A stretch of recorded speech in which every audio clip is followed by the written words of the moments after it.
Manipuri Story Collection की वारी ताबीरिबा listener पुमनमक पुतराम नोकचरी अखोई channel असगी नुशिरबा listener सिंगी Damak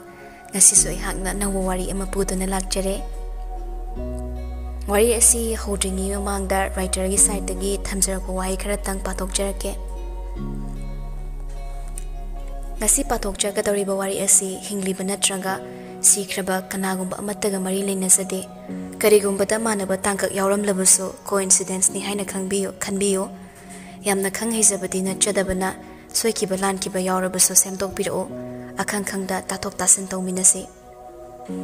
ngasigi wari asibu khuthabirakbaso mayamna kharang nangainariba writer singi marakta ama oibiribi Balabi Mangang laizare Balabi Mangang di Lonabi 2015 ahing ama loinai daba manglan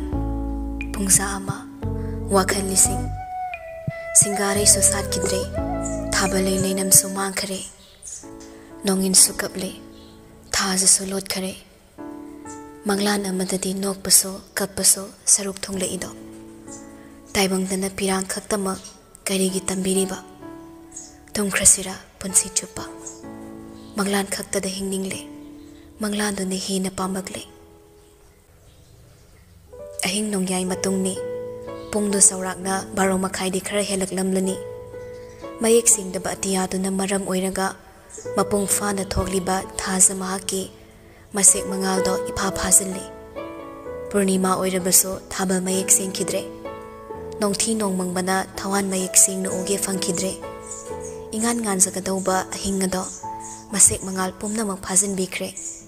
kaya da manariba punsi amaga kanagi punsiga lay punsi ama manglan khaktabu pamjabi manglan khakta de hingningbi ihang hangba tiya mathaktuda naitom thokliba thaza mahakto ingnung nushine yingse yumdagi iwang wangba terrace mathaktuda lep railing duda makhot anina nakan ngak yingi atiyada mamit kupte kuppa kaurubra wakhalamada laikibana natraga manariba saktamduda khaidarurabra amadi oire ahing nongyai athengbada nongbu kauduna khongli pukrida khongbanda leiba hangoisingna makum thagi oiba tai chereksida kauseng harauna ngenga khongduna thugairakle achikpagi saktam adubu magi nakongdadi kauseng harogi nakong chingpanba khonjil amadi hangoisingi pauna hauna khongba makholdumadi takidre midyeng aduna huduna pukhi atiyada naitom thoklibi magumna naitom tarabi thazam hakna liri tapna silakpa ingba namibana hakchangda humzilakpada lengsum anida komniyan khatkiba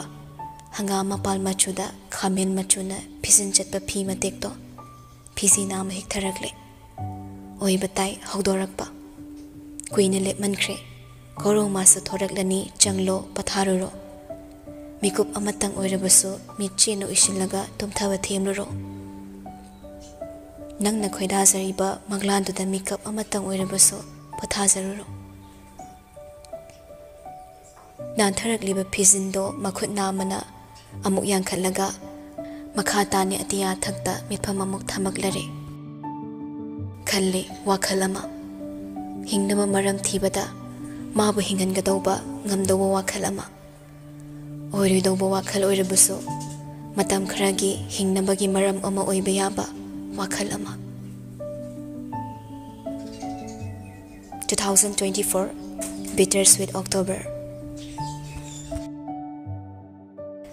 Kalen tha ingtham tha ani gi tainaba tha sana machugi sanari be malairangna thekna nauna jagoi sabade malang mamana su khatli tan than nairake chirol tawrakle khayak na be be ma kalen kaubi akhang kan bi ma su bidai thongzil da leplare sinaram lagi matagum magi mathau ingtham tha ibe mada basantari tu da meng na muk khongdoi holai imeng meng bi mera tha lairak paring sumang khuding sanari na pomyom mit pumna ma hek thakhanle mamai thakpa khoimu khoiraba koi pai pairi ok panai de lairang amadagi lairang amada ona thoina sanari lairang lekada ngarang suru khara chok tok toba ikheng khengba khoimu ama pairei direi lairang gi khongol paisilei thongal amada piknak na khariba phit ahum muktang wangba get ado landuna paisilei thongal dagi paring tharakliba sanari na phukai na saliba lei pambi paring dagi sum lahi chup tuna pairakle panduna laikre lairang amada ngarang lahi khanna chuplinge phak haina sapuk kan khumjilakpa hawai sandal duna paladuna ikhang khang na ngarang nungsit ki mang thaduna yangna paithokre paiki ba maike ta meeting tham machinda matom de sole si hodrama lene ma chandan gi khoimu khoira base lairang makhakta de lahi chupki haiduna simsindana lahi thiba mai thaba se khoimu mata pairak sandal sin tana kanthat ke ba bukche leptaba mi yamba ngang na chapel do makha da dog long thadaraga makhong da thingjinkre aduga srot moli amuk sumang maton dagi mamai lerak laga yumlom da changi dari mapan da makhong yan tharaga phami makhong nama mana kitang sang na tingthok laga nama mana konsilli isai ngang raga mada karamba juki kaukrabahinda mangkiba mangi mamino otlare aibu tatana mana haifam khangde kari oini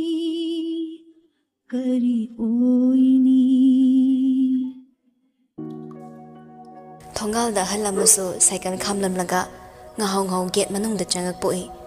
isai ngang balepkre ma bus ukhibana sumang yorok tringi kauri bema nang ima bu lekibro tamna sangna tingtho iba makhong na mado satkonsil laga chumna phamki kegi nei pan ke hage heyeng lo khawgani adu ngak tang yawse hage tawbani nawa da nang amukta hairo kawba yade ko ayu kanung thilgada lupa kya sadoiba changa yang khai sadrati ekhoi ma di tharoi halla tu matom da khalli on thokna su ka heng lawida masida leiramdradi khanbani hekta leirami kedok leirami no khangdine nomi khumai hoi ekhoi ni hena mi yawa ma khangi bani ado nangi ma do mukta yawdaba yade hayuko soiba yaba nati mi tekpada sindok ningai mi ga phangdre tangi khulang loina chatna banina thamasu tara male manjuna ba phane amaset aman ba phrit tumaga imundagi ngahong thorakle itei handak ti haksang si inu nungaite aduna hayeng do ay yawa pharak taranida ay ngamdaw mandre handak si hakchang inu nungaitre ay giming amung thaziluraga hayeng ay nangamdrabadi amung mi wananane ima ay oina yawrugisu ipandil nupini na changa kaksagi harakani yurai chuba debendana changa yang khaisai aduga nupi singdana khutsumal hanthai aduna yawningde hai adudi mayamna tongnaba chatnabini ne nupina khuzo ama lelinge nupana nira ahumdak notsin bangamlibani khusu khenabani na khenana sarak patabani ne tamama mit manasu yori is hazikandi nupi dei nupani hena urega parega tawraga thabak lek thokpa hizarabado ipan hoidi khangamai ne khangasu sinaroi nakuto sel satok ningdamani na nupaga nupi gi yamna khene nupana pungkhai ma changba thabak ama chap manana nupi da suhanbada punga masangi ko adunani debendi pung mari changbado ahal do tamna da onsilandre thaba da hari thaba nangna yadrabani na phare ai suhan gregi ko ai mi amata thirukige ꯑꯗꯣ ꯉꯥꯏꯈꯣ ꯏꯄꯟ ꯍꯌꯦꯡ ꯃꯤ ꯋꯥꯠꯂꯁꯨ ꯑꯩ ꯌꯨꯝꯗ ꯑꯗꯨꯝ ꯂꯩꯅꯤ ꯀꯧꯔꯛꯎꯀꯣ ꯍꯣꯏ ꯍꯣꯏ ꯀꯧꯔꯛꯀꯦ ꯍꯥꯏꯗꯨꯅ ꯑꯍꯜꯗꯨ ꯊꯣꯛꯈ꯭ꯔꯦ ꯆꯠꯅ ꯅꯪꯗꯤ ꯁꯨꯛꯍꯥꯏ ꯍꯥꯏꯔꯛꯑꯔꯣꯏ ꯑꯩꯅ ꯋꯥ ꯉꯥꯡꯅꯕꯅ ꯃꯔꯣꯜ ꯑꯃ ꯅꯨꯡꯉꯥꯏꯇ꯭ꯔꯤꯕ ꯁꯦꯜꯅ ꯃꯔꯣꯜ ꯑꯃ ꯄꯥꯝꯃꯤꯕ ꯑꯗꯨꯕꯨ ꯇꯥꯍꯧꯕ ꯅꯠꯇ꯭ꯔꯦ ꯇꯥꯝꯅꯥꯗꯤ ꯑꯍꯜꯗꯨꯅ ꯉꯥꯡꯗꯨꯅ ꯆꯠꯈꯤꯕ ꯋꯥꯗꯣ ꯀꯌꯥ ꯅꯨꯡꯁꯤꯕ ꯁꯛꯇꯥ ꯑꯣꯏꯗꯦ ꯃꯤꯅ ꯉꯥꯡꯅꯤꯡꯕ ꯋꯥ ꯑꯃ ꯉꯥꯡꯕꯗ ꯐꯥꯖꯤꯜꯂꯒ ꯂꯣꯠꯁꯤꯟꯕ ꯂꯩꯇꯦ ꯃꯣꯂꯤ ꯕ꯭ꯔꯦꯛ ꯇꯠꯂꯤ ꯁꯦꯜꯒꯤ ꯃꯇꯥꯡꯗꯅꯁꯨ ꯍꯦꯜꯂꯤ ꯗꯣꯡ ꯈꯔ ꯉꯥꯡꯒꯜꯂꯤ ꯑꯣꯏꯖꯍꯧꯔꯒ ꯂꯣꯏꯔꯦ ꯈꯟꯕꯅꯤ ꯑꯆꯨꯝꯕ ꯗꯣꯡ ꯍꯥꯏꯕꯁꯤꯇꯕꯨ ꯑꯔꯥꯟꯕ ꯇꯧꯕ ꯃꯤꯅꯗꯤ ꯅꯨꯡꯁꯤꯗꯕꯅꯤꯗꯣ ꯑꯗꯨꯅ ꯃꯤꯅ ꯀꯌꯥ ꯅꯨꯡꯁꯤꯕ ꯑꯣꯏꯗꯦ ꯆꯨꯝꯃꯒꯅ ꯆꯨꯝꯃꯤ ꯂꯥꯜꯂꯒꯅ ꯂꯥꯜꯂꯤ ꯍꯥꯏꯕ ꯃꯤꯙꯥ ꯑꯣꯏꯅ ꯇꯧꯕꯅꯤ ꯊꯕꯥꯅ ꯅꯪꯕꯨ ꯊꯕꯛꯇꯨ ꯁꯨꯅꯤꯡꯉꯗꯤ ꯃꯤꯉꯣꯟꯗ ꯃꯔꯩꯗꯨ ꯌꯦꯠꯂꯨꯅꯨ ꯌꯥꯗ꯭ꯔꯣ ꯏꯃꯥꯒꯤ ꯕꯦꯝꯃ ꯇꯥꯝꯅ ꯃꯈꯨꯠ ꯑꯅꯤꯗꯣ ꯆꯠꯊꯔ ꯃꯥꯡꯒꯣꯜ ꯗꯥꯔꯤꯗꯨꯗ ꯉꯥꯛꯂꯒ ꯑꯁ ꯆꯨꯝꯗ꯭ꯔꯣ ꯑꯩꯅ ꯍꯥꯏꯔꯤꯕ ꯃꯌꯥꯝꯗꯨꯕꯨ ꯏꯃꯥ ꯂꯤꯛꯄꯅ ꯁꯦꯜ ꯁꯨꯡꯆꯠ ꯆꯠꯅꯤꯡꯗꯦ ꯗꯦꯕꯦꯟ ꯍꯥꯏꯕ ꯃꯀ꯭ꯂꯥ ꯄꯥꯎ ꯊꯛ ꯅꯤꯛꯄꯗꯨꯅ 550 ꯄꯤꯁꯤꯜꯂꯦ ꯑꯗꯨꯒ ꯁꯣꯔ ꯍꯣꯟꯗꯅ ꯊꯕꯛ ꯁꯨꯖꯕ ꯅꯨꯄꯤꯁꯤꯡꯗꯅ 500 ꯈꯛ 500ꯗꯨ ꯇꯣꯛꯈ꯭ꯔꯣ 150 ꯈꯛ ꯄꯨꯁꯥꯒꯦ ꯍꯥꯏ ꯑꯗꯨ ꯑꯣꯏꯔꯁꯨ ꯏꯃꯥꯒꯤ ꯕꯦꯝꯃ ꯅꯪꯕꯨ ꯋꯥ ꯌꯥꯝ ꯉꯥꯡꯒꯅꯨꯀꯣ ꯏꯃꯥ ꯅꯪꯕꯨ ꯋꯥ ꯆꯕꯦꯡ ꯉꯥꯡꯉꯤꯗꯣ ꯋꯥꯗ꯭ꯔꯣ ꯅꯁꯥ ꯉꯝꯗꯦ ꯍꯥꯏꯔꯗꯤ ꯉꯥꯛꯇꯁꯨ ꯄꯣꯊꯥꯗꯦ ꯗꯣꯛꯇꯔꯗ ꯍꯌꯦꯡ ꯔꯤꯖꯜ ꯌꯦꯡꯍꯟꯕꯁꯨ ꯆꯠꯇꯣꯏꯅꯤ ꯄꯨꯡ 12ꯗ ꯗꯣꯛꯇꯔ ꯂꯥꯛꯀꯅꯤ ꯍꯥꯏꯔꯛꯄꯅꯤ ꯍꯌꯦꯡ ꯈꯔ ꯉꯟꯅ ꯆꯠꯀꯦ ꯏꯃꯥꯗꯤ ꯌꯥꯎꯔꯨꯔꯅꯨ ꯆꯦꯛꯇꯣ ꯑꯩꯅ ꯆꯠꯅꯕ 이마디 tanbu talida chattoba thoibi ichana wana talaga arembada imana loinane chatlalaga leire nangi tolok machaduna kayam phangjadanano nangni imabu layengi basibo ima layengbada sel chatpabu chasasanuda thawaidagi hina tangba malaiba nati handak lupa lising amasu hapkatle lupa lising nipan sure phangba thoina hayeng ma leiringaida lawo hai result to yengba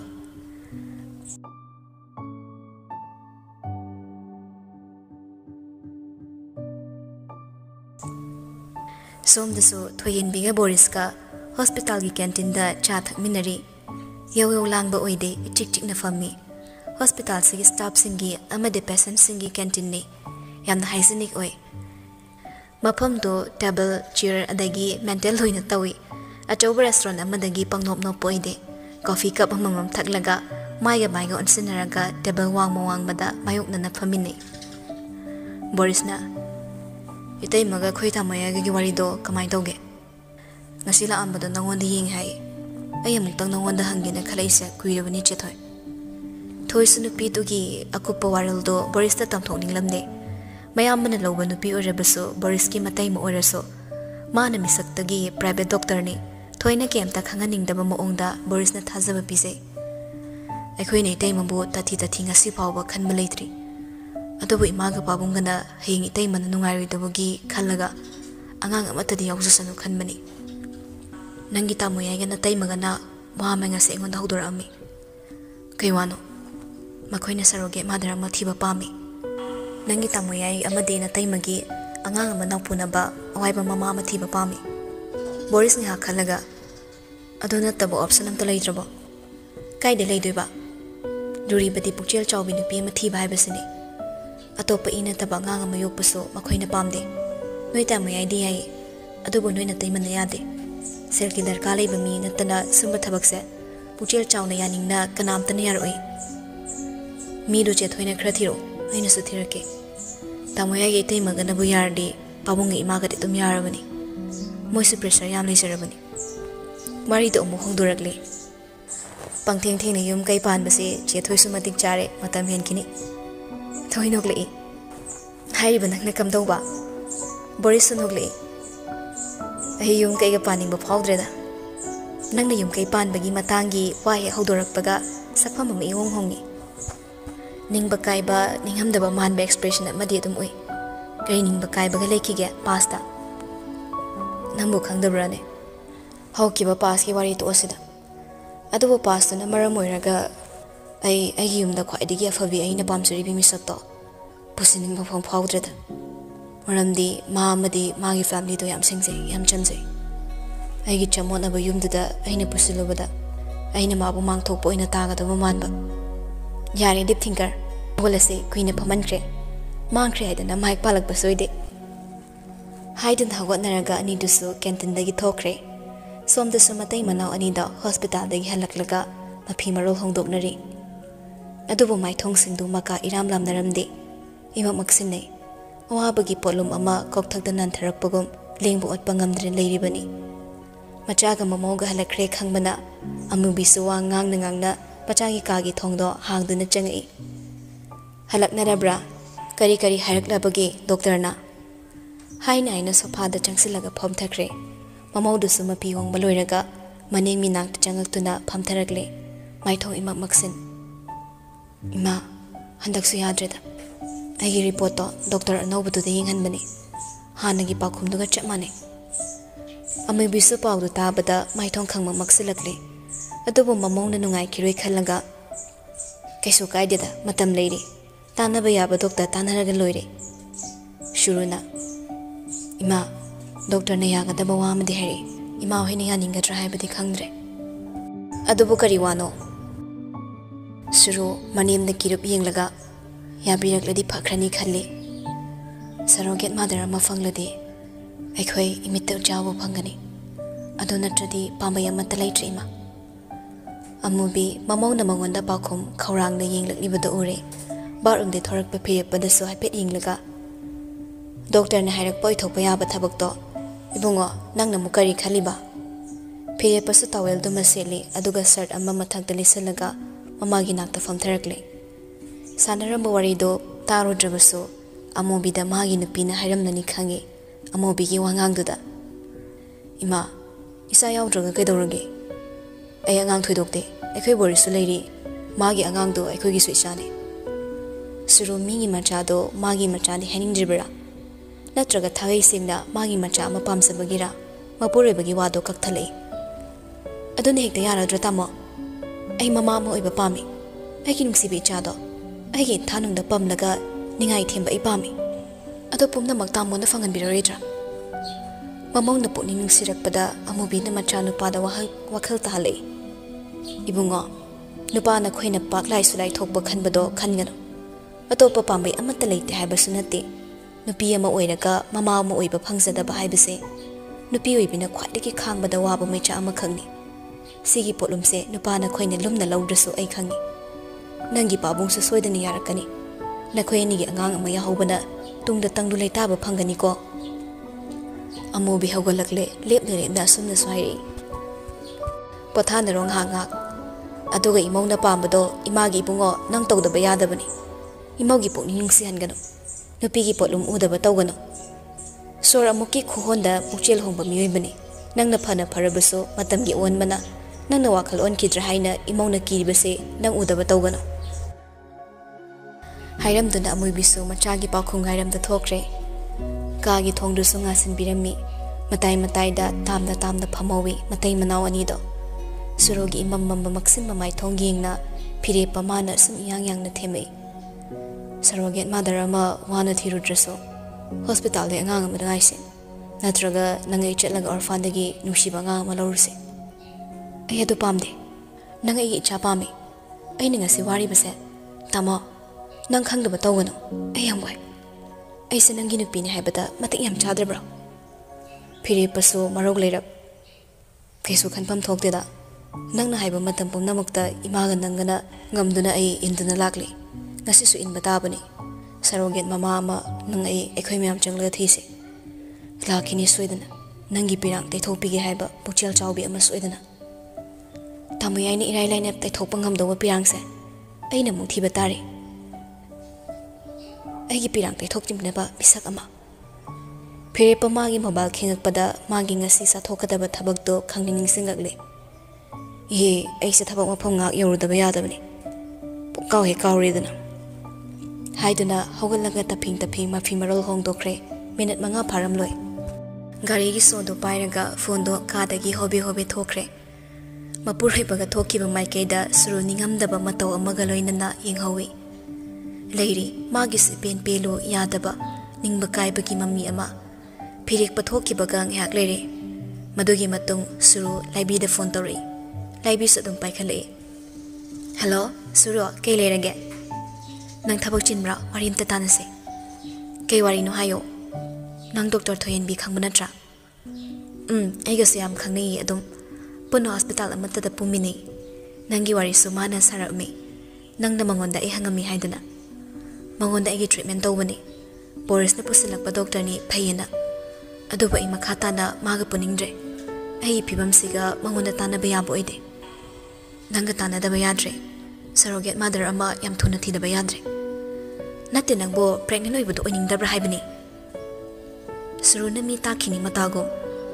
kaino tukana ngangi dubo tapna ngang ba hetrabo nangbo ai handak Switzerland chatpagi contract ama lai basi manghan ba yab nate ai pregnant oiba angang chin ba thama pan chupna miron ba yam haina de haina roi aina pregnant oi khradi beauty maintain toriba aina chari myam se amata chaba sin na ba yarari adu nai khoini cha ma yok na ba yok sabi ma thi da ba yadre silna pi o hairi kp se nang mi du khra thiro yam thona aina sida leiringi treatment to ba yana ba adu na trade ai contract to pamui ba golden chance ni khangza da balai bi surun na ngang ba tum thanjai phare ne adu budi arai bane ado nangi na sada soib amta leite ha ba se kaigumba thoina khangkradi ai sil yoni ko doctor ama oiraga nangna ise to mina malaga la abani ai gi damak nang si phawdi kaide dana tawbi ba yumgi mi ga takhini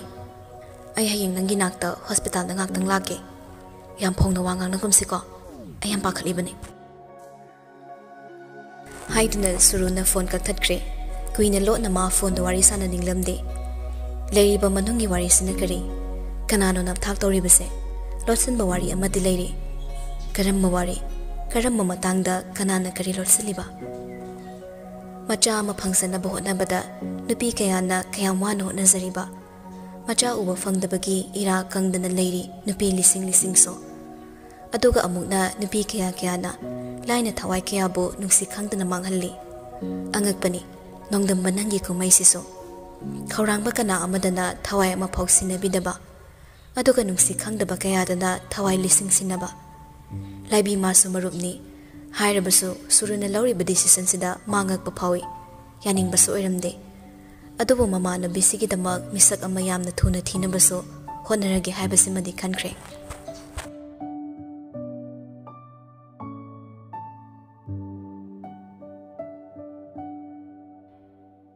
mathangi numito patient gi result ing halurabatung tamna thoigi manakta changai thongzanda lepaga doctor amta changjar ke haibabo chimbi bra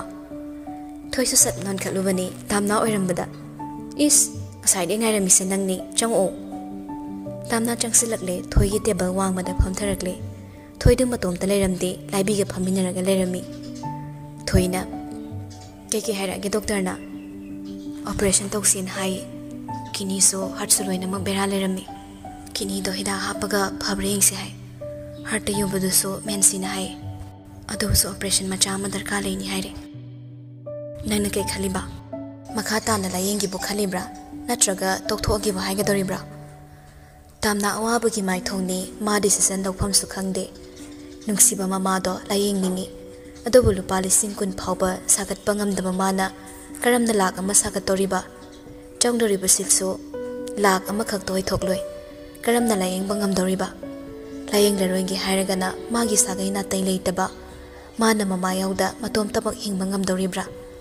laibigi mamang dos ikairap nomi asum nari aina khumdo pa khumse kaino ai ima bala yang na social amata leite adogi ima kalau tragana ai khampokta hak ni ngau ngamloi masini ai gi phire bhai babo thoyi nakal da family ba thoyi maruptuna tanja simang halaroi gi matagum kangthori I have a way to disappear your brother nang tawgira tamna khangning na laibi ga michana na yengkhalei kari thaba aduk yam basil phangdo ba thabak to kari thabak no arai ba thabak amadi oigi taba mandi doctor laibina Manipuri ga phawba film producer amasu oiriba business so chawna toriba misak amagi haze athopagi oina surrogate mother amathiri tamna machinda soli surrogate mother nang kanagumba amagi angang ama pibigera mamita macha uba fangdraba nupi amagi pirang te thopigera awaiba mama ama matam khragi oigera nangna dungam gadabu oiradi achangba expenses kudingmak loinamok makhoina puthoke harakani makhoina hosi pamli base sumnagi angang makhakni thoina laibida yenglaga ngarang gi engon dala amba couple dura decision do da ta khrabra aina di moi gi test to lire anawba ma tak thoklaga amuke yeng sai ki bani bit halla malida asum na engon dhari thoi tamna da yeng laga tamna medium phabani nange waba soidana ko khan mangam gani khale nange khange misak tu kanano cry dagino laibina film producer amadi kanglasa enterprises ki phirepa khangbra tamna swai lawi thangnaba mikupta mapi ira thangalakle chimbal dana minok tum tamai mama sana pamlabra thabok to natraga minok to karamba maram gino haiba kanam tana khangloi maramdi ma khaktana khangani kana amana khangloi machin tapna solei phirepa haiba tanjado da phirepa so cabin gi thongdo hanglaga amda sangake yani ko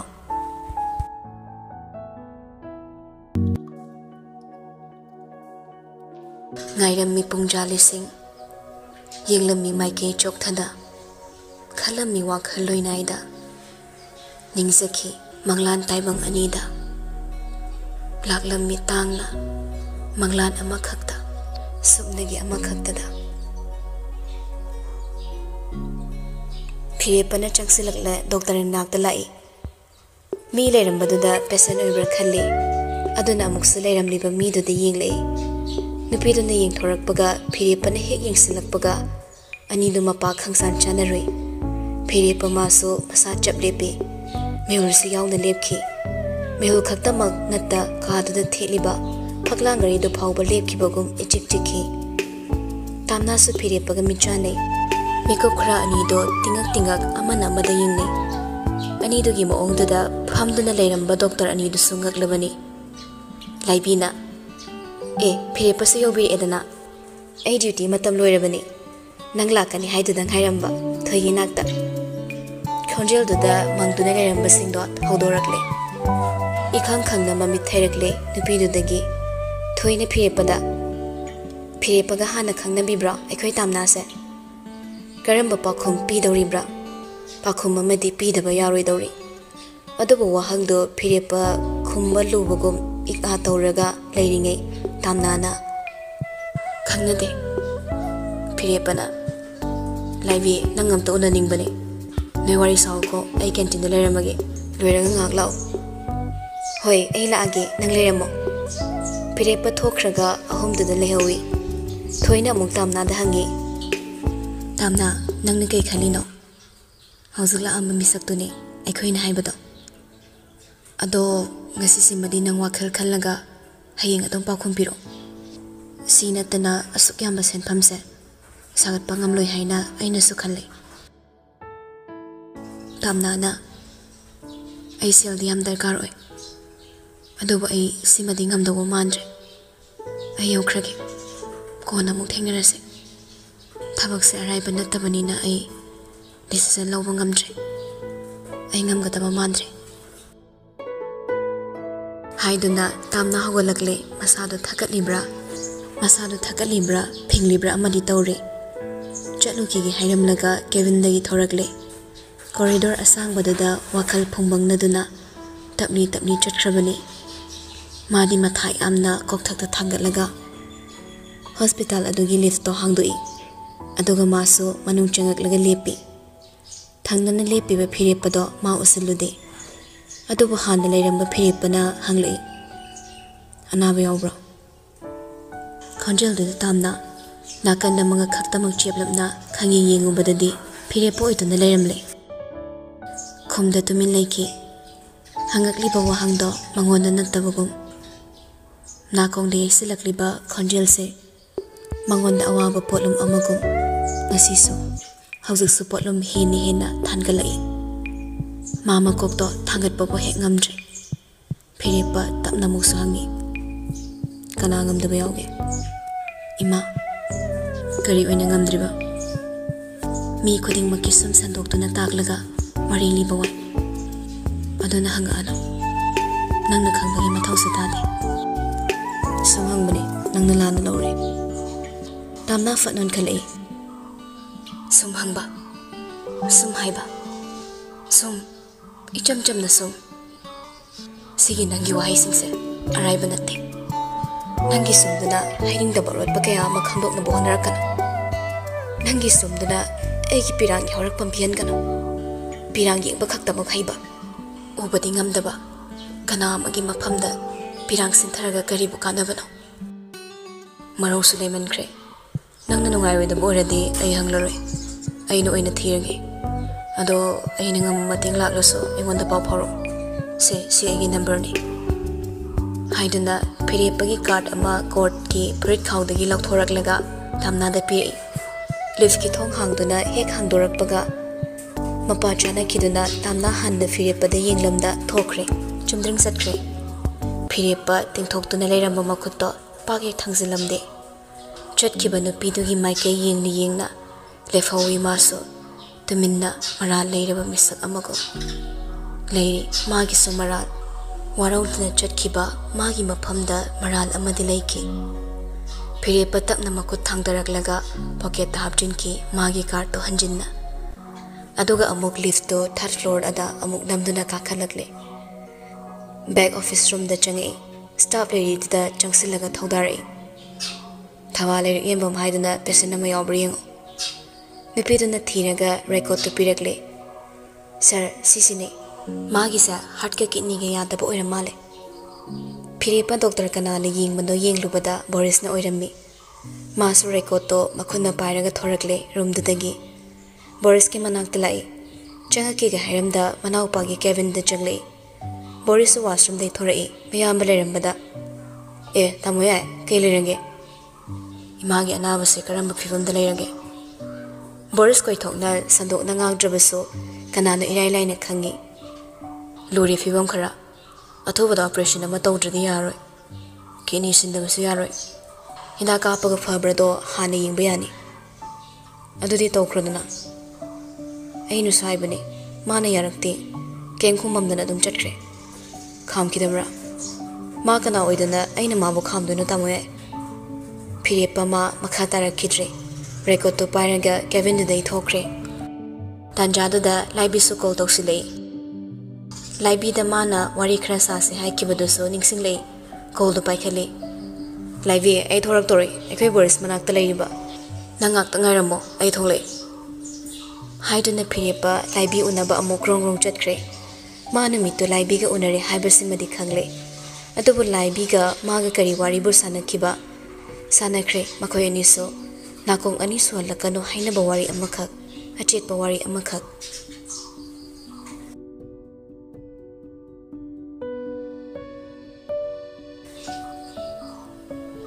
ꯃꯣꯜꯍꯥꯏꯅꯕꯤ ꯅꯨꯡꯁꯤꯠꯅ ꯁꯟꯗ꯭ꯌꯥꯒꯤ ꯌꯥꯆꯪꯂꯛꯄꯒꯤ ꯂꯤꯔꯤ ꯂꯤꯔꯤ ꯍꯨꯝꯂꯛꯄ ꯀꯥꯟ ꯀꯥꯡꯁꯤ ꯃꯈꯣꯜꯅ ꯀꯥꯡ ꯀꯥꯡ ꯌꯩꯔꯛꯄ ꯃꯇꯝ ꯎꯆꯦꯛ ꯋꯥꯌꯥꯁꯤꯡꯅ check check ꯃꯌꯨꯝꯗ ꯍꯟꯖꯤꯜꯂꯛꯄ ꯀꯥꯟ ꯇꯥꯝꯅ ꯃꯅꯤꯡꯒꯤ ꯄꯨꯈ꯭ꯔꯤꯗꯒꯤ ꯈꯣꯡꯉꯥꯝꯕꯜ ꯑꯣꯏꯅꯕ ꯏꯁꯤꯡ ꯕꯥꯇꯤꯜ ꯑꯅꯤ ꯁꯣꯛꯀꯠꯂꯒ ꯊꯅꯝꯂꯦ ꯍꯥꯏꯔꯒ ꯃꯅꯤꯡꯂꯣꯝꯗ ꯍꯟꯖꯤꯟꯗꯨꯅ ꯆꯪꯉꯛꯏ ꯔꯥꯏꯁ ꯀꯨꯀꯔꯗ ꯏꯁꯤꯡ ꯍꯥꯞꯇꯨꯅ ꯊꯥꯡꯒꯠꯈ꯭ꯔꯦ ꯑꯗꯨꯒ ꯒ꯭ꯌꯥꯁꯇꯅ ꯏꯟꯁꯥꯡ ꯊꯣꯡꯅꯕ ꯍꯥꯏꯅ ꯏꯟꯁꯥꯡ ꯃꯍꯤ ꯊꯥꯡꯒꯠꯂꯤ ꯊꯃꯥꯁꯨ ꯆꯥꯛꯈꯨꯝ ꯆꯪꯉꯛꯏ ꯃꯣꯔꯥ ꯃꯆꯥ ꯑꯃꯗ ꯐꯝꯊꯔꯛꯂꯒ ꯍꯪꯉꯤ ꯗꯣꯛꯇꯔꯅ ꯀꯔꯤ ꯀꯔꯤ ꯍꯥꯏꯔꯛꯂꯕ ꯅꯪꯅ ꯊꯦꯡꯅ ꯍꯜꯂꯛꯏꯁꯤꯅ ꯀꯔꯤꯒꯤ ꯀꯦꯟꯇꯤꯟꯗꯁꯨ ꯉꯥꯏꯍꯥꯛ ꯆꯪꯉꯨꯔꯦ ꯀꯩꯕꯨ ꯍꯥꯏꯔꯛꯎꯅꯤ ꯏꯃꯥ ꯍꯤꯗꯥꯛ ꯆꯥꯎ ꯍꯥꯏꯔꯛꯇꯅ ꯅꯥꯔꯗꯤ ꯍꯤꯗꯥꯛ ꯆꯥꯎ ꯍꯥꯏꯔꯛꯄ ꯇꯥꯕꯅꯤ ꯐꯒꯅꯤ ꯍꯥꯏꯕ꯭ꯔꯥ ꯁꯤꯅꯤꯗ ꯍꯤꯗꯥꯛ ꯆꯥꯔꯗꯤ ꯐꯅꯤ ꯆꯥꯗ꯭ꯔꯗꯤ ꯐꯔꯣꯏ ꯍꯥꯏꯔꯛꯏ ꯍꯤꯗꯥꯛ ꯆꯥꯕ ꯀꯥꯎꯒꯅꯨꯀꯣ ꯍꯅꯨꯕꯤꯅ ꯏꯀꯥꯎ ꯍꯦꯛ ꯀꯥꯎꯁꯤꯟꯅꯔꯗꯅ ꯑꯉꯥꯡ ꯃꯆꯥꯗꯧꯅ ꯊꯕꯥꯅ ꯋꯥ ꯉꯥꯡꯒꯦ ꯍꯦꯛ ꯇꯧꯕꯒ ꯏꯛ ꯍꯥꯏꯗꯨꯅ ꯃꯁꯥꯗꯨ ꯌꯥꯡ ꯆꯤꯡꯕꯒꯨꯝ ꯆꯤꯡꯈ꯭ꯔꯦ ꯇꯨꯊꯔꯛꯏ ꯂꯩꯃꯥꯏꯗ ꯐꯤꯕꯝꯗꯨꯗꯩꯗꯤ ꯇꯥꯝꯅꯥꯁꯨ ꯈꯪꯄ꯭ꯔꯦꯛ ꯈꯪ ꯃꯃꯥ ꯀꯧꯗꯨꯅ ꯄꯥꯈꯠꯅ ꯆꯦꯟꯁꯤꯜꯂꯒ ꯉꯥꯛꯈꯠꯂꯤ ꯏꯃꯥ ꯏꯃꯥ ꯀꯩꯗꯧꯔꯒꯦ ꯏꯃꯥ ꯍꯪꯂꯤꯕꯅꯤ ꯀꯩꯗꯧꯔꯒꯦ ꯑꯗꯨꯕꯨ ꯈꯪꯉꯤ ꯑꯅꯥꯕꯒꯤꯅꯤ ꯅꯥꯔꯤꯕ ꯂꯩꯅꯥꯗꯨꯒꯤ ꯁꯤꯝꯇꯣꯝꯅꯤ ꯑꯦꯗꯃꯤꯠ ꯇꯧꯔꯁꯤꯐꯥꯎ ꯍꯥꯏꯔꯛꯈꯤꯕꯅꯤ ꯁꯦꯜ ꯂꯩꯇꯕꯅ ꯎꯄꯥꯏ ꯂꯩꯇ ꯍꯜꯂꯛꯈꯤꯕꯅꯤ ꯑꯗꯨꯕꯨ ꯐꯤꯕꯝꯁꯤꯗꯗꯤ ꯁꯦꯜꯒꯤ ꯃꯩꯁꯥ ꯀꯤꯔꯨꯕ ꯂꯩꯇ ꯍꯣꯁꯄꯤꯇꯥꯜꯗ ꯑꯦꯗꯃꯤꯠ ꯇꯧꯔꯝꯃꯁꯨ ꯈꯜꯂꯛꯏ ꯃꯃꯥꯕꯨ ꯊꯥꯗꯣꯛꯂꯝꯂꯒ ꯐꯣꯟ ꯂꯧꯕ ꯀꯥꯟꯗ ꯆꯦꯜꯂꯛꯏ ꯂꯩꯀꯥꯏꯒꯤ ꯄ꯭ꯔꯙꯥꯟꯗ ꯐꯣꯟ ꯇꯧꯈ꯭ꯔꯦ ꯃꯃꯥ ꯀꯩꯅꯣꯝꯃ ꯇꯧꯈ꯭ꯔꯦ ꯍꯥꯏꯅ ꯃꯤꯅꯠ 10ꯃꯨꯛ ꯂꯩꯕꯒ ꯄ꯭ꯔꯙꯥꯟꯗꯨꯅ ꯃꯆꯥꯅꯨꯄꯥꯒꯤ ꯒꯥꯔꯤ ꯊꯧꯔꯛꯇꯨꯅ ꯈꯨꯗꯛꯇ ꯍꯣꯁꯄꯤꯇꯥꯜ ꯌꯧꯈ꯭ꯔꯦ ꯅꯨꯃꯤꯗꯥꯡꯗꯤ ꯐꯤꯔꯦꯞꯄ ꯅꯍꯥꯟꯈꯩꯒꯤ ꯏꯃꯥꯟ ꯃꯥꯟꯅꯗ ꯎꯪꯗꯨꯅ ꯂꯩꯔꯝꯃꯤ ꯆꯥꯛ ꯆꯥꯔꯁꯨ ꯇꯨꯃꯤꯟꯅ ꯆꯥꯕ ꯑꯗꯨꯒ ꯃꯄꯨꯡ ꯐꯥꯅꯁꯨ ꯆꯥꯈꯤꯗꯕ ꯁꯣꯐꯥꯗ ꯐꯝꯃꯤ ꯌꯥꯡꯂꯦꯟꯗꯨ ꯃꯅꯤꯡꯗ ꯉꯥꯊꯩ ꯐꯝ ꯊꯥꯕ ꯂꯣꯏꯈ꯭ꯔꯕ ꯁꯨꯔꯨ ꯐꯤꯔꯦꯞꯄꯒꯤ ꯃꯅꯥꯛ ꯆꯪꯁꯤꯜꯂꯒ ꯐꯝꯃꯛꯏ ꯅꯨꯄꯤ ꯑꯃ ꯊꯦꯡꯅꯩ ꯍꯥꯏ ꯃꯥꯗ ꯌꯥꯗ꯭ꯔꯦꯅ ꯍꯥꯏꯔꯛꯏ ꯑꯩꯈꯣꯏꯅꯤ ꯆꯠꯂꯒ ꯑꯃꯨꯛꯇꯪꯗꯤ ꯉꯥꯡꯅꯧꯁꯤꯗ ꯃꯤꯅ ꯌꯥꯔꯛꯇ꯭ꯔꯕꯗꯨꯗ ꯑꯩꯅ ꯀꯔꯤ ꯍꯥꯏꯔꯨꯁꯨ ꯍꯥꯏꯅꯣ ꯑꯉꯥꯡ ꯑꯃ ꯌꯥꯎꯗꯦ ꯍꯥꯏꯅ ꯑꯩꯅ ꯅꯪꯕꯨ ꯃꯤꯔꯥꯏꯈꯤꯕ꯭ꯔꯥ ꯅꯪꯅꯁꯨ ꯌꯥꯝꯅ ꯑꯉꯥꯡ ꯄꯥꯝꯃꯤꯁꯤ ꯀꯩꯒꯤꯅꯣ ꯌꯨꯝꯁꯤꯗ ꯅꯨꯄꯥ ꯑꯩꯈꯛꯅꯤ ꯍꯥꯏꯕꯁꯨ ꯅꯠꯇꯦ ꯕꯣꯔꯤꯁ ꯂꯩꯔꯤ ꯑꯩ ꯑꯗꯨ ꯈꯪꯅ ꯂꯥꯏꯁꯨ ꯈꯪꯗꯕ ꯅꯠꯇꯦ ꯉꯁꯤ ꯐꯥꯎꯕ ꯅꯉꯣꯟꯗꯒꯤ ꯃꯌꯥꯝ ꯑꯃ ꯅꯤꯗꯨꯅ ꯂꯥꯛꯂꯁꯨ ꯍꯟꯗꯛꯀꯤꯁꯤꯒ ꯌꯥꯝ ꯈꯦꯠꯅꯩ ꯃꯤꯑꯣꯏꯕ ꯑꯃ ꯑꯣꯏꯅ ꯇꯥꯃꯣꯅ ꯌꯥꯝꯐꯝ ꯊꯣꯛꯏ ꯀꯔꯝꯕ IPCꯒꯤ ꯁꯦꯛꯁꯟ ꯄꯥꯜꯂꯒꯅꯣ ꯅꯪꯅ ꯑꯩꯉꯣꯟꯗ ꯗꯐ ꯑꯃꯨꯛ ꯇꯧꯔꯛꯇꯣꯏꯁꯤꯅ ꯀꯤꯖꯔꯦꯗ ꯅꯨꯄꯤ ꯅꯣꯏꯁꯦ ꯍꯤꯡꯆꯥꯕꯤ ꯑꯣꯏꯅ ꯇꯧꯔꯗꯅ ꯑꯩꯗꯤ ꯈꯪꯗꯦꯀꯣ ꯌꯥꯗꯕ ꯌꯥꯔꯣꯏ ꯁꯨ ꯅꯪ ꯋꯥ ꯃꯈꯥ ꯇꯥꯔꯅꯨ ꯅꯪꯒꯤ ꯅꯤꯡꯉꯥꯏꯗ ꯁꯨꯝ ꯑꯩ ꯏꯜꯂꯒ ꯂꯩꯕ ꯉꯝꯕ ꯅꯠꯇꯦ ꯅꯪꯒꯤ ꯄ꯭ꯔꯣꯖꯦꯛ ꯑꯃꯒꯤ ꯆꯠꯐꯝ ꯊꯣꯛꯄꯗꯣ ꯃꯥꯏ ꯄꯥꯛꯅ ꯆꯠꯈꯣ ꯍꯜꯂꯛꯑꯒ ꯈꯟꯅꯁꯦ ꯁꯨꯔꯨ ꯃꯈꯥ ꯇꯥꯔꯝꯗ꯭ꯔꯦ ꯏꯁꯥꯎ ꯁꯥꯎꯅ ꯀꯥꯗꯒꯤ ꯁꯥꯎꯔꯦ ꯈꯪꯍꯟꯅ ꯈꯣꯡꯊꯥꯡ ꯃꯈꯜ ꯊꯣꯛꯅ ꯊꯥꯡꯗꯨꯅ ꯊꯣꯔꯛꯂꯦ ꯑꯃꯨꯕꯒꯤ ꯀꯣꯀꯤꯂꯥꯒ ꯋꯥꯔꯤ ꯁꯥꯟꯅꯔꯝꯕꯗꯨꯗ ꯇꯞꯊꯔꯒ ꯇꯨꯃꯤꯟ ꯇꯥꯏ ꯁꯥꯟꯅꯔꯤꯕ ꯋꯥꯔꯤꯗꯣ ꯑꯉꯥꯡ ꯑꯃ ꯌꯥꯍꯧꯕꯅ ꯐꯩꯗꯤ ꯈꯜꯂꯤ ꯑꯩꯁꯨ ꯃꯃꯥ ꯑꯃꯨꯕꯤꯅ ꯑꯉꯥꯡꯒꯤ ꯋꯥꯔꯤꯁꯦ ꯇꯣꯛꯁꯤ ꯕꯣꯔꯤꯁꯀꯤ ꯏꯃꯧ ꯂꯥꯛꯂꯒ ꯑꯩꯈꯣꯏꯒꯤ ꯅꯤꯡꯕ ꯍꯦꯛ ꯊꯨꯡꯍꯟꯕ ꯍꯥꯏꯗꯨꯅꯤ ꯑꯩꯈꯣꯏꯒꯤ ꯏ ꯄꯨꯡ ꯃꯨꯠꯂꯅꯤ ꯍꯥꯏꯕꯗꯤ ꯅꯠꯇꯦꯗꯅ ꯑꯩꯈꯣꯏ ꯏꯁꯨ ꯇꯣꯝꯕꯗꯣ ꯁꯤꯗ ꯊꯝꯕꯤꯔꯁꯤꯔ ꯃꯃꯥ ꯌꯥꯏ ꯀꯩꯁꯨ ꯀꯥꯏꯗꯦ ꯑꯩꯈꯣꯏ ꯕꯣꯔꯤꯁ ꯍꯥꯏꯔ ꯅꯨꯄꯤ ꯄꯥꯛꯅ ꯊꯤꯒꯅꯤ ꯊꯥꯖꯗꯦ ꯑꯩꯈꯣꯏ ꯑꯇꯣꯝꯕꯗꯣ ꯑꯣꯏꯅ ꯊꯝꯕꯤꯔꯁꯤ ꯑꯩꯈꯣꯏ ꯕꯣꯔꯤꯁꯀꯁꯨ ꯌꯥꯝ ꯆꯥꯟꯅꯈ꯭ꯔꯕꯅꯤ ꯃꯥ ꯂꯩꯔꯗꯤ ꯏꯃꯨꯡꯁꯦ ꯄꯨꯛꯂꯥꯡ ꯂꯥꯡꯗꯧꯔꯤꯕꯅꯤ ꯑꯩꯈꯣꯏꯅ ꯌꯣꯛꯆꯔꯒꯦ ꯍꯥꯏꯕꯗꯨꯁꯨ ꯃꯃꯥꯗꯨꯅ ꯍꯔꯥꯎ ꯍꯔꯥꯎ ꯌꯥꯔꯛꯀꯅꯤ ꯏꯆꯥ ꯅꯤꯡꯉꯣꯜꯒꯤ ꯃꯆꯥꯁꯨ ꯏꯁꯨꯅꯤ ꯀꯩꯅꯣ ꯂꯟ ꯊꯨꯝ ꯃꯌꯥꯝꯁꯦ ꯇꯪꯈꯥꯏ ꯑꯃ ꯍꯦꯛ ꯁꯤꯟꯅꯊꯣꯛꯑꯒ ꯂꯣꯏꯔꯦꯗꯅ ꯁꯨꯔꯨ ꯍꯟꯗꯨꯅ ꯃꯃꯥꯏ ꯂꯩꯔꯒ ꯃꯥꯒꯤ ꯀꯥ ꯃꯅꯨꯡꯗ ꯑꯃꯨꯛ ꯆꯪꯉꯛꯂꯦ ꯅꯤꯡꯉꯣꯜ ꯃꯆꯥ ꯑꯍꯜꯁꯤꯡꯗꯨꯒꯤꯅ ꯃꯁꯨ ꯅꯨꯄꯥꯗꯣ ꯁꯨꯔꯨ ꯃꯌꯨꯝꯁꯤꯗ ꯂꯩꯍꯟꯅꯤꯡꯗꯦ ꯃꯃꯥꯗꯨꯁꯨ ꯃꯥꯅ ꯀꯌꯥ ꯅꯨꯡꯁꯤꯕ ꯑꯣꯏꯔꯝꯗꯦ ꯑꯗꯨꯒꯤꯁꯨ ꯃꯊꯛꯇ ꯑꯇꯣꯞꯄ ꯑꯃꯒꯤ ꯑꯉꯥꯡ ꯌꯣꯛꯄ ꯃꯥ ꯄꯥꯝꯂꯝꯗꯦ ꯃꯥꯁꯨ ꯑꯉꯥꯡ ꯌꯥꯎꯕ ꯉꯝꯒꯅꯤ ꯈꯪꯕꯅ ꯑꯉꯥꯡꯗꯣ ꯑꯇꯣꯞꯄꯒꯤ ꯌꯣꯛꯄ ꯄꯥꯝꯗꯕ ꯑꯗꯨꯒ ꯑꯃꯨꯛꯁꯨ ꯃꯥꯒꯤ ꯄ꯭ꯔꯣꯐꯦꯁꯟ ꯑꯃꯗꯤ ꯐꯤꯒꯔ ꯁ꯭ꯀꯤꯟꯒꯤ ꯃꯈꯜ ꯃꯈꯜ ꯁꯤꯖꯤꯟꯅꯔꯤꯕ ꯃꯦꯗꯤꯀꯦꯁꯟꯁꯤꯗ ꯏꯐꯦꯛ ꯂꯥꯛꯍꯟꯅꯤꯡꯗꯕꯅ ꯃꯥ ꯄ꯭ꯔꯦꯒꯅꯦꯟ ꯑꯣꯏꯕꯁꯨ ꯄꯥꯝꯗꯕꯅꯤ ꯑꯍꯜꯁꯤꯡꯅ ꯈꯟꯅꯍꯧꯔꯤꯕ ꯋꯥꯗꯨꯅ ꯇꯟꯕꯅ ꯁꯨꯔꯨ ꯋꯥꯈꯜ ꯑꯃ ꯆꯠꯅꯗꯤ ꯈꯟꯈ꯭ꯔꯕꯅꯤ ꯀꯥ ꯃꯅꯨꯡ ꯍꯦꯛ ꯆꯪꯉꯛꯄꯒ ꯃꯥꯒꯤ ꯗ꯭ꯔꯃꯥ ꯍꯧꯔꯛꯂꯦ ꯏꯁꯨꯛ ꯁꯨꯛꯊꯔꯒ ꯇꯨꯃꯤꯟꯅ ꯐꯃꯨꯡ ꯀꯥꯈꯠꯈ꯭ꯔꯦ ꯐꯤꯔꯦꯞꯄ ꯃꯥꯁꯨ ꯀꯩꯁꯨ ꯎꯁꯤꯜꯂꯝꯗꯦ ꯎꯍꯜꯂꯒꯦ ꯈꯪꯍꯜꯂꯒꯦ ꯃꯇꯥꯒꯨꯝ ꯑꯍꯣꯡꯕ ꯈꯤꯇꯪ ꯎꯠꯂꯛꯄꯗꯣ ꯐꯤꯔꯦꯞꯄ ꯃꯥꯅꯗꯤ ꯎꯈꯤꯗ꯭ꯔꯦ ꯎꯔꯔꯣꯏ ꯈꯟꯅ ꯎꯗꯗꯕꯁꯨ ꯅꯠꯇꯦ ꯎꯗꯕ ꯑꯁꯦꯡꯕꯅꯤ ꯑꯅꯤꯁꯤꯒꯤ ꯔꯤꯂꯦꯁꯟꯁꯤꯞꯁꯤ ꯐꯖꯗꯦ ꯍꯥꯏꯕꯗꯤ ꯌꯥꯗꯦ ꯑꯗꯨꯕꯨ ꯃꯁꯥ ꯃꯁꯥꯒꯤ ꯃꯊꯧꯅ ꯃꯔꯝ ꯑꯣꯏꯔꯒ ꯇꯥꯝꯅ ꯇꯣꯏꯅ ꯂꯩꯅꯕꯅ ꯑꯃꯅ ꯑꯃꯒꯤ ꯐꯤꯂꯤꯡꯁ ꯈꯪꯕ ꯋꯥꯠꯂꯤ ꯍꯥꯏꯕꯗ ꯍꯥꯏꯃꯟꯕꯗꯤ ꯊꯣꯛꯂꯔꯣꯏ ꯑꯗꯨꯕꯨ ꯃꯥꯒꯤ ꯃꯊꯧꯅ ꯑꯃꯅꯁꯨ ꯃꯤꯅꯨꯡꯁꯤ ꯄꯤꯕꯤꯗꯦ ꯋꯥꯔꯧꯗꯦ ꯑꯃꯅꯁꯨ ꯊꯑꯣꯏꯔꯛꯇꯦ ꯁꯥꯎꯔꯨꯗꯦ ꯑꯟꯗꯔꯁꯇꯦꯟꯗꯤꯡ ꯑꯃꯗ ꯂꯩꯅꯕꯅꯤ ꯃꯁꯥ ꯃꯁꯥꯒꯤ ꯑꯄꯥꯝꯕꯗ ꯈꯨꯠ ꯊꯤꯡꯖꯤꯟꯅꯗꯦ ꯗꯤꯁꯤꯖꯟ ꯑꯃ ꯂꯧꯕꯗ ꯑꯃꯒꯤ ꯋꯥ ꯉꯥꯏꯗꯦ ꯑꯃꯅ ꯂꯧꯔꯝꯕ ꯗꯤꯁꯤꯖꯟꯗꯁꯨ ꯑꯃꯅ ꯌꯥꯅꯤꯡꯗꯦ ꯀꯩꯁꯨ ꯌꯦꯠꯅꯔꯝꯗꯦ ꯍꯟꯇꯛ ꯑꯉꯥꯡꯒꯤ ꯃꯇꯥꯡꯁꯤꯗꯅꯤ ꯃꯈꯣꯏ ꯑꯅꯤꯒꯤ ꯀꯣꯛ ꯆꯤꯡꯁꯤꯜꯂꯤꯕꯁꯦ ꯑꯗꯨꯕꯨ ꯁꯨꯔꯨꯒꯤ ꯅꯤꯡꯉꯥꯏꯅꯅꯤ ꯑꯃꯔꯣꯝꯗ ꯑꯉꯥꯡ ꯑꯁꯨꯛ ꯌꯥꯝꯅ ꯄꯥꯝꯂꯕ ꯀꯔꯤꯒꯤꯗꯃꯛ ꯃꯥꯅ ꯄ꯭ꯔꯦꯒꯅꯦꯟ ꯑꯣꯏꯕ ꯄꯥꯝꯗ꯭ꯔꯤꯕ ꯁꯤꯃꯁꯨ ꯍꯪꯕ ꯌꯥꯕ ꯋꯥꯍꯪ ꯑꯃ ꯑꯣꯏꯔꯤ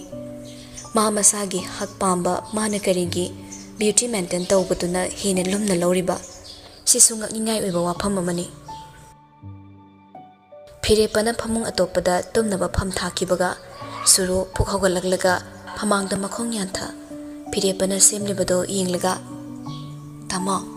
ꯇꯥꯃꯣ ꯌꯥꯏ ꯋꯥ ꯑꯝꯇꯗꯤ ꯈꯟꯅꯁꯤꯗ ꯑꯩ ꯌꯥꯝ ꯂꯩꯇꯥꯗꯦ ꯅꯪꯅ ꯑꯩꯒꯤ ꯗꯤꯁꯤꯖꯟꯁꯤꯗ ꯌꯥꯅꯤꯡꯗ꯭ꯔꯤꯁꯦ ꯀꯩꯒꯤꯅꯣ ꯐꯤꯔꯦꯞꯄ ꯐꯝ ꯊꯥꯕ ꯂꯣꯏꯈ꯭ꯔꯦ ꯃꯁꯥꯗꯣ ꯀꯥꯡꯊꯣꯜꯗ ꯃꯁꯥ ꯇꯪꯈꯥꯏ ꯑꯃ ꯉꯥꯊꯔꯒ ꯃꯈꯣꯡ ꯁꯥꯡꯅ ꯇꯤꯡꯊꯣꯛꯂꯒ ꯍꯤꯞꯄꯤ ꯑꯩ ꯌꯥꯗꯦ ꯍꯥꯏꯕ ꯅꯠꯇꯦ ꯑꯇꯣꯞꯄ ꯃꯤ ꯑꯃꯃꯨꯛ ꯊꯤꯕ ꯇꯥꯔꯦꯗꯅ ꯃꯁꯥꯅ ꯌꯥꯅꯤꯡꯗꯕꯗ ꯑꯩꯈꯣꯏ ꯐꯣꯔꯁ ꯇꯧꯔꯣꯏꯁꯦ ꯍꯣꯏ ꯍꯥꯏꯗꯅ ꯍꯔꯥꯎ ꯍꯔꯥꯎ ꯌꯥꯔꯛꯄ ꯃꯊꯧ ꯃꯔꯝ ꯈꯪꯗꯕ ꯃꯤꯗꯨꯗꯤ ꯑꯩꯁꯨ ꯄꯥꯝꯗꯦ ꯑꯁꯨꯛ ꯆꯥꯎꯕ ꯊꯕꯛ ꯑꯃ ꯇꯧꯕꯤꯔꯛꯇꯧꯔꯤꯕꯅꯤꯅ ꯑꯩꯈꯣꯏꯅ ꯈꯔ ꯅꯣꯟꯖꯗ꯭ꯔꯗꯤ ꯀꯃꯥꯏꯅ ꯏꯌꯥꯡ ꯌꯥꯡꯅ ꯌꯥꯊꯣꯔꯛꯀꯅꯤ ꯍꯦꯟꯅ ꯁꯦꯜ ꯄꯥꯝꯕꯩ ꯑꯣꯏꯔꯝꯕꯁꯨ ꯌꯥꯏ ꯑꯩꯈꯣꯏ ꯑꯅꯤ ꯃꯥꯒꯤ ꯃꯅꯥꯛ ꯆꯠꯂꯒ ꯍꯥꯏꯖꯔꯨꯁꯦ ꯑꯩ ꯃꯥꯒꯤ ꯃꯈꯣꯡ ꯁꯣꯛꯇꯨꯅꯁꯨ ꯈꯨꯔꯨꯝꯒꯦꯕ ꯅꯨꯄꯤ ꯑꯃꯒꯤ ꯑꯋꯥꯕꯗꯤ ꯅꯨꯄꯤ ꯑꯣꯏꯕꯤ ꯈꯛꯇꯅ ꯈꯪꯒꯅꯤ ꯃꯥꯁꯨ ꯅꯨꯄꯤꯅꯤ ꯃꯥ ꯁꯣꯏꯗꯅ ꯌꯥꯔꯛꯀꯅꯤꯕ ꯍꯥꯏꯔꯒ ꯁꯨꯔꯨ ꯏꯔꯥ ꯈꯤꯇꯪ ꯊꯥꯡꯂꯛꯏ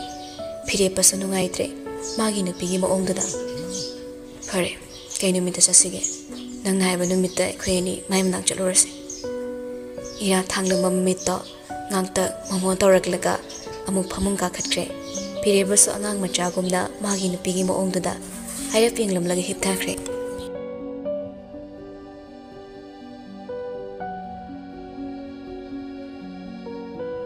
kanagumba imung amana hingni warabagi pothanaba matamni haiduna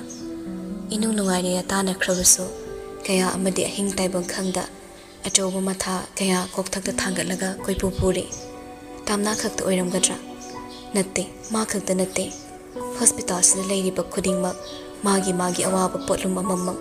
kokthakta thangatlaga koichin chenaribani thabasu ICU da leikre tamna na doctor gi manakta Borisna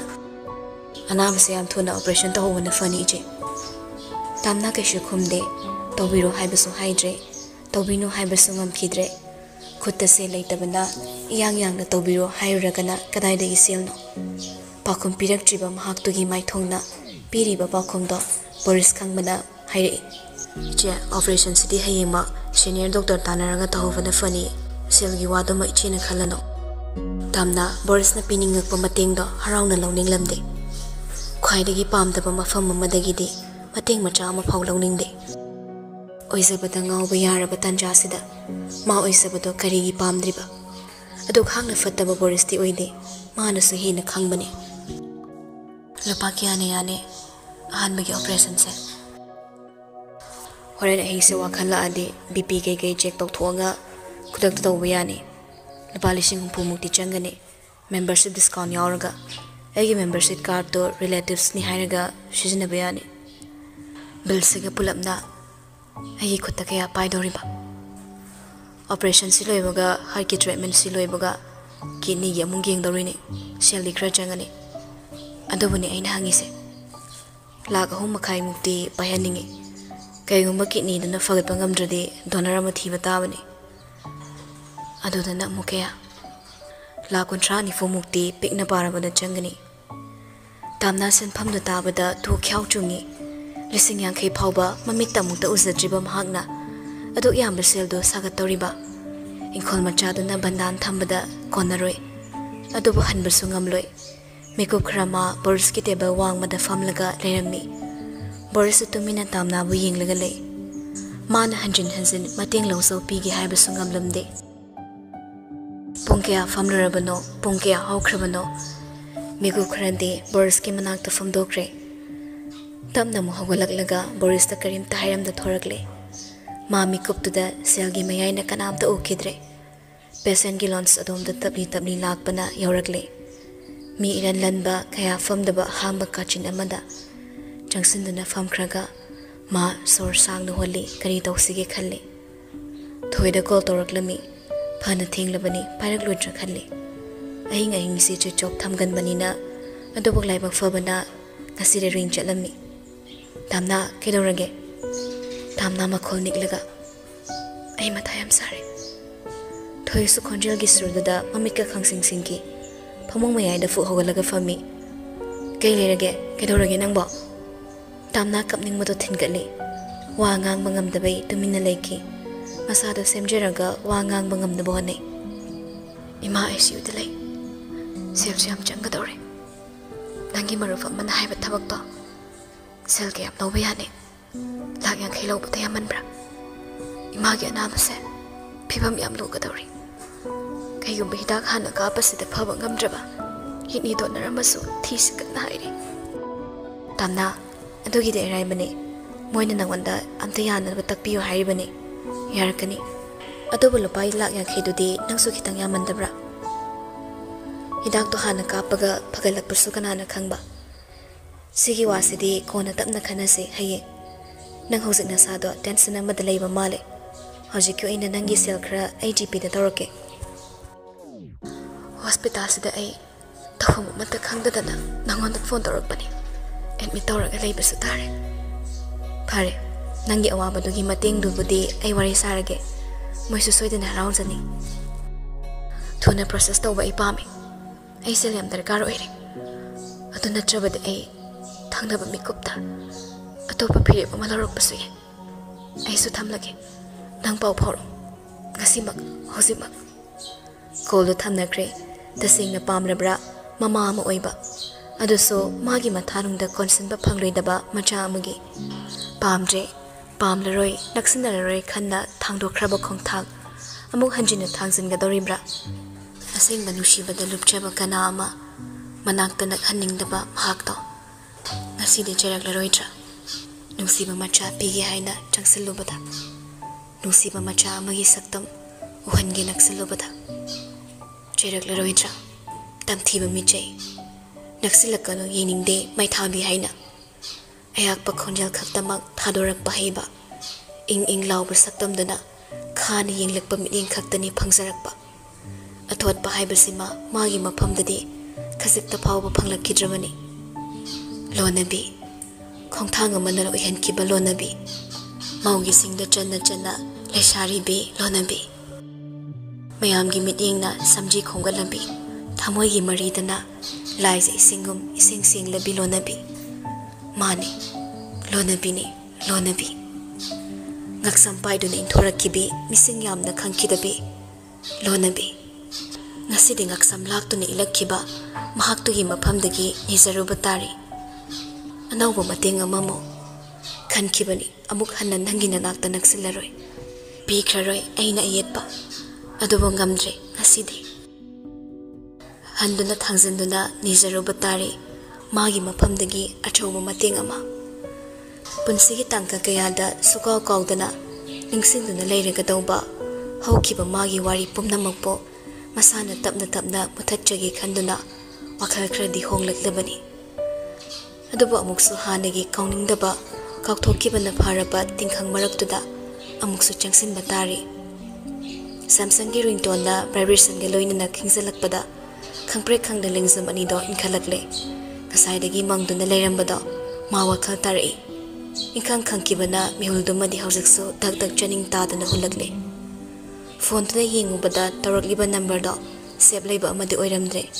ꯑꯗꯨꯕꯨ ꯇ꯭ꯔꯨ ꯀꯣꯂꯔꯗꯗꯤ ꯆꯣꯡꯊꯣꯔꯛꯏ ꯐꯤꯔꯦꯞꯄ ꯀꯪꯂꯥꯁꯥ ꯃꯥ ꯍꯟꯅ ꯍꯨꯜꯂꯝꯕ ꯃꯤꯍꯨꯜꯗꯨꯗꯒꯤ ꯏꯇꯣꯡ ꯇꯣꯉꯥꯟꯅ ꯃꯤꯄꯥꯏꯕꯒꯤ ꯃꯤꯍꯨꯜ ꯑꯃꯒ ꯍꯥꯞꯆꯤꯜꯂꯛꯇꯨꯅ ꯍꯦꯟꯅ ꯈꯣꯡꯖꯦꯜ ꯌꯥꯡꯅ ꯆꯣꯡꯈꯠꯂꯛꯂꯦ ꯍꯟꯗꯛꯇꯤ ꯁꯣꯔꯗꯨ ꯐꯩꯅ ꯍꯣꯜꯂꯕꯅꯤ ꯑꯁꯨꯝ ꯇꯧꯔꯤꯉꯩ ꯄꯥꯏꯗ꯭ꯔꯤꯉꯩꯗ ꯇꯠꯈꯤꯕꯅ ꯍꯥꯟꯗꯣꯛꯈ꯭ꯔꯦ ꯐꯔꯦꯗ ꯈꯟꯅ ꯈꯤꯇꯪ ꯌꯥꯡꯂꯤꯉꯩ ꯑꯃꯨꯛ ꯅꯣꯠꯁꯤꯜꯂꯛꯂꯦ ꯔꯤꯡꯇꯣꯟꯗꯣ ꯍꯟꯗꯛꯇꯤ ꯁꯣꯔ ꯑꯃꯨꯛꯇꯪ ꯍꯣꯟꯗꯣꯔꯛꯏ ꯃꯈꯣꯜ ꯊꯣꯛꯅ ꯍꯣꯟꯈꯤꯕ ꯁꯣꯔꯗꯨꯅ ꯄꯥꯈꯠꯄ ꯄꯨꯝꯅꯃꯛ ꯇꯪꯈꯥꯏ ꯑꯃꯗꯤ ꯉꯥꯏꯍꯥꯛꯀꯤ ꯑꯣꯏꯅ ꯅꯦꯝꯊꯍꯟꯈ꯭ꯔꯦ ꯄꯥꯏꯈꯠꯂꯒ ꯅꯥꯀꯣꯡꯗ ꯍꯥꯞꯀꯠꯂꯤ ꯈꯪꯅ ꯈꯪꯅ ꯈꯪꯗꯕ ꯁꯥꯗꯨꯅ ꯍꯪꯂꯤ ꯍꯜꯂꯣ ꯀꯅꯥ ꯃꯥꯜꯂꯤꯕ ꯅꯪꯅ ꯍꯥꯏꯕꯤꯌꯨ ꯅꯝꯕꯔꯁꯤꯅ ꯀꯅꯥꯗꯒꯤ ꯂꯧꯔꯤꯕ ꯍꯥꯏꯗꯧꯕ ꯋꯥꯗ ꯂꯥꯛꯁꯤ ꯃꯇꯝ ꯂꯧꯕ ꯅꯨꯡꯉꯥꯏꯇꯦ ꯐꯤꯔꯦꯞꯄ ꯇꯞꯅ ꯃꯦꯡꯅ ꯊꯤꯜꯂꯛꯏ ꯑꯊꯧꯕ ꯋꯥꯍꯩꯅ ꯉꯔꯥꯡꯅ ꯄꯥꯎꯈꯨꯝ ꯑꯃ ꯉꯁꯤꯅ ꯄꯥꯎꯈꯨꯝ ꯑꯃ ꯑꯅꯧꯕ ꯀꯔꯤ ꯋꯥꯈꯜ ꯑꯃꯨꯛ ꯈꯜꯂꯦ ꯅꯪꯅ ꯑꯩꯒꯤ ꯅꯥꯛꯇ ꯑꯃꯨꯛ ꯅꯛꯁꯤꯜꯂꯛꯀꯦ ꯍꯥꯏꯕꯒꯤ ꯑꯁꯥꯗꯨ ꯂꯩꯔꯗꯤ ꯊꯥꯗꯣꯛꯑꯣ ꯑꯩꯅ ꯉꯔꯥꯡ ꯅꯪꯉꯣꯟꯗ ꯎꯠꯈꯤꯕꯗꯣ ꯅꯨꯡꯁꯤꯕ ꯅꯠꯇꯦ ꯃꯤꯅꯨꯡꯁꯤꯅꯤ ꯀꯩꯒꯨꯝꯕꯗ ꯃꯤꯅꯨꯡꯁꯤꯁꯨ ꯅꯪꯅ ꯃꯥꯡꯍꯟꯒꯦ ꯈꯜꯂꯛꯂꯗꯤ ꯅꯪꯁꯨ ꯐꯠꯃꯟꯗꯦ ꯑꯩ ꯅꯪꯅ ꯁꯦꯜꯒꯤꯗꯃꯛ ꯄꯤꯒꯦ ꯍꯥꯏꯔꯛꯂꯤꯕ ꯑꯉꯥꯡꯗꯣ ꯏꯆꯥꯗꯣ ꯄꯥꯝꯗꯦ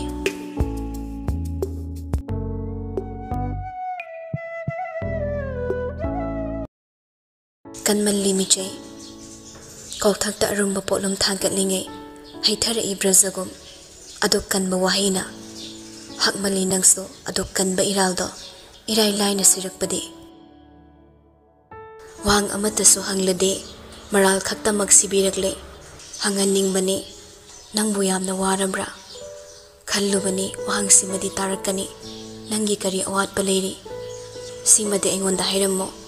ꯂꯣꯏꯅꯃꯛ ꯅꯠꯇ꯭ꯔꯕꯁꯨ ꯑꯩꯅ ꯉꯝꯕ ꯈꯔꯗꯤ ꯅꯪꯒꯤꯗꯃꯛꯇ ꯄꯥꯡꯂꯝꯒꯦ ꯅꯪꯒꯤ ꯑꯋꯥꯠꯄ ꯈꯔꯇꯪ ꯑꯣꯏꯔꯁꯨ ꯃꯦꯟꯁꯤꯜꯂꯝꯒꯦ ꯄꯤꯔꯥꯡ ꯁꯤꯟꯊꯔꯛꯅꯕ ꯃꯔꯝ ꯑꯃ ꯑꯣꯏꯔꯕꯁꯨ ꯃꯥꯒꯤ ꯋꯥꯍꯪꯗꯨꯅ ꯁꯤꯟꯊꯍꯜꯂꯛꯂꯕꯁꯨ ꯄꯨꯛꯅꯤꯡ ꯅꯨꯡꯁꯤꯕꯒꯤ ꯄꯤꯔꯥꯡ ꯑꯗꯨꯕꯨ ꯃꯍꯧꯁꯥꯒꯨꯝ ꯉꯁꯤꯁꯨ ꯁꯤꯕꯤꯔꯛꯂꯦ ꯃꯐꯝꯗ ꯑꯆꯧꯕ ꯃꯔꯥꯜ ꯑꯃ ꯇꯥꯍꯟꯗꯧꯔꯤꯕ꯭ꯔꯥ ꯏꯃꯨꯡ ꯊꯨꯒꯥꯏꯕꯤ ꯂꯣꯅꯕꯤ ꯍꯥꯟꯅꯗꯒꯤꯁꯨ ꯍꯧꯅ ꯏꯃꯨꯡ ꯃꯍꯤ ꯂꯥꯡꯍꯟꯕꯤ ꯑꯣꯏꯗꯨꯅ ꯂꯥꯛꯈꯤ ꯆꯍꯤ ꯀꯌꯥ ꯃꯥꯅꯤ ꯆꯍꯤ ꯌꯥꯝꯅ ꯌꯥꯝꯈ꯭ꯔꯦ ꯐꯤꯔꯦꯞꯄ ꯃꯥꯗꯤ ꯇꯌꯥꯡ ꯃꯈꯥ ꯇꯥꯔꯛꯂꯤ ꯃꯤꯆꯩꯗꯣ ꯀꯔꯤꯒꯨꯝꯕ ꯃꯥꯅ ꯄꯨꯝꯅꯃꯛ ꯈꯪꯈ꯭ꯔꯒ ꯀꯔꯤ ꯑꯣꯏꯅꯤ ꯍꯥꯏꯕ ꯅꯪ ꯀꯩꯝꯇ ꯈꯟꯕ ꯉꯝꯗꯕ꯭ꯔꯥ ꯃꯥꯗꯤ ꯀꯩꯝꯇ ꯈꯪꯖꯗꯕꯅꯤꯅ ꯑꯉꯥꯡ ꯃꯄꯥꯝꯕꯒꯤ ꯅꯪꯉꯣꯟꯗꯒꯤ ꯃꯇꯦꯡ ꯅꯤꯕꯅꯤ ꯑꯗꯨꯕꯨ ꯅꯪꯗꯤ ꯈꯪꯉꯤꯕ ꯅꯠꯇ꯭ꯔꯥ nangna mateng pangma yadaba imungni haiba aina hawkiba pumnama kauthoklaga icham chamthokna nangbu kaugi ngangi khanmani atopa intention amata aingonda leite you know what your beautiful eyes cannot freeze my heart and your beautiful body cannot melt at my heart tamna santhangna mahosa ko nangdi honglamdri nangonda hongma machet amata leiramdri hongli bahaibo nangi sahong saban samat phizat khaktam amangaire hongadabasu leite aina malam sida nushibadi mishak ama khaktani sumnadagi amaka hanadagi so hausikso tungdaso mishak tugidamak hingani chaina ira thanglaba mittuda yenglaga amuk samara leite khalakpra amuma wakhal maning hanbagum natraga chaithokluraga kanman khrabra aigi wahaise khalakpra natraga sauba heman mana mama mit kitang angsilapra tauri maong amadi adubu chairiba michaido manaba wahini matam amada itat tattana haikiba hatrin wahi khara khaktani henjillakpa adubu manari wahi ayambadi matamduda kairasanu matagum magi wangangna wahini hanjin thugai biki ngasi su saina do tahawna na phaurakle lonthok ta masagi wahi ama phauba haiba ngamjada tatu lekibani saidang bigum matam khara khakki adubu ngasi di machin khumlei can you stop this nonsense nangai ge bukari mari leinari bage ai di nangi nanak tagi lapthorakkiba numitudagi nangai gi mari loina jibra kari gi loina da mari amagum hojik su khanbano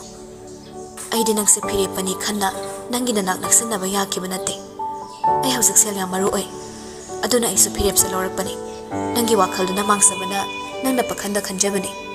nangi amang wakal duna maram moiraga ngasi su nangi michaido adumak tari aidi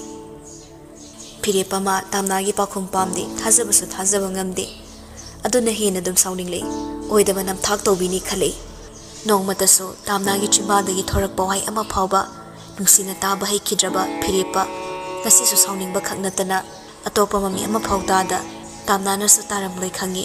wangang gi tawbaga tama kaurakpaduda phire pama ikhang khangna salai thorakpada suru terrace ki thong machadagi manakta lepnaga leirammi masu phone du sarkak thalaga onsilai gam changsilai office ki kolam la amba aduga ai som du thorakpani nangna tumbada langnindraba adubo kaidorange ka manung da dum sarasu yabaduba loiraba sanaba loire changase haiduna phire pamang tharaga gam thuna changkre suru khara dingak phawi karigi phire pana kodo satka kibano kayam luba ma khanganing daba thabaki matangi warino dubo ma fattabarom da ka hina di khanjilamde fattaba tawgadaba phire pana tabanina asuk sangna lerek pasida fan oiduna so relationship da respect biduna lakpa phire pani mathangi numini boriso night duty loiraga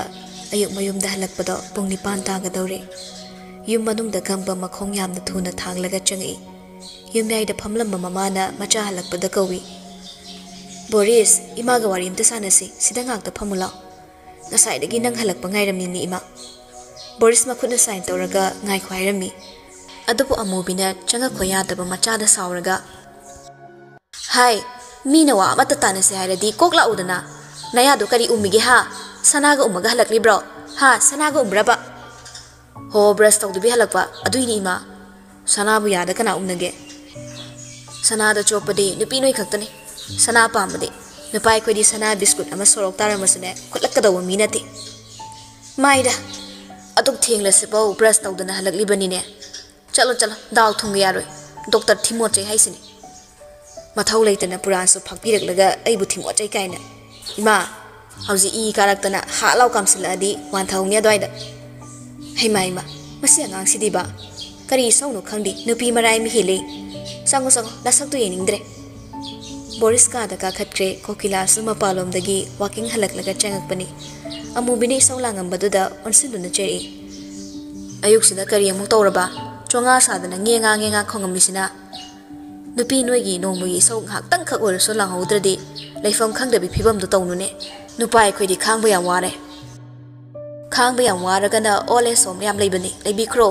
tha gi sing hawai khra thilake ꯑꯩꯈꯣꯏꯗꯤ ꯏꯁꯧ ꯈꯔ ꯂꯥꯡꯈꯤꯗꯧꯔꯤ ꯗꯤꯍꯦ ꯀꯜꯂꯤ ꯐꯥꯎ ꯌꯥ ꯅꯨꯡꯁꯤꯠ ꯆꯠꯇ꯭ꯔꯤ ꯐꯥꯎ ꯏꯁꯧ ꯈꯔ ꯀꯥꯟꯈꯤꯗꯧꯔꯤ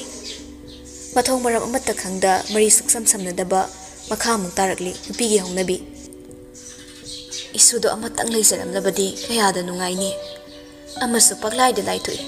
ꯑꯃꯅ ꯅꯨꯄꯤ ꯊꯤꯕ ꯌꯥꯗꯦ ꯏꯄꯥꯞ ꯆꯦꯜꯂꯕꯅꯤꯅ ꯅꯨꯡꯉꯥꯏꯔꯦ ꯅꯨꯡꯉꯥꯏꯔꯦ ꯃꯤꯒꯤꯅ ꯃꯁꯨ ꯄꯛꯄꯣꯛꯇ ꯄꯣꯛꯅꯩ ꯑꯩꯈꯣꯏꯒꯤꯅ ꯑꯃꯐꯥꯎ ꯍꯦꯛ ꯄꯣꯛꯄ ꯉꯝꯗꯦ ꯑꯩ ꯋꯥ ꯌꯥꯝ ꯉꯥꯡꯅꯤꯡꯗ꯭ꯔꯦ ꯄꯣꯊꯥꯐꯝꯕꯨ ꯂꯩꯔꯤꯕ꯭ꯔꯣ ꯁꯤꯗꯕꯨ ꯀꯅꯥꯅ ꯂꯥꯡꯅꯤꯡꯉꯣꯏꯗꯧꯔꯤꯕ ꯏꯁꯧꯅꯣ ꯀꯣꯀꯤꯂꯥ ꯃꯃꯧ ꯇꯥꯈ꯭ꯔꯗꯤ ꯅꯨꯡꯉꯥꯏꯔꯣꯏ ꯈꯟꯕꯅ ꯍꯩ ꯆꯩ ꯂꯥꯛꯀꯅꯤ ꯁꯕꯦꯡ ꯁꯕꯦꯡ ꯋꯥ ꯌꯥꯝ ꯉꯥꯡꯒꯅꯨꯀꯣ ꯑꯗꯨꯒꯤ ꯁꯔꯨꯛ ꯅꯃꯧꯒꯤ ꯁꯨꯇꯤꯡ ꯂꯩ ꯍꯥꯏꯕꯅꯤ ꯆꯥ ꯈꯔ ꯉꯜꯂꯨ ꯍꯥꯏꯌꯨ ꯑꯉꯥꯡꯁꯤꯡꯗ ꯑꯃꯨꯕꯤꯗꯤ ꯑꯃꯨꯛꯀ ꯍꯦꯟꯅ ꯁꯥꯎꯔꯛꯈ꯭ꯔꯦ ꯁꯨꯇꯤꯡ ꯍꯥꯏꯗꯅ ꯇꯧꯔꯒ ꯂꯩ ꯑꯉꯥꯡ ꯑꯃ ꯌꯥꯎꯅꯕ ꯃꯄꯥꯟ ꯂꯝꯗ ꯆꯠꯂꯒ ꯌꯦꯡꯒꯦꯁꯨ ꯈꯟꯗꯦ ꯑꯩꯅꯦꯀꯣ ꯄꯦꯜꯂꯦ ꯍꯥꯏꯔꯤꯕꯁꯤꯅꯤ ꯃꯣꯏꯅ ꯁꯨꯃꯥꯏꯅ ꯁꯨꯝ ꯇꯧꯗꯧ ꯑꯣꯏꯔꯒꯅ ꯂꯥꯌꯦꯡꯕ ꯆꯠꯂꯣꯁꯨ ꯌꯥꯗ꯭ꯔꯕꯅꯤꯅ ꯏꯆꯥꯁꯤ ꯅꯨꯄꯤ ꯑꯃ ꯑꯣꯏꯅ ꯊꯤꯕꯤꯔꯅꯤ ꯀꯣꯀꯤꯂꯥ ꯄ꯭ꯔꯞ ꯆꯪꯁꯤꯜꯂꯛꯂꯒ ꯅꯨꯄꯤ ꯐꯨꯗꯧꯒꯤ ꯇꯧꯔꯛꯄꯗꯨꯗ ꯑꯃꯨꯕꯤ ꯏꯃꯥꯎ ꯍꯥꯏꯅ ꯈꯪꯕꯣꯏ ꯂꯥꯎꯔꯒ ꯐꯨꯍꯧꯒꯠꯇꯨꯅ ꯇꯐꯤꯡ ꯑꯁ ꯑꯩꯅ ꯄꯉꯥꯡꯅ ꯉꯥꯡꯕꯁꯤꯗ ꯃꯣꯏ ꯄꯥꯕꯨꯡꯁꯤꯗꯤ ꯕꯦꯔꯥꯅꯤꯍꯦ ꯍꯥꯏꯔꯒ ꯀꯤꯔ ꯃꯥꯜꯂꯦ ꯆꯥꯛꯈꯨꯝꯂꯣꯝꯗ ꯒ꯭ꯔꯣꯡꯒ꯭ꯔꯣꯡ ꯆꯪꯈꯤ ꯀꯣꯀꯤꯂꯥꯁꯨ ꯃꯈꯥ ꯇꯥꯔꯝꯗ ꯁꯣꯐꯥꯗ ꯐꯝꯂꯒ ꯇꯤꯚꯤ ꯑꯃꯨꯛ ꯊꯥꯈ꯭ꯔꯦ ꯃꯈꯜ ꯃꯈꯜ ꯊꯥꯗꯨꯅ ꯅꯨꯡꯉꯥꯏꯕ ꯆꯦꯅꯦꯜ ꯊꯤꯔꯤ ꯁꯣꯝꯗꯁꯨ ꯇꯥꯝꯅꯥ ꯃꯌꯨꯝꯗ ꯍꯜꯂꯛꯂꯦ ꯃꯥꯅ ꯄꯥꯝꯂꯤꯕ ꯊꯕꯛꯁꯤꯃꯗꯤ ꯌꯥꯗꯧꯕꯒꯤ ꯃꯃꯤ ꯎꯗ꯭ꯔꯦ ꯑꯗꯨꯒ ꯃꯥ ꯐꯤꯔꯦꯞꯄꯒꯤ ꯋꯥꯉꯥꯡꯗ ꯃꯥꯅ ꯍꯥꯟꯅꯗꯒꯤ ꯈꯔꯁꯨ ꯇꯜꯂꯛꯄꯒ ꯏꯪꯈꯣꯜ ꯃꯆꯦꯠ ꯑꯃ ꯊꯥꯗꯣꯛꯈꯤꯕꯁꯨ ꯌꯥꯕꯒꯤ ꯃꯑꯣꯡꯗ ꯇꯧꯔꯒꯦ ꯈꯟꯅ ꯃꯥ ꯖꯃꯥꯕꯟꯗꯤꯕꯨ ꯀꯟꯅ ꯊꯤꯔꯝꯃꯤ ꯑꯗꯨ ꯄꯥꯏꯔꯒ ꯑꯃꯨꯛ ꯖꯦꯔꯣꯛꯁ ꯇꯧꯅꯕ ꯍꯥꯏꯅ ꯏꯃꯨꯡꯗꯒꯤ ꯊꯣꯔꯛꯄꯗ ꯐꯤꯔꯦꯞꯄ ꯊꯥꯖꯗ ꯆꯨꯔꯤ ꯇꯥꯕꯤꯗ ꯂꯦꯞꯂꯝꯕꯗ ꯃꯥ ꯏꯈꯪ ꯈꯪꯂꯨꯏ ꯉꯥꯛ ꯊꯥꯖꯗ ꯃꯪꯂꯥ ꯍꯥꯏꯗꯨꯅ ꯆꯀꯧ ꯌꯦꯡꯂꯒ ꯂꯩꯈ꯭ꯔꯦ ꯑꯗꯨꯕꯨ ꯃꯪꯂꯥ ꯅꯠꯇꯦ ꯍꯥꯏꯕ ꯇꯞꯅ ꯇꯞꯅ ꯋꯥꯈꯜ ꯂꯥꯛꯂꯦ ꯀꯥꯈꯠꯂꯛꯑꯣꯁꯨ ꯀꯧꯁꯤꯜꯂꯨꯗꯦ ꯂꯥꯛꯄꯒꯤ ꯃꯔꯝꯁꯨ ꯆꯤꯡꯅꯩ ꯑꯁꯨꯝ ꯂꯩꯔꯤꯉꯩ ꯆꯩꯔꯛꯇ ꯐꯤꯔꯦꯞꯄꯅ ꯋꯥꯔꯤ ꯃꯁꯥꯁꯦ ꯁꯤꯗ ꯅꯨꯡꯉꯥꯏꯇ꯭ꯔꯒꯅ ꯃꯐꯝ ꯑꯃꯗ ꯆꯠꯁꯦ ꯅꯪꯅ ꯆꯠꯁꯦꯅ ꯍꯥꯏꯔꯒ ꯑꯩꯅ ꯍꯦꯛꯇ ꯆꯠꯀꯗꯕ ꯅꯠꯇꯦ ꯍꯥꯏꯅꯤꯡꯕ ꯋꯥ ꯉꯔꯥꯡꯅ ꯍꯥꯏꯔꯛꯈ꯭ರೆ ꯑꯃꯨꯛ ꯉꯥꯡꯕꯗ ꯑꯩ ꯚꯥꯞ ꯇꯥꯏ ꯑꯩꯅꯁꯨ ꯃꯈꯥ ꯇꯥꯔꯛꯈꯤꯗ꯭ꯔꯦ ꯍꯥꯏꯅ ꯂꯩꯈꯥꯏ ꯇꯥꯕ ꯄꯥꯎꯈꯨꯝ ꯑꯃ ꯄꯥꯝꯂꯕꯗꯤ ꯑꯩ ꯈꯣꯡꯐꯝ ꯍꯟꯗꯣꯛꯂꯦ ꯅꯪꯒꯤ ꯅꯇꯦꯡ ꯂꯧꯔꯔꯣꯏ ꯑꯩꯅ ꯄꯥꯏꯔꯤꯕ ꯆꯦꯁꯦ ꯏꯪꯈꯣꯜꯒꯤ ꯄꯇꯥꯅꯤ ꯕꯟꯗꯥꯟ ꯊꯝꯃꯒ ꯏꯃꯥ ꯂꯥꯌꯦꯡꯗꯧꯔꯤꯕꯅꯤ ꯅꯪ ꯌꯥꯝ ꯊꯨ ꯆꯠꯈ꯭ꯔꯣ ꯃꯐꯝꯁꯤꯗ ꯅꯪꯒꯤ ꯐꯤꯗꯥ ꯂꯩꯇꯦ ꯅꯪꯒꯤ ꯁꯅꯥ ꯀꯣꯅꯨꯡꯒꯨꯝꯕ ꯁꯪꯒꯥꯏꯗꯨꯗ ꯑꯩꯒꯤ ꯐꯤꯗꯥ ꯂꯩꯇꯕꯒꯨꯝ ꯑꯩꯒꯤ ꯈꯥꯡꯄꯣꯛꯁꯪꯁꯤꯗꯁꯨ ꯅꯪꯒꯤ ꯐꯤꯗꯥ ꯂꯩꯇꯦ ꯐꯤꯔꯦꯞꯄ ꯃꯥꯁꯨ ꯑꯁꯨꯛ ꯌꯥꯛꯄ ꯋꯥꯍꯩꯁꯦ ꯑꯏꯪꯕ ꯁꯨꯔ ꯑꯃꯗ ꯃꯥꯕꯨ ꯏꯀꯥꯏꯕ ꯄꯤꯗꯨꯅ ꯆꯩꯔꯛꯀꯅꯤ ꯈꯜꯂꯨꯗꯦ ꯅꯣꯡꯃꯇ ꯃꯥꯒꯤ ꯃꯊꯛꯇ ꯆꯤꯟ ꯈꯨꯝꯕ ꯉꯝꯈꯤꯗ꯭ꯔꯕ ꯇꯥꯝꯅꯥꯅꯤ ꯇꯥꯝꯅꯥꯅ ꯃꯉꯣꯟꯗ ꯆꯤꯟ ꯈꯨꯝꯃꯛꯈꯤꯗꯕꯗꯣ ꯐꯤꯔꯦꯞꯄ ꯃꯥꯗꯤ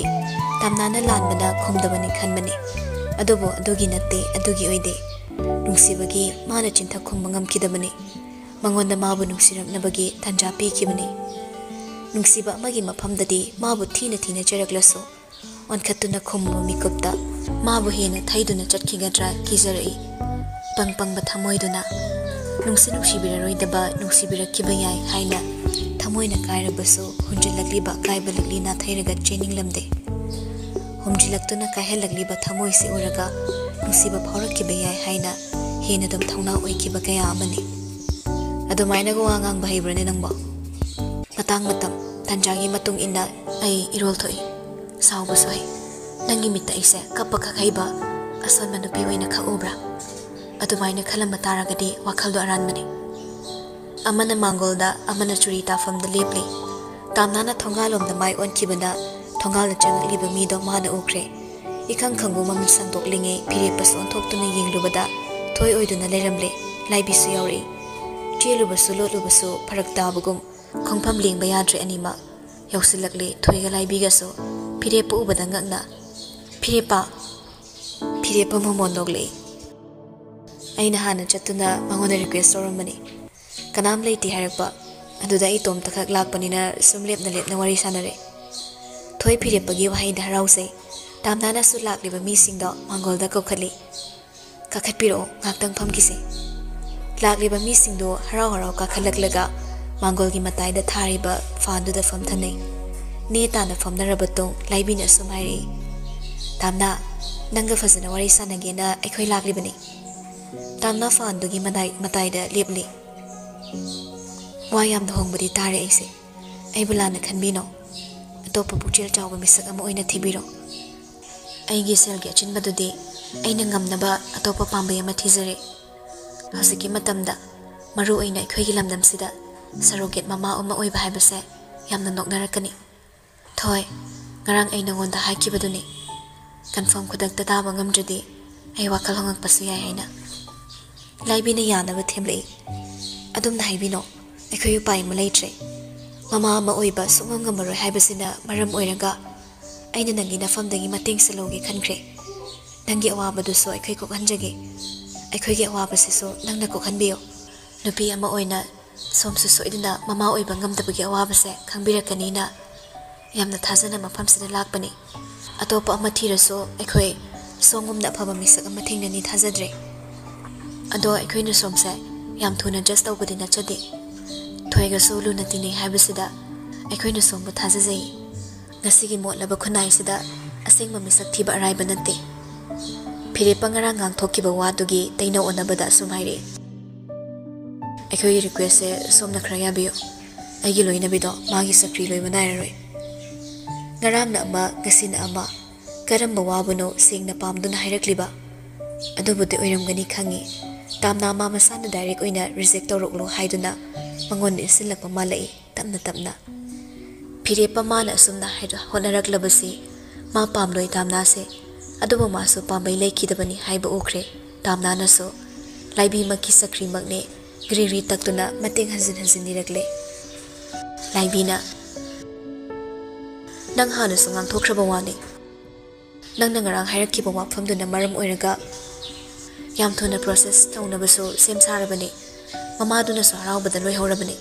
sida nangna atopa wa ama mungangakpadi nangsu phatmande nangi account su sel hapkrabani khara. Tamnana please yaragati aingonda pressure amta bibiraklano lengbikro ai wakhala topa mohongzari mamangda ina soikiba yarso ai la laizari noina kapakpa sel duma ai kapthoksaраklage haiduna mana pairiba phone dudagi sel machit khra kapakpado amuk handuna kapthokre aduga amo asumna mayam yobiro ai bungakpiyo ai thabak su khara leire. Laibi phirepada haifet yengi aduga thoida chatnase haina makhata taklugumse haina ingit pirakle. Thoisu tamna da haifet yenglaga phare tamna nangi apam dada kanamtana kaisu first story-da phazana leiro sina si oikhraga nang imagi ani problem leraso aingonda di hairoko hairamlaga thoiga laibiga so hagwanaраklaga hankre. Phirepasu handa yenglamda thokre thongalomda nupi ani duga tungda mangda tamna su ngya ngaire chatkiba singduna thongal yauduna gari thodokkiba ma wakhal amana masadu phajin pursinbagum phungbang nahalabani. Ngak wakhal amada lepambaduso magi mod matha ama sabinaba mi leitabana thabak thintaba chumde khanna jamabandi dupairaga leklakagi bandam lauba sel sandokba hal maitei manau ani dugi yumda laklami nakpani na makhongna dum chatlabani lakpana yaurakle thongal duso gate khaje khak hanglambado makhut namana khara laungna inthoklaga yum manunda changakle tree tabida lepna ine mama nupi ahalama thoraklaga kanano hangdringe tamna oirambada nokmi haima nang oire kari haige nangbo mi ama laklabadi makhoigi ananba mangolduda yakta phamko haiduna so koksimbirakpa natri potlamgani bu khalibra natraga wa khangjibra. Tamnana ine mama laikibra ai inkol se matam khragi oina bandan thamge na lakpane inkol pata su purakle hanma ngamdraso machena ma thadoke ima masa ngamdana sel khra chille khra su changdore la yengbada inkol pata puraklega bo karingi de harauroi hanma ngamdana makhoi oire dawni khanmana harau khrabani nupi dudi hazukta da hauna lonchar su khanglei noi mama laikibani lao ka khalo achina kom haibasini ekhoi masel amana ma yengnagadabani ahal du su thori lumdana wari taribani ngasaidigi sel puba laklagana leite haidoribani bandan gi oiragana hik harau tholakpani hai imau lai se kedore haidbano ne mane nangbo angang si mangol sida irien jana kokhatpa yadrane onthoi ida nang sidi tamna da amo nokmi pukchel chawba saraga bema law ai su nang ima do narina ngak tang khak hangbiru sirana khalamnibani nang mama gi thabak sida wa khangdaba dum tarabani hai lairabadana hekta lai changbani ne ꯀꯩꯝꯇ ꯍꯦꯛ ꯈꯜꯂꯨꯅꯨ ꯑꯉꯥꯡ ꯑꯉꯝꯕ ꯍꯣꯠꯅꯔꯒ ꯂꯣꯏꯔꯦ ꯀꯌꯥ ꯁꯤꯜꯂꯤ ꯍꯦꯛꯇ ꯍꯥꯏꯌꯨ ꯃꯥꯃꯅ ꯄꯤꯗꯧꯔꯤꯕꯅꯤ ꯁꯦꯜꯒꯤ ꯃꯊꯥꯒ ꯀꯔꯤꯃꯇ ꯁꯥꯔꯨꯅꯨ ꯇꯥꯝꯅꯥ ꯃꯥꯡꯒꯣꯜꯗ ꯁꯦꯟꯗꯜ ꯊꯅꯝꯂꯒ ꯀꯥꯈꯠꯂꯛꯄꯗꯨꯁꯨ ꯑꯍꯜꯗꯨꯅ ꯍꯥꯏ ꯊꯝꯃꯨꯅꯨ ꯑꯗꯨꯝ ꯌꯥꯎꯖꯁꯅꯨ ꯀꯥꯈꯠꯂꯣ ꯑꯁꯨꯝꯅ ꯍꯥꯏꯔꯕꯁꯨ ꯃꯥ ꯁꯦꯟꯗꯜꯗꯨ ꯊꯅꯝꯂꯒ ꯀꯥꯈꯠꯂꯛꯇꯨꯅ ꯁꯣꯐꯥꯗ ꯆꯪꯁꯤꯜꯂꯒ ꯋꯥꯏ ꯁꯪꯅ ꯐꯝꯊꯔꯛꯂꯒ ꯃꯥꯃꯥ ꯂꯥꯛ 2 ꯍꯥꯟꯅ ꯄꯤꯕꯤꯕ ꯌꯥꯒꯗꯣꯏꯔꯥ ꯁꯦꯜꯁꯤ ꯈꯔ ꯌꯥꯝꯅ ꯆꯠꯅꯗꯧꯕ ꯃꯥꯜꯂꯤ ꯍꯣꯁꯄꯤꯇꯥꯜꯒꯤ ꯆꯥꯔꯖꯃꯛꯅꯤ ꯀꯃꯥꯏꯅ ꯍꯥꯏꯒꯗꯣꯏꯅꯣ ꯑꯩꯁꯨ ꯍꯥꯏꯐꯝ ꯈꯪꯗ꯭ꯔꯦ ꯗꯣꯛꯇꯔꯅꯁꯨ ꯈꯨꯠꯇ ꯑꯍꯥꯟꯕ ꯁꯔꯨꯛꯁꯦ ꯂꯥꯛ 1 ꯃꯨꯛꯇꯤ ꯄꯥꯏꯌꯣꯅ ꯍꯥꯏꯔꯤ ऑपरेशन तौदबा यारोय तौरगना 80,000 मुक्सु चंगनी हाइरी सी लोइरगसो मखा ताबदा खरस अदुम चंगखिदौ माले आइबे मनंग सेलदु हयेंग अयु ओइना लौरो ngasi se mamada lak ani phadraba ama khakting leiba ai hosi bank chalurage aduga ne withdraw tawrage horen oirasu nang hak aigi nak tek law pata dudi thanamasu yare pramna ahal duda pata du pirakle aduga mas hogolakle hoi mama ado ai so mu yaukrage ado mama soidi soibirano sel se leire haina lawrage sel du machi lawbasu nungaitre hojikidi khra leiri ai horen nungthilla natragada ayukla malak lage ahal nupi du na oina hoida noi mama na ne soidana mai tawjanida so sathoro karimte he khalunu mausidi anaba tu tang pharaga loire sel sidi haying kona talasu yaida ताना खितंग माइथोंग मोनरगा पाखुम पिरमले चिमाल मक्ति कांगलम खिद्रे मान चटखिबदो अहल अनिदुना गेला थोखिबदो फाव मांगोलदगी यंगहौरे मागी नुपीना नुंगाइतिने तौरिसे लाइरबदा लाइ हेक्संगी नुपादुना हई अपंगबी लाइरबदा लाइ संगबगिनी नंगैना ngasi फजरबा yum अमा सारगा नंगना नुंगाइना लेबा फंगजरिबदो सेल पाइबदा अनाबा यावरदि सेनोय काबी पुगे सना थमगे इकोल पता थमगे हाइदना लाउंगद्रो अदुननी आइदि थमोय पी हाइनिंग हाइजो लाइबदा लाइ संगो सिदन आइना हाइदोरिबसे हैमा अदुसु चुमिने हे अदुबु हेक्ता नुंगाइरक्तबा हाय साग थोंदोरो बेंग गंता सटके को पुंगु फना थेंगलमनी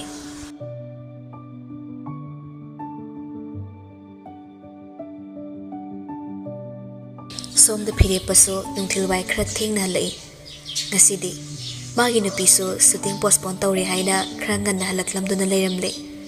फिरेपने फी होंगलिंगे मनाक्तुदा लेपलगा तामो के हाइरागे तामो न नुपीदो लाइबिगो नरवे हाइदा यारक्त्रे अदुदे खवेनी युवादो कमदौदोरिबा सुगा यारोय हाइरा तामो फिरेको नान केगे मानदा ngasidi खरा साउरी नंग नेंगोने पामिसु कैनो मी यादबदुबो ऐनरो नोंमै नमगा यहल्लो हाइरिब्रा यारे सिदा वा मखा तारानो नंगना ngang yam पामगना Anna nga ma thini aduga ngang du hek nuai lero tamo nupi do phasana yana bahine sai jabani ai ge sengmi cha pame nang ai se hoja khaina ba ya banati aduna tai khandraso icha du maktang de aina pamje habase khara so khangbiyo noi mayam gi emotion drama da ai khangla ko ngamdrabani ima ga nang gi drama se khra hen malabani noi na haba yara ga talak pagi natro ngasi phawa noi na ngonda sum henjala ise यारे मखा तारानो अना हेनब वा हैरक्लदी नंसु नमितगी ना पिता के हैरकनी पीरिब खरसिदा खरसु पेंथोको तमु हेमनख्रे खरसु हैरमदुना फिरेपा कोदु खक लौथोकलगा युमदुदगी अमुक sound थोकरे सुरुदु ताइना फमसु खंगदा मतोमता proper चाकतुना इरा थांगना लेफौरी तामनासी युमदा हौसिक वाइदा हलकले ममागी मनाक्तसु ngyak लैथोकलुरे युमगी थबा इंखांग लोइसिलमदा मा हलकपगा यासंगलकपा नंद्रिंगे सेलदु लहोरुना बहाइना अहलदुगी मनाक्ता अमुक चेलकले ता ताया चंगकपगा मतमददी ओइबो ओइरकलबनी गेट हांगदुना चंगकपगा तामना इमुंगदा ओनसिलगा अहलनिदो कौवी मामा इने अहल नुपादु थोरई इबेमा नंग लाइब्रा मामा आइगे से हयेंग पुबा यादोइरा हयेंग सेल से डिपोजिट तौगदबने ऐसु यानी ना हाइदोकलमले अहल दो मख्वांग मेटलगा माइ थंगफम लेत कोइ लेले मतौदु तामना चिंगनबा फावरनी ngaingamdana hangi mama kaidoba yaurage kasina ngaktraba hayeng khrangana oirasu yani ibema nang saurano ꯁꯦꯜꯗꯨ ꯄꯨꯟꯅ ꯂꯧꯒꯦꯅ ꯏꯃꯥꯟꯅꯕ ꯑꯃꯅ ꯂꯨꯄꯥ ꯂꯥꯛ 35 ꯉꯧꯔꯣꯛ ꯉꯧꯅ ꯄꯨꯈ꯭ꯔꯦ ꯅꯪ ꯃꯥꯃꯗ ꯁꯥꯎꯔꯅꯨ ꯅꯪ ꯑꯇꯣꯞꯄ ꯑꯃ ꯌꯦꯡꯉꯨꯔꯣ ꯑꯩꯁꯨ ꯂꯨꯅ ꯇꯤꯟꯅꯕ ꯀꯧꯕꯅꯤꯅ ꯍꯦꯛ ꯄꯤꯗꯕꯁꯨ ꯉꯝꯈꯤꯗ꯭ꯔꯦ ꯏꯪꯈꯣꯜ ꯄꯇꯥꯁꯦ ꯁꯤꯗ ꯂꯩꯔꯁꯦ ꯍꯥꯏꯗꯨꯅ ꯃꯥ ꯆꯨꯔꯤ ꯇꯥꯕꯤꯗ ꯀꯨꯝꯊꯔꯛꯂꯒ ꯄꯇꯥꯗꯨ ꯇꯥꯝꯅꯥꯗ ꯄꯤꯔꯛꯂꯦ ꯇꯥꯝꯅꯥ ꯄꯇꯥꯗꯨꯗꯤ ꯃꯈꯨꯠꯅ ꯄꯥꯏꯔꯦ ꯍꯥꯏꯕꯕꯨ ꯃꯥ ꯑꯍꯜꯗꯨꯗ ꯄꯥꯈꯠꯀꯨꯝ ꯌꯦꯡꯂꯒ ꯂꯩꯈ꯭ꯔꯦ ꯑꯗꯩ ꯑꯃꯨꯛ ꯌꯥꯝꯅ ꯊꯨꯅ ꯃꯈꯨꯠꯇꯨꯁꯨ ꯂꯣꯟꯅꯔꯒ ꯃꯥꯃꯗ ꯁꯦꯜ ꯂꯩꯇ꯭ꯔꯁꯨ ꯀꯅꯥꯒꯨꯝꯕ ꯑꯝꯇ ꯇꯧꯔꯒ ꯃꯥꯃꯗ ꯑꯃꯨꯛꯇ ꯍꯪꯕꯤꯌꯨꯕ ꯑꯅꯛꯄꯁꯤꯗꯗꯤ ꯃꯥꯃꯗꯒꯤ ꯍꯦꯟꯅ ꯁꯨꯛ ꯌꯥꯝꯕ ꯁꯦꯜꯁꯦ ꯍꯪꯅꯤꯡꯉꯥꯏ ꯂꯩꯇ꯭ꯔꯦ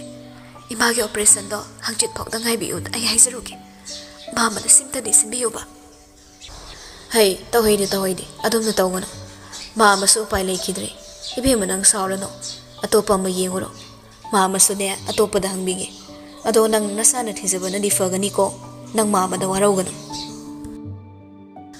ꯍꯥꯏꯗꯨꯅ ꯑꯍꯜꯗꯣ ꯃꯈꯥ ꯀꯨꯏꯅ ꯇꯥꯔꯝꯗ ꯏꯃꯨꯡꯗ ꯁꯨꯝꯗ꯭ꯔꯤꯡ ꯆꯪꯈ꯭ꯔꯦ ꯇꯥꯝꯅꯥꯁꯨ ꯉꯥꯏꯍꯥꯛ ꯏꯃꯨꯡ ꯆꯪꯈꯤꯕ ꯑꯍꯜꯗꯨꯗ ꯎꯄꯥꯏ ꯂꯩꯇ ꯌꯦꯡꯂꯝꯂꯒ ꯇꯞꯅ ꯃꯃꯥꯏ ꯂꯩꯗꯨꯅ ꯌꯨꯝꯗꯨꯗꯒꯤ ꯊꯣꯔꯛꯂꯦ ꯂꯝꯕꯤ ꯆꯠꯅ ꯃꯥ ꯃꯪꯂꯦ ꯑꯁꯨꯛ ꯌꯥꯝꯕ ꯁꯦꯜꯁꯦ ꯀꯔꯥꯏꯗꯒꯤ ꯍꯪꯁꯤꯒꯦ ꯈꯟꯅ ꯂꯥꯛꯏ ꯃꯌꯨꯝ ꯇꯝꯅ ꯌꯨꯝ ꯌꯧꯔꯒ ꯋꯥꯈꯜ ꯇꯞꯅ ꯈꯜꯂꯒꯦ ꯍꯥꯏꯕ ꯋꯥꯈꯜꯁꯤꯅ ꯉꯥꯏꯍꯥꯛꯇꯨꯒꯤ ꯄꯥꯈꯠꯄꯗꯣ ꯅꯦꯝꯊꯅꯕ ꯍꯣꯠꯅꯩ ꯑꯗꯨꯕꯨ ꯃꯥ ꯃꯇꯝꯅꯗꯤ ꯂꯩꯔꯛꯇ꯭ꯔꯕꯅꯤꯅ ꯃꯁꯥꯗꯨ ꯃꯤꯄꯥꯏꯕꯅ ꯑꯗꯨꯝ ꯍꯦꯟꯖꯤꯜꯂꯛꯂꯦ ꯃꯁꯥ ꯅꯤꯛꯂꯕꯅꯤ ꯑꯁꯨꯛ ꯇꯦꯟꯕ ꯃꯇꯝꯁꯤꯗ ꯀꯔꯥꯏꯗꯒꯤꯅꯣ ꯃꯥꯅ ꯁꯦꯜ ꯄꯨꯐꯝ ꯊꯤꯒꯗꯧꯔꯤꯕ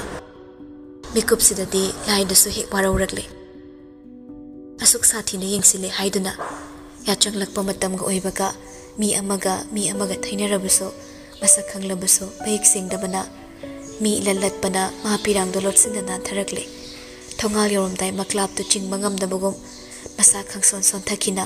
ꯃꯈꯥꯗ ꯍꯦꯛ ꯅꯤꯡꯒꯥꯡ ꯐꯝꯊꯩ ꯃꯄꯤꯗꯨ ꯇꯞ ꯇꯥꯅ ꯍꯦꯛ ꯀꯞꯄꯤ ꯁꯦꯀꯦꯟ ꯈꯔ ꯑꯗꯨꯝꯅ ꯂꯩꯔꯝꯂꯒ ꯐꯨꯛ ꯍꯧꯒꯠꯂꯛꯄꯗ ꯅꯛꯅ ꯂꯦꯞꯂꯝꯕ ꯐꯤꯔꯦꯞꯄꯒꯤ ꯁꯨꯕꯥꯗꯨ ꯇꯥꯝꯅꯥꯒꯤ ꯀꯣꯛꯅ ꯈꯪꯂꯧ ꯍꯦꯛ ꯂꯧꯈꯤ ꯐꯤꯔꯦꯞꯄ ꯁꯤꯠ ꯍꯥꯏꯗꯨꯅ ꯃꯃꯥꯏ ꯃꯃꯤꯠ ꯎꯁꯤꯜꯂꯒ ꯆꯩꯅꯥ ꯈꯥꯡꯉꯤ ꯇꯥꯝꯅꯥꯁꯨ ꯃꯄꯨꯛꯅꯤꯡ ꯅꯨꯡꯁꯤꯔꯝꯕꯒ ꯄꯨꯃꯥꯡ ꯃꯥꯡꯈꯤ ꯐꯤꯔꯦꯞꯄꯗ ꯌꯦꯡꯉꯛꯄꯒ ꯐꯤꯔꯦꯞꯄꯅ ꯁꯨꯛꯇꯨꯅ ꯆꯩꯔꯛꯏ ꯅꯃꯥꯏꯅ ꯃꯤꯠ ꯊꯛ ꯌꯦꯡꯊꯛꯑꯗꯅ ꯅꯪ ꯑꯃ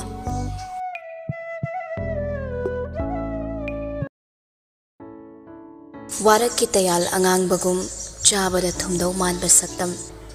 ꯇꯪꯂꯨꯔꯒꯅ ꯊꯋꯥꯏ ꯃꯥꯡꯕ ꯍꯨ ꯑꯣꯏꯔꯝꯃꯤ ꯅꯪꯒꯤ ꯁꯛꯇꯝꯁꯨ ꯃꯄꯥꯜ ꯊꯣꯡꯗ ꯈꯛ ꯐꯖꯕ ꯍꯨ ꯇꯥꯝꯅꯥ ꯃꯄꯤꯗꯣ ꯃꯈꯨꯠ ꯑꯅꯤꯅ ꯇꯩꯊꯣꯛꯅ ꯅꯪ ꯂꯩꯔꯝꯃꯤꯗꯤ ꯀꯅꯥ ꯈꯪꯅꯤ ꯁꯨꯃꯥꯏꯅꯕꯨ ꯀꯅꯥ ꯂꯩꯔꯝꯃꯨ ꯍꯥꯏꯒꯦ ꯁꯤꯗꯤ ꯂꯥꯏ ꯑꯣꯏꯔꯁꯨ ꯈꯪꯒꯅꯤ ꯐꯤꯔꯦꯞꯄꯅ ꯐꯝꯐꯝ ꯂꯩꯇꯗꯧꯅ ꯁ꯭ꯋꯥꯏꯗ ꯐꯝꯂꯝꯕꯗꯨꯗ ꯀꯩꯗꯧꯔꯕꯅꯣ ꯈꯟꯕ ꯅꯠꯇ꯭ꯔꯒꯅ ꯅꯥꯏꯠ ꯕ꯭ꯂꯥꯏꯟꯅꯦꯁꯀ ꯅꯥꯔꯕ꯭ꯔꯅ ꯆꯦꯛ ꯇꯧꯕ ꯂꯥꯛꯄ ꯀꯩꯁꯨꯝ ꯇꯧꯗꯦ ꯀꯩꯝ ꯇꯧꯗꯦ ꯇꯦꯛꯁ ꯊꯤꯗꯕ ꯃꯐꯝꯗ ꯐꯝꯕꯕꯨ ꯀꯨꯁꯤꯅꯤ ꯐꯤꯔꯦꯞꯄ ꯍꯟꯗꯛꯇꯤ ꯇꯞꯅ ꯍꯪꯂꯛꯏ ꯑꯗꯨꯒ ꯅꯄꯤ ꯇꯥꯔꯤꯗꯨꯅ ꯀꯩꯒꯤ ꯄꯥꯏꯔꯤꯕ ꯆꯦꯗꯨꯅ ꯀꯔꯤ ꯁꯦꯜ ꯌꯥꯅꯔꯛꯇ꯭ꯔꯕꯣ ꯇꯦꯛꯁ ꯊꯤꯗꯕ ꯃꯐꯝꯗ ꯅꯤꯡꯇꯝꯅ ꯐꯝꯕꯗ ꯄꯤꯔꯥꯡ ꯁꯤꯟꯊꯕ ꯍꯧꯅꯗꯦꯗ ꯀꯩꯗꯧꯔꯒꯦ ꯁꯦꯡꯅ ꯑꯩꯉꯣꯟꯗ ꯍꯥꯏꯌꯣ ꯇꯥꯝꯅꯥ ꯈꯤꯇꯪ ꯈꯥꯛꯄ ꯍꯧꯔꯝꯂꯕ ꯃꯄꯤꯗꯣ ꯑꯃꯨꯛ ꯅꯥꯟꯊꯔꯛꯂꯦ ꯇꯥꯔꯛꯂꯤꯕ ꯃꯄꯤꯗꯣ ꯃꯈꯨꯠ ꯅꯥꯝꯃꯅ ꯑꯃꯨꯛ ꯇꯩꯊꯣꯛꯂꯒ ꯀꯩꯒꯤꯅꯣ ꯅꯪꯒꯤ ꯅꯊꯧ ꯀꯩ ꯂꯩꯗꯅ ꯍꯪꯂꯤꯅꯣ ꯅꯪꯉꯣꯟꯗ ꯑꯩꯒꯤ ꯋꯥꯔꯤ ꯀꯅꯥꯅ ꯇꯥꯕꯤꯌꯨ ꯍꯥꯏꯒꯦ ꯅꯪꯉꯣꯟꯗ ꯑꯩꯒꯤ ꯑꯋꯥꯠꯄ ꯍꯪꯕꯤꯌꯨ ꯀꯥꯏꯅ ꯍꯥꯏꯈ꯭ꯔꯕ꯭ꯔꯥ ꯑꯗꯨꯅ ꯃꯔꯩꯅꯤ ꯌꯥꯅꯔꯛꯇ꯭ꯔꯕ꯭ꯔꯥ ꯍꯥꯏꯕ ꯁꯦꯜꯗꯣ ꯃꯤꯅ ꯍꯪꯉꯤꯁꯤ ꯈꯨꯝꯗꯦ ꯁꯤꯗꯅꯤ ꯑꯩꯅ ꯍꯦꯛ ꯄꯤꯡ ꯂꯥꯎꯔꯤꯁꯦ ꯅꯆꯤꯟ ꯏꯂꯨꯝ ꯍꯦꯛ ꯂꯨꯝꯃꯗꯅ ꯐꯤꯔꯦꯞꯄꯅ ꯁꯥꯎꯔꯪ ꯍꯪꯂꯛꯄꯗ ꯈꯨꯝꯂꯛꯏ ꯉꯁꯥꯏ ꯌꯥꯅꯤ ꯍꯥꯏꯔꯒ ꯍꯧꯖꯤꯛ ꯑꯃꯨꯛ ꯌꯥꯔꯣꯏ ꯍꯥꯏꯔꯦ ꯃꯃꯥꯟꯅꯕꯗ ꯄꯤꯊꯣꯛꯈ꯭ꯔꯦ ꯁꯥꯎꯔꯅꯨꯌꯦ ꯂꯥꯏꯁꯤꯁꯨ ꯌꯥꯝ ꯐꯠꯇꯦ ꯑꯗꯨꯗꯤ ꯂꯥꯏꯅ ꯐꯠꯇꯕ ꯅꯠꯇꯦ ꯃꯤꯗꯨꯅ ꯐꯠꯇ꯭ꯔꯒ ꯂꯥꯏꯗ ꯑꯃꯨꯛ ꯇꯥꯏꯅꯁꯜꯂꯦ ꯑꯗꯨ ꯂꯥꯏꯅ ꯏꯟꯁꯤꯜꯂꯒꯅꯦ ꯅꯪ ꯍꯦꯛ ꯎꯍꯧꯕ꯭ꯔꯥ ꯂꯥꯏꯅ ꯃꯥꯏ ꯃꯅꯥꯛꯇ ꯏꯟꯁꯤꯟꯕꯗꯣ ꯂꯥꯏꯅ ꯏꯟꯁꯤꯟꯕ ꯅꯠꯇꯦ ꯃꯤꯗꯨꯅ ꯃꯥꯒꯤ ꯃꯤꯗꯨꯅ ꯍꯦꯟꯅ ꯃꯔꯨ ꯑꯣꯏꯕꯒꯤ ꯄꯤꯈꯤꯕ ꯑꯣꯏꯔꯝꯒꯅꯤ ꯃꯤꯑꯣꯏꯕ ꯑꯩꯈꯣꯏꯁꯤꯁꯨꯕ ꯂꯥꯏꯗ ꯍꯦꯛꯇ ꯇꯥꯏꯅꯩ ꯂꯥꯏ ꯃꯀꯣꯛ ꯉꯥꯎꯔꯅꯤ ꯇꯥꯝꯅꯥ ꯋꯥ ꯉꯥꯡꯕ ꯊꯣꯛꯈꯤꯗ꯭ꯔꯦ ꯃꯄꯤꯗꯨ ꯃꯈꯨꯠ ꯑꯅꯤꯅ ꯅꯝꯗꯅ ꯇꯩꯊꯣꯛꯂꯤ ꯐꯤꯔꯦꯞꯄ ꯃꯥꯒꯤ ꯐꯨꯔꯤꯠ ꯈꯥꯎꯗꯒꯤ ꯁꯥꯏꯟ ꯇꯧꯔꯒ ꯂꯩꯔꯕ ꯆꯦꯛ ꯑꯃ ꯁꯠ ꯂꯧꯊꯣꯔꯛꯂꯒ ꯂꯨꯄꯥ ꯂꯥꯛ 3 ꯄ꯭ꯔꯞ ꯄꯤꯗꯨꯅ ꯇꯥꯝꯅꯥꯗ ꯄꯤꯔꯛꯂꯦ ꯅꯪꯒꯤ ꯑꯆꯤꯟꯕ ꯁꯤꯖꯤꯟꯅꯧ ꯇꯥꯝꯅꯥ ꯂꯧ ꯌꯥꯔꯝꯗꯦ ꯃꯈꯨꯠ ꯅꯥꯝꯃꯅ ꯏꯟꯊꯣꯔꯛꯂꯒ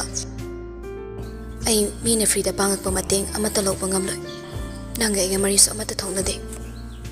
ꯑꯗꯨ ꯑꯣꯏꯔꯒꯅ ꯏꯃꯥꯗꯣ ꯍꯥꯠꯇꯣꯛꯈ꯭ꯔꯁꯦ ꯍꯥꯏꯕ꯭ꯔꯥ ꯇꯥꯝꯅꯥꯗꯣ ꯈꯣꯟꯀꯂꯞꯅ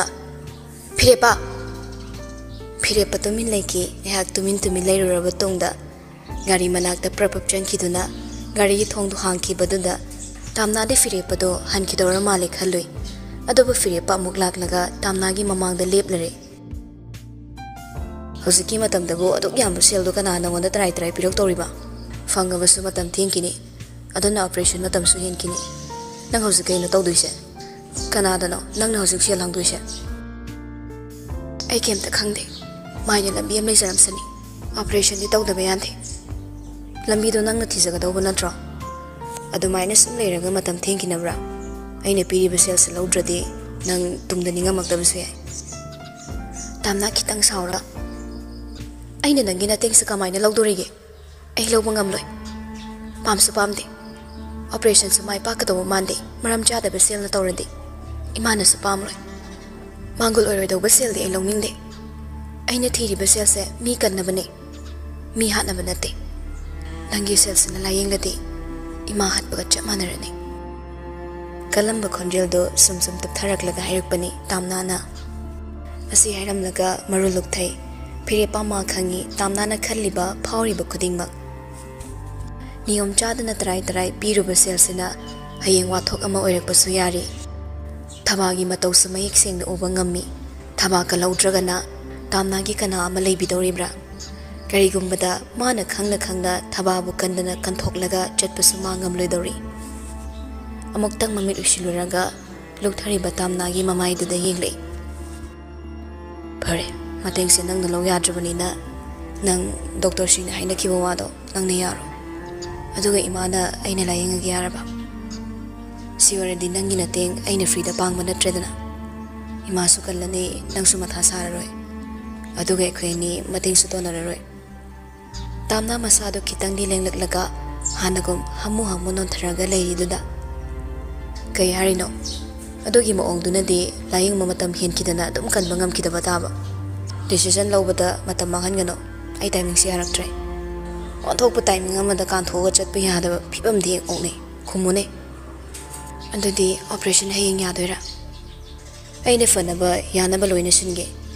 nangna aiga loina ba pamdidana nangi wat pesel do aina wan kapange nangi number do account link bra ama hairake phire pasu nang horoi matagum phone number do magi phone puthok laga namna bo nei do kamna su ngai biraga number do makha ta na haire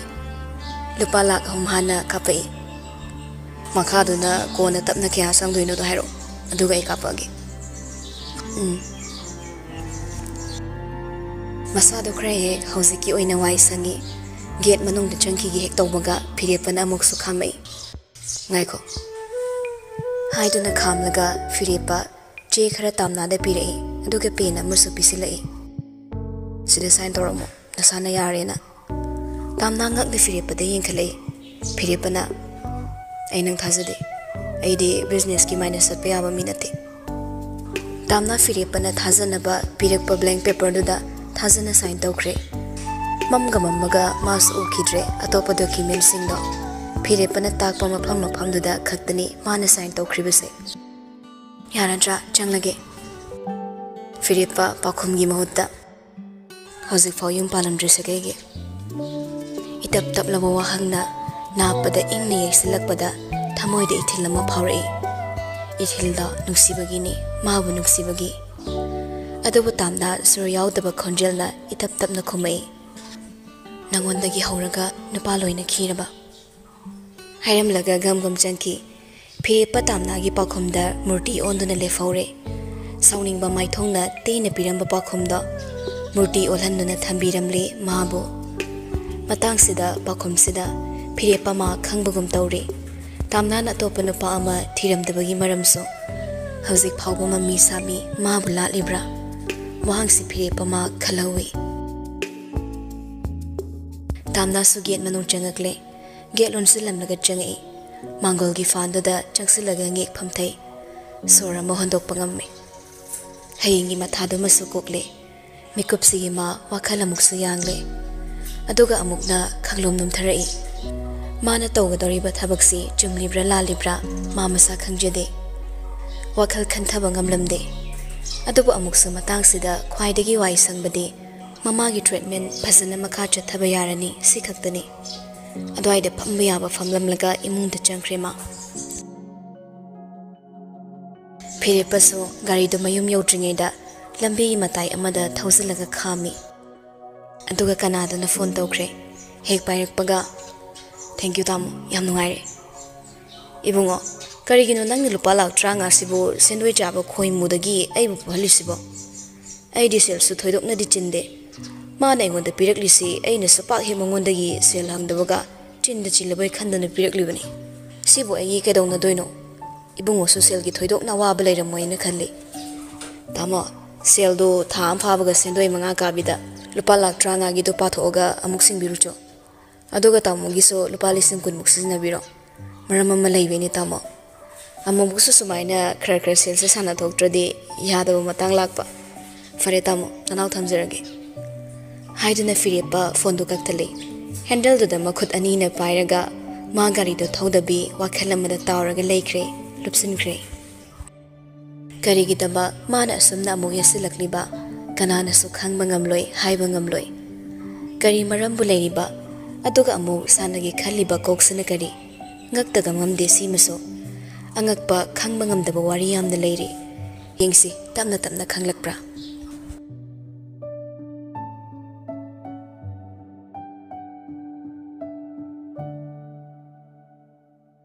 ꯃꯊꯪꯒꯤ ꯅꯨꯃꯤꯠꯇꯣ ꯊꯕꯥꯒꯤ ꯑꯍꯥꯟꯕ operation ꯇꯧꯈ꯭ꯔꯦ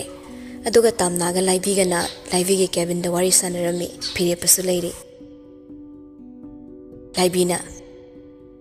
ꯐꯤꯔꯦꯞꯄ ꯁꯨꯔ ꯂꯥꯛꯀꯅꯤ ꯍꯥꯏꯗꯥꯏꯅꯦ ꯍꯧꯖꯤꯛꯐꯥꯎ ꯌꯧꯔꯛꯇ꯭ꯔꯤꯁꯤꯅ ꯀꯩꯗꯧꯔꯖꯥꯠꯅꯣ ꯐꯤꯔꯦꯞꯄ ꯈꯨꯗꯥꯡ ꯒꯥꯔꯤꯗ ꯄꯨꯡ ꯌꯦꯡꯂꯤ ꯂꯥꯛꯄꯗꯤ ꯌꯥꯔꯕꯅꯤ ꯃꯥ ꯊꯕꯛ ꯃꯐꯝꯗꯒꯤ ꯂꯥꯛꯀꯗꯕꯅꯤ ꯍꯥꯏꯅꯔꯤꯉꯩ ꯁꯨꯔꯨꯅ ꯑꯩ ꯌꯧꯔꯛꯑꯦ ꯊꯕꯛ ꯈꯤꯇꯪ ꯆꯤꯟꯈꯤꯗꯅ ꯁꯤꯐꯥꯎꯕ ꯃꯔꯛꯇꯩ ꯆꯦꯟꯊꯣꯔꯛꯏꯅꯤ ꯍꯥꯏꯔꯒ ꯆꯪꯉꯛꯏ ꯃꯥ ꯃꯃꯣꯟ ꯅꯣꯛꯂꯒ ꯂꯥꯏꯕꯤꯗ ꯌꯦꯡꯂꯤ ꯑꯗꯨꯒ ꯑꯃꯨꯛ ꯃꯈꯣꯏꯒꯤ ꯃꯆꯥꯒꯤ ꯁꯔꯣꯒꯦꯠ ꯃꯥꯗꯔ ꯑꯣꯏꯒꯗꯧꯔꯤꯕ ꯅꯨꯄꯤꯗꯨꯗ ꯌꯦꯡꯂꯛꯄꯗ ꯈ꯭ꯌꯥꯠ ꯁꯥꯡꯅ ꯆꯤꯡꯊꯣꯛꯂꯒ ꯅꯣꯛꯂꯝꯕ ꯆꯤꯝꯕꯥꯜꯗꯣ ꯅꯣꯛꯄ ꯈꯤꯇꯪ ꯍꯟꯖꯤꯟꯈꯤꯕꯒꯨꯝ ꯈꯤꯇꯪꯈꯛ ꯇꯦꯝꯁꯤꯜꯂꯛꯂꯤ ꯇꯥꯝꯅꯥꯁꯨ ꯏꯀꯣꯏ ꯀꯣꯏꯕꯒꯨꯝ ꯅꯣꯛꯇ ꯌꯥꯗꯕꯒꯤ ꯃꯑꯣꯡꯗ ꯁꯦꯝꯗꯨꯅ ꯍꯥꯏꯐꯦꯠ ꯅꯣꯛꯁꯤꯜꯂꯤ ꯁꯨꯔꯨ ꯍꯟꯖꯤꯟꯗꯨꯅ ꯑꯃꯨꯛ ꯅꯣꯛꯃꯤ ꯇꯧꯔꯒ ꯃꯤꯡꯗꯣ ꯀꯩ ꯍꯥꯏꯕ ꯇꯥꯝꯅꯥ ꯂꯥꯏꯕꯤꯗ ꯁꯨꯔꯨ ꯍꯥꯏꯐꯦꯠ ꯌꯦꯡꯂꯨꯏ ꯑꯗꯨꯒ ꯑꯃꯨꯛ ꯇꯥꯝꯅꯥꯗ ꯑꯣꯟꯁꯤꯜꯂꯛꯂꯒ ꯑꯩꯒꯤꯅ ꯁꯨꯔꯃꯤ ꯃꯌꯥꯝꯅ ꯁꯨꯔꯨ ꯍꯥꯏꯔꯒ ꯈꯪꯅꯩꯌꯦ ꯑꯩꯕꯨꯗꯤ ꯅꯪꯅ ꯍꯥꯟꯅ ꯈꯪꯉꯝꯃꯅꯤꯗ ꯍꯣꯏ ꯃꯌꯥꯝꯅ ꯃꯁꯛ ꯈꯪꯅꯔꯕ ꯇꯣꯞ ꯃꯣꯗꯦꯜ ꯑꯃꯕꯨ ꯀꯩꯗꯧꯕꯩ ꯈꯪꯂꯣꯏꯗꯣꯏꯅꯣ ꯂꯩꯔꯛ ꯈꯨꯜꯂꯛ ꯀꯩꯊꯦꯜ ꯑꯆꯧꯕ ꯂꯝꯕꯤ ꯃꯄꯥꯟꯗ ꯁꯣꯝꯒꯤ ꯄꯣꯁꯇꯔ ꯉꯥꯛꯇꯅꯤ ꯁꯨꯔꯨ ꯍꯦꯟꯅ ꯅꯣꯛꯂꯛꯏ ꯑꯦꯅꯤꯋꯦ ꯊꯦꯡꯛ ꯌꯨ ꯑꯗꯣ ꯁꯣꯝꯅ ꯇꯧꯕꯤꯗꯧꯔꯤꯕ ꯃꯇꯦꯡꯁꯦ ꯀꯩꯅ ꯊꯥꯒꯠ ꯋꯥꯍꯩ ꯍꯥꯏꯒꯗꯕꯅꯣ ꯑꯩ ꯈꯪꯗ꯭ꯔꯦ ꯑꯩꯁꯨ ꯄꯨꯛꯆꯦꯜ ꯌꯥꯝꯅ ꯆꯥꯎꯕ ꯃꯤꯁꯛ ꯑꯃꯗꯤ ꯅꯠꯇꯦ ꯑꯗꯨꯕꯨ ꯄꯨꯝꯅꯃꯛꯁꯦ ꯁꯦꯜꯅ ꯊꯣꯛꯍꯟꯕꯅꯤ ꯍꯥꯏꯖꯕ ꯇꯥꯔꯦ ꯂꯥꯏꯕꯤꯅ ꯋꯥꯔꯤꯗ ꯑꯃꯨꯛ ꯂꯥꯛꯑꯁꯦ ꯑꯗꯨꯗꯤ ꯃꯌꯥꯝ ꯄꯨꯂꯞ ꯐꯝꯅꯔꯕ ꯇꯨꯡꯗ ꯂꯥꯏꯕꯤꯅ ꯃꯈꯥ ꯇꯥꯔꯛꯏ ꯄ꯭ꯔꯣꯁꯦꯁꯁꯦ ꯍꯌꯦꯡ ꯍꯧꯅꯕ ꯇꯧꯁꯦ IVF ꯀꯥꯞꯄ ꯃꯇꯝꯗ ꯑꯍꯥꯟꯕ ꯆꯥꯡꯌꯦꯡꯗ 30-40% ꯒꯤ ꯆꯥꯡ ꯈꯛꯇꯃꯛ ꯂꯩ ꯁꯛꯁꯦꯁ ꯑꯣꯏꯕꯁꯦ ꯑꯗꯨꯕꯨ ꯍꯌꯦꯡꯗꯩꯗꯤ ꯄ꯭ꯔꯣꯁꯦꯁ ꯍꯧꯅꯕ ꯇꯧꯁꯦ ꯅꯈꯣꯏ ꯑꯍꯨꯝꯃꯛ ꯍꯥꯏꯗꯤ ꯅꯨꯄꯥꯗꯨꯒ ꯅꯨꯄꯤ ꯑꯅꯤꯒ ꯅꯣꯏꯍꯨꯝ ꯍꯥꯏꯕ ꯇꯥꯔꯦ ꯇꯦꯁ ꯈꯔꯁꯨ ꯇꯧꯗꯕ ꯌꯥꯗꯦ ꯑꯗꯣ ꯇꯥꯝꯅꯥ ꯅꯪ ꯌꯨꯝꯗ ꯁꯨꯝ ꯂꯩꯕꯗꯤ ꯌꯥꯔꯣꯏ ꯈꯔ ꯆꯦꯛꯁꯤꯟꯅ ꯂꯩꯍꯟꯅꯤꯡꯉꯤ ꯆꯦꯛꯁꯤꯟꯕ ꯃꯤꯟꯁ ꯁꯤꯀ꯭ꯌꯣꯔ ꯑꯣꯏꯕ ꯏꯁꯥꯅ ꯈꯤꯇꯪ ꯏꯁꯥꯒꯤ ꯀꯦꯌꯔ ꯂꯧꯗꯧꯕ ꯃꯐꯝ ꯑꯃꯗ ꯁꯤꯞ ꯇꯧꯍꯟꯅꯤꯡꯕ ꯑꯩ ꯌꯨꯝꯗ ꯁꯨꯝ ꯂꯩꯒꯦ ꯃꯤꯒꯤ ꯃꯌꯨꯝꯗ ꯂꯩꯕꯗꯣ ꯀꯌꯥ ꯍꯩꯅꯗꯧꯕ ꯃꯥꯟꯗꯦ ꯑꯗꯨꯒ ꯑꯩꯒꯤ ꯏ ꯅꯠꯇꯦ ꯍꯥꯏꯅ ꯅꯦꯒ꯭ꯂꯦꯛ ꯆꯥꯔꯣꯏ ꯑꯩꯕꯨ ꯊꯥꯖꯕꯤꯌꯨ ꯏꯁꯥꯅ ꯑꯗꯨꯝ ꯆꯦꯛꯁꯤꯟꯖꯒꯦ ꯂꯥꯏꯕꯤꯅ ꯊꯣꯏꯅ ꯍꯥꯏꯕꯗ ꯍꯣꯁꯄꯤꯇꯥꯜꯒꯤ ꯀꯦꯟꯇꯤꯟꯗ ꯊꯕꯛꯁꯨ ꯄꯨꯏꯅ ꯍꯥꯏꯌꯦ ꯅꯪꯒꯤ ꯀ꯭ꯋꯥꯇꯔ ꯑꯃ ꯄꯤꯔꯒꯦ ꯑꯩꯈꯣꯏ ꯁꯤꯜꯂꯛꯑꯒꯦ ꯆꯠꯊꯣꯛ ꯆꯠꯁꯤꯟ ꯇꯧꯗꯅꯕ ꯌꯥꯏꯅ ꯀꯔꯤ ꯅꯨꯡꯉꯥꯏꯇꯕ ꯂꯩ ꯇꯥꯝꯅꯥ ꯐꯤꯔꯦꯞꯄꯗ ꯍꯥꯏꯐꯦꯠ ꯌꯦꯡꯂꯝꯂꯒ ꯍꯣꯏ ꯀꯩꯁꯨ ꯀꯥꯏꯗꯦ ꯂꯥꯏꯕꯤꯅ ꯁꯛꯁꯨ ꯂꯣꯏ ꯈꯪꯅꯔꯝꯃꯤꯅ ꯌꯥꯝ ꯅꯨꯡꯉꯥꯏꯔꯦꯀꯣ ꯑꯗꯣ ꯄ꯭ꯂꯥꯟ ꯁꯛꯁꯦꯁ ꯑꯣꯏꯔꯕ ꯇꯨꯡꯗ ꯊꯥ ꯈꯔꯒꯤ ꯃꯇꯨꯡꯒꯤ ꯔꯦꯁꯄꯣꯟꯁꯤꯕꯤꯂꯤꯇꯤꯗꯤ ꯁꯨꯔꯨꯒ ꯐꯤꯔꯦꯞꯀꯒꯅ ꯄꯨꯕꯤꯕ ꯇꯥꯔꯦ ꯐꯤꯔꯦꯞꯄꯅ ꯑꯣꯀꯦ ꯗꯣꯛꯇꯔ ꯂꯥꯏꯕꯤꯅ ꯍꯦꯛ ꯁꯛꯁꯦꯁ ꯑꯣꯏꯕꯒ ꯑꯩꯈꯣꯏ ꯄꯨꯂꯞ ꯏꯟꯁꯥꯡ ꯑꯍꯥꯎꯕ ꯑꯃ ꯆꯥꯃꯤꯟꯅꯁꯦ ꯅꯠꯇ꯭ꯔꯦꯅꯦ ꯁꯨꯔꯨ ꯅꯣꯛꯂꯛꯏ ꯇꯥꯝꯅꯥꯅ ꯑꯗꯨꯗꯤ ꯑꯩꯁꯨ ꯑꯃꯨꯛ ꯊꯣꯛꯈ꯭ꯔꯒꯦ ꯉꯁꯤꯗꯤ ꯋꯥꯔꯤ ꯂꯣꯏꯔꯝꯅꯤꯅ ꯍꯥꯏꯗꯨꯅ ꯇꯥꯝꯅꯥ ꯍꯧꯒꯠꯂꯒ ꯊꯣꯛꯈ꯭ꯔꯦ ꯑꯗꯩ ꯐꯤꯔꯦꯞꯄꯁꯨ ꯁꯨꯔꯨꯗ nang haladoira ai thaba mafam da chatkini tamo khra han biramlo phirepana laibi ai khra halamage ko bye phirepa daidi ma su thorak laga tamna na khra tamna chatli dugi manakta makhong yang na thangduna laklaga tamna gi manna hek yobaga tatharakli operation tawkhrabra hoi wakhalak pangamabra ICU da leiri private nurse na kan hotnari aina somda sel tan bagi seba matam phangdramina private nurse amanek thokle thanks to you for the help hairam laga tamna makhong yang na thanglaga khara thujinna chatkibada phirepa masu tanarudre taptharaga lehore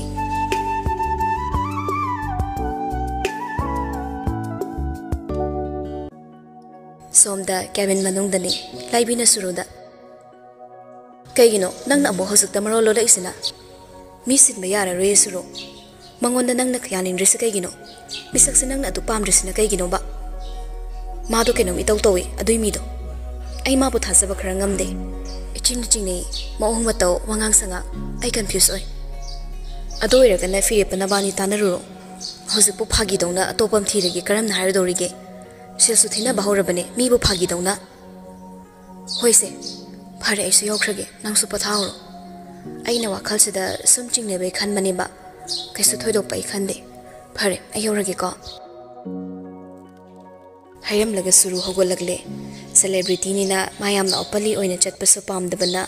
marks amuba machin malda option khraga magi sunglass to haptin khre Kevin didai thokre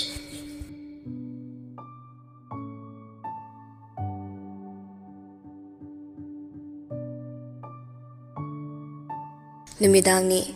saksa dribagi firepa magi room da manungda TV on tawduna news channel sum yenglambani suru suduk thaumai katlamlaga kada changaktuna ma asing mapi hongdoktuna firepagi manakta famtharakle thamoya firepa remote tuna channel makhal simsinduna namlaga atopa nupi mathisira firepa fadinglaga hantang namu kedore suru khara sukigum nupi do sil khakta makaramba mi oina tawdro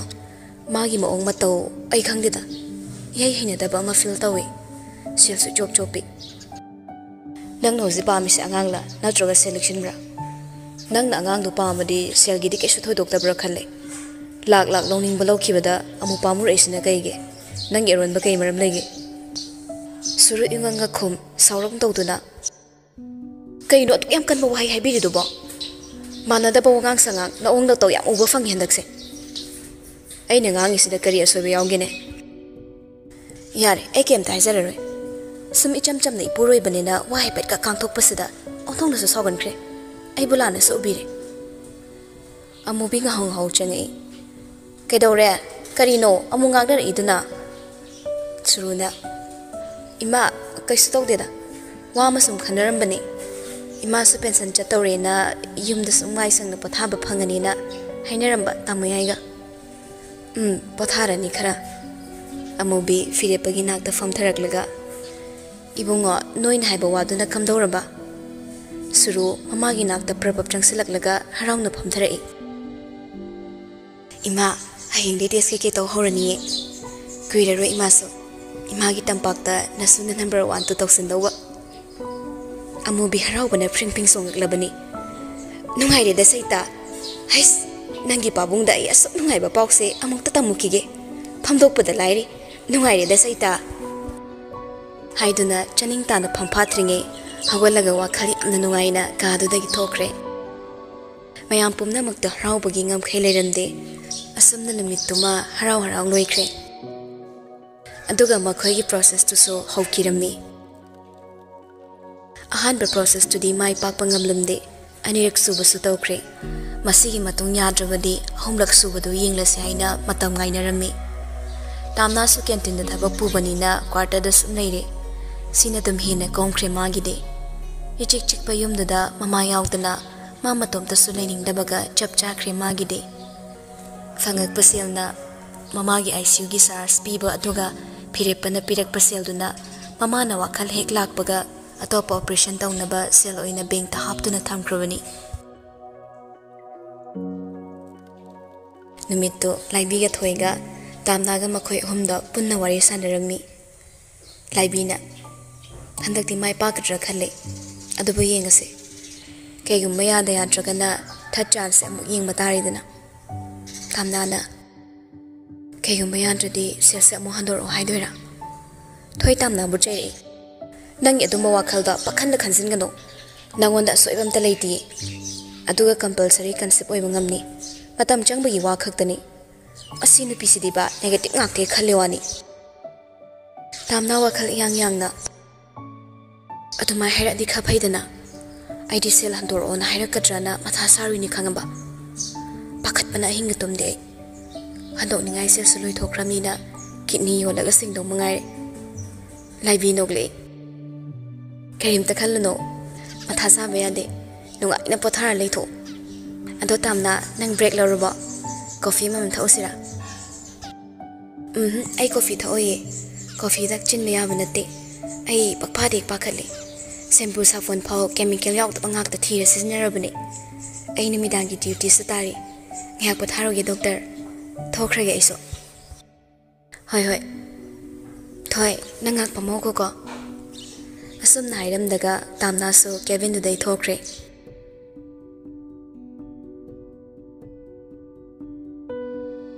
Matangi Namitki Pong Baro Makai Hectar Baga Staff Singilan Sabagi Matam Oirami Vaf Egi Maongni Adubu Sakti Canton Gistap Natobani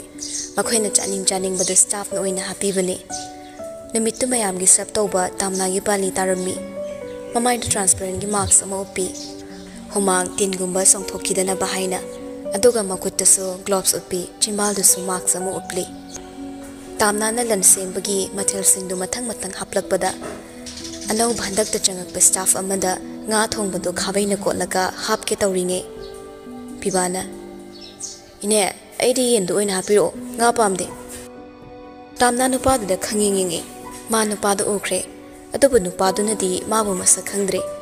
Tamna Sunupadu Masa Kangba Pam the Vana Manus Kangsina Kidre Matom to Inakali Inni Gaina Mamma is the heck cousin but Maset Inagi Cunning Tuba, me Karenum Salandri Murum Sona, Piba, the Yen Tong with top got Lagahari Ibunga, Yam Saruno, Napuk among Ire Ivana Hoine, I saw some of the Henida Tamna Saudi sounding Kangza the Jetkiba Piba, the Yinghawi Cabin at home get oranga Makox the puppet home Pibasu sat late or Bagama Pachanaki Tamna Kankang the Kabedo Tinta Topasaraga As Kai the Hang no Paisima Sine Pibasa Mongondani Hiva Kangle Aduna Maso Hangwegum Kigum Prep table among the Janksilaga Pontekre Huran Tamna Rom the Suyingli Adopo Tamna Sumonda Mumuk sounding Ambaga Animakto Satset Himichana Rubasuyaki Tamna Mayam get wada buying Malora Batunda Kitchen Manung Changi Hand gloves, marks to in a maglak toklaga, Bessengi sing the on Toduna, Makut Masa sing Hamdoklami. Tawel Afava Miali do the gi, Sataraga Cholhale, sing Nakang the Tadoklaga, Mamai Mamito tap naptuna in Hale, Nasidi Punjiluba later but Sorhondui. Masado Tingli Yang Liraga, washroom Changing Bagitori, washroom Sikara Lamne, hospital Manung the Hapanina, Adom the Changi. Canton Manungi to the repairing Loramdre. Nasagi Anobista Pakang Duso, Lam the Mataklom the Kakakibado Obada, Kadom side the Jankibado Yingna, Mamai do Tak name Janakbada, Glass Nakaba Hospital Gitongada, Goklau Tengaraga, Kangdong to Sincre. Suksuk Namaning da Makut Namana, Na boy Nambuina Laga, Makut Nama Mana, Laybak the Ngak Laga Hokolakli. Piripasu Tabak Amagilakbani. Hospital si Magi Marupki Oibagi, Ma Krakra Toina Tumlai. Magi Maruf Unaba, Natraga, any Maram Amlebada, Hakchangi Maram Gambari Lainabada, Magi Mamangdani. Tamnana to Simkibado, Adobo Mama Kuting Torakte. Tamna Sumab Udabago, Manung the Makwang Nabagi, Namboy Toraga, my Tongdo, Subchina Janki. Filipana Kit Uncle Tubada, Drama de Funjana Hengeline, A Lak Utana Dorizala. Hek Haibaga, Mamang the Chalaman Pido, Duplang the Matom the Dusin Kitana Hitagre. mayam changduna chensinaraki phirepa changsira changkumsira khalli magi mitmangda thokliba thodokto mana kaisuna chungdaba utlabadi staff singna mabu karini khankiba haiduna amuksu khalli atogi sumathakta hauze kidi mana khwaidigi nakna leiriba mapangal faba nupa haibadu madi oiri staff nupi amani na thangma ngamboi ngamdaboi hugatliba tamnabo mana oina prapap changsilaglaga faina pamkhatkre makhong yanglap thanglaga emergency ward ki doctor fambadugi manakta pusilei nupidun unconscious ta leibaga doctor tu sokra phingna changsilaktuna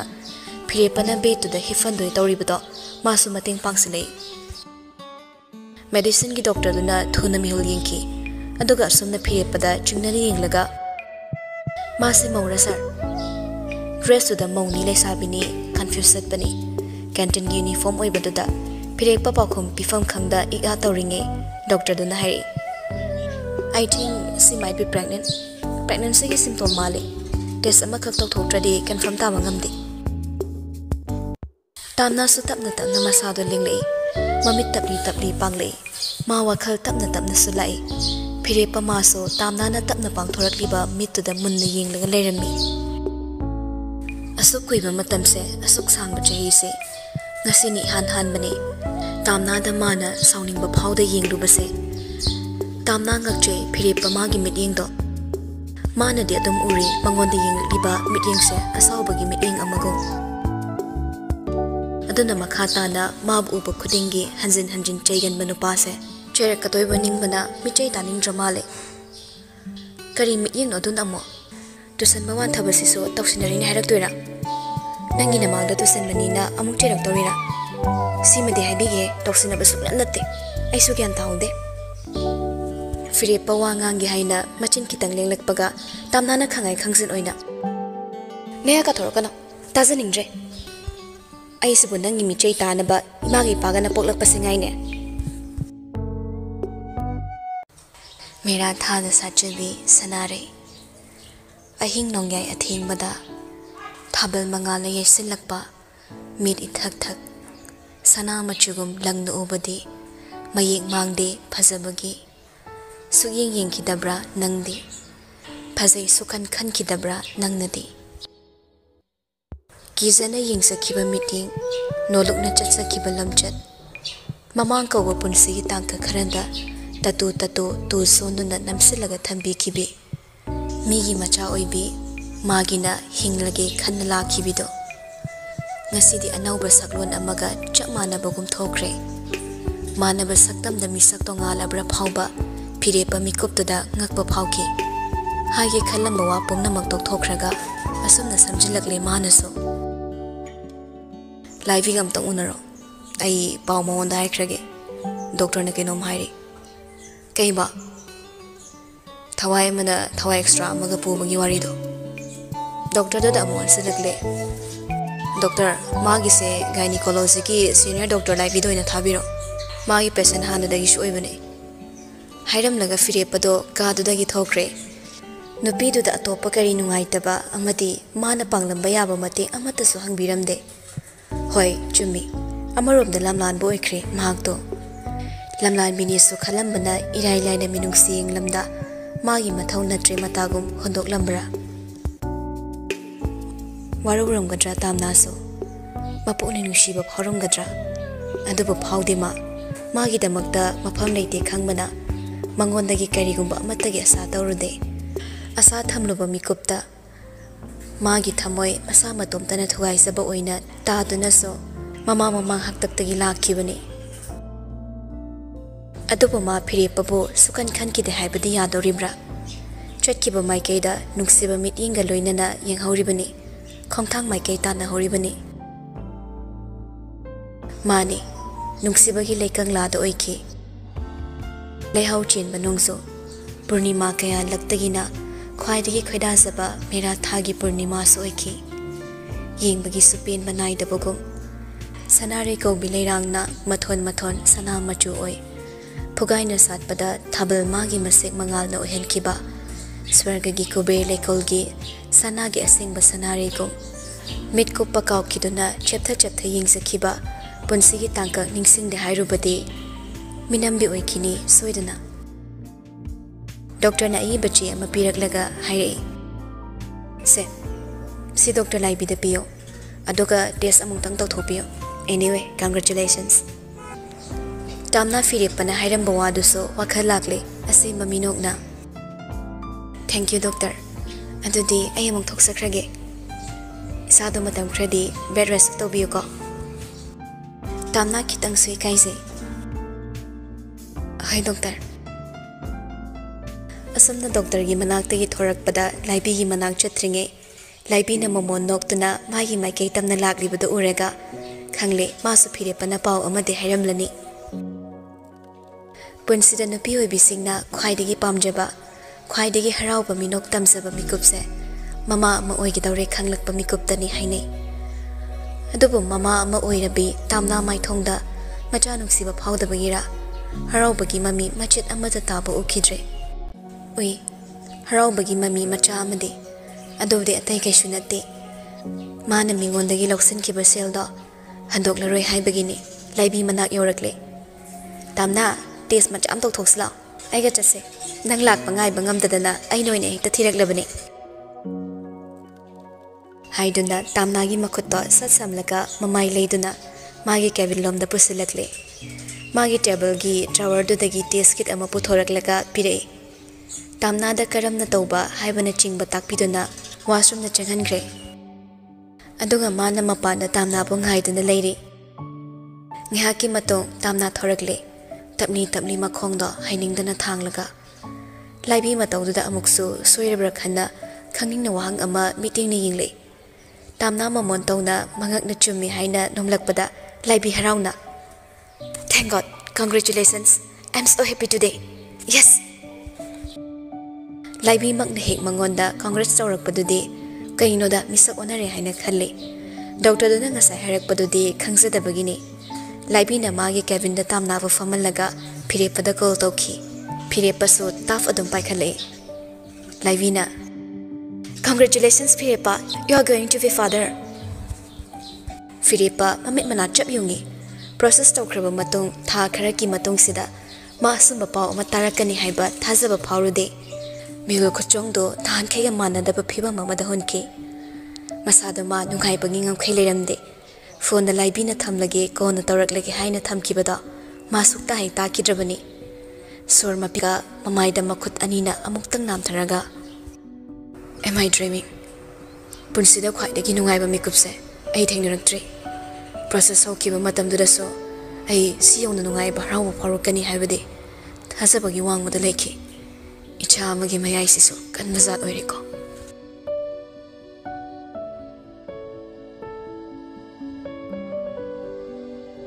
Nungai bagi pau ni imungdo kholang amada langkre chahi kaya chupna marubhumi gum leingoi lamda ayak panungsa khangduna khaya te singla ma phawba taba ngamdana hinglama punsi amada khangaudana ingagi nongsuna jamjam su tharabagum kaya da sarang mathoi kanariba kokila amadi amubidi mamite ira thangle amubi mapure baga makhoini ka da famlaga famna wari tawi amubina Saklen as Obama yam thuna sindaba yadre nungai ba pause laina manghanba yaba nate aisu aigi colleague singdo loina invite tawdaba yadre pension su satore chaklen ama punna jamina se haibani handaki matang on thokna sare da moi pabo ado moi pabu na kana bu haptoriba chaklen da aigi di yumda tawrinda hotel da soba banquet ama tawdoribani buffet wina silani isa nupagi na hospital ama isinjarasani Maugi su tongan ne mana pangthok ning momo ongda pangthok sasan aikhoi gi awat babu mensin bi de ba nupi du so aikhoi na kai donung da lai thok pa hong na de ko magi so aikhoi na tung phau ba tum yengsin bi na ba tawsi aikhoi gi imong da ma di lai ga sak manarabani asuk tang ba khudol ma pi bi dawre dana hai mau na hai ba da nupi do yamna nang ba imong da gi oira male ne hospital du da canteen na ma happy du na thabak tawi hairi adu lauthok khalaga yumsida thambiraga ne aikoina senabana fagadra khalle asuk harauraga soibanga ma thokladi amuningam horoine o nasaga na mau khalakisano adogi wadu ma ai tapna hairage maudi haraubana mamitagi mapidum taramlani onthokna so kapkan khrabani somda so suru nungai bagi ngam khai leitre duga nungaiba marakta amukso nungaiba ngamdaba ma yauri mana pamjabase mana London gi afawba cosmetic company gi photo shoot chatringai mamangda success oihauba haina ningsabana magi ningsabadu thungjare wai sangbagi sor ama hollaga beauty spa da leirami in charge oina su leibani mapuroibana mateng tawduna mana khudingmak chalaibani laibi su laklaga ni da phamine laibina nungaiba pawse taraga hospital hek chelakadrabu chelaktene ai nungaiba pawse taraga yam sathina harawe aduga ini kwaidagi harawba amana America gi khongchatse chatringai mai paki basini laibi ai mama moi pami ai gi sunung chibe icha ma ithanung da pamba pami icha duna mama haina ko budu so itaningi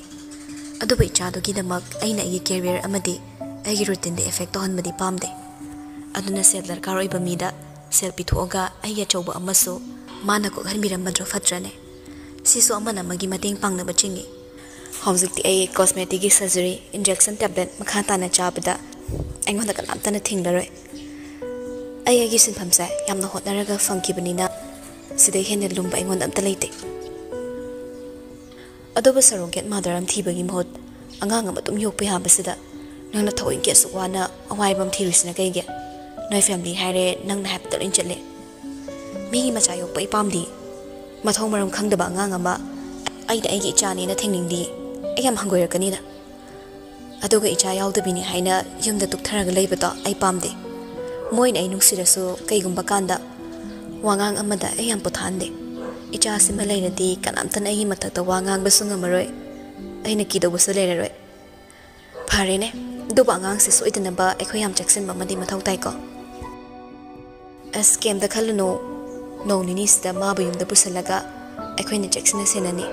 magi dinang kem da waruno nungai ba pam su tahanle trade am tawsidana nangda pamado pisara loire kaino ai hosekidi nungtil shooting am su leiri eron da ngai naga ai buleramani mangon da thillon haikibni pharene ai so haidokrage nang su nangi thapok to chacharro haidun ani do hogot minarakle surone eron ga loina na shooting mapham lom da chatkre aduga laibina magi duty loiraga mayum lom da hankre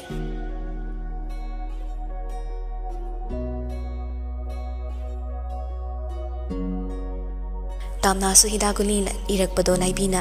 loina fangdabana awatpa amani da pharmacy dagi leiruna mahaina makhongna thorai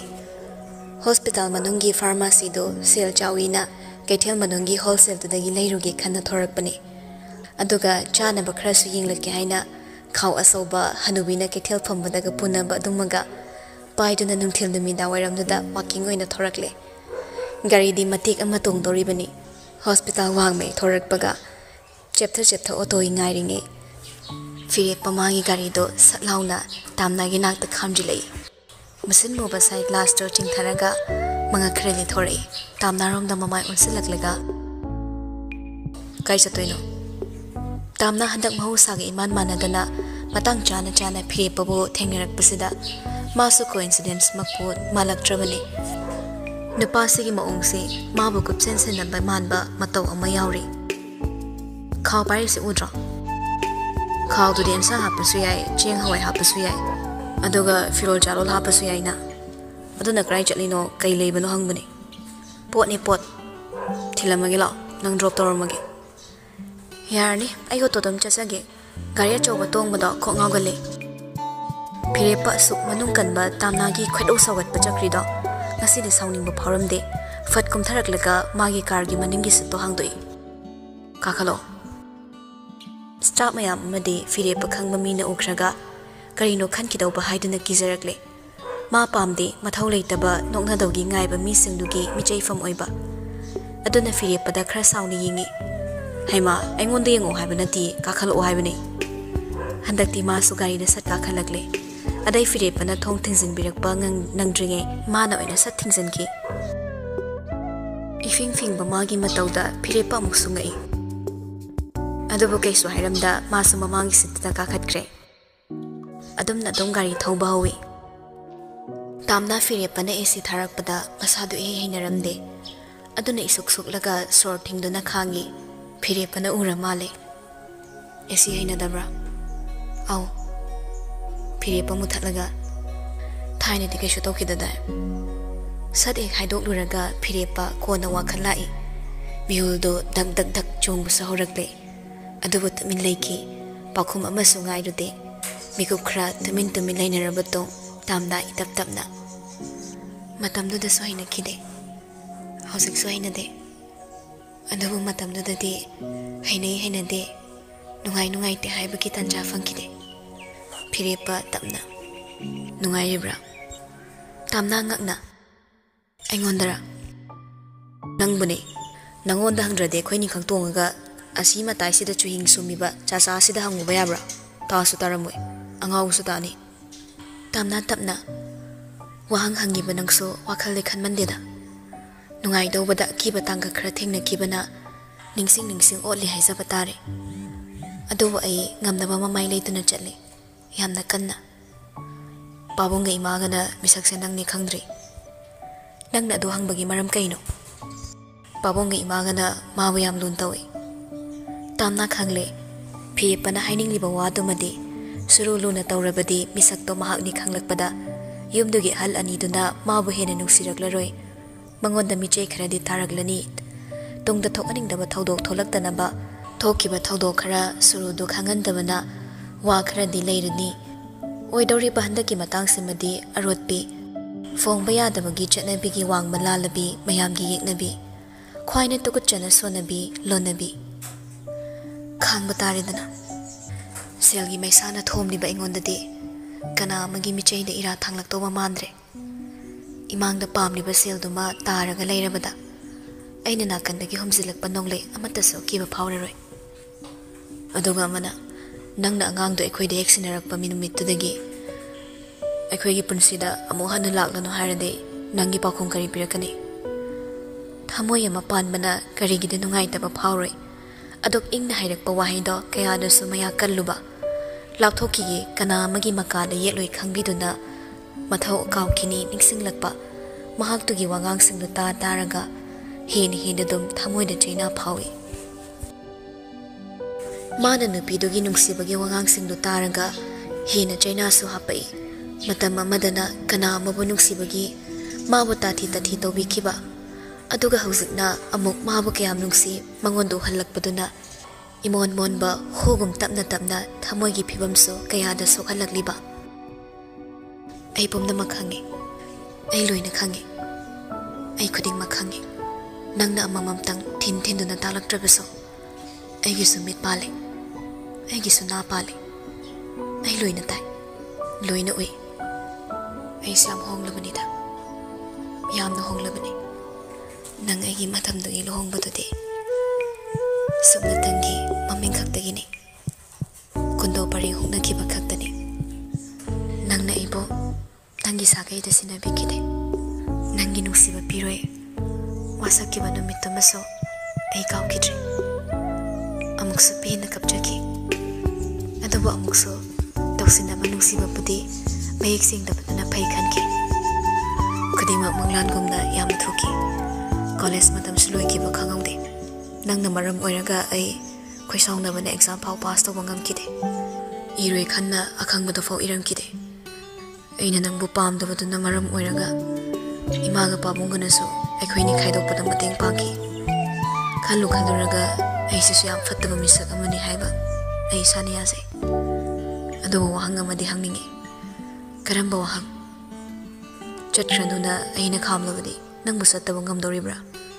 ichasi mama oibi hairaba wahang dule fatringeida phirepa chaiduna kawraga khamakpada phirepa mamon tumin leiki tamna haira imaso khangdada punchi se nungaiba malaga suknu nungaite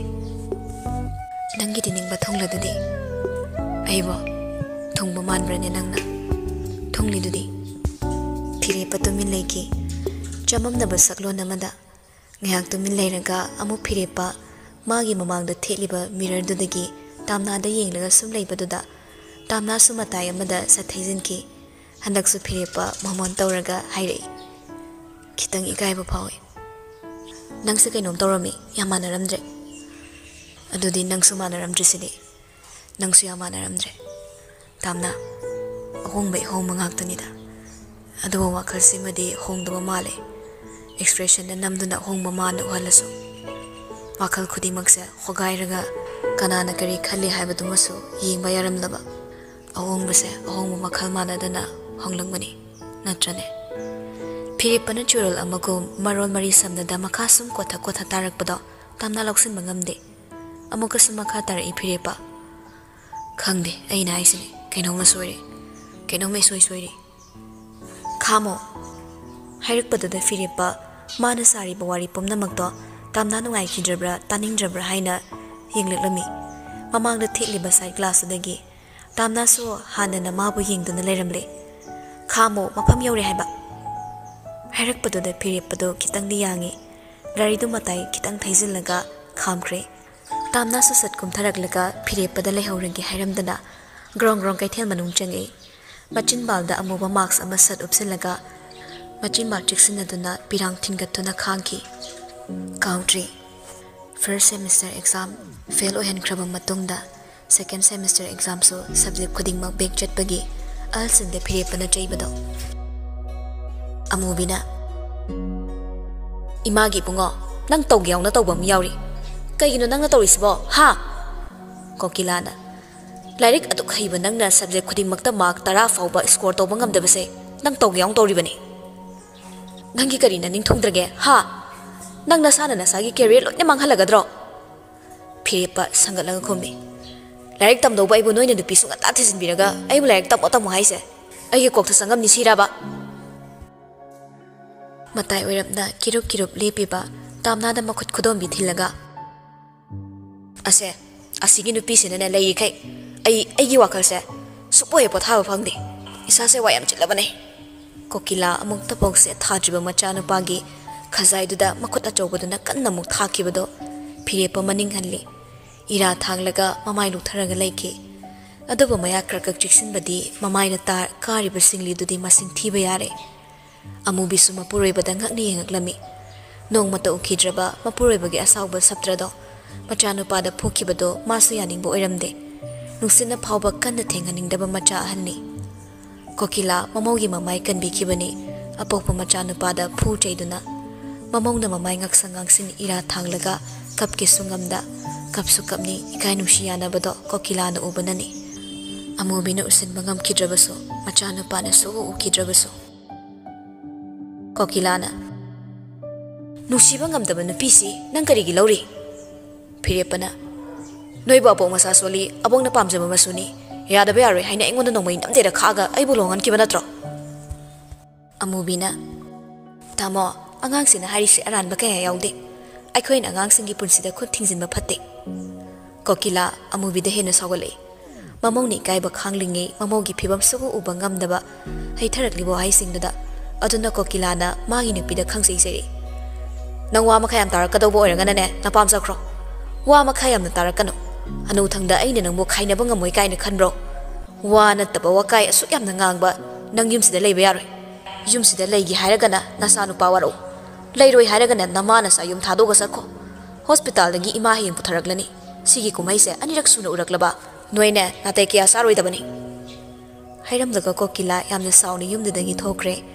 ꯃꯥꯁꯨ ꯊꯕꯛ ꯆꯠꯄꯒꯤ ꯂꯣꯏꯁꯤꯜꯂꯒ ꯊꯣꯛꯈꯤꯕꯅꯤ ꯃꯥ ꯍꯦꯛ ꯆꯠꯈꯤꯕꯒ ꯐꯤꯔꯦꯞꯄꯅ ꯇꯥꯝꯅꯥꯒꯤ ꯃꯅꯥꯛꯇ ꯄꯥꯏꯁꯤꯜꯂꯛꯏ ꯐꯨꯔꯒꯤ ꯃꯇꯥꯒꯨꯝ ꯇꯝꯊꯤꯕ ꯁꯥꯎꯝ ꯑꯃ ꯌꯥꯎꯅ ꯃꯃꯤꯠ ꯏ ꯊꯥꯡꯉꯤ ꯃꯃꯥꯏ ꯃꯃꯤꯠ ꯉꯥꯛꯁꯪ ꯉꯥꯡꯁꯤꯟ ꯌꯥꯝꯅ ꯄꯦꯟꯗꯕꯒꯤ ꯐꯤꯕꯝꯅꯤ ꯐꯤꯔꯦꯞꯄꯒꯤ ꯃꯃꯥ ꯑꯃꯨꯕꯤꯁꯨ ꯁꯥꯎꯕꯅ ꯃꯩ ꯏꯁꯤꯡ ꯆꯪꯈꯤꯗ꯭ꯔꯕ ꯃꯆꯥꯅ ꯁꯥꯎꯔꯤꯅꯤ ꯍꯥꯏꯅ ꯃꯃꯧꯗ ꯈꯨꯠ ꯊꯥꯈꯤꯕ ꯇꯥꯔꯦ ꯈꯟꯅ ꯈꯥꯝꯅꯕ ꯆꯦꯟꯁꯤꯜꯂꯤ ꯐꯤꯔꯦꯞꯄ ꯃꯈꯨꯠ ꯅꯥꯝꯃꯗꯨ ꯂꯥꯞꯅ ꯍꯥꯏꯗꯣꯛꯂꯨꯔꯒ ꯇꯥꯝꯅꯥꯒꯤ ꯈꯖꯥꯏ ꯍꯨꯝꯖꯤꯜꯂꯛꯄꯗ ꯇꯥꯝꯅꯥꯁꯨ ꯈꯪꯄ꯭ꯔꯦꯛ ꯈꯪꯅ ꯃꯅꯤꯡ ꯍꯟꯕꯗ ꯂꯧꯅ ꯈꯪꯉꯥꯏ ꯍꯥꯏꯗꯔꯛꯏ ꯂꯣꯡꯈ꯭ꯔꯥꯛ ꯂꯨꯡꯅ ꯇꯨꯁꯤꯟꯈꯤ ꯐꯤꯔꯦꯞꯄꯒꯤ ꯈꯨꯠꯇꯨꯃꯗꯤ ꯑꯃꯨꯕꯤꯅ ꯐꯥꯍꯧꯔꯦ ꯃꯃꯥꯅ ꯐꯥꯔꯛꯂꯤꯕ ꯑꯗꯨ ꯐꯠ ꯀꯟꯊꯣꯛꯂꯒ ꯇꯥꯝꯅꯥꯕ ꯃꯈꯨꯠ ꯅꯥꯝꯃꯅ ꯈꯪꯁꯤꯡ ꯆꯤꯡꯈꯠꯂꯒ ꯀꯟꯅ ꯁꯞꯇ꯭ꯔ ꯑꯃꯒ ꯂꯣꯏꯅꯅ ꯂꯥꯎꯔꯒ ꯅꯪ ꯑꯩ ꯀꯌꯥꯝ ꯄꯥꯝꯒꯦ ꯑꯩꯒꯤ ꯅꯨꯡꯁꯤꯕ ꯃꯤ ꯂꯩꯖꯩ ꯅꯪ ꯌꯨꯝꯁꯦ ꯊꯥꯗꯣꯛꯑꯒ ꯅꯁꯥꯅ ꯈꯪꯅ ꯆꯠꯈꯤꯗ꯭ꯔꯕ ꯑꯩꯅ ꯅꯪꯕꯨ ꯗꯣꯂꯥꯟꯁꯤꯗꯒꯤ ꯏꯟꯊꯨꯔꯒ ꯍꯥꯠꯀꯅꯤ ꯈꯪꯉꯕ ꯃꯤ ꯍꯥꯠꯄ ꯍꯣꯡ ꯉꯝꯃꯛꯇꯧꯔꯤ ꯊꯧꯗꯣꯛ ꯃꯤꯀꯨꯞꯇ ꯃꯤꯠꯇ ꯁꯪꯁꯪ ꯎꯔꯛꯄꯅ ꯁꯣꯔ ꯐꯨꯜꯂꯛꯄꯅ ꯃꯥꯛꯁꯨ ꯁꯠ ꯂꯧꯊꯣꯛꯈꯤ ꯃꯁꯥꯗ ꯊꯠꯀꯠꯂꯤꯕ ꯑꯀꯤꯕꯗꯣ ꯂꯩꯈꯤꯕꯅ ꯋꯥꯈꯜ ꯁ꯭ꯋꯥꯏ ꯃꯥꯡꯗꯨꯅ ꯃꯅꯤꯡꯗ ꯈꯪꯍꯟ ꯍꯜꯂꯛꯏ ꯃꯤꯀꯨꯞꯇꯨꯗꯒꯤ ꯃꯥꯅ ꯄꯨꯝꯅꯃꯛ ꯊꯣꯛꯍꯟꯕ ꯇꯥꯍꯟꯕꯤꯈ꯭ꯔꯕ ꯊꯧꯗꯣꯛꯇꯨꯅ ꯃꯥ ꯏꯔꯥ ꯍꯦꯟꯅ ꯊꯥꯡꯒꯠꯂꯛꯏ ꯃꯁꯥꯗ ꯏꯍꯥꯏ ꯍꯥꯏꯔꯛꯏ ꯆꯠꯂꯤꯕ ꯃꯤ ꯑꯃꯗ ꯈꯪꯍꯧꯔꯁꯤꯟꯒꯦ ꯇꯧꯕꯗ ꯐꯤꯔꯦꯞꯄꯅ ꯄꯥꯝꯕꯣꯝ ꯑꯃꯗ ꯇꯥꯞ ꯄꯥꯏꯔꯒ ꯆꯤꯡꯊꯣꯔꯛꯂꯦ ꯃꯈꯨꯠ ꯑꯅꯤꯅ ꯆꯨꯝꯅ ꯂꯦꯞꯄ ꯉꯝꯗ꯭ꯔꯤꯕ ꯅꯨꯄꯤꯗꯣ ꯐꯥꯕꯣꯏ ꯇꯧꯔꯒ ꯂꯦꯞꯍꯜꯂꯤ ꯑꯃꯗꯨꯁꯨ ꯏꯈꯪ ꯈꯪꯅ ꯌꯦꯡꯈꯠꯂꯛꯏ ꯐꯤꯔꯦꯞꯄꯅ ꯅꯃꯥꯏ ꯑꯗꯨ ꯌꯥꯝ ꯊꯛꯏꯗꯨꯅ ꯀꯔꯤꯒꯤ ꯇꯨꯁꯤꯜꯂꯝꯃꯗꯤ ꯀꯃꯥꯏꯅ ꯇꯧꯕ ꯑꯩꯅ ꯅꯪꯒꯤ ꯇꯨꯡ ꯂꯣꯟꯅ ꯏꯅꯔꯛꯂꯝꯗ꯭ꯔꯗꯤ ꯅꯪ ꯀꯃꯥꯏꯅ ꯇꯧꯕ ꯍꯥ ꯅꯁꯥꯗꯣ ꯉꯝꯗ꯭ꯔꯁꯨ ꯉꯝꯗꯦ ꯍꯥꯏꯕ ꯌꯥꯏ ꯑꯗꯨꯁꯨ ꯀꯩꯝ ꯀꯥꯏꯗꯦ ꯇꯥꯝꯅ ꯃꯁꯥꯗꯣ ꯈꯤꯇꯪ ꯌꯦꯝꯊꯅꯕ ꯇꯞꯅ ꯁꯣꯔ ꯐꯥꯊꯩ ꯑꯗꯨꯒ ꯇꯞꯂꯤ ꯇꯞꯂꯤ ꯀꯩꯒꯤ ꯅꯪꯗꯤ ꯂꯣꯟꯅ ꯏꯅꯔꯛꯂꯤꯕ ꯂꯣꯟꯅ ꯏꯅꯔꯛꯄꯒꯤ ꯃꯔꯝꯅ ꯀꯩꯒꯤ ꯊꯋꯥꯏꯅ ꯅꯪꯅ ꯄꯨꯈ꯭ꯔꯒ ꯑꯗꯨꯗꯤ ꯏꯅꯔꯛ ꯇꯥꯕ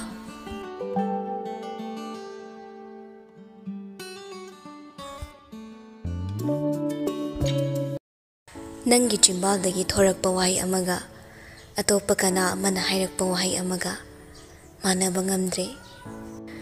ꯋꯥꯍꯩ ꯑꯃꯅ ꯐꯥꯖꯤꯜꯂꯒ ꯂꯩꯔꯤꯕ ꯃꯤꯍꯨꯜꯁꯤꯕꯨ ꯑꯃꯨꯛꯁꯨ ꯃꯤꯄꯥꯏꯅ ꯆꯣꯡꯍꯜꯂꯦ ꯑꯃꯨꯛꯁꯨ ꯀꯤꯖꯅ ꯆꯣꯡꯍꯜꯂꯦ ꯑꯗꯨꯒ ꯑꯃꯨꯛꯅ ꯅꯨꯡꯁꯤꯅ ꯊꯃꯣꯏ ꯃꯤꯍꯨꯜ ꯐꯥꯎꯕ ꯅꯪꯒꯤꯔ ꯅꯪꯅ ꯅꯅꯤꯡ ꯇꯧꯅ ꯁꯥꯟꯅꯕꯗꯤ ꯆꯃꯝꯅꯍꯜꯂꯦ ꯏꯁꯥ ꯏꯇꯣꯝꯇ ꯇꯥꯝꯅ ꯃꯁꯥꯗꯨ ꯁꯣꯛ ꯆꯠꯈ꯭ꯔꯕꯅꯤ ꯐꯤꯔꯦꯞꯄꯒꯤ ꯏꯃꯣꯟ ꯃꯟꯕ ꯋꯥꯍꯩ ꯄꯔꯦꯡꯗꯨꯃꯅ ꯃꯇꯝ ꯑꯃꯗ ꯃꯤꯁꯛꯁꯤꯕꯨ ꯅꯨꯡꯁꯤꯈꯤꯕꯗꯨꯗꯤ ꯅꯨꯡꯇꯤ ꯅꯨꯃꯤꯠꯀꯤ ꯂꯩꯃꯤꯟꯅꯕꯅ ꯃꯑꯣꯡ ꯃꯇꯧ ꯎꯅꯕꯅ ꯇꯣꯏꯅ ꯌꯦꯡꯈꯤꯕꯅ ꯄꯥꯝꯖꯔꯛꯈꯤꯕ ꯑꯣꯏꯔꯝꯕ ꯌꯥꯏ ꯈꯟꯗꯣꯛꯂꯁꯤ ꯑꯗꯨꯒ ꯉꯁꯤꯒꯤ ꯇꯣꯉꯥꯟꯕ ꯃꯤꯍꯨꯜꯁꯤꯃꯅ ꯃꯨꯁꯤ ꯃꯨꯁꯤ ꯄꯨꯡꯃꯨꯠꯁꯨ ꯃꯨꯠꯇꯅ ꯂꯩꯔꯝꯕꯒꯤ ꯑꯣꯏꯒꯗꯧꯔꯤꯕ꯭ꯔꯥ ꯍꯧꯖꯤꯛ ꯐꯥꯎꯕ ꯄꯨꯟꯁꯤꯗ ꯐꯪꯈꯤꯕ ꯆꯩꯅꯥ ꯂꯤꯁꯤꯡꯗꯣ ꯅꯤꯡꯁꯤꯡꯂꯛꯄ ꯃꯤꯀꯨꯞꯇ ꯆꯩꯅꯥ ꯈꯪꯄꯥꯟ ꯄꯥꯜꯂꯛꯏ ꯍꯨꯝꯗꯨꯅ ꯑꯃꯨꯛꯃꯨꯛꯁꯨ ꯄꯣꯛꯈꯤ ꯃꯇꯝꯗꯨꯒꯤ ꯆꯩꯅꯥ ꯃꯔꯛꯇ ꯂꯣꯏꯈ꯭ꯔꯦ ꯍꯧꯈ꯭ꯔꯦ ꯀꯥꯟꯊꯣꯛꯇꯨꯅ ꯂꯥꯛꯂꯦ ꯍꯥꯏꯔꯕꯁꯨ ꯄꯟꯗꯕꯗꯤ ꯃꯁꯤꯡ ꯊꯤꯉꯝꯗꯅꯁꯨ ꯂꯩꯍꯧꯔꯤ ꯅꯤꯡꯁꯤꯡꯂꯛꯄꯗ ꯃꯍꯥꯛꯅ ꯑꯣꯠꯈꯤꯕ ꯃꯌꯥꯝꯗꯣ ꯅꯪꯒꯤꯁꯨ ꯑꯃꯨꯛꯇꯪꯗꯤ ꯍꯥꯏꯅ ꯈꯥ ꯁꯤꯛꯂꯒ ꯂꯥꯛꯈꯤꯕ ꯃꯥꯒꯤ ꯑꯋꯥꯠꯄ ꯂꯩꯔꯛꯄ ꯂꯩꯈꯥ ꯇꯥꯔꯛꯄ ꯃꯇꯝꯗ ꯈꯥꯛꯅ ꯅꯣꯛꯈꯤꯒꯦ ꯈꯟ ꯑꯗꯨꯕꯨ ꯉꯁꯤꯗꯤ ꯊꯣꯏꯅ ꯑꯗꯨꯝ ꯃꯥꯒꯤ ꯑꯋꯥꯠꯄ ꯃꯦꯟꯁꯤꯟꯕꯤ ꯑꯣꯏꯕ ꯇꯥꯔꯤꯕ꯭ꯔꯥ ꯆꯩꯅꯥ ꯍꯟꯗ꯭ꯔꯤꯕ ꯃꯩꯆꯥꯛꯅ ꯖꯔ ꯖꯔ ꯇꯨꯡꯁꯤꯜꯂꯛꯄ ꯄꯤꯔꯥꯡꯗꯣ ꯒꯂꯤꯒꯤ ꯑꯃꯣꯠꯄ ꯅꯨꯡꯁꯤꯠꯇꯨꯅ ꯈꯤꯇꯪꯗ ꯑꯣꯏꯔꯁꯨ ꯐꯍꯜꯂꯗꯤ ꯈꯟꯖ ꯑꯃꯣꯠꯄꯗꯣ ꯎꯁꯤꯜꯂꯨꯗ ꯅꯨꯡꯁꯤꯠꯇꯣ ꯈꯤꯇꯪꯗ ꯐꯪꯂꯕꯁꯨ ꯈꯟ ꯃꯃꯤꯠꯇꯣ ꯈꯪꯂꯥꯎ ꯑꯃꯨꯛ ꯂꯥꯎꯊꯣꯛꯏ ꯂꯩꯔꯤꯕ ꯗꯨꯀꯥꯟꯁꯤꯡꯗꯨꯗꯒꯤ ꯀꯥꯈꯨꯗ ꯂꯩꯅꯤꯡꯕ ꯄꯣꯠꯁꯛ ꯊꯤꯕꯒꯨꯝ ꯀꯣꯏꯂꯩ ꯂꯩꯗꯨꯅ ꯌꯦꯡꯕ ꯍꯧꯔꯛꯂꯦ ꯇꯥꯝꯅ ꯃꯁꯥꯗꯣ ꯑꯁꯨꯝ ꯈꯥꯡꯅꯕ ꯍꯣꯠꯅꯔꯤꯉꯩ ꯐꯤꯔꯦꯞꯄ ꯑꯃꯨꯛꯁꯨ ꯃꯣꯂꯤ ꯃꯣꯂꯤ ꯍꯪꯉꯛꯏ ꯀꯩꯅꯣ ꯅꯪ ꯂꯩꯅꯤꯡꯉꯤꯁꯦ ꯑꯩꯒ ꯂꯩꯔꯨꯔꯁꯦ ꯅꯪ ꯅꯇꯣꯝꯗ ꯍꯨꯟꯗꯣꯛꯑꯝꯕ ꯌꯥꯗ꯭ꯔꯦ ꯑꯍꯣꯡ ꯑꯆꯥꯎ ꯃꯈꯜ ꯃꯊꯦꯜ ꯑꯋꯥꯠ ꯑꯄꯥ ꯈꯨꯗꯤꯡꯃꯛ ꯌꯦꯡꯒꯦ ꯍꯥꯏꯗꯨꯅꯕꯨ ꯀꯩꯊꯦꯜ ꯊꯣꯛꯂꯛꯏꯅꯤ ꯁꯤꯃꯈꯛ ꯂꯩꯅꯤ ꯍꯥꯏꯕ ꯂꯩꯇꯦ ꯌꯣꯜꯂꯝꯕ ꯑꯍꯣꯡ ꯑꯆꯥꯎꯗ ꯁꯤꯖꯤꯟꯅꯕ ꯌꯥꯕꯁꯨ ꯊꯤꯗꯧꯔꯤꯅꯤ ꯀꯔꯤꯒꯨꯝꯕ ꯑꯃꯗꯤ ꯂꯩꯒꯦ ꯈꯜꯂꯒ ꯊꯣꯛꯂꯛꯄ ꯑꯣꯏꯔꯝꯕꯁꯨ ꯌꯥꯏꯗꯅ ꯅꯪꯁꯨ ꯀꯣꯆꯤ ꯊꯥꯕ ꯋꯥꯉꯥꯡꯁꯦ ꯁꯨꯝ ꯍꯩꯅꯔꯝꯅꯤꯗꯤ ꯈꯜꯂꯨꯗꯦ ꯑꯩꯗꯤ ꯅꯪꯅ ꯀꯩ ꯅꯨꯡꯁꯥꯗꯧꯅ ꯁꯞꯇ꯭ꯔ ꯇꯧꯕꯗꯤ ꯌꯥꯔꯒ ꯑꯩꯅ ꯀꯩꯒꯤ ꯀꯣꯆꯤ ꯀꯣꯠꯄꯗꯤ ꯌꯥꯔꯣꯏ ꯃꯥꯒꯤ ꯄꯤꯊꯣꯔꯛꯄ ꯑꯃꯃꯝꯅꯤ ꯅꯪꯅ ꯅꯕꯨꯛ ꯐꯠꯇꯕ ꯑꯩꯅ ꯐꯠꯇꯕ ꯃꯤ ꯌꯥꯗꯕ ꯂꯥꯛꯑꯣ ꯀꯣꯟꯅ ꯑꯃꯨꯛ ꯀꯣꯠꯂꯣ ꯅꯪꯒꯤ ꯀꯣꯆꯤꯗꯣ ꯐꯩꯅꯕꯨ ꯀꯣꯠꯀꯦꯔꯥ ꯌꯨꯡꯅꯕꯨ ꯀꯣꯠꯀꯦꯔꯥ ꯍꯧꯖꯤꯛꯀꯤ ꯑꯣꯏꯅꯗꯤ ꯂꯩꯗꯧ ꯄꯣꯠꯇꯣ ꯂꯩꯔꯨꯔꯁꯤ ꯂꯥꯛꯑꯣ ꯅꯪ ꯊꯦꯡꯉꯅꯤ ꯍꯜꯂꯣ ꯑꯩꯗꯤ ꯄꯣꯠ ꯂꯩꯒꯗꯧꯁꯨ ꯌꯥꯝ ꯋꯥꯠꯂꯤ ꯄꯣꯠꯁꯨ ꯌꯥꯝꯃꯤ ꯂꯩꯗꯧꯕ ꯑꯅꯝꯗꯤ ꯑꯣꯟꯊꯣꯛꯅꯁꯨ ꯀꯜꯂꯤꯗ ꯅꯨꯄꯤ ꯑꯃꯅꯤ ꯍꯥꯏꯕꯗꯨ ꯆꯞ ꯍꯦꯛ ꯆꯥꯏ ꯃꯈꯜ ꯃꯊꯦꯜ ꯍꯥꯏꯔꯕꯅꯤꯅ ꯃꯈꯜ ꯃꯊꯦꯜꯗꯨ ꯂꯩꯔꯣ ꯑꯩꯅ ꯁꯪꯕ ꯇꯥꯔꯦꯗꯅ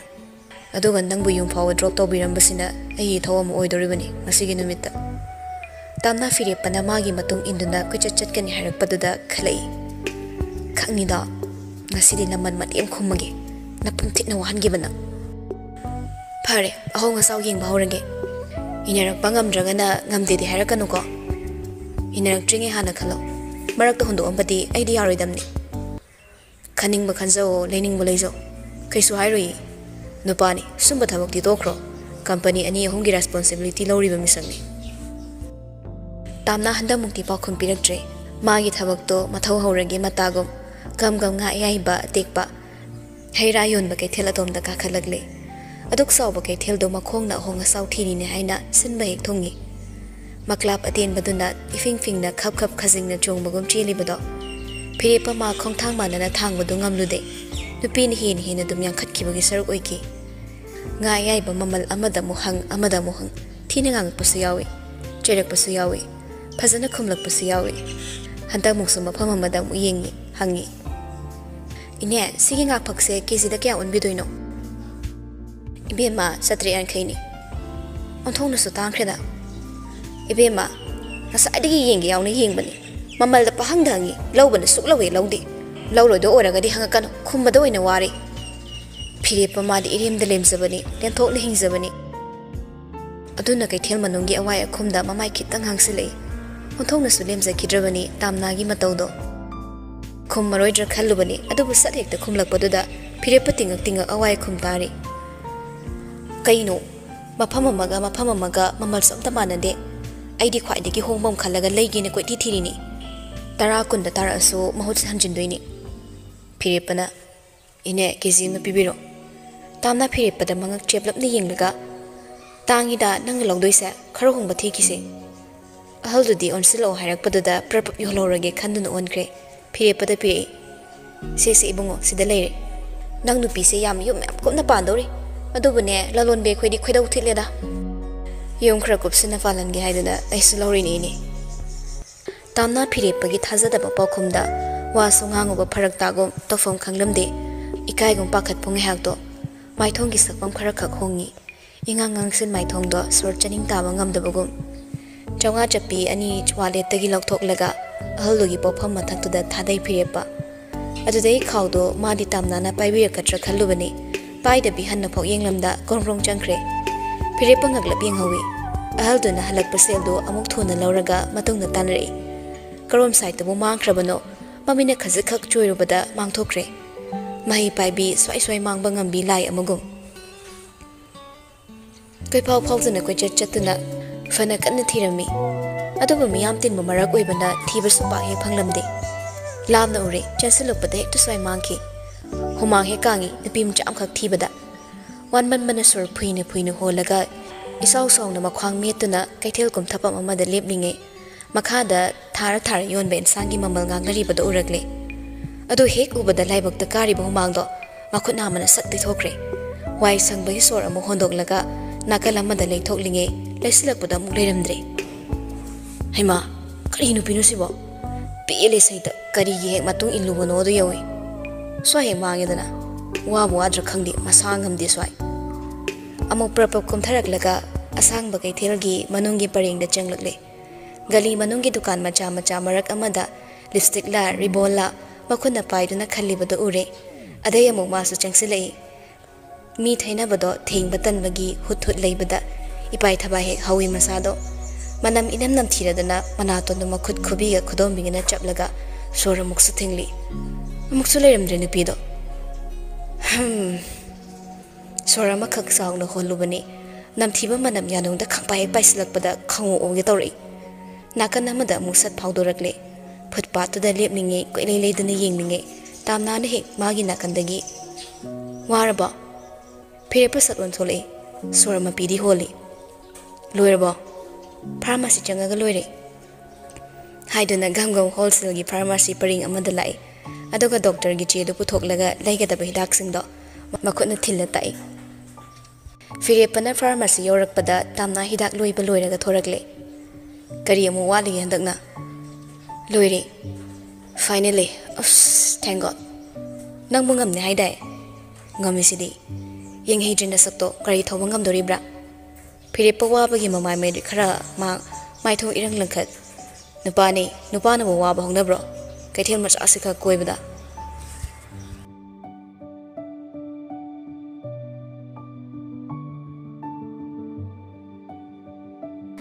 ꯁꯣꯝꯗꯅ ꯃꯅꯤꯄꯨꯔꯒꯤ ꯃꯆꯤꯟ ꯇꯨꯝꯈꯠꯂꯛꯂꯤꯕ ꯏꯪꯈꯣꯝꯕꯒ ꯂꯝꯍꯦꯟꯕꯤ ꯆꯔꯩ ꯀꯂꯦꯛꯁꯟꯒꯤ ꯗꯤꯔꯦꯛꯇꯔ ꯊꯝꯕꯣꯒ ꯄꯨꯂꯞꯅ ꯍꯣꯇꯦꯜ ꯑꯃꯗ ꯎꯅꯩ ꯆꯠꯅꯕꯤꯅꯤ ꯂꯝ ꯌꯧꯅ ꯍꯥꯏ ꯐꯥꯏꯒꯤ ꯂꯥꯏꯐꯁ꯭ꯇꯥꯏꯜ ꯑꯃꯃꯝꯗ ꯂꯩꯅꯕꯅꯤꯅ ꯊꯛꯅꯕꯗꯤ ꯑꯇꯥꯡꯕ ꯌꯨꯅꯤ ꯇꯦꯕꯜꯗꯨꯒꯤ ꯃꯊꯛꯇ ꯂꯩꯔꯤꯕ ꯃꯦꯅ꯭ꯌꯨꯁꯤꯡꯗꯣ ꯑꯇꯥꯡꯕ ꯉꯥꯛꯇꯅꯤ ꯄ꯭ꯔꯣꯖꯦꯛ ꯑꯃꯒꯤ ꯃꯇꯥꯡꯗ ꯋꯥꯔꯤ ꯁꯥꯟꯅꯕꯅꯤ ꯑꯍꯨꯝꯃꯛꯇꯣ ꯊꯝꯕꯧꯅ ꯑꯩꯅ ꯑꯇꯣꯞꯄ ꯃꯣꯗꯦꯜ ꯄꯥꯝꯗꯕꯒꯤ ꯃꯔꯝꯗꯤ ꯁꯨꯔꯨꯅ ꯁ꯭ꯀ꯭ꯔꯤꯟꯗ ꯇꯥꯔꯛꯄ ꯃꯇꯝꯗ ꯁꯨꯔꯨ ꯌꯧꯕ ꯃꯣꯗꯦꯜ ꯑꯝꯇ ꯍꯦꯛ ꯎꯕ ꯐꯪꯗꯦ ꯁꯣꯝꯒꯤ ꯃꯥꯡꯗ ꯍꯥꯏꯖꯤꯟꯕꯗꯤ ꯅꯠꯇꯦꯀꯣ ꯅꯤꯡꯈꯣꯝꯕꯅ ꯐꯖꯕ ꯍꯥꯏꯕꯁꯤꯗꯤ ꯂꯣꯠꯄ ꯌꯥꯗꯦ ꯑꯩꯅ ꯃꯣꯗꯦꯂꯤꯡꯗ ꯍꯦꯛ ꯈꯣꯡꯗꯥꯔꯛꯄꯒ ꯁꯨꯔꯨꯒ ꯑꯃꯨꯛꯇꯪꯗꯤ ꯐꯣꯇꯣꯁꯨꯠꯇ ꯑꯣꯏꯔꯁꯨ ꯄ꯭ꯔꯣꯖꯦꯛ ꯄꯨꯟꯕ ꯐꯪꯖꯕ ꯍꯥꯏꯅ ꯂꯥꯏ ꯅꯤꯡꯉꯛꯂꯤꯕꯅꯤ ꯂꯩꯁꯥꯕꯤꯒ ꯑꯣꯏꯔꯝꯃꯗꯤꯀꯣ ꯑꯩꯅ ꯁꯤꯡꯗꯨꯅ ꯂꯩꯔꯤꯕꯅꯤ ꯑꯣꯖꯥ ꯋꯥ ꯉꯥꯡꯅ ꯅꯤꯡꯈꯣꯝꯕ ꯁꯨꯔꯨꯗ ꯅꯣꯛꯐꯦꯠ ꯐ꯭ꯂꯠ ꯇꯧꯕ ꯃꯑꯣꯡꯗ ꯍꯨꯅ ꯌꯦꯡꯂꯤꯕꯅꯤ ꯀꯔꯤꯒꯤ ꯎꯗꯅꯤ ꯏꯪꯒꯤꯠ ꯏꯔꯥꯡ ꯈꯪꯕꯤ ꯁꯛꯍꯦꯟꯕꯤꯗꯨꯁꯨ ꯃꯥꯕꯨ ꯐꯖꯔꯦ ꯍꯥꯏꯅ ꯃꯉꯣꯟꯗ ꯌꯦꯡꯂꯛꯄ ꯃꯤꯒꯤ ꯃꯁꯤꯡꯅ ꯍꯦꯟꯒꯠꯂꯛꯂꯤꯈꯩ ꯍꯦꯟꯅ ꯀꯦꯁꯤꯟꯅꯕ ꯍꯦꯜꯂꯛꯄꯤ ꯌꯛ ꯂꯥꯎꯕꯤ ꯑꯐꯥꯎꯕꯤꯅꯤ ꯅꯨꯡꯁꯤꯕ ꯁꯥ ꯇꯟꯖꯥ ꯂꯧꯕ ꯑꯄꯥꯝꯕꯗ ꯈꯨꯗꯣꯡꯆꯥꯕ ꯂꯧꯕꯁꯨ ꯍꯩꯈ꯭ꯔꯄꯣꯠꯅꯤ ꯅꯣꯡꯃꯤ ꯅꯤꯡꯈꯣꯝꯕꯒꯤ ꯂꯦꯡꯁꯨꯝꯗ ꯏꯀꯣꯏ ꯀꯣꯏꯗꯕ ꯁꯥꯔꯒ ꯁꯦꯠ ꯂꯥꯎꯅ ꯐꯨꯏ ꯅꯪꯅꯦ ꯉꯥꯛꯊꯣꯔꯛꯄꯁꯤꯃ ꯇꯥꯕ ꯅꯨꯡꯉꯥꯏꯕ ꯉꯥꯛꯇꯦ ꯑꯩꯈꯣꯏ ꯊꯝꯕꯧꯅ ꯁꯨꯇꯤꯡꯁꯦ ꯀꯃꯤꯡ ꯁꯟꯗꯦꯗ ꯑꯣꯏꯅ ꯁꯤꯜꯂꯁꯤꯅꯦ ꯃꯐꯝꯅ ꯂꯣꯛꯇꯥꯛꯀꯤ ꯑꯦꯀ꯭ꯋꯥꯃꯦꯔꯤꯟꯗ ꯇꯧꯔꯁꯦ ꯁꯨꯔꯨꯅ ꯁ꯭ꯄꯣꯟ ꯃꯐꯝꯗꯣ ꯀꯌꯥ ꯆꯥꯟꯅꯗꯧꯕ ꯃꯥꯟꯗꯦꯗ ꯇꯥꯃꯣ ꯁ꯭ꯇꯨꯗꯤꯑꯣ ꯑꯃꯗ ꯐꯖꯅ ꯅꯝꯕꯅ ꯐꯅꯤ ꯈꯜꯂꯦ ꯑꯗꯨ ꯅꯠꯇ꯭ꯔꯒꯅ ꯔꯤꯖꯣꯔꯠ ꯑꯃꯗ ꯇꯧꯁꯤꯗꯅ ꯊꯝꯕꯧꯅ ꯏꯔꯥꯡ ꯃꯇꯥꯁꯤꯗ ꯑꯅꯛꯄ ꯃꯐꯝꯁꯤꯒꯤ ꯀꯃꯟ ꯂꯣꯏꯅ ꯑꯣꯏꯈ꯭ꯔꯦ ꯁꯤꯂꯣꯡꯒꯤ ꯂꯩꯆꯤꯜ ꯊꯥꯔꯞ ꯇꯧꯕ ꯁ꯭ꯋꯤꯠꯖꯔꯂꯦꯟ ꯃꯥꯟꯕ ꯁꯤꯅꯔꯤꯗ ꯇꯧꯔꯨꯁꯦ ꯍꯥꯏꯕꯗꯣ ꯏꯅꯥꯠꯀꯤ ꯐꯤꯖꯣꯜꯅꯤ ꯁꯉꯥꯏ ꯃꯔꯛꯇ ꯅꯝꯕꯅ ꯍꯦꯟꯅ ꯃꯒꯨꯟ ꯂꯩꯗꯧꯕꯁꯨ ꯃꯥꯜꯂꯤꯕ ꯅꯤꯡꯈꯣꯝꯕꯅ ꯍꯧꯖꯤꯛ ꯂꯝꯂꯥꯏ ꯑꯁꯣꯝꯗ ꯄꯤꯛꯅꯤꯛ ꯁ꯭ꯄꯣꯠ ꯐꯖꯕ ꯑꯃ ꯂꯩ ꯕꯨꯀꯤꯡ ꯇꯧꯁꯤꯜꯂꯒ ꯅꯝꯁꯦ ꯁꯤꯅꯔꯤꯗꯤ ꯇꯥꯃꯣ ꯍꯣꯏ ꯍꯥꯏ ꯀꯥꯟꯅꯗ꯭ꯔꯦ ꯃꯐꯝꯁꯨ ꯑꯅꯧꯕꯅꯤ ꯁ꯭ꯀ꯭ꯔꯤꯟꯗ ꯄꯥꯛꯅ ꯎꯅꯈꯤꯔꯣꯏ ꯊꯝꯕꯧꯅ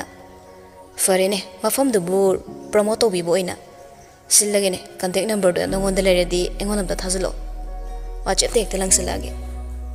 ꯊꯝꯕꯧ ꯀꯨꯏꯅꯁꯨ ꯏꯃꯥꯒꯤ ꯗꯨꯀꯥꯟ ꯊꯥꯗꯣꯛꯄ ꯌꯥꯗꯕꯅ ꯏꯟꯚꯤꯇꯦꯁꯟꯗꯨ ꯑꯅꯤꯗꯨꯗ ꯑꯃꯃꯝ ꯄꯤꯔꯕ ꯃꯇꯨꯡ ꯍꯣꯇꯦꯜ ꯆꯥꯔꯖꯇꯨ ꯄꯦ ꯇꯧꯔꯝꯃꯒ ꯃꯥꯒꯤ ꯈꯔ ꯉꯜꯂꯞꯅ ꯊꯧꯈ꯭ꯔꯦ ꯃꯥꯗꯤ ꯏꯔꯥꯡ ꯐꯕꯤ ꯑꯅꯤꯗꯨꯗꯤ ꯏꯔꯥꯡ ꯃꯈꯥ ꯆꯠꯊꯍꯧꯒꯦ ꯈꯜꯂꯤꯕꯅꯤ ꯅꯤꯡꯈꯣꯝꯕꯅ ꯂꯟꯗꯟ ꯆꯠꯅꯤ ꯍꯥꯏꯗꯅ ꯀꯔꯝ ꯀꯥꯟꯗꯅꯣ खरा वाटखिनीदा थामो वाली सोमदा एगी लोइगदब प्रोजेक्ट खरा लेरिबा कयाम कुइना लेरक्तोइबा नंग नत्रदि आइसो टॉप प्रोजेक्ट पाइमिनबा तल्लिदा अदुबुदि आइसो नंगना यामबनी कइनो कपल फोटो सेट पुलिसे मीना हाइनरबनी निंखोंबा याउद्रदि फीमेल मॉडल सुरमिनी उहाइना हाइरगा मोमोन तौसिली निंखोंबसु खैनाना नोगलै खंगदे पुंसीसे खितंग ngana thengramadi haiba wakalse si khaktana hingchupa mikap hama mataso pothan mangamda ahing am irai laina loikiba so kongai ni da dubudi wata binang dining thong lokiba tabani natrone among su yam pende da setning ba chaning ba aigi thauda ining tawsero thadorakpado pamlakte husband and wife ni hairaga tamose haina de haibada nirak hanna hairaktaba nupaga irang tawnabase most romantic oyo yade da aina pamsabadi aina kesabada hena oina halakpa nangum basu pam ai haitare adubu tamam dredana pumna maksalebam na haibado tare ningkho manu pidagi wahaina hena inot hawkalakli hawkiba pasto chumthokpa yaroi present sidi yagum lakum tawbani hairaga tissue paper lambada suru sulamakpada khut ani da thengai ne adubu amana amada handokna de thengna dune chabigum chingsinaki minna phawba michanaki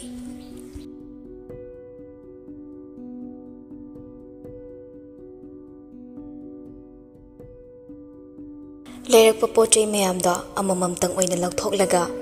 करी वालकपा करी सिथा बहाइना कोइथी थीरब तुंगदा मफम चाना चाना फ्रिजतुदा हापचनख्रे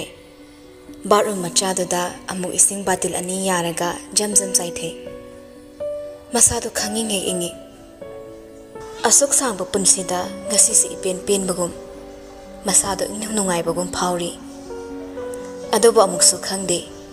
punsina changsilakli balambi sina amuka yamba awaba pidoriba soidre kham thengna waba awaba amadi pirak toba ngasai kaithel manungda piramba pakhum dumagne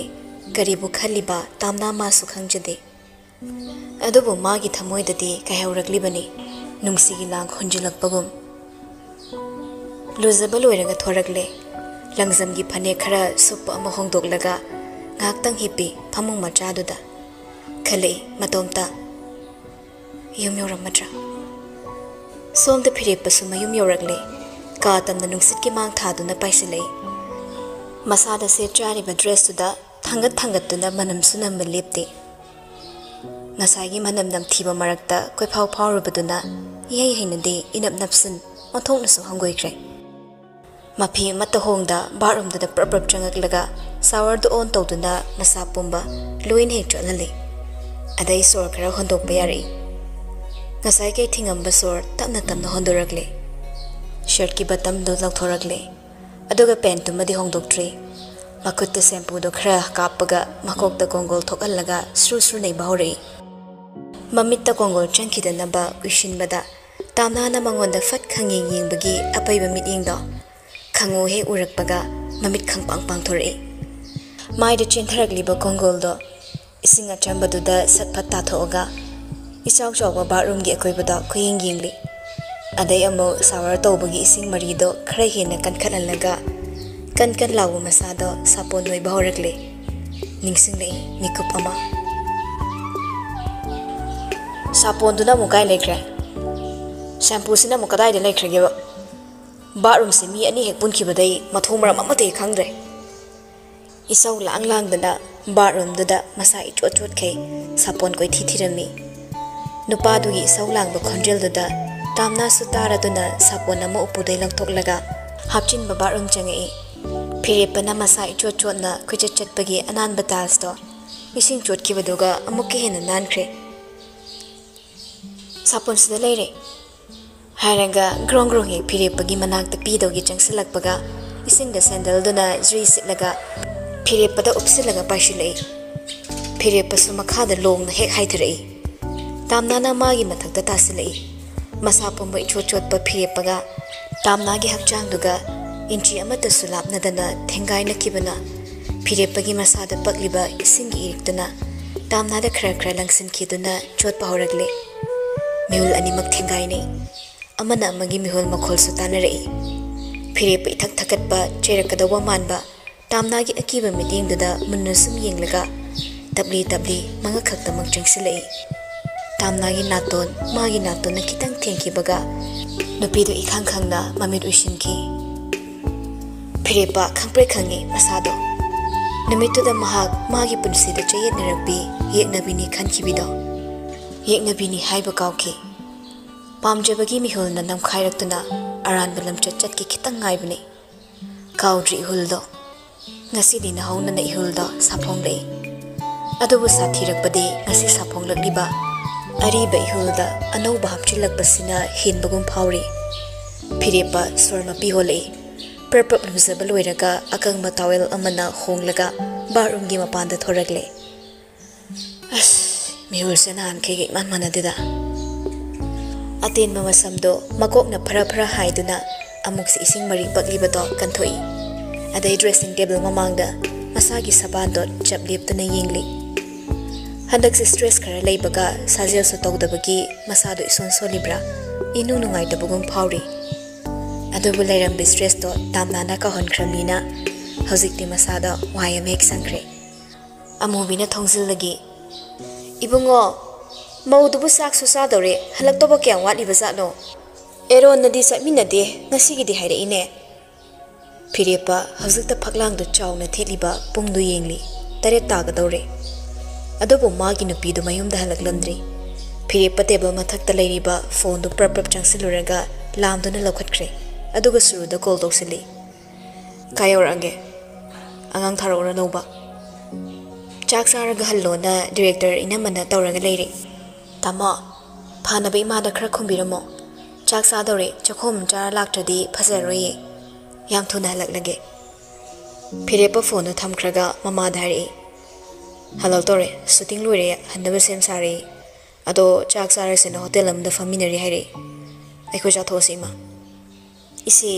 phare adudi ai angang ne thialage nang sune na phiga do honglaga ne la oko hoima amobi thokre phirepa mafi honglaga chak sarona baka dagi thokre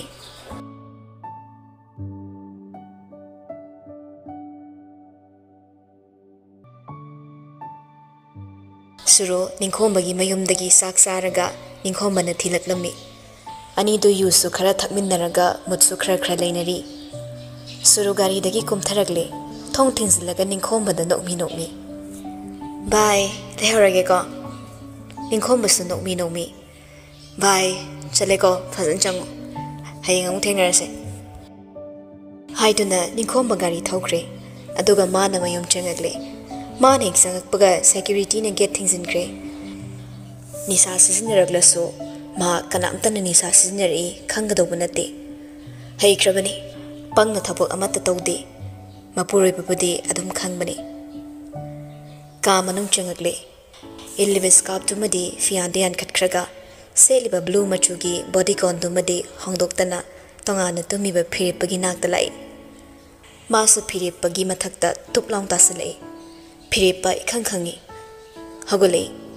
Hek hawalakpaga surus hawalaktuna firepada makhut ani changduna konsilaga. Sorry for that. Khra thengdokre. Mut amada raga madani khombagi irang tawnaraga halakpanina irangi manil leiri. Aduna firepada apply tawraklibani. Adubo ignore tawrai firepado. Kolaklibado lauthoklaga. Nafi hongaga tumthoro. Suru kesinrei. As talli sumaina sumleigiba. Hairaga amuksu konsilei. Adubo firepa amuksu makut ani changduna inthoklamlaga hagolakle. Suru di phamungduda lomna taraga le. Nasado ko chachaloy waramani. Nasa sengto tumtho. Suru sakpam hongaga warobu khonjelna. Ngasina hanmanate. Halakpaga chanay na wari tarokano. Nasa sengdo la. Haiduna firepa surubu phamungdagi chingkhet ke tawbada. Suru mamit ushillaga ningba kaibagi khonjelda tapna. Please, ihari makha taraklano. Ay tumage. Haiduna tumkre masado khra chok thabaga. Firepa mon ama tapna loraga kaatudagi thorakle. Guest room da change phamungda sukade. Sofa da oina changsilaklaga sofa gi ngathapam tuda modu thamkragi hiptharakle. Makhut ani karan chatlaga tapna ushilei mamitto. Ma hozik magi wakhalda suru changsilakde. Tamnani changsilaktuna wakhalda chak thillaga mabu khallo haiduna kayauraklibase. Amon manupi laide. Ngasidi kaithel sin mathungna hangat handa aina mabu ko tithiyalaga he olida. Ha. Isa se po hektar. Mupti tayre haibo haying thindo bu soide. Man hena waram gandra. Phone tawgada bu soble. Ngasai nongan made. Tap namu ami pang thorakle masa matomda. Ngasi numit chupa ma ai koksida ma khaktamuk sum khalai busisu onthuida. Haukiba mangkrabai hulsingsina mayol tapna chong khalakpagum. Aina magi saktam ikhaulang laglibasibo chumlibra. Ihul nang naran mamay kaida ay khongthangsi pugadoribra. Khangde adubu ngasidi haukiba punsida losinkiba apambagi ihulna thamoy lay tahande. Amu mamit ushili adubu mapang thorakle saktamduna mabu koy kawbagum managda chatuna saktamdu yengningbagi khang mangamdaba ihulni firepa pukhawale. Chakhom lomda kumtharaklaga changai pristagi ising ayingba bottle ama lauthoklaga thakchindana ihulna mai oina chaklakliba masado phajannaba inghanaba honai. Khitang sor hondoklaga amuk chakhomdagi thorakle. Guest room duda changai sophadagi mondo taploraga phamung apakpaduda kakhalai. Mamit amuk tapno ishile. Aina tumba yatrasa.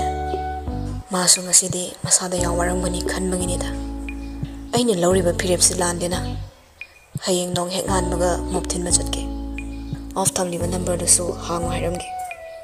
Mabu yingsinba igi responsibility ne. Because she's carrying my baby. Yes. Mani nahan khedagi manadana aina hena magi dama khalibase masigini. Firepa upai lete ma hagolaklega phami phamu mayaiduda. Ngyak phamlaba tung makhut namana mona malamaga tampakta koli. Aduga meeting na tarang amada. Punsi. Nungaiba saraga sum hinkidoribra. Wadama saduna sum leikidoribra. Punsi nangso karadi henmanlida. Jimbala mapale haina. Thamoina hainingba wahayama sathekta kangthoklubada. Kaigi athingba leiriba. Athingmagi athingba ngakta.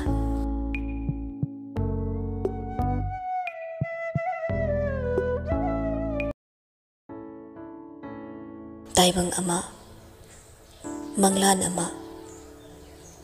masing thingamda, kauri tattana, maikay sinsindana, ay bunungsina, nasan pikna,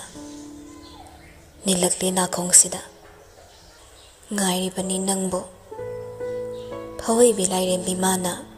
maanja mabo, kumsa kaya ngay hokibagumna, suglak-lak laroy dabra, nang baso ay gipunsida. Noma haiba noma amada lakani khanduna thazana ngairakibani mikup kaya amadi ꯆꯣꯛꯊꯕꯁꯨ ꯅꯥꯏꯈꯤꯗꯦ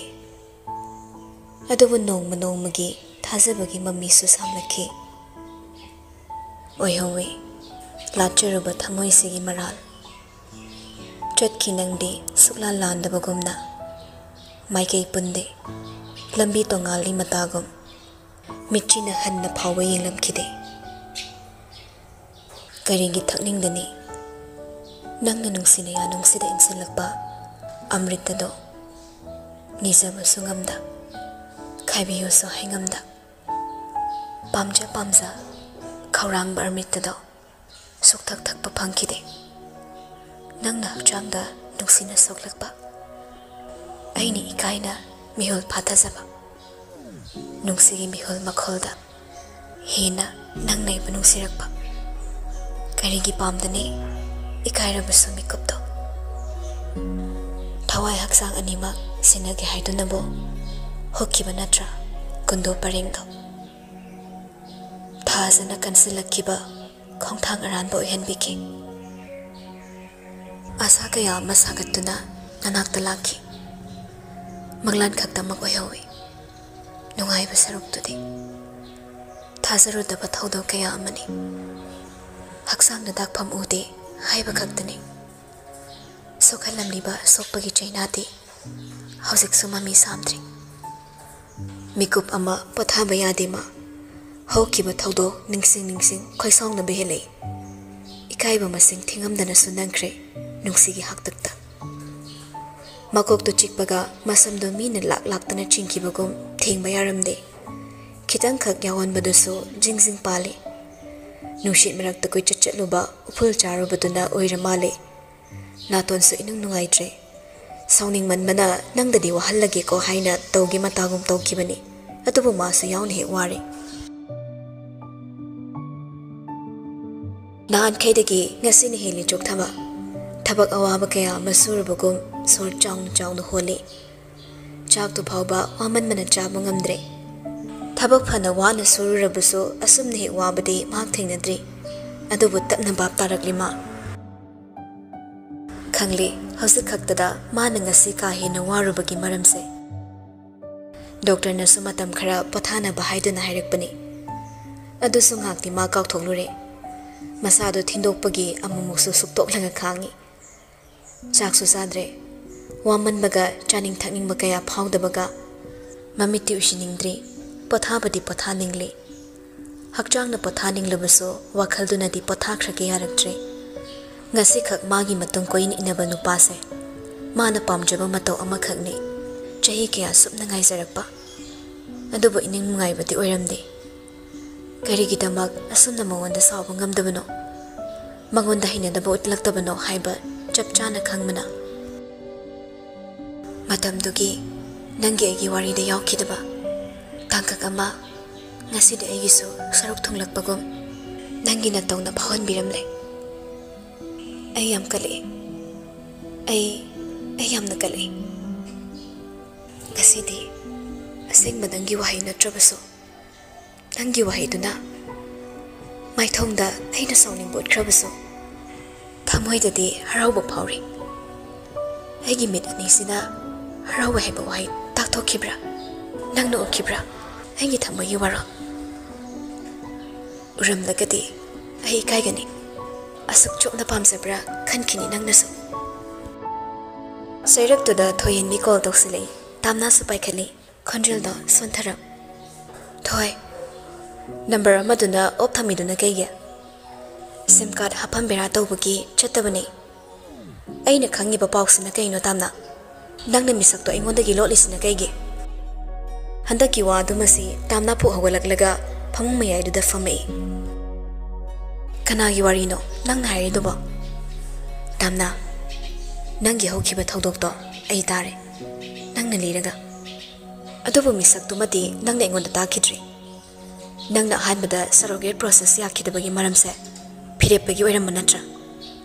ꯑꯗꯨꯒ ꯅꯪꯅ ꯃꯥꯕꯨ ꯈꯪꯗꯦ ꯍꯥꯏꯔꯤꯁꯤꯅ ꯀꯩꯒꯤ ꯑꯩꯉꯣꯟꯗ ꯇꯥꯝꯅ ꯇꯞꯊꯔꯛꯂꯒ ꯂꯨꯍꯣꯡꯂꯕ ꯃꯁꯥꯒꯤ ꯌꯨꯝꯂꯦꯞ ꯑꯃ ꯁꯦꯝꯈ꯭ꯔꯕ ꯃꯥꯕꯨ ꯑꯩꯅ ꯃꯁꯛ ꯈꯪꯉꯦ ꯍꯥꯏꯗꯨꯅ ꯈꯨꯠ ꯊꯤꯜꯂꯨꯒꯗꯧꯔꯤꯕ꯭ꯔꯥ ꯑꯩ ꯃꯥꯕꯨ ꯃꯁꯛ ꯈꯪꯕꯒꯤ ꯃꯇꯝ ꯑꯣꯏꯗ꯭ꯔꯤ ꯑꯩꯅ ꯑꯇꯣꯞꯄ ꯃꯤꯁꯛ ꯂꯤꯁꯤꯡ ꯈꯪꯈꯤꯕꯗꯤ ꯌꯥꯏ ꯑꯗꯨꯕꯨ ꯃꯥꯗꯤ ꯑꯩꯅ ꯃꯁꯛ ꯈꯪꯕ ꯌꯥꯕ ꯃꯤ ꯑꯣꯏꯗꯦ ꯃꯥꯕꯨ ꯃꯁꯛ ꯈꯪꯂꯨꯔꯒ ꯑꯩꯕꯨ ꯑꯔꯥꯟꯕ ꯋꯥꯈꯜ ꯃꯌꯥꯝꯅ ꯂꯥꯟꯅ ꯎꯍꯟꯈꯤꯕꯁꯨ ꯌꯥꯏꯅ ꯈꯟꯈꯤꯕꯅꯤ ꯑꯗꯨꯕꯨ ꯍꯧꯖꯤꯛꯇꯤ ꯑꯩꯒꯤ ꯎꯄꯥꯏ ꯂꯩꯈꯤꯗ꯭ꯔꯦ ꯄꯨꯝꯅꯃꯛꯁꯦ ꯄꯥꯝꯗꯕ ꯂꯝꯕꯤꯁꯦ ꯈꯟꯕꯗ ꯑꯣꯏꯅ ꯇꯥꯈ꯭ꯔꯦ ꯑꯩ ꯍꯥꯟꯅꯅ ꯋꯥꯔꯕꯅꯤ ꯅꯪꯅ ꯉꯁꯤ ꯏꯈꯪ ꯈꯪꯕ ꯋꯥꯍꯪꯁꯤꯅ ꯑꯩꯕꯨꯁꯨ ꯑꯃꯨꯛ ꯁ꯭ꯋꯥꯏ ꯂꯥꯎꯍꯜꯂꯦ ꯅꯪ ꯃꯤꯁꯛꯇꯣ ꯑꯩꯅ ꯅꯪꯉꯣꯟꯗ ꯇꯥꯈꯤꯗꯦ ꯍꯥꯏꯅ ꯑꯩꯉꯣꯟꯗ ꯋꯥꯔꯧꯒꯅꯨ ꯃꯍꯥꯛꯀꯤ ꯋꯥꯔꯤꯁꯨ ꯂꯣꯏꯈ꯭ꯔꯦ ꯊꯣꯏꯁꯨ ꯇꯞꯊꯔꯛꯂꯦ ꯃꯥ ꯑꯇꯣꯞꯄ ꯋꯥꯔꯤ ꯑꯃꯗ ꯍꯣꯡꯉꯛꯂꯦ ꯐꯔꯦ ꯆꯥꯛ ꯏꯁꯤꯡ ꯆꯥꯔꯕ ꯅꯪꯕꯣ ꯀꯩꯊꯦꯜ ꯆꯠꯂꯨꯕꯒꯤ ꯋꯥꯔꯦꯅ ꯍꯤꯞꯄꯝꯕꯅꯤ ꯉꯥꯏꯍꯥꯛ ꯂꯩꯔ ꯊꯣꯡꯉꯅꯤ ꯐꯔꯦꯁꯦ ꯄꯣꯊꯥꯖꯔꯣ ꯇꯜꯂꯦ ꯀꯥꯏꯅ ꯊꯣꯡꯗꯕꯤ ꯇꯣꯛꯀꯅꯨꯀꯣ ꯈꯔ ꯆꯥꯁꯤꯜꯂꯣ ꯊꯝꯃꯒꯦꯀꯣ ꯑꯩꯁꯨ ꯊꯣꯏ ꯐꯣꯟ ꯊꯝꯈ꯭ꯔꯦ ꯇꯥꯝꯅꯥꯁꯨ ꯍꯤꯞꯊꯔꯛꯏ ꯐꯣꯟꯗꯣ ꯃꯣꯟꯒꯤ ꯅꯥꯀꯟꯗ ꯊꯝꯈ꯭ꯔꯒ ꯃꯁꯥꯗꯣ ꯑꯣꯏꯔꯣꯝꯗ ꯆꯦꯞꯇꯨꯅ ꯑꯃꯨꯛ ꯍꯤꯞꯄꯤ ꯁꯤꯟꯊꯔꯛꯏ ꯃꯤꯠꯂꯣ ꯅꯥꯝꯃꯗꯒꯤ ꯄꯤꯔꯤꯛ ꯃꯆꯥ ꯑꯃ ꯀꯜꯂꯛꯄꯅꯤ ꯉꯁꯤ ꯃꯉꯣꯟꯗ ꯎꯠꯈꯤꯕ ꯅꯨꯡꯁꯤꯒꯤ ꯃꯇꯧꯗꯣ ꯃꯥꯒꯤ ꯂꯣꯏꯅꯕꯤꯗꯨꯗꯗꯤ ꯃꯤꯀꯨꯞ ꯈꯨꯗꯤꯡꯒꯤ ꯎꯠꯂꯝꯒꯅꯤ ꯈꯟ ꯇꯥꯈ꯭ꯔꯦ ꯄꯤꯔꯥꯡꯗꯨꯅ ꯍꯧꯖꯤꯛꯁꯨ ꯃꯥꯅ ꯐꯤꯔꯦꯞꯄꯕꯨ ꯃꯍꯧꯁꯥꯗꯒꯤ ꯍꯦꯟꯀꯠꯅ ꯅꯨꯡꯁꯤꯔꯤ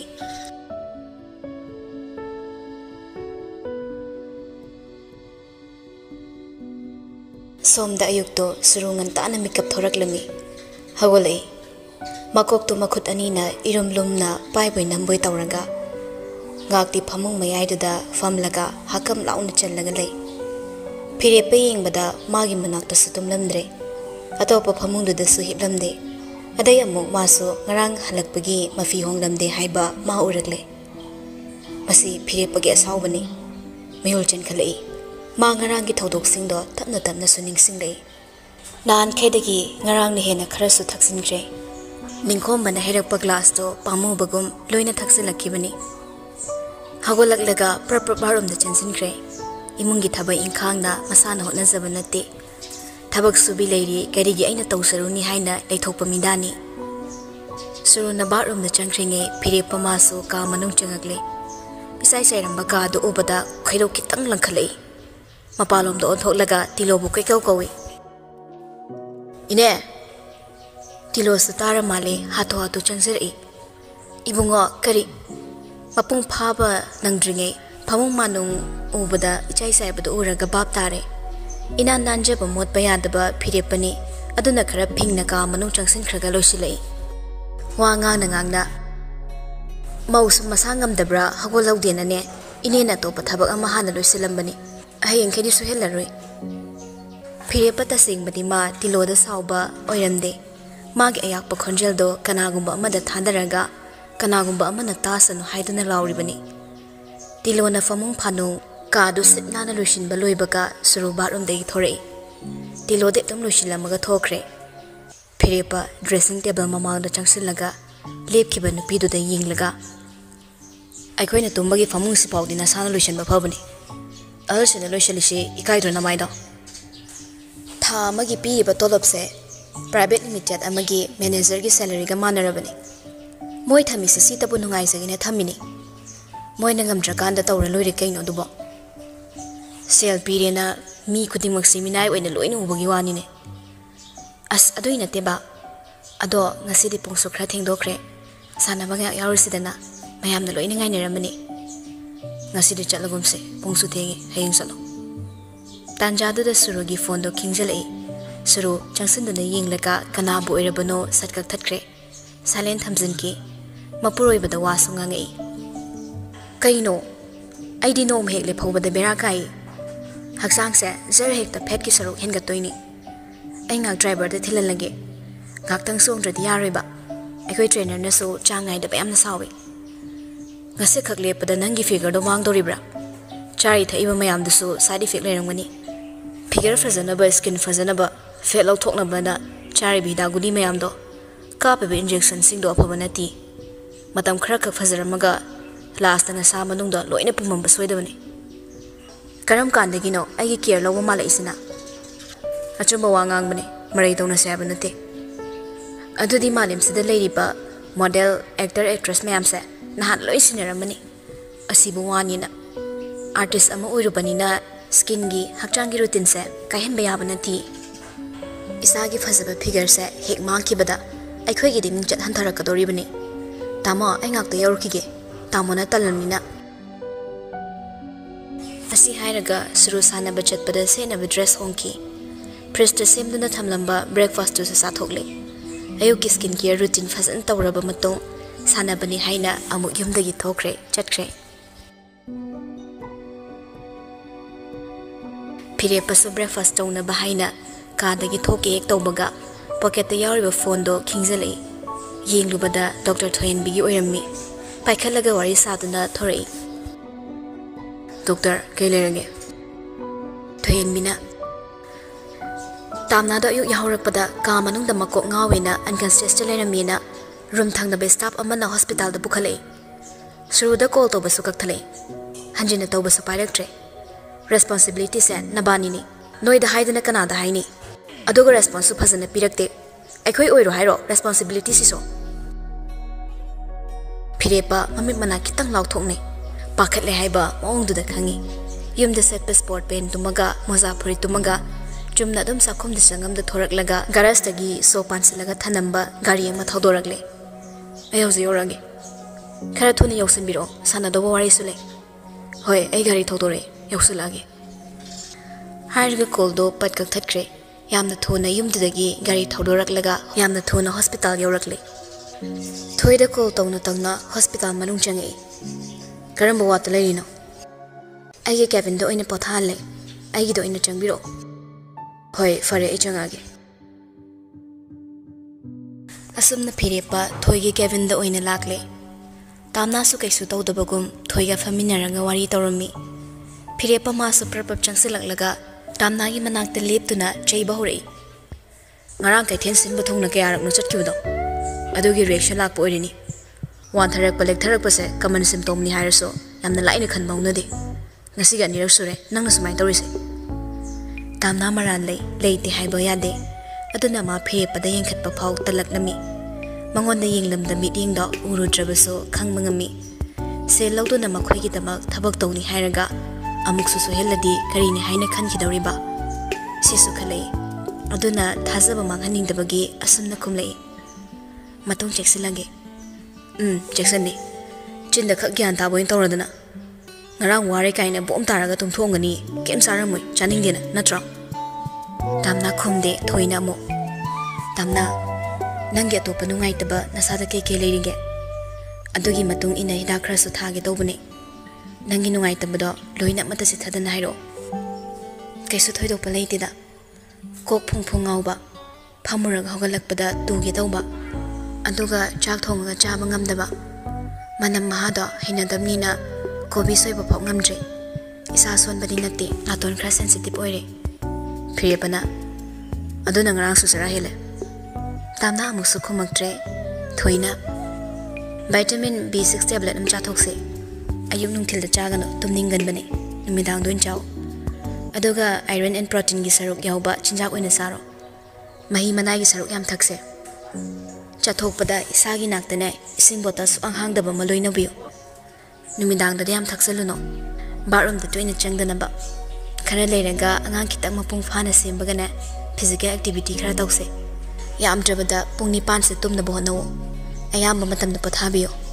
phone se sunong mada pungkhai mki changdi hena yengano yari khai yam free oina comfortable oina leina bohna biyo poche arumayang aduga stair wangba ka thoka sinse sida khara cheksin se matam na purak pa hun mana hazikti miscarriage oiba aduga angang oiba ngamdaba kya mamarang kaina thokle aduna yari khai soidana bona siko hoi ai bap tai yare ai di kem thai ningai leitre cheksalo haiba sikak natana phare dudi ai somu yokrage ngamda ngamdragana nangonda paw hairake ngamdoira ai thilura as kem tawdi banangso ai dum thokrage asumna tamna hogolaga phirepada hanna yenglamda thokibaga thoina tamna gi matung ina khige tawba phirepa bu khamduna kaure phirepa let's talk for something yam busy oibra phirepa hanjilaktuna changsilaklega thoiga opposite famai tanase kaisu kaide mama tom tasu leire mi ani suhaningi imas hospitalize tawribanina aduna matomta sida ekhoina hondoklaga thamba chumibra mabu se na bhaibase nogi responsibility natabra thoisu tapna nganglambadagi khonkan khalei wangang du da thoi khra soundingly haibasu phire pakhangle lali base makhoini haibasu mama sana khangjai nupi gi thabak ina aidi suruga laibi gana hona khiga trakhalubani mathang daidi any problem da egoina tanarse suruga tanabirangano laibi hospital atopada join tawkre noina amaga tanagi harabasu akai baleiti adubu ma tha amadi manipur da halakhiroi aduga phirepa senpham mama khangna pikre angang du khak pami mama gi care ekhoi khangde haiba minungsi leitaba thabak tumadi ai tawhaningde care yam lawaningi aduga ma agi marupne ai noida khra warawi mana di maga mari sulai leina da angang do thagai sing nungsiri thoidi mama na bi kaubanina phirepa amadi magi imung manungda khra di sounding bani phirepa tapna thoi angang do ai ga suruga gi natte maga ai ga gine thoi ngakna what kaino ne noina harisiba embryo transfer da surugi fail oibadai atopa changeng amada IVF process se hokibani laibo fabana success ore angang se aiga amade tamnaga gi angang ne aikhoini gi chane mama moina mana macha nungsibada ngai thoidok poide thoi masadu swai lawi bang sari ma chamam ne gyan ge loin hek mangkima sorpok chang hon gele fulau na makhol thok na kam thoi phire pamaso tamna mung doctor da onsile wafam se nang aina tana kanam ta khangan gano na ko ani shola kano ai laibi ne pubo hospital da mabu treatment tawroi nanga tanarse tamna da makhong yam yang bani ayoram bani amta tanarugi ko ai horen thabak thorak pada changake phire pathoki baga boris thong da kokok thillaga changai mai kamin thoi hana dei khra sounding leibaga boris ubada hina sounding lei no boris noki adoi de change haraga change thoi manakta table wangmada famjilei ayuk ang basida kari awaba potlumno ichebe mana pubiramisiba nonga madai nimitaw pho patient hospital da so borama yum da so borama nasado yaroina sak phajaba mine he yengbada thamoi da ching lawba pakhangai bu yengzona changa ibani chethoi nungsibi sorry lana khankini ko nungsibi haisida pamsilei angang ningam bani mu haikini ngambudi ngamdo bole nasaktuga yengingde angang dina mathake halda iranga tawradana thazilakani na maidda nungsiba da so chahi lebra katrina kya foido priyanka sopra hoi mai nupa dagi sahi kya no halido nupi na hanbadi imung nungai haina bane thazadra ingonda le yengso maram haira suttamuk pige nakhut chana warak piyo irang haira yam hiba mini yam thina nang na pena wo ongda romance torkani as taning da bana loire nang basune sum yengsiladi non na yamba ya male aduga nang ubadane khido hena langkhalai adude fatte de che nang so tamoya ga tinaraga tamoya bu sawningi na kaige selfie kre loi kre haituna bo atang mamani sinabiri ba misak ama hanna yengbi da bahai basebo humanity gi wangmani nang na tai maduna khaliduna kai call reject tore ine monster family boris tharek narek phamam bada chumna phamai kainu che nang ngai duna celebration party di paring leng khrena tai masu lak torina matamam da noi da mau oiramina mabu noi gi hojik leiri bana tai mana nungai khiroi na pusin jibra misak to phire pani khanglam laba ai tamna basum bathabak se kaidong nung da su to holamoi boris thoi gi table da makut khuning sauraga thoirom da masa onsilei naksilei surrogate mothers itaimra noi family se khara di hemale ai phawo propox asina di tamna di kai oiramni mage gi school mati empulamaga ai se school hongni adai lapna kre aina sinpam sa wonara batungda amuk tapna thengnarakibani kuidri thengnarakpa mage ga aduna ai magi wari khangnaso family se noigi family ni haiba khangaudre malem se ampi habase ngasidi mayek sengli adubu noina khangadaba amana mana process yakibagi maramdi sel khakini habase noina sokra khangba pai mabu haying noigi imungna family thugaiba moina tahan kibado ai yaba ngamloi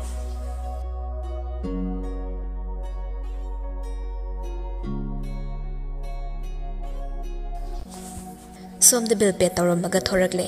फिरेपना मतुंग तानरई bill थिरंबदुसु माना नंगहौद्रे तामना हाना थीबा लोइरमले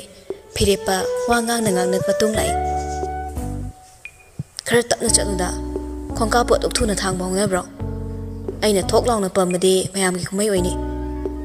अहिंग film कापथुएना सरासन की hospital दा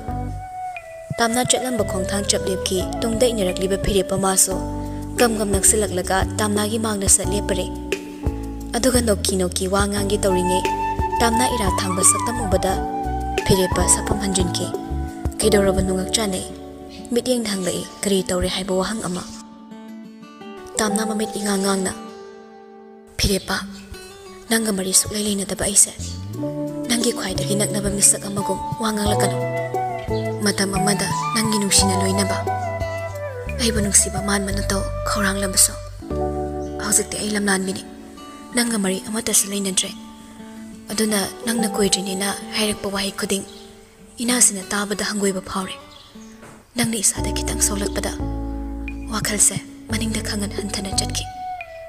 isam samna ai respect pame nangna ngangthorakpa wa khuding mak aiba respect pidaba oina ui aiba hong mami ama oina nangna khalle फिरेपा तामनागी इपेन पेंचद मतौदा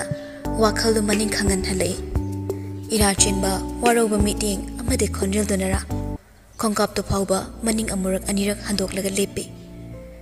मेकुप खरा तुमिन लेने अदोबु तामनादी इरा हेना थांगलई तामनागी पिरांगदुना फिरेपा मासो मसादा याम लालब्रा हाइना मसाना moral सिजक्रे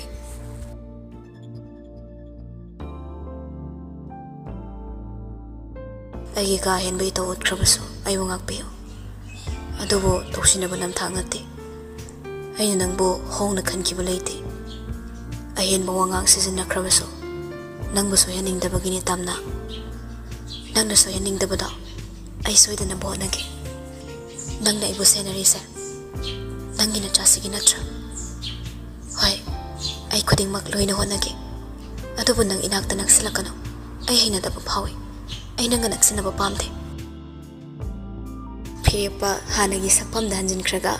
लापथोलंब खोंगाप तो तपना मुक थांजिलकलगा हलसलाव आइसिदा लेइसे नंग खंगदब्रा ए दुम चंखरगे नंग हनख्रो नंग लौबनी आइना लाइसे नंग नतोमदा सिदा थामंबा यारमद्रे आई यामना सोयरमले नंगी रेस्पोंसिबिलिटी आइना लौरनी आइगी मांग थारोने युम चलसे तामना फिरेपदा ममित खंगलंग लंगथोलगा कनागी युम चलगा खंगनी अइसिदा क्वार्टर दे लई मांग थारो नत्रदि स्वाइदा होरे निमिदांग फाव अवाय खुम तोंगनरनी आइदिस ओन हलोइदोरिबा अइसिदा सुम लैगे नंग हनख्रो मीना उखरगा याम फजररोय वा यामनबगी थबकसे आई क्या पामदे फिरेपा केमता वांगांगदा तामनागी मखुत्ता ससमई तामना सुपत कंथोई हैनदे हाइना सुख फजना हाइखरगा हैनदे हाइबा थबकतना हेन तौरकदौबा फिरेपागी मओंगददा सौरप येंगी फिरेपना मोली मोली नसागी विटनेस ताथोइंखे अइदी खुदोंग चाबा अदुम लौरकनी अइ मांग थारो अदु नत्रबा नंग अइंगोंदा हैनदेना कंप्लेन म्याम लाकनी अइना तौरक्तोरिसे नंगना हैनरोइदबा ngaktani नमित नना पैनी यंग असु केमता कानर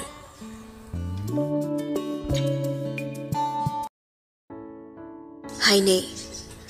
कनागुम्बा मिसक अमगी मफमदा इसागी अरोनबा वारी तमथोकलुनो नंगी मरमदुदा खंगनिंगबना तत्तना हंगलबसो नंगी मरमदुदा नुंगाइतबा सरुक याबिरक्लसो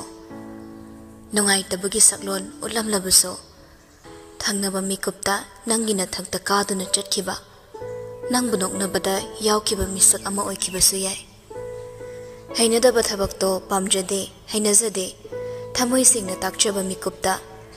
खुदोंग चाबा लौखिबदा करी फावरुंगदौरिबा करी नुंगी हाइरबनो खन्ना तक्सी सोलंबसु याय फिरेपा मागी हैनदबा थवोंगदो हैनै हैनदे हाइना मियाम तिनबा मरकता निंगाई संगदानबा मक्सु पामलखिद्रे अहोबा अमना करी अमा खनख्रबदी खन्ना मिपाइबदो फावदबदी ngamde पाखत चाउबिदो मीटिंग मयामना येंगलकपा मीटिंग हाइबसितबो ओथोकनसु हंगोइख्रबनी दाखफम सुक्लै लैतना मराल सुक्लै लैतना समाजना अमुकपो हंगोइना उख्रबदी चामथोकपा सेंदोकपदा इरु हेक लुबा ngamloi mayek singba ngamloi masada pakchagadawa maral ama mayamna ukhibaduso kiba phawri kizai samas ki akhuba mityingse nupi leiraba nupa amaga khitang khak chumna nokmina kibada phana khanba kanana ubangam khidraba si yongna motlaba samas ama oirabani aduna masu lale mana phiripa mabu soknu nungsidaba oidabana mahakisu aranba khongthang ama phaina thangge tawraklibani adubu khongthangsi lale su karam haidoriba tamna wa makha kuina sangthaningdabana ma hawziki oina makhoi ani khaktangna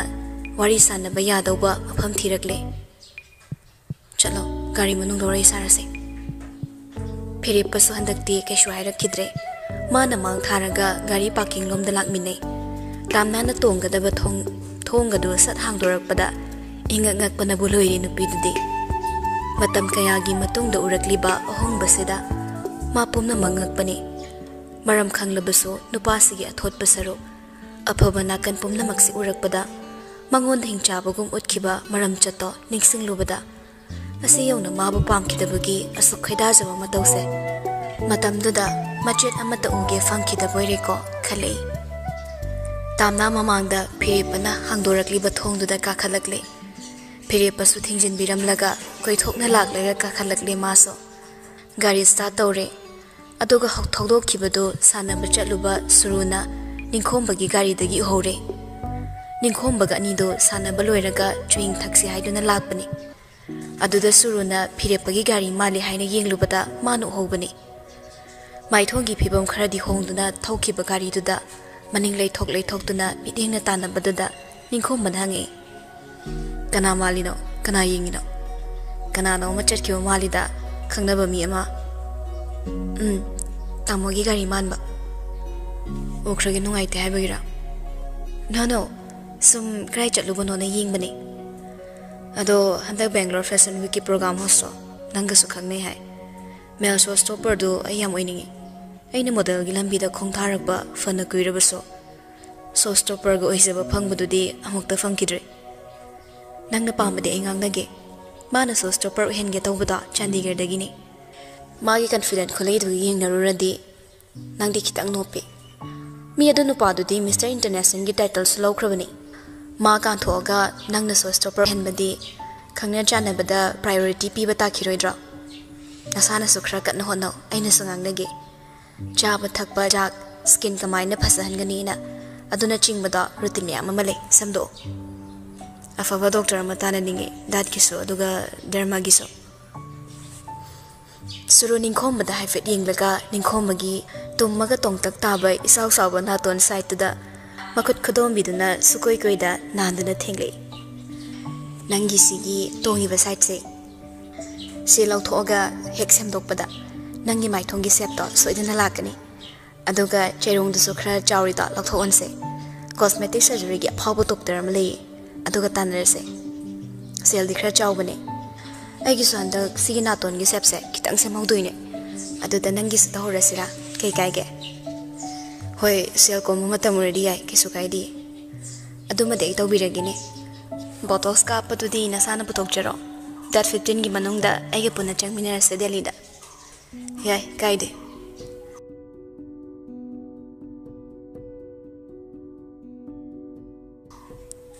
somdana phire patamna ga wari kanna sane matam khra de khoi de lai saibane wam haiba matam dane yangsu yangna hayeningdi leise hairaga hekta leiba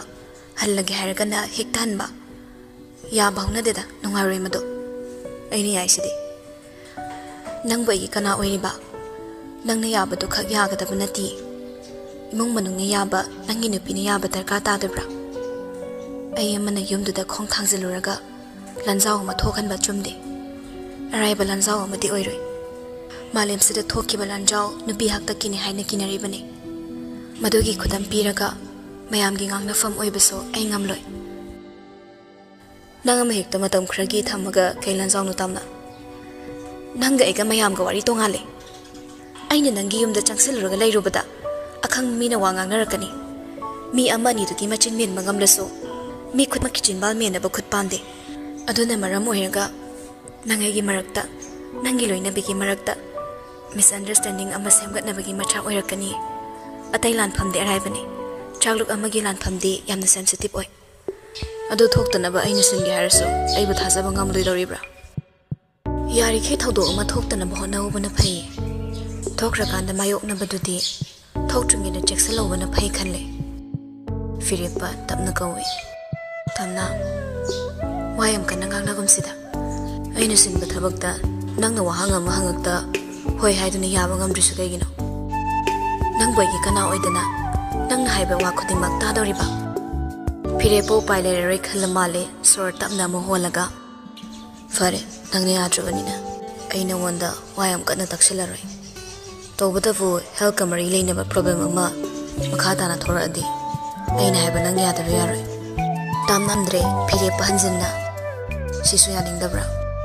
heli sudi thoaroina gari se mamai amuk leiro pungtra mathagi duty lei sakna kana thongdoriba duty matam gi mildi office na pi phasana pibra chabu yabra staff lunch ka chamaneda yumdai di moina piba mathel du ne hena haukreda yumdadi kangsu gumbane sidadi nga tauba yin achamba salad makhal mathelni firipa gari mamai leiraklaga hospital lomda amuk handuna thorakle tamnabu hospital gi main gate achobadada drop toramle aduga masu mamai leiduna thodoraklaga hankre phiripana chatkibaromda yenglamlaga tamna su manungda changkre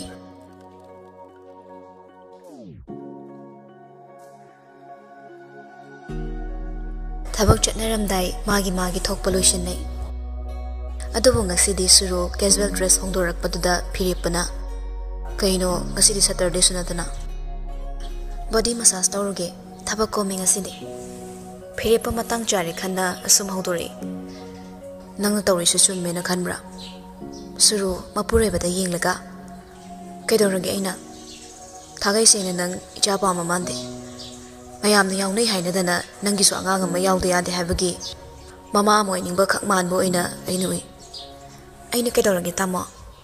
aduk yamna thamoina sokadaba wahise tamona ingonda hairiba kaigino phirepa tatu da pangthade apangba santhi chaba misunate singdogi singlaba phirepani nang anga du concept oire haibadagi mama du gi kari awat pangkrage suro masadu nem tharai kokton du hulamba mihul du su tap tharaklaga nokmi is adugi oire lupa lakh am pikhrabani caretaker gi manu sel du tang piro yarani haidana tawbani adugi di tamoy aina kemta matha saruno magi awat pa khuding aina loina pigani mana wale hai ke pini kaino angang do igi sani ngawraba tamyai ba phirepa sathangjule karambu saruk tu piruriba suru latkak tawi angang da ka khrona sinarambani kapamani da sel jilba mi ma da sel pisaladi khuda ki darkar oibadu da sinaki bahayuse masana tabani nangsi kai khandrino hayeng sweng ngamkhraga topa mama ma mukthi se haidoribra nasana responsibility puba ngamoida boredi ngami haina thodang no chumde suru phirepagi matau yenglaga adu oirangana yumsida oina thammaga nang ai ima pabung icheti loga akhoi myam changaga pulap mingsin minarsidana sananaba mi imthiraga mapamam sinse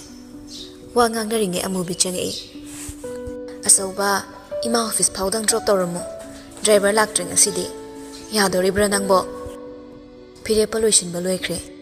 oima yani eron somda la ohai kibani lakrabo imana thuraga na mawai thilalage suruna eron nai drop to holage tamon ima thin biruro amubina adusu yai kaide ado ngai khoni he noibo noin haibanu pimcha dubo ima hoi pabung hoi gaso masa khangna halune karai da kamai tawraga leiribano seba sibina kanana tawriba suru matang sari khanna manimda wa hudore ima nupido sida thambada kei kage tamoyai na topa maphamamda thamse caretaker amanek thoga hai aina di sida thamba pamba yumsu ka bari da hangmanina sida thamaga amana magi mateng pangnaraga leiminaba phai khanle kei hage man inakta leirati ichadu su aina numti senazaba phanglani Phirepasu suruda amukha yenglamlaga ma tumina leiki. Chimbal kanglakte wa sabeng ngang ma hainadabani. Suruna kay khaliba haibase suruna phirepana khangde khalabasu ma khara khangum lakum tawri. Si masu araiba phirepa natri. Amu bisu yaningna. Sida thambi sida aikhoi miyamna senaraga loiri. Mingonda sena hanbado imana su pamde. Aikhoi na uba mafamda thambasisu phai khaliko. Hoziki matamse mi amata thajaba yaba matam natre. Hayeng kanana khangba mana thokpa matoramladi magidi machasu nate. Dandini aduna aikhoi kana amatane moida thajaba yaba nate. Silsu lawba loirabanina asu waba sibona guli ama thok sa thoga angang do kahen khrabadi soikhre thok hairaklabadine kanagi mangsabano. Phirepana Ima mingonda do hangna fatana khanba songna deda. Tama soirade aikhoi khaktani mangsadauba aduna wari amuktang phasana sanaraga yumsida thuna purakna batause aidin handagi hawdokena khalambani hekta kauthokpa eron su yorakle makha yum yaidudagi mathaklomda leplau lori kana noina thindoisibo thillage tholaknaro ai noi ngaibda ware Boris na solution maloiraga card ichenthori Eron ai amda thilamo ai gari sipuroi Eron Boris ta haifet yenglaga as ai ngamaroi nang thinbadi itei mana ma thilu haibani Boris makhut lonari amta please na yumda thabak tore kaina ai bu thabak yam sisinage kain khalakanu go putruk thindat lamadi na sala yengnani suru loiraga thorakle Eron lao chalase Eron su hoi hairaga thokre Boris na lep lau lahawi Nungai da ko ai ni nupi lai sabi oiramadine nang su harau yaramnina chandan nang hut lai silamnaga adubadi chumba ima siso Boris se bori ka in tholamaga nupi oin po amadi ai su sans ka yeng horamdoini yaure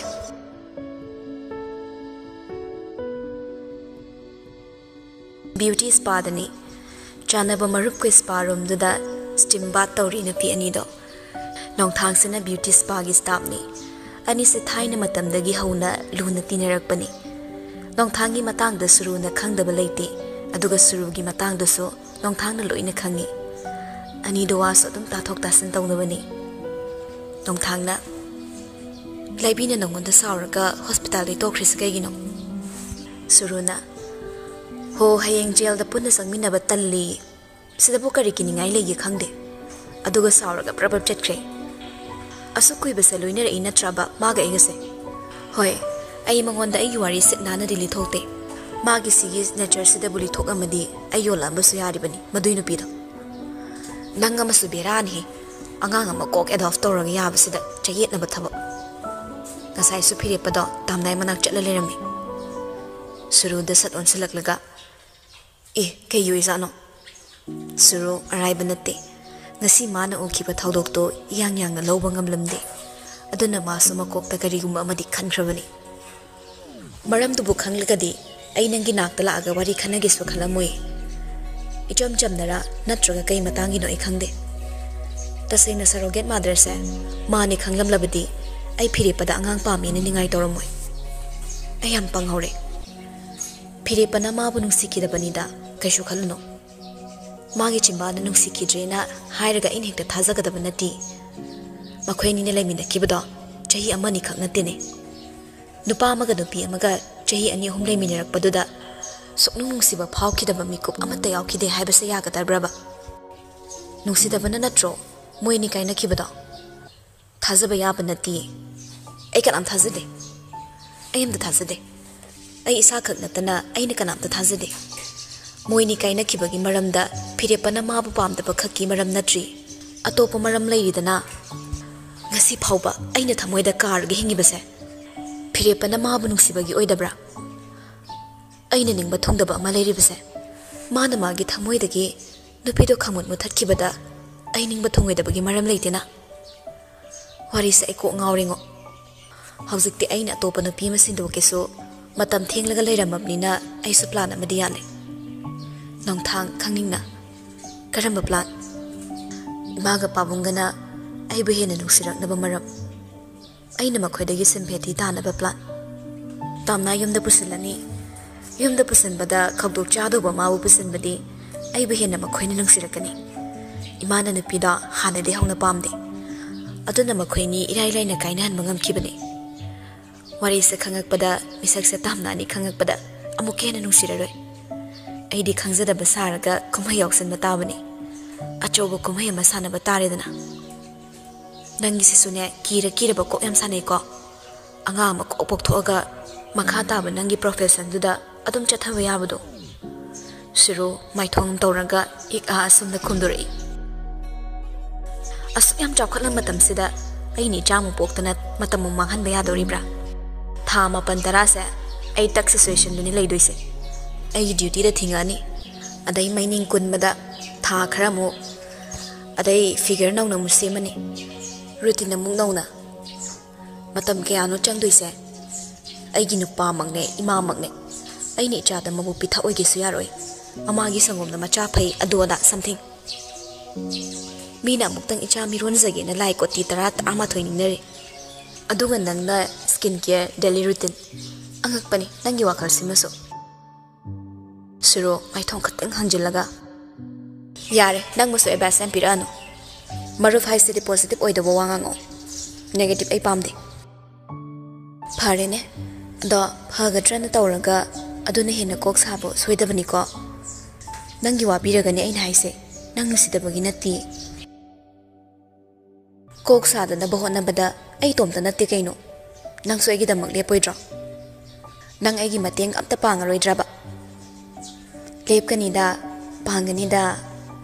ay din nangi lep tana nupi amadugi lepudra. Noki chanaba marup ani dusunungay ki wari.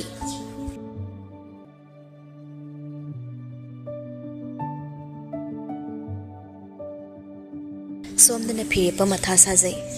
Thawa mafam da leirami. Kanglasa film production gi nauna sagaliba office tuda hapa magi cabin duda famlami. Any mana putokadaba film amagi matangda wari sanaba actor actress khanba fill to the related oiba wari sing sanarakpa matamda thongpam office ama leitabagi office mana construction tawbani makhadana departmental store ama chauna haplibani ma tamna si yumda pusinba pamba watlamni tamna na pamjedabagi maramso mana khangi yaningdaba dumwak tawbaso mana hik pamde ma matha kitang sai yumgi mama na marol ama magi nupi maong mataw na marol ama haiduna khali magi nupi aron bada mana khangdaba chingnaba side ama su leiri khangdok na bahona bada hazik phawba khangba ngamdaba side ama shingdawi shinglaba mangonda khanghandaduna lotliba kidana tawriba aronba sumba tawba ngamaklaba mana makok sanaraklabadi kanada da sata doriba haina su kitangdi wakhal nungnang babui Yumda tamnasi pusinba sukyama yaroidabagi condition amadi lakle. Madi pong da pumna mamayo nagi khalibani. Adobo tamna na kizabaduso ma ubada magidam amuksu khandhazai. Hek horakpadagi firip sa lauramdai araiba firip amadi oiroi khangna ma ngamlani haiduna lauthokre. Khong kansin bahore. Maningdi halaroi adobo kharadi ludawri. Firipa wakhala malaktuna thoida call prabab tawsali. Hello, Thoi, nang hospital da lebra. Oh, laye.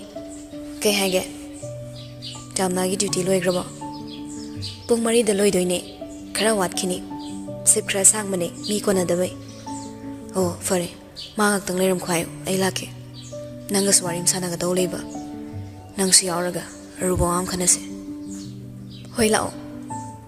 Ay siyum da handore nga ngairamage. Haiduna phone do thoina thamkre. Somda su phiripa thuna hangolai. Yaliba kotu satni shilaga thorakle hospital om da lakle. Gari parking toramnaga makhong na gam hospital manung na changakpaga thanglamba khongthang chap lepki wakhalama lakpagum khalai. Karigi aina mabu koilot lolhan gadoriba. Mana lotningi haina aina magi lotfam thidoriba karigi. Ainu pani, ainu ngamna buhot nage khankredna. Madi aina lotna slow kiba Lonabi natina. Kedoriba.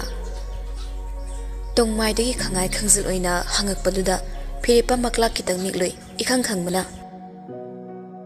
fat onthokluba tamna oirami makhwang metlaga pisum sukchilap tawna nangna mokrai satluiba duty matam suloidri hai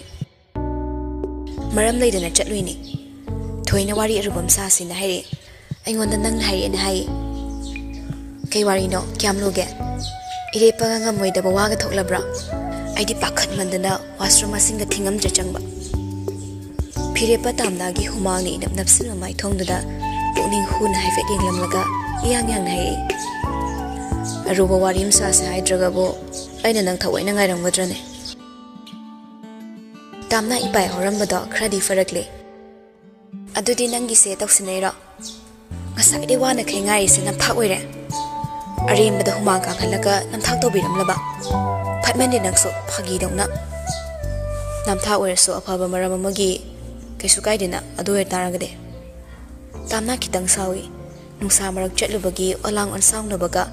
Phiripa magi wangang dumakni mangonda loin hektaina ninglei madi aruba wam hairakpaduda lanjaw ama soidabra kirubani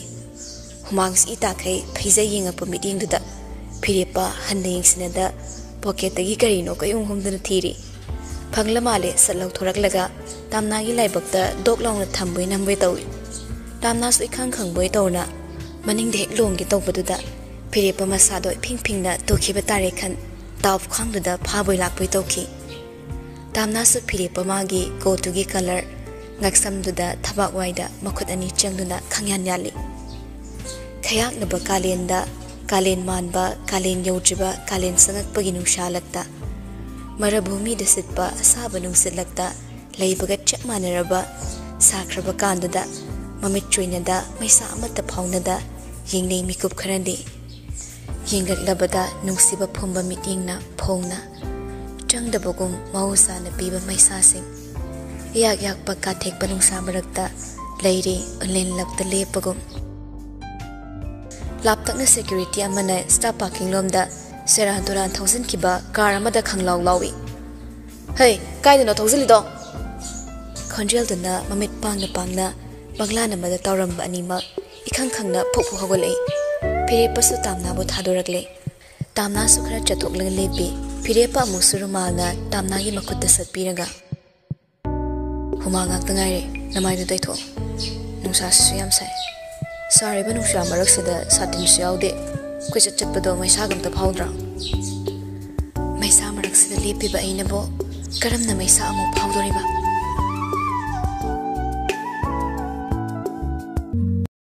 Purnima gi ahing amada phajahalage khanna masek mangal yelakpa thabal mangal duda oiki amam banong pubalaichil maka lamna thokchariba thazama gi maithong khamjin bikhi laichil gi saklon amagum asuk phajadauba ahingdo tamthiba hek yengbada tu chungba kiduna thongnau thingjin kiduna yengna khidaba ahing amo henki oikidabrani nangna so aigi punsigi masek mangal pumnama phajinba amamba tamthiba leichil mapai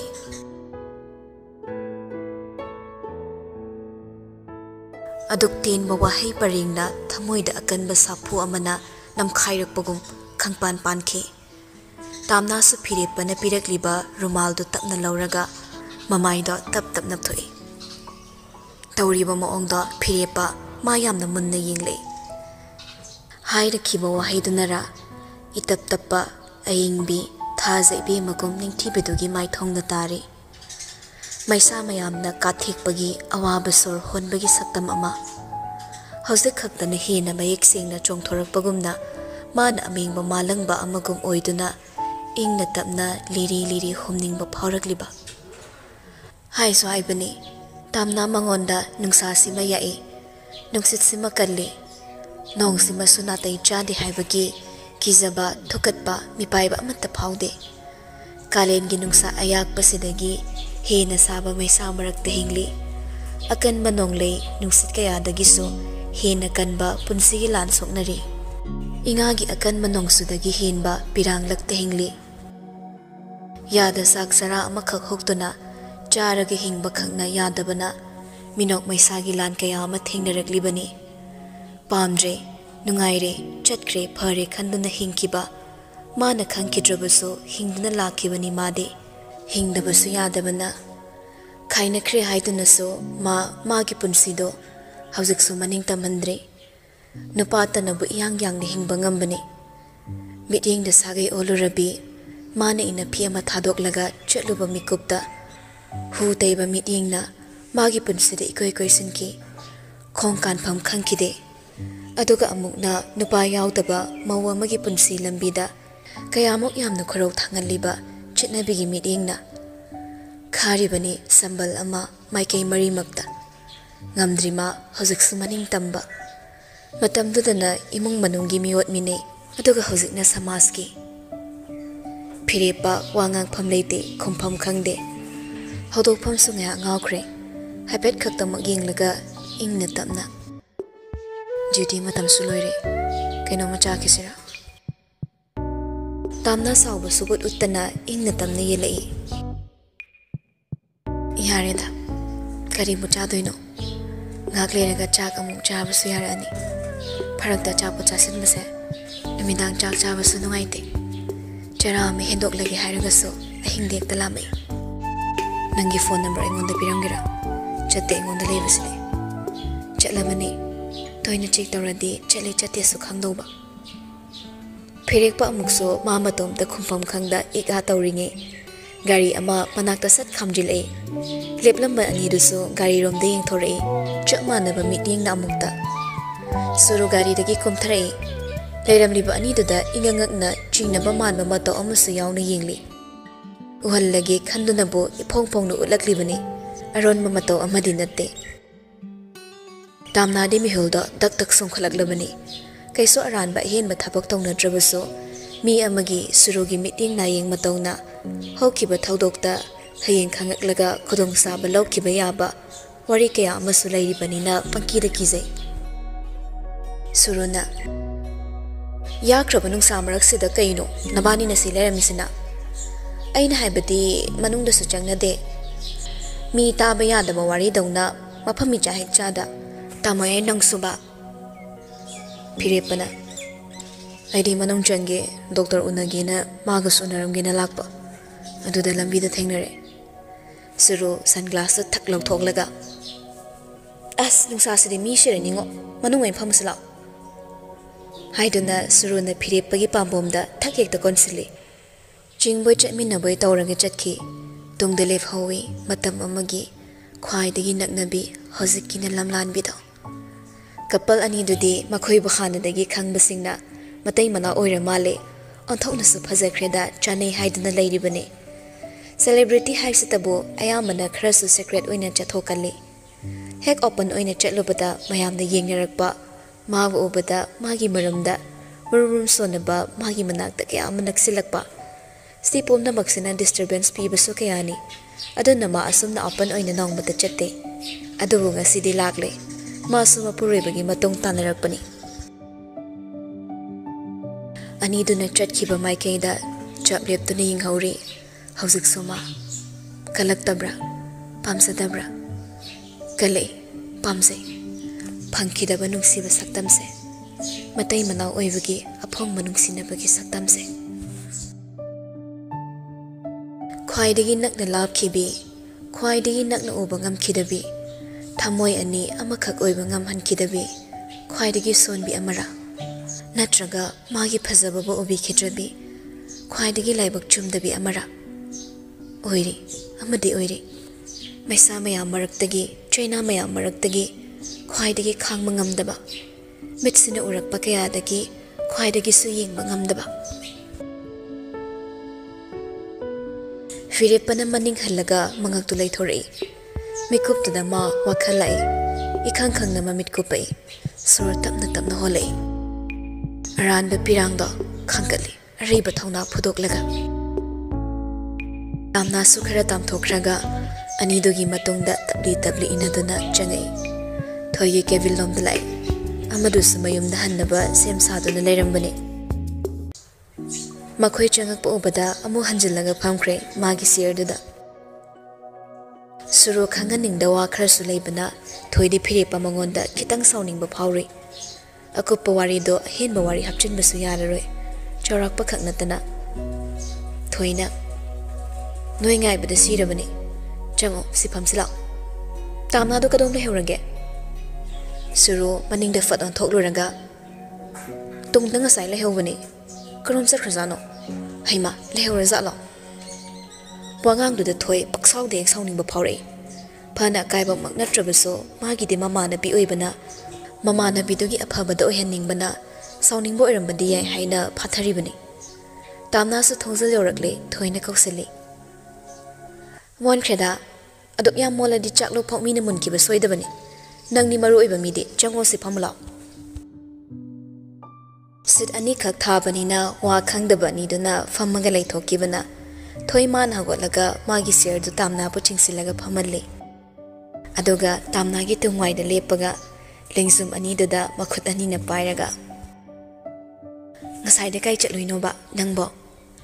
sakraba nung samarak sida waba gam ta khangraba aina yam hangan haikhraga tamna na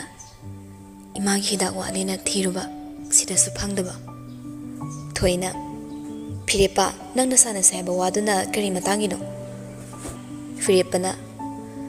matam khradi haidi tha khra ekhoi responsibility nena tamna se ekhoi yum do oina thambana so fagadaba mali na khalaba adoda tamna na di yadre doctor na yawa yadaba matom tano honaba da yadaba singdo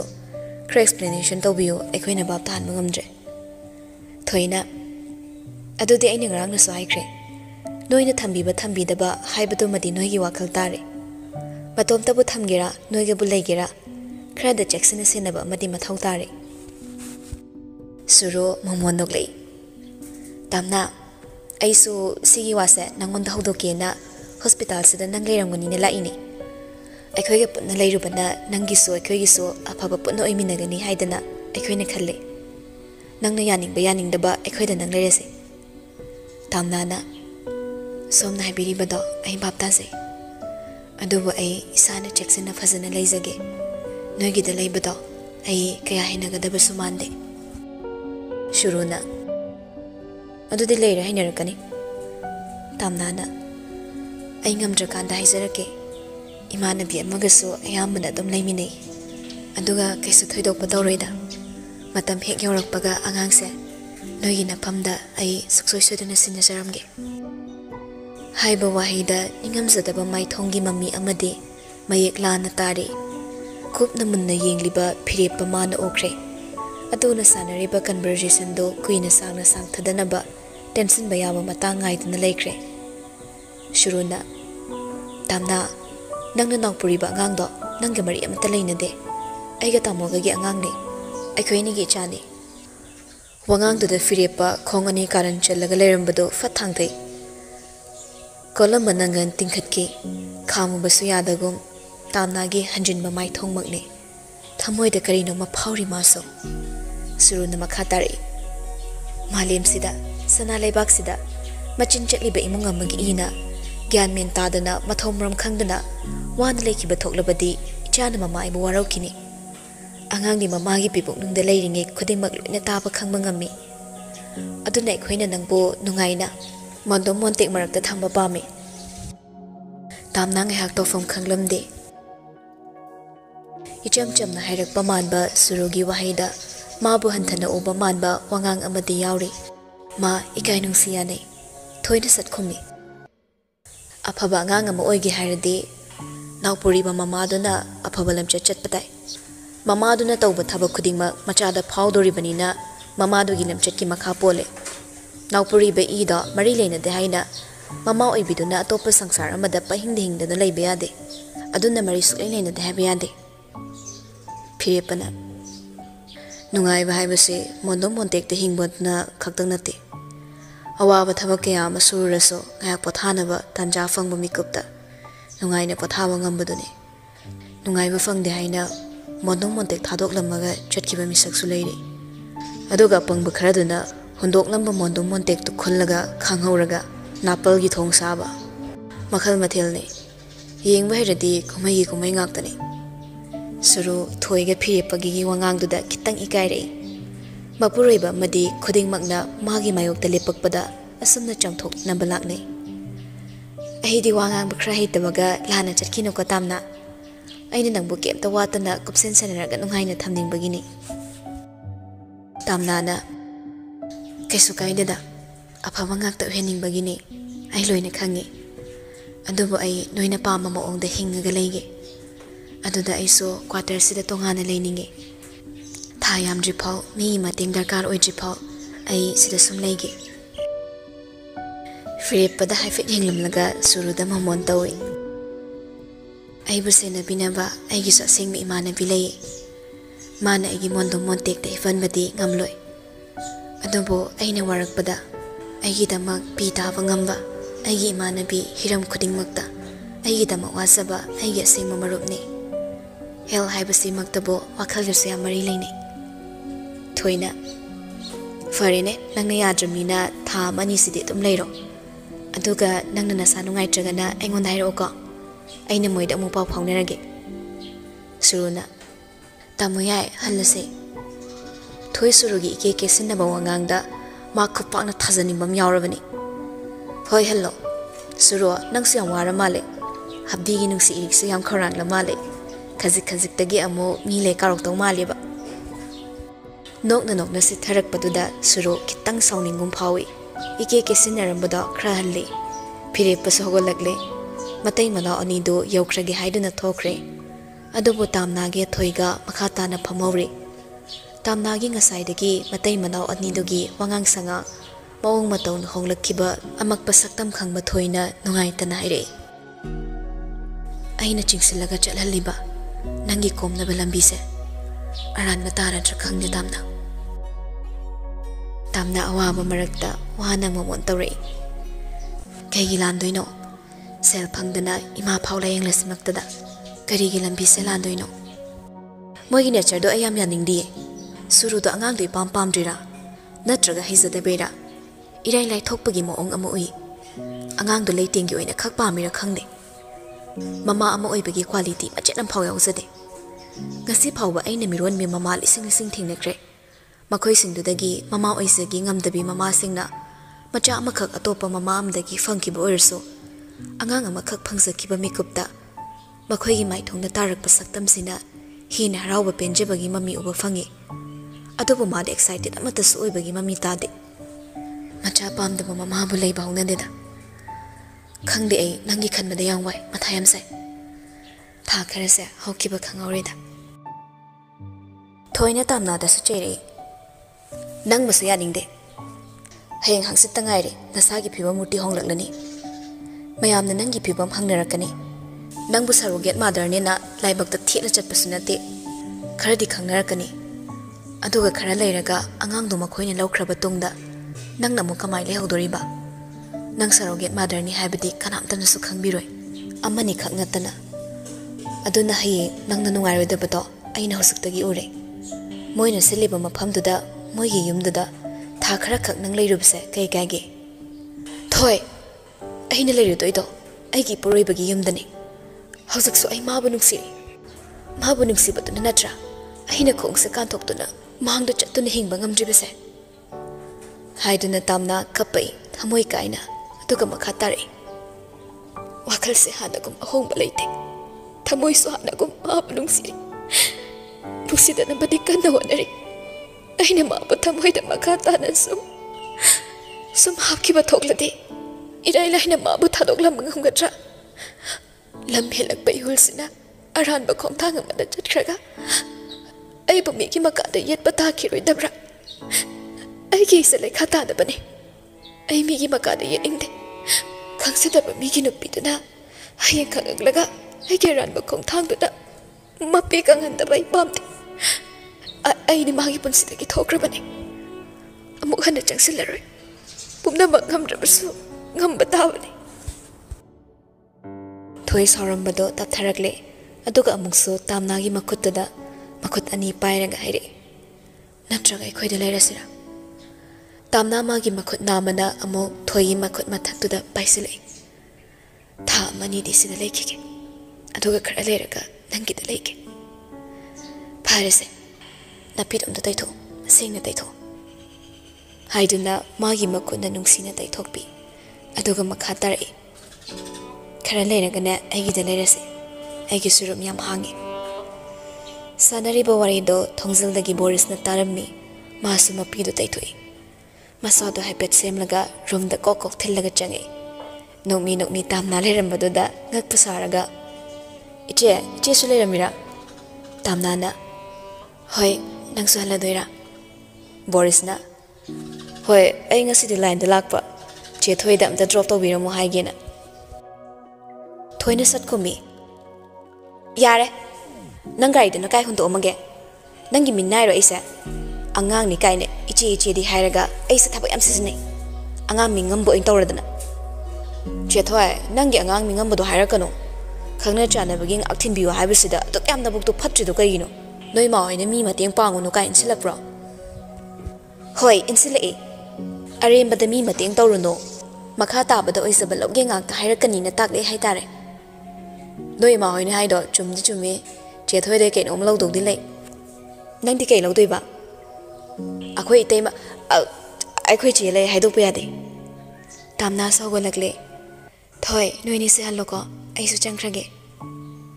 ꯕꯣꯔꯤꯁꯅ ꯏꯇꯩꯃ ꯉꯥꯏꯍꯥꯛ ꯉꯥꯏꯈꯣ ꯇꯥꯝꯅꯥ ꯍꯧꯒꯠꯂꯛꯂꯒ ꯆꯠꯀꯦ ꯇꯧꯔꯝꯕꯗꯣ ꯆꯞ ꯂꯦꯞꯂꯒ ꯕꯣꯔꯤꯁꯇ ꯍꯥꯏꯔꯛꯏ ꯕꯣꯔꯤꯁ ꯀꯩꯒꯨꯝꯕꯗꯁꯨ ꯀꯥꯎꯊꯣꯛꯈꯤꯗꯨꯅ ꯅꯪ ꯑꯩꯉꯣꯟꯗ ꯏꯇꯩꯃ ꯍꯥꯏꯅ ꯀꯧꯔꯛꯀꯅꯨ ꯑꯩ ꯅꯪꯒꯤ ꯅꯇꯩꯃ ꯅꯠꯇꯦ ꯆꯦ ꯀꯧꯈꯤꯕ ꯃꯤꯡꯒꯧꯁꯦ ꯄꯥꯛ ꯍꯦꯛ ꯍꯣꯡꯕꯁꯨ ꯉꯝꯗꯦ ꯑꯗꯣ ꯏꯆꯦ ꯃꯌꯥꯝ ꯃꯃꯥꯡꯗ ꯅꯠꯇ꯭ꯔꯁꯨ ꯀꯅꯥ ꯇꯥꯗꯕ ꯇꯟꯖꯥꯗꯗꯤ ꯏꯇꯩꯃ ꯍꯥꯏꯅ ꯅꯅꯥꯎꯅ ꯀꯧꯍꯟꯕꯤꯌꯨ ꯑꯩꯒꯤ ꯏꯇꯩꯃꯗꯤ ꯑꯃꯈꯛꯇꯪꯅꯤ ꯑꯗꯨꯁꯨ ꯍꯧꯖꯤꯛ ꯑꯩꯒꯤ ꯏꯃꯥꯡꯗ ꯂꯦꯞꯂꯤꯕ ꯃꯤꯁꯛꯁꯤꯅꯤ ꯇꯥꯝꯅꯥ ꯕꯣꯔꯤꯁꯀꯤ ꯏꯔꯥ ꯊꯥꯡꯉꯛꯄ ꯋꯥꯍꯩꯗ ꯃꯄꯨꯛꯅꯤꯡ ꯅꯨꯡꯁꯤꯔꯛꯂꯦ ꯑꯗꯨꯕꯨ ꯃꯥ ꯂꯣꯠꯁꯤꯜꯂꯦ ꯑꯗꯨꯝꯅ ꯍꯥꯏꯒꯅꯨ ꯕꯣꯔꯤꯁ ꯅꯪꯒꯤ ꯌꯨꯝꯗ ꯂꯩꯔꯤꯕ ꯅꯇꯩꯃꯗꯣ ꯅꯪꯒꯤ ꯅꯇꯩꯃꯅꯤ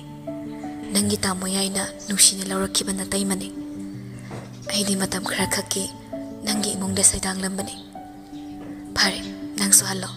ꯊꯣꯏ ꯕꯣꯔꯤꯁꯀ ꯍꯟꯃꯤꯟꯅꯔꯣ ꯑꯁꯤ ꯍꯥꯏꯔꯝꯗꯨꯅ ꯇꯥꯝꯅꯥ ꯀꯥꯗꯨꯗꯒꯤ ꯊꯣꯛꯈ꯭ꯔꯦ ꯕꯣꯔꯤꯁ ꯆꯦꯟꯊꯔꯛꯀꯦ ꯇꯧꯔꯝꯕ ꯃꯄꯤꯗꯣ ꯊꯤꯡꯒꯠꯅꯕ ꯍꯣꯠꯅꯩ ꯃꯇꯧꯗꯣ ꯅꯨꯡꯁꯤꯔꯨꯔ ꯃꯥꯜꯂꯦ ꯈꯪꯉꯥꯏ ꯈꯪꯖꯤꯜ ꯑꯣꯏꯅ ꯊꯣꯏꯅ ꯑꯁ ꯂꯥꯛꯑꯣꯁꯦ ꯊꯤꯜꯂꯝꯃꯒꯦ ꯂꯥꯛꯑꯣ ꯏꯃꯥꯟꯅꯕꯤꯒꯤ ꯃꯤꯆꯪ ꯂꯩꯕꯩꯔꯥ ꯈꯔ ꯅꯨꯡꯁꯤꯔꯛꯑꯦ ꯅꯪꯁꯦ ꯂꯥꯛꯑꯣ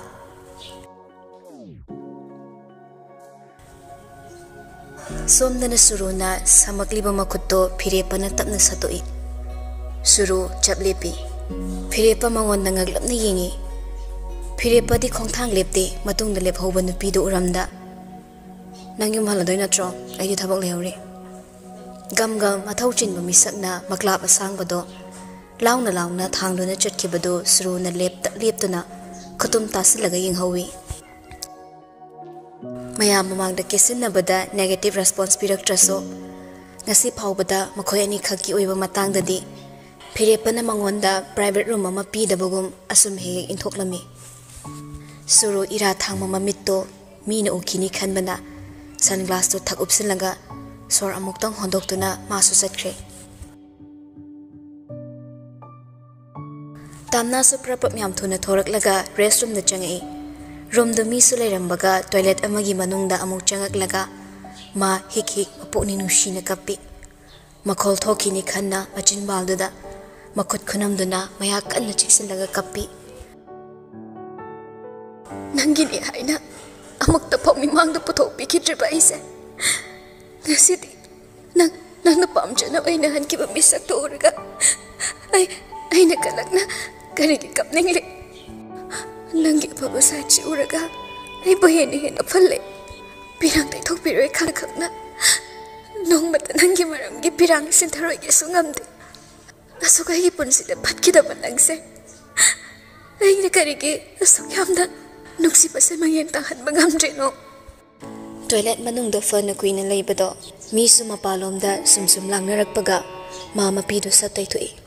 ꯏꯪꯍꯟꯅꯕ ꯍꯥꯏꯅ ꯐꯤꯔꯦꯞꯄꯅ ꯄꯤꯔꯝꯕ ꯔꯨꯃꯥꯜꯗꯣ ꯏꯁꯤꯡ ꯈꯔ ꯆꯣꯠꯍꯜꯂꯒ ꯃꯃꯥꯏꯗꯨ ꯇꯞ ꯅꯥꯞꯊꯣꯛꯂꯒ ꯁꯣꯔ ꯁꯥꯡꯅ ꯍꯣꯟꯗꯨꯅ ꯃꯄꯥꯟꯂꯣꯝꯗ ꯊꯣꯔꯛꯂꯦ ꯃꯤꯔꯔ ꯊꯦꯠꯂꯤꯕꯗꯨꯗ ꯑꯃꯨꯛ ꯃꯁꯥꯒꯤ ꯏꯄꯣꯝ ꯄꯣꯝꯕ ꯁꯛꯇꯝꯗꯨ ꯌꯦꯡꯂꯒ ꯃꯈꯨꯠ ꯃꯁꯥꯗꯣ ꯕꯦꯁꯤꯟꯗ ꯍꯥꯝꯗꯣꯛꯂꯤ ꯔꯨꯃꯥꯜꯗꯨꯁꯨ ꯊꯥꯗꯣꯛꯈ꯭ꯔꯦ restroom mapanda thorakle pungsu mari tarambaga canteen lomda hathu hathu lai canteen du solon silamle maso dress honglaga amuk hanna bahaina thorakle arimbada hayingi thamba yaroi doba ensang khara duso container amada hapchilai aduna ensang thongaroi dabani nimidangi hathu hathu amu thorakle canteen gi class ki thongduda phirepado nangan nga tharaga makhut ani na sega da karan chetun yapsin makong so karan chanduna lepaga leirami tamna matom da khalli asina mukai doriba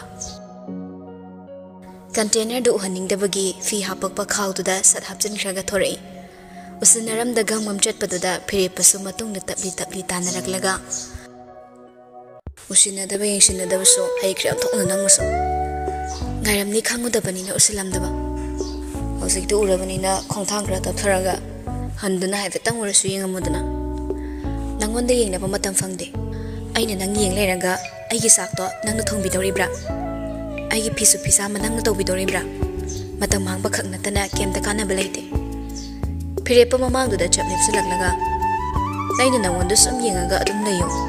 aina nangi thabak loin hotna gi harade nangbu yabu yarok doribra taning de asibu wani na hairam laga tamna phirepa dai thaidorak le chatke tawbada phirepa amusu sat thachilai tamna saurap yengaga amuk sat nakana amada chatke tawbaga amuk sat thachilai as yang ngausinaba nupi angang daga karin yam taba mi ga manbra ise adola pungsu ngali thabam chaluse kei thaba hangida phirepa karak paduda tamna phirepa supun lai thorakle biba oirami ani dugi nak changsilaglaga nabani disida ka dorami ba phirepana nangunagi su doramba ayunagi haraga tamnai manak le pamisina kaigi tamna biba gi wahangda da nak fetari phirepa sulu kham holaga nung ai khidre da nang muso biba ma monok laga tamna da monsilai tamna o khidab su kuire mafam pulaso su hunage fangde canteen da de dum laine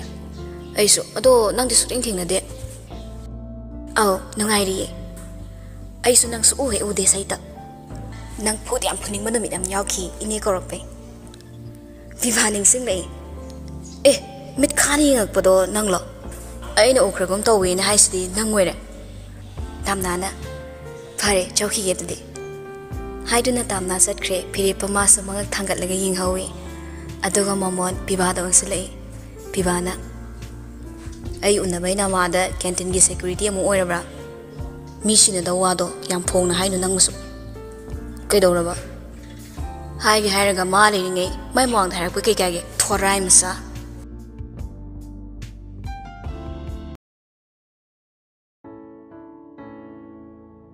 jamam naba nang amana amuk sutum na namang manghalle wahai amada wakhalising thokni he khalanduna mikup amata su pothan mangamde nangi wahai amana wakhal sida tattana laktuna utlari bani phire pabu pibana leng thok konsilaga la nang ai una la ini haida kona laage chalage nang una bani hoy chumme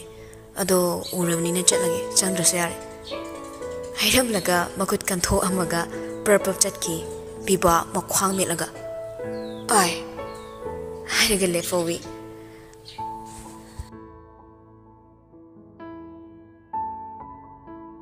mathangi numiki numthil numida waini tamna na coffee machine da staff na order torokpa coffee semnaba ising khara hapke tawbada ising leramdre purple thorak laga magi duty punba nupam cham thirami staff command room dani kana lege nupam cham talao ising se jar de kitang khaibiyo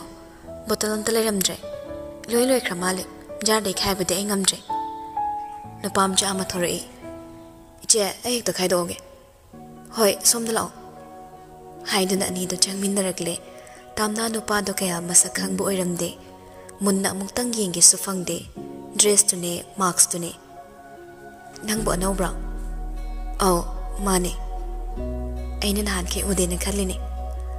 angang nupam cha tuna ising jar dagi khra khaidok laga coffee sem na machine nu da khra hap khre ising do staff singsu numidang wairam oibagi coffee thakpa changnare coffee ani da piyuba hoi yani asi haraga coffee ani semi aduga pikre sel lahore staff ani do coffee do chingna table da phom tak hek tawbaga leimai da ama hana dup takre adai amadu su haidakre mayam singdu mahi mai chansine nupa ani ahumuk na poba pamba tawraga emergency room da pusanki yamna thokre hoziki matawdu madi tamna masu chenthokse kedoba yarobano khanna adai ku yaude thono hospital dogi HR department ge staff ama laklaga canteen do hoziki oina sil tawsulami changbidana baina makha ta na chinjak amata sidagi chaba yaroi haina so thelamle aduga duty tarib staff sing du so kokhatlare tamna masu yawe meeting hall da moi duty taba humdo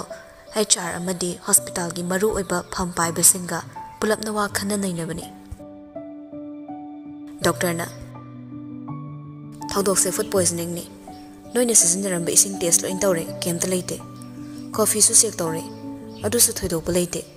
aina khanbada miyoi bagi haksang na sokadaba rodenticide powder ma soidina coffee machin du da hapungani ising gi saruk tu da tamna matin khudi ole makhol inik nikna ising loi khibagi ising angang amada selan mani ai kemta khangau dresa director na asoba canteen ma hangalaga hekta lai thokpa yawa hongnade soiriba khusoi si mi siba yaba khusoi ni aduna noina checksindabani na canteen se makha ta na aigi hospital se ran tolaroi hanagi khara canteen mapuduga hospital mapuduga nungaina dabaga leibaga khudong chaba su phasana lokre canteen mapuduna tamo pharasu phatrasu aiga tamo ga se sagai ni aisana nauni chance amatang gi pibiyo kupna kanana tawbano no so ai thizage aduga anauba staff lawraga ariba checksindaba singse loinei tanthokjage director hogole siwa changba tamba ngamba incident nate ai yam haksin lawi sakmai ai yengoi yar ai thawam chile police yorani ai gi hospital se mut pe yaroi nang na ibu kal ai habus ai khangi aduna hojikti ai na nangbu su thajaba ngamdre hairam laga thokre meeting tawram khuding maksa thokre canteen mapudu su taina fam khangdabagi duty ta saba tamna da sarap yingi aduga chaire asuk yamna checksindaba ai mang na basinbada kanadagi senja thumja tawge noibu kanbiriba noigi sakhau meliba ingonda kaibu nungai taba leibano ngasi dagi ai na pibo quarter thuna thadogal inchitko ngasi duty ta ba noi loinamak lauram laga nupa du sauna thoki wa ngang na batanja lekhide tamna hiki kapaga masado tumina thoklei heki chingkhatuna quarter room na lakle ka manung changak laga hallo hairam labanina mapi tapna loishille kaptuna mani hena kapkhibagi maramse ma sel yamna dakar oiba misak amani sidagi tokhibada anauba thabak ama thibada matam changani aduna mangwanda khudong chadaba kaya ama mayoknaga toribani sonika su tamna halakre haiduna changakpani tamna na sut kappaga lerambaduda prabab changsilaga pakhatnangi hema kedorage kapade ngantana halaisina kayge nangbu evening sip su takidaine tamna famung machida ngek fam tharaga makhol thokna kapkhalei wawa sonika di hen ngak pada loikre ma di pauda tribani na mama do fatanung da thokrabra haibagi wakhal oina leikrabani sonika su tamna gi manak fam tharaklaga tamna gi lingsum da pai tamna kaidorage haibani kaidorage so kemta haide kaidorage base aingonda hayoba tamna makhut ani na mamaido kana namsilaga khumlaga kapai sonika su tamna gi maongduda hen chingna bele khangning man bana amukso tamna doctor ni ma kaidore hangeba tamna mapido makhut ani na taithoi ima kaisu tawde adobo ma so nahana wa khalak pe yare na adasu lakte thabak mafam dei su tan thore ayum dalake quarter da su lebe yare hari mapido amukso singna taithokna balakne ima se nang khrak ingsimbi ai su toina lake ko do ai dis kai su daga kai de sin hingdu do asi khan bada ai kok se pu bangam tre punsi se pharak katra nungai katra khanda phana kanna di wona bani do bai rai bakki tare chaithing ne pik thale China kolsina lengbot basunghamjai punsi awaba kaya kaya sangi oina sinaganba punsi wana wana hingliba mapo hingnabagi lanphamda hanjin hanjin maiti handuna sontharingai tanjada haukiba tangka kaya amaso pirang sungbada mateng sathina panglei henman khre changing siso si phawa pendri hairabadi thuna sikina basilak pachanging makhalamani haiduna lawrak patabani tamna kapna mawari loina lire thodok singdagi matangda sonika sumatha amadi oiribani canteen duna thingkrabadi masu yauna thabak tatkadoribani magisu mani mungpubani na selpam tanpham leirodoribani lairabaga chane pulli habaduni animakto masu matha de sajai adubu tamna su themai adugi kapangna dena CCTV camera su khilidudi adai record lauthoga police na mai thijakrani sarna sungak saunibagi chaiba oirinida taptharakani soidana kemta khangano tamna su sonika na themakpada mapido khrat khakre adubu masidagi thabak tokladi kamaina hingdori anauba thabak na thuna phangma ngamgadra haiba wakhalsina laiman kangbadi henkalakle pakhat manmana ma tawpham su khangboi kidre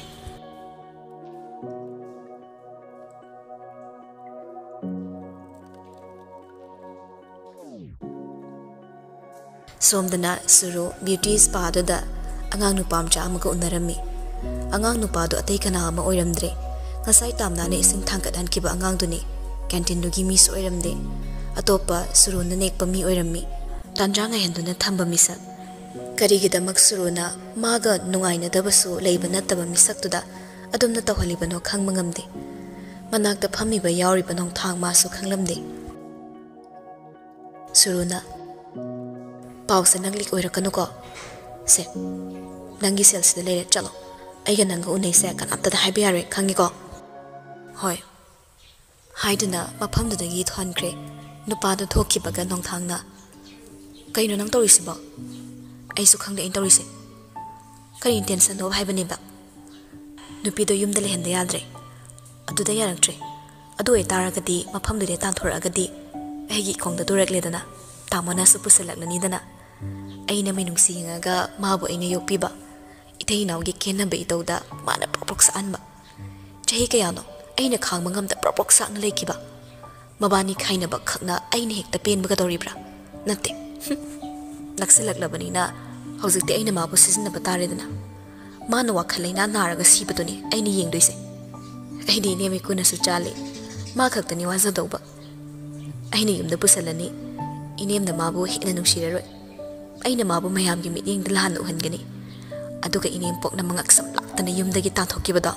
aina kumai yenge as nang si berani ko adubu nangna tawba thaba khudimba loina tongsaba kana bangakta phangani rine khaina sukhanganu ko nongtha hojik sumana ibu ot paletri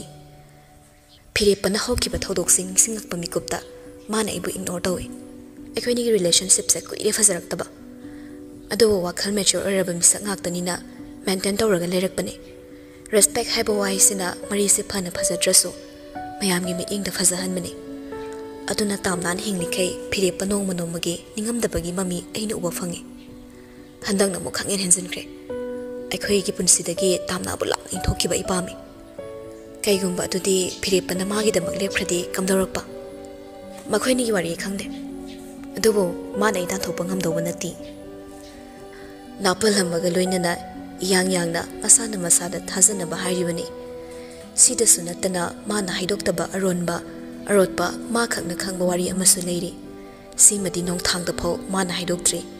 masa khakna tana nakongani suhandaba wari se hauzik su ma lotli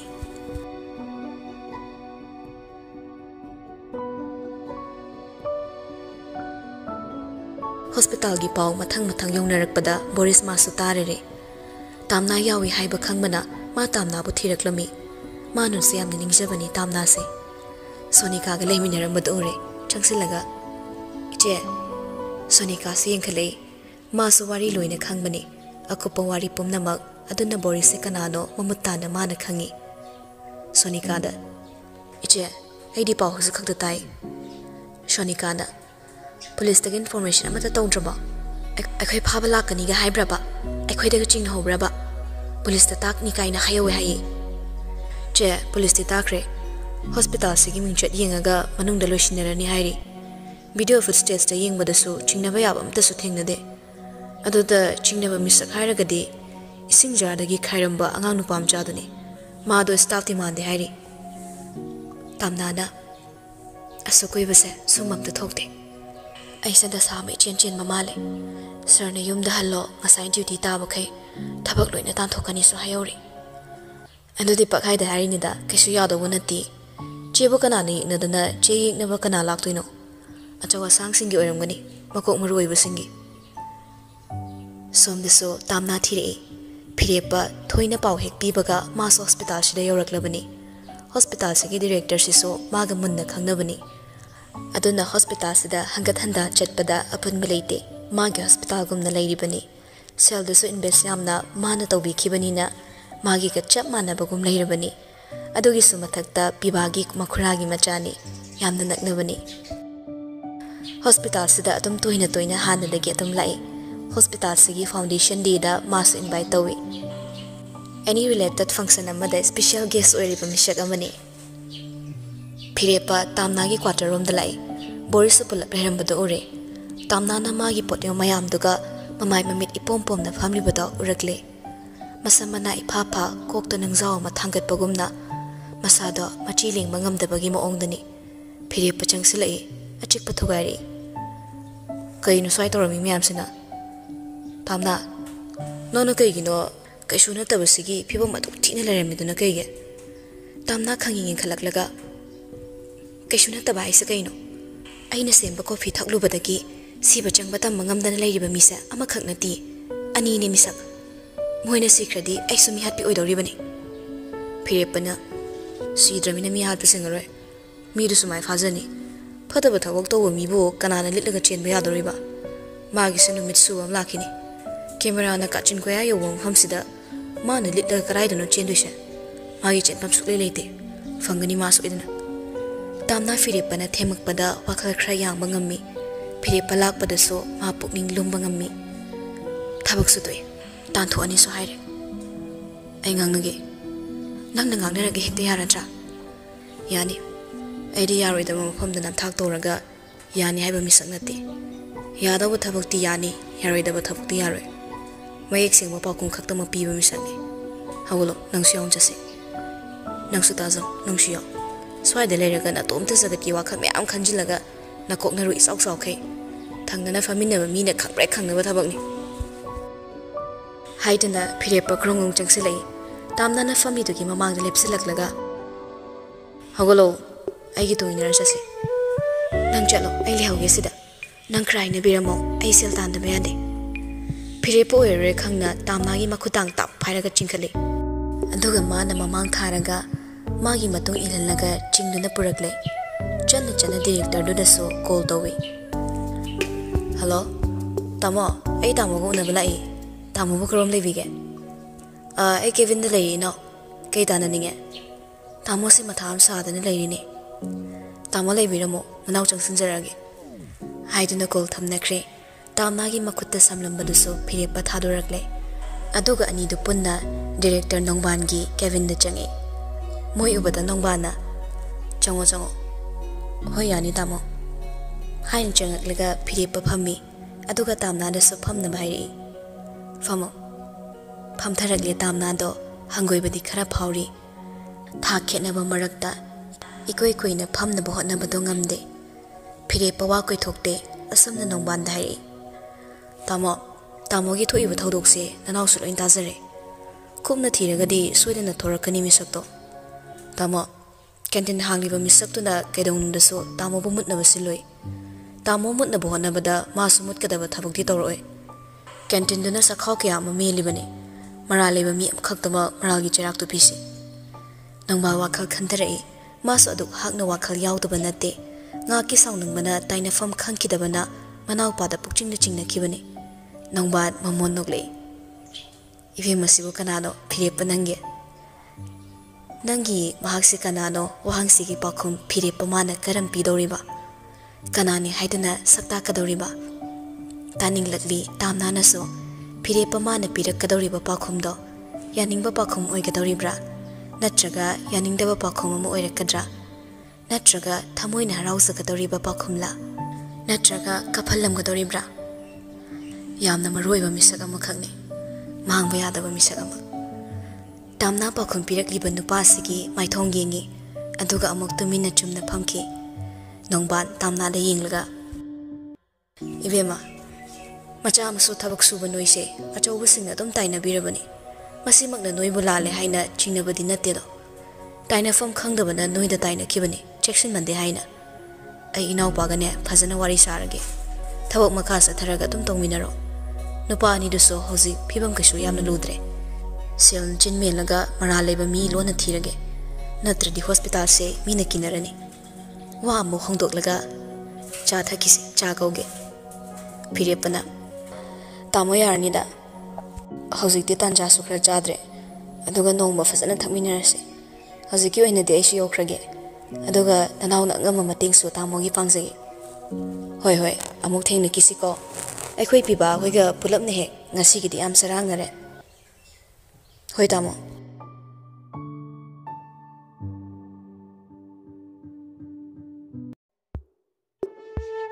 असमना तामनागे फिरेपगसु थोकमिनरगले माइथों मका खरा लामजै तामनादो सोर अमा खरा होंदोकपा यारे अदुबु मथा पुमना मकोकपदि ओइद्रि कैगुम्बा होरेन फिरेप सटख्रगा सावबो फट्रिबा canteen मपुदुना माबु हंदुना थबक लाकलो कौरक्खिद्रा खल्ले मते अमा हेक थोरकपगा फिरेप खोंतांग सबलेबखि तुंगदे इनरकपा तामना फिरेपदा दोंग वाइसिले इखंग खंगना खरा सथोकले लेपि आइगा सटख्रसे तामना ममे इथक थकना कदाइदा युमदा अइनंगा चटपा ngमोय नंगना ngang अइना तागनी खनब्रा प्रॉब्लम क्या am थोकनिंगेना नंगना टेंशन दा लेरगे चादु फररोय वा मखायम तानागुमसे नंगी पुनिंगो पोचे बोरिस्ता पोलके नंगाइगा होसमु चटख्रसला नंगु पुरगे हाइना अइ लाक्तमने नंगा दुमदि हाइना द फिरेपा अइ वा अनिरग हल्लोय अइगे चासना ताइबंगदा खोंदारक्ट्रि फाउदे नंग अइना ngang खक तागदवने अइबु हंजन हंजन वायांगा हनगम मिसक अमु हेनगना फिरेपना सावरंग हाइरकपदुदा तामना मखा ताकिद्रे फिरेपगी तुंग तुमिन्ना इनदुना लागले तामनाबु मागी गाड़ी की ममांगी सीटदा काखदले अदुगा मासु काखलक्तुना मयुमलोमदा थौबा हौरे तामनादि हेना मी पाइरे मखुत अनिदुगी खुदकी मतोनसिंगदो स्टूसु तकनरगा खांगी फिरेपना उथोक्रे नसादु नर्वस अदु याम चटलिदो कैगिनो अइना नंगु पुरिसे नंगबु लानबुंदो होंदोकलमगे हाइबा नति इमाना इबु हेना सुनुशिररोय फिरेपा आयुमदो चंगबा अफबा ओइररोय कैनो नंग हौजे मोदो हारिदुना सुम सुम पाखत पेले इमाना कैनो अइंगोंदा हाइरक्तोइसे अदुगा नंगी लोइना बिदुना खंगागा कैनो इना ओइदोइसे तामना नंग अइंगोंदा थाजबा थमो अइ नंगोंदा केमता सोलोय तामना सोर तपना होंथदुना फाथै तुमिना अमुक तोंख्रे ngayaki matungda amuk khangning wahang ama hangai wa manggina फिरेपा ममोंदोय yes please नंग ngasi asuk ai gidamak wari base angang si gidamakla ai bunung siba gidi yaudabra tamna amu makha tare nushi ba hai basidi ai gidamak khanbi ba hai bane loina bi amagum nat kide wahangda amu लाना ngauduna chatkino ai khangi aduba amuksu wahang sigi pakhumse karino haina khangna hekta so hangning le nangi chimalda gi taningba pakhum di pirak laroida aina nungai kiroi haiba wakhalse nangna khankhre फिरेपा तामनाना तानिंगी बा पाखुमदो मा पाखुम लेते करम्बा पाखुमदो पीरगदबा मिकुपसिदा मागी पुनसिदगी इंथोख्रबने लमलानबिनी हाइदौरिब्रा मागा थमोगी ओइबा नुंसी मरी अमत्ता लेनदे खुमदौरिब्रा मागी yum पालबा नुपी लेरबा मिसक अमनी माना मरा सुक्लै लेता मंगोंदा लुहोंबा यारक्तुना मागी महिदा अपनबा पीरे हाइना नुंसीबा ngamkidabि माकसे लांदे तपना तपना वाखलना खलकलबसो पीखिदबा नुंसीबदो हजिक पीरुरबदि समाज के मायोक्ता लाना थांबा अरानबा खोंथांग अमदि ओइख्रनि खांगी अदुना अरानबा खोंथांग सिमदि थांगे हाइरक्कदौरिब्रा थाजदे फिरेपना असम हाइरक्तोबदि ꯑꯗꯨꯕꯨ ꯆꯃꯝꯅꯩ ꯃꯥꯒꯤ ꯂꯣꯟꯆꯠꯁꯦ ꯍꯧꯈꯤꯕ ꯂꯝꯍꯥꯏꯒꯤꯁꯦ ꯃꯥꯏ ꯐꯥꯀꯠꯂꯨꯔꯒ ꯀꯩꯗꯧꯔꯨꯅꯤ ꯍꯧꯖꯤꯛꯀꯤ ꯋꯥꯔꯤꯗ ꯂꯥꯛꯁꯤ ꯇꯥꯝꯅ ꯃꯃꯣꯟ ꯇꯧꯔꯛꯏ ꯅꯣꯛꯅꯤꯡꯅ ꯅꯣꯛꯄ ꯃꯤꯅꯣꯛ ꯅꯠꯇꯦ ꯍꯥꯏꯕꯗꯣ ꯐꯤꯔꯦꯞ ꯑꯃꯅꯁꯨ ꯃꯤꯠꯌꯦꯡꯗ ꯎꯈ꯭ꯔꯦ ꯑꯗꯨꯕꯨ ꯃꯇꯥꯡ ꯆꯥꯔꯤꯉꯩ ꯁꯝꯕꯜ ꯑꯣꯏꯍꯧꯅꯕ ꯍꯥꯏꯗꯨꯅ ꯈꯜꯂꯤꯕ꯭ꯔꯥ ꯑꯁꯨꯝꯅ ꯑꯃꯨꯛꯁꯨ ꯃꯤꯒꯤ ꯊꯃꯣꯏ ꯊꯨꯒꯥꯏꯔꯛꯏ ꯑꯩ ꯅꯉꯣꯟꯗ ꯍꯧꯖꯤꯛꯁꯨ ꯑꯍꯦꯟꯕ ꯋꯥꯈꯜ ꯑꯝꯇ ꯂꯩꯇꯦꯗ ꯇꯥꯝꯅ ꯇꯞꯅ ꯈꯪꯉꯤ ꯐꯤꯔꯦꯞꯄ ꯇꯨꯃꯤꯟꯅ ꯂꯩꯈꯤ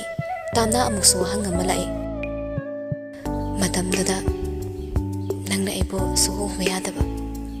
ꯁꯥꯎꯅꯤꯡꯈꯤꯕꯒꯤ ꯃꯔꯝꯁꯦ ꯃꯍꯥꯛꯀꯤꯗꯃꯛꯂ ꯁꯤꯃꯗꯤ ꯑꯩꯁꯨ ꯈꯪꯕꯒꯤ ꯍꯛ ꯂꯩ ꯅꯉꯣꯟꯗ ꯍꯪꯅꯤꯡꯅ ꯅꯪꯅ ꯍꯤꯡꯁꯥꯕꯒꯨꯝ ꯑꯩꯕꯨ ꯎꯕ ꯃꯤꯀꯨꯞꯇ ꯆꯥꯊꯣꯛꯈꯤꯗꯧ ꯇꯧꯕꯅ ꯑꯩꯒꯤ ꯃꯟꯃꯅ ꯅꯉꯣꯟꯗ ꯋꯥꯍꯪ ꯑꯃꯠꯇꯁꯨ ꯍꯪꯕ ꯉꯝꯈꯤꯗꯦ ꯆꯤꯝꯕꯥꯜ ꯀꯥꯡꯊꯣꯛꯄ ꯉꯝꯈꯤꯗꯦ ꯑꯗꯨꯕꯨ ꯉꯁꯤꯗꯤ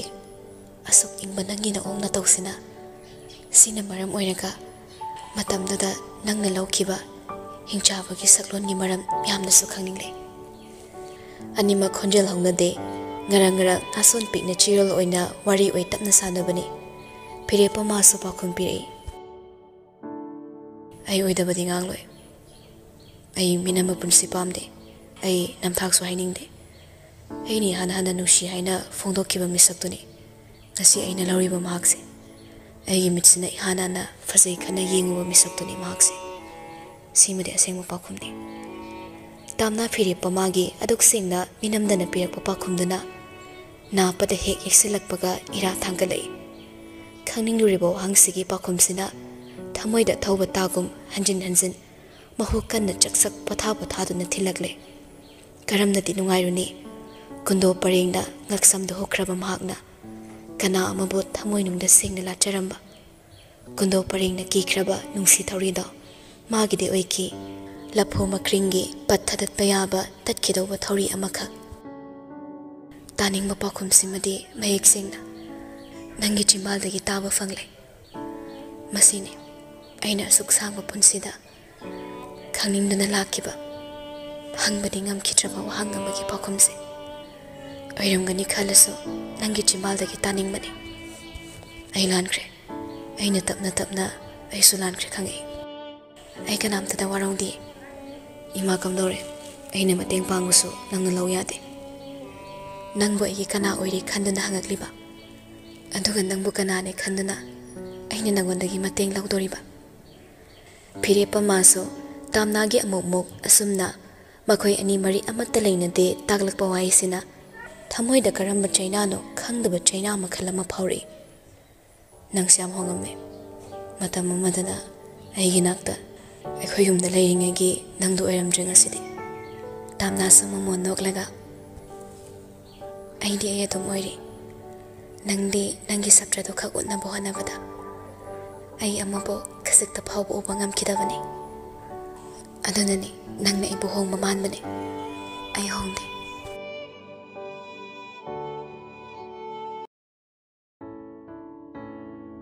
ꯉꯥꯏꯈꯤ ꯑꯍꯤꯡ ꯀꯌꯥ ꯌꯦꯡꯈꯤ ꯃꯥꯏꯀꯩ ꯈꯨꯗꯤꯡ ꯅꯪꯅ ꯈꯣꯡꯗꯣꯏ ꯍꯨꯜꯂꯛꯄ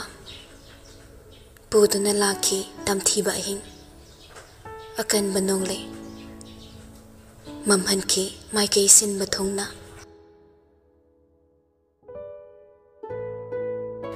ꯐꯤꯔꯦꯞꯄ ꯇꯥꯝꯅꯥꯅ ꯈꯨꯝꯗꯣꯔꯛꯄ ꯉꯥꯡꯉꯛꯄ ꯋꯥ ꯈꯨꯗꯤꯡꯃꯛ ꯃꯥꯅ ꯃꯈꯥ ꯇꯥꯕ ꯉꯝꯗꯕꯒꯤ ꯃꯑꯣꯡꯗ ꯋꯥ ꯊꯕꯠ ꯀꯛꯂꯛꯄꯒꯨꯝ ꯋꯥ ꯃꯈꯥ ꯇꯥꯕ ꯉꯝꯗꯦ ꯑꯁꯨꯝ ꯂꯥꯛꯄꯅ ꯌꯨꯝ ꯌꯧꯔꯛꯂꯦ ꯒꯦꯠ ꯃꯅꯨꯡꯗ ꯒꯥꯔꯤ ꯍꯦꯛ ꯊꯧꯖꯤꯜꯂꯛꯄꯗꯒꯤ ꯍꯧꯔꯦ ꯇꯥꯝꯅꯥꯒꯤ ꯃꯤꯍꯨꯜ ꯃꯥꯡꯈꯤꯕ ꯃꯤꯍꯨꯜ ꯃꯄꯥ ꯊꯤꯕꯗ ꯃꯤꯍꯨꯜ ꯊꯤꯐꯝ ꯈꯪꯗ꯭ꯔꯦ ꯐꯤꯔꯦꯞꯄ ꯍꯥꯟꯅ ꯀꯨꯝꯊꯔꯛꯂꯒ ꯇꯥꯝꯅꯥꯒꯤ ꯊꯣꯡ ꯍꯥꯡꯕꯤꯔꯛꯏ ꯇꯥꯝꯅꯥ ꯃꯁꯥꯗꯨ ꯅꯤꯛꯏ ꯑꯃꯨꯕꯤ ꯃꯥꯒꯤ ꯃꯆꯤꯟ ꯈꯪꯕꯅ ꯁꯣꯔ ꯆꯥꯎꯅ ꯐꯨ ꯂꯥꯎ ꯀꯥꯝꯊꯣꯛꯂꯒ ꯏꯍꯣꯡ ꯍꯣꯡꯂꯕ ꯁꯨꯃꯥꯡꯗꯨꯗ ꯃꯈꯣꯡ ꯌꯦꯠꯇꯨꯅ ꯇꯞꯅ ꯊꯥꯔꯛꯂꯦ ꯀꯨꯝꯊꯔꯛꯂꯒ ꯌꯨꯝꯗꯨꯒꯤ ꯑꯀꯣꯏꯕꯗ ꯑꯃꯨꯛꯇꯪ ꯔꯥꯎꯟ ꯑꯣꯏꯅ ꯀꯣꯏꯔꯨꯕꯗ ꯀꯤꯖꯕ ꯃꯔꯛꯇ ꯌꯥꯎꯔꯛꯏ ꯅꯨꯡꯁꯤꯕ ꯑꯃꯁꯨ ꯃꯤꯠꯌꯦꯡꯅ ꯀꯣꯏꯔꯨꯔꯕ ꯇꯨꯡ ꯑꯔꯣꯏꯕꯒꯤ ꯃꯤꯠꯌꯦꯡꯐꯝꯁꯤ ꯇꯨꯜꯁꯤꯕꯣꯡꯗ ꯂꯥꯏꯗꯣ ꯀꯠꯈꯤꯕꯒꯤ ꯍꯩ ꯂꯩ ꯂꯩꯔꯤꯗꯨꯗ ꯇꯥꯈ꯭ꯔꯦ ꯑꯗꯨ ꯎꯔꯛꯄꯗ ꯃꯥꯅ ꯃꯇꯝ ꯑꯃꯗ ꯃꯥꯒꯤ ꯃꯊꯧ ꯑꯣꯏꯅ ꯈꯨꯔꯨꯝꯖꯈꯤꯕ ꯅꯤꯡꯖꯈꯤꯕ ꯃꯌꯥꯝ ꯄꯨꯝꯅꯃꯛ ꯑꯃꯃꯝꯇ ꯑꯣꯏꯅ ꯅꯤꯡꯁꯤꯡꯉꯛꯂꯦ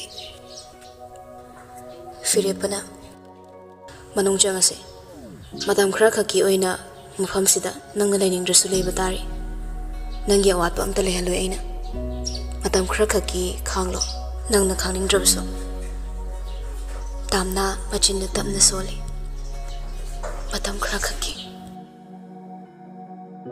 Asuma Mama called Topangam the Harry Hoi Madam Krakaki Oina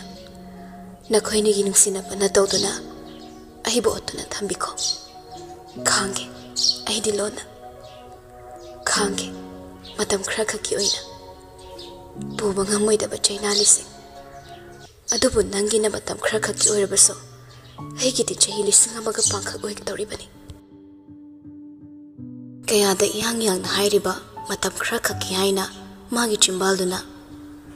Madam Krakaksida Wakalna Tamoida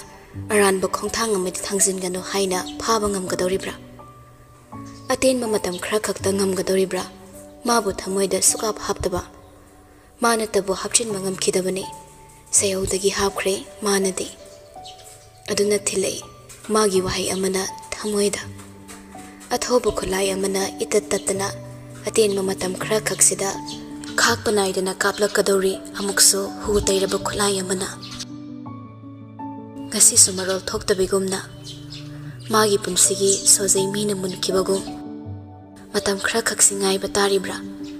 Ira Tanglaso Jimal the Momonok Sinadana Sasinaba Minoki Micromsina Kayam Queen Bukupsin Mangam Gadoriba Katuna Laiba My Chaksibo Yum Jangasi Tamnaya de Liptuna Lay Ma Lip Liba Kongpam to the Gi Kongkap Mama Puktuna Kansan Mangam Kidre Kantorak Pakatani Ngamgadoba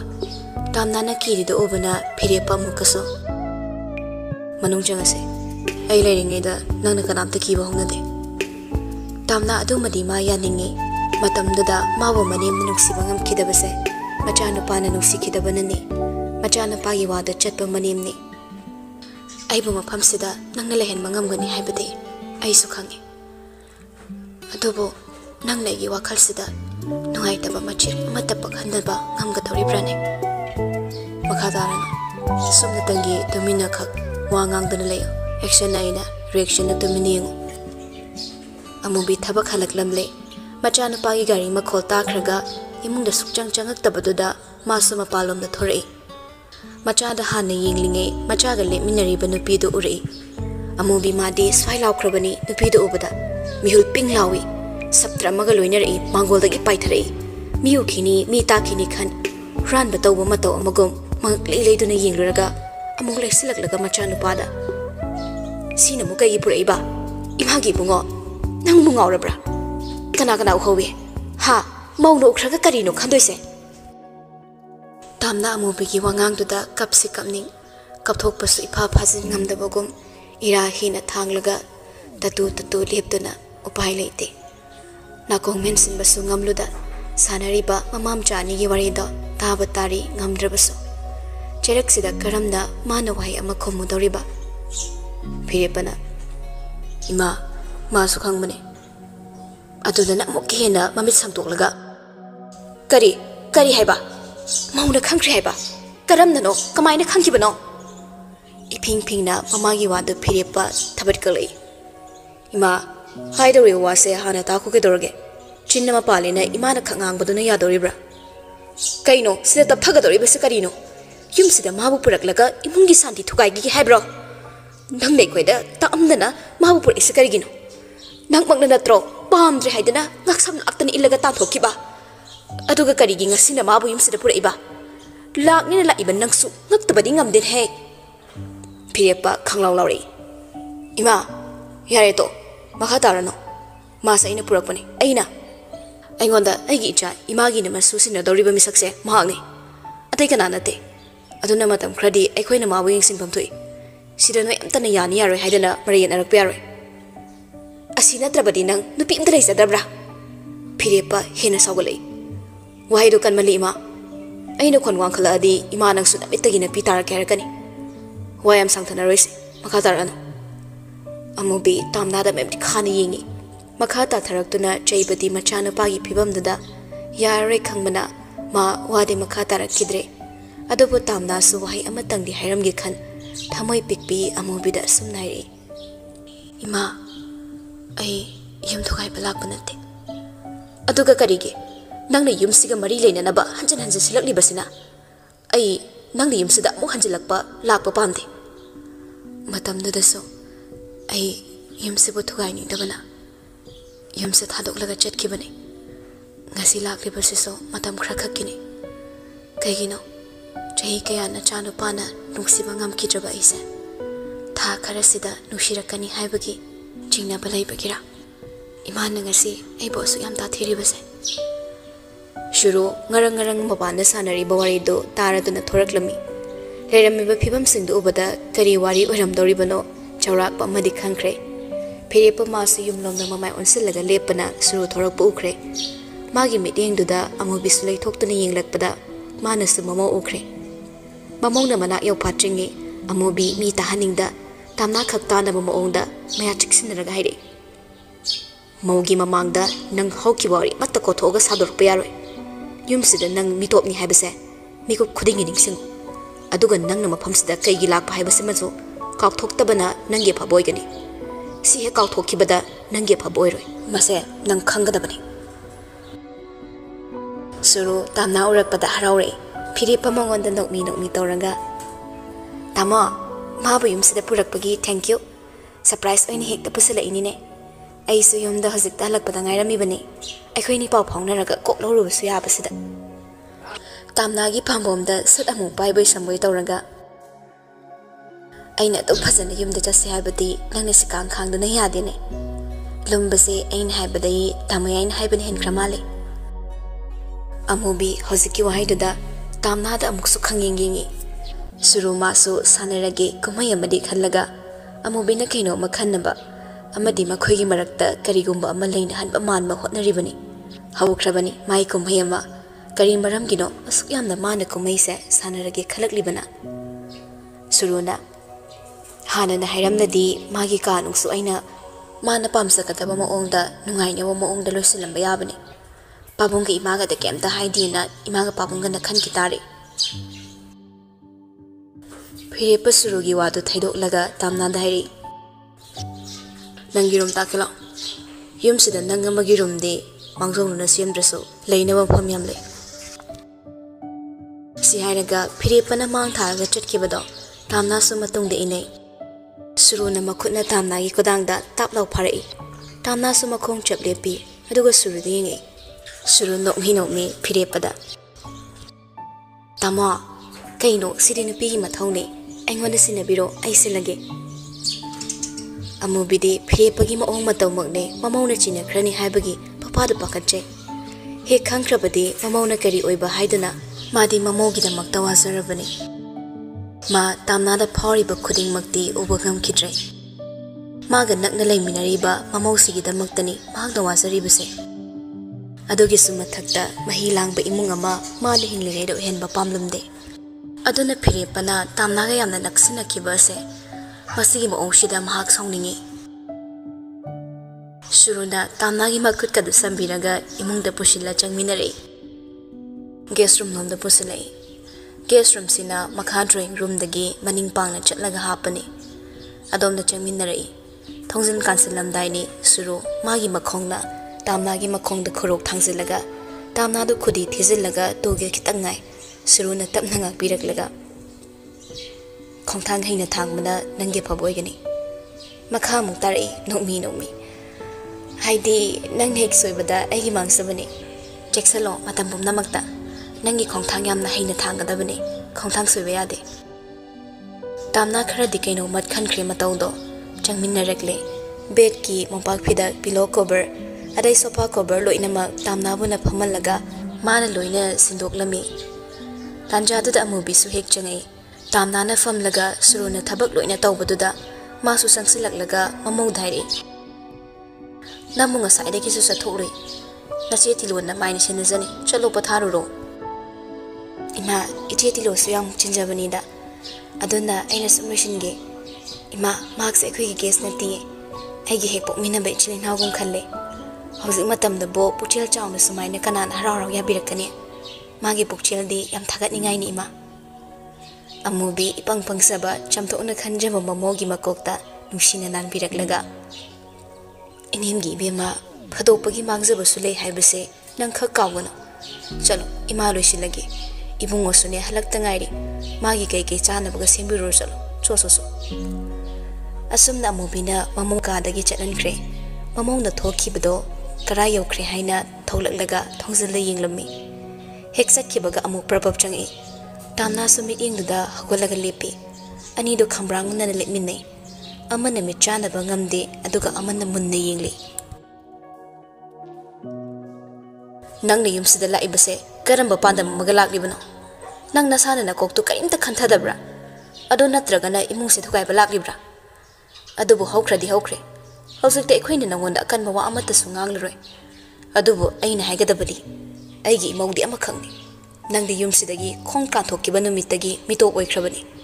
yumsiga nanga mari amata leinade isaga imogagi marakta nangna mairi oiraga chusingi khalakano nangi puknungdi yauriba isaga imogagi ido heksingarambaga yamna lapna imungsidagi chatko adubu nangna mafamsida lakibase nang khradi hangmalle nang tawba yamna ngami nasada akiba machet amata su leite mona sengaw laklakano aingonda diyaroi ai kemta pamde imunga se santi pami yumsigi ija salmal nangna maram oiraga manghangi habadi khalakano ima ngasi phawbada imana ipuna mawmoni khankidrabaso migi machani ngolni mara leite haina nushibadi phawkidabra amubi sapam kitang hanjilai sabeng hanglamba chingbal du maso ngyak chap lepki khara tap tharakli haibaso magi nusiba saktam du made tamna do thokpa pamlamde khudong chaba lokkiba yai khanduna haukiba wari ai amata khangde aidi loina kawkhre nangsu nungsingdaba na phagani haukiba matamduna kenta kanaba purakloi pumnaba honglabani adai khonjelamu honglaga phare phazana potharo aduga amana yari makhaine isanu paga sungna naksinagano nangi awatpa khudingmak aingonda mauda hayo makhoini gi mari lapthoknabagi maram ama nangna khakweigi khalakano tabra ine haise tamna mangak na hoi haiduna nongki amubi suma pukchel warak pangamdabi nupa khudimak napsin minupi amada paktak pibagum sayramlaga nganglamba yabang warak lamaga kadadagi thokre tatu yingla le phauri tamnaso ichil mana ningduna maikei mana daba mafam amadagi itin phamtabu pullabadi khanna chenjarakpa punsigi ichilni adobo itin pham yodringe magi maikei di tongan ma maikei ama oiramkibani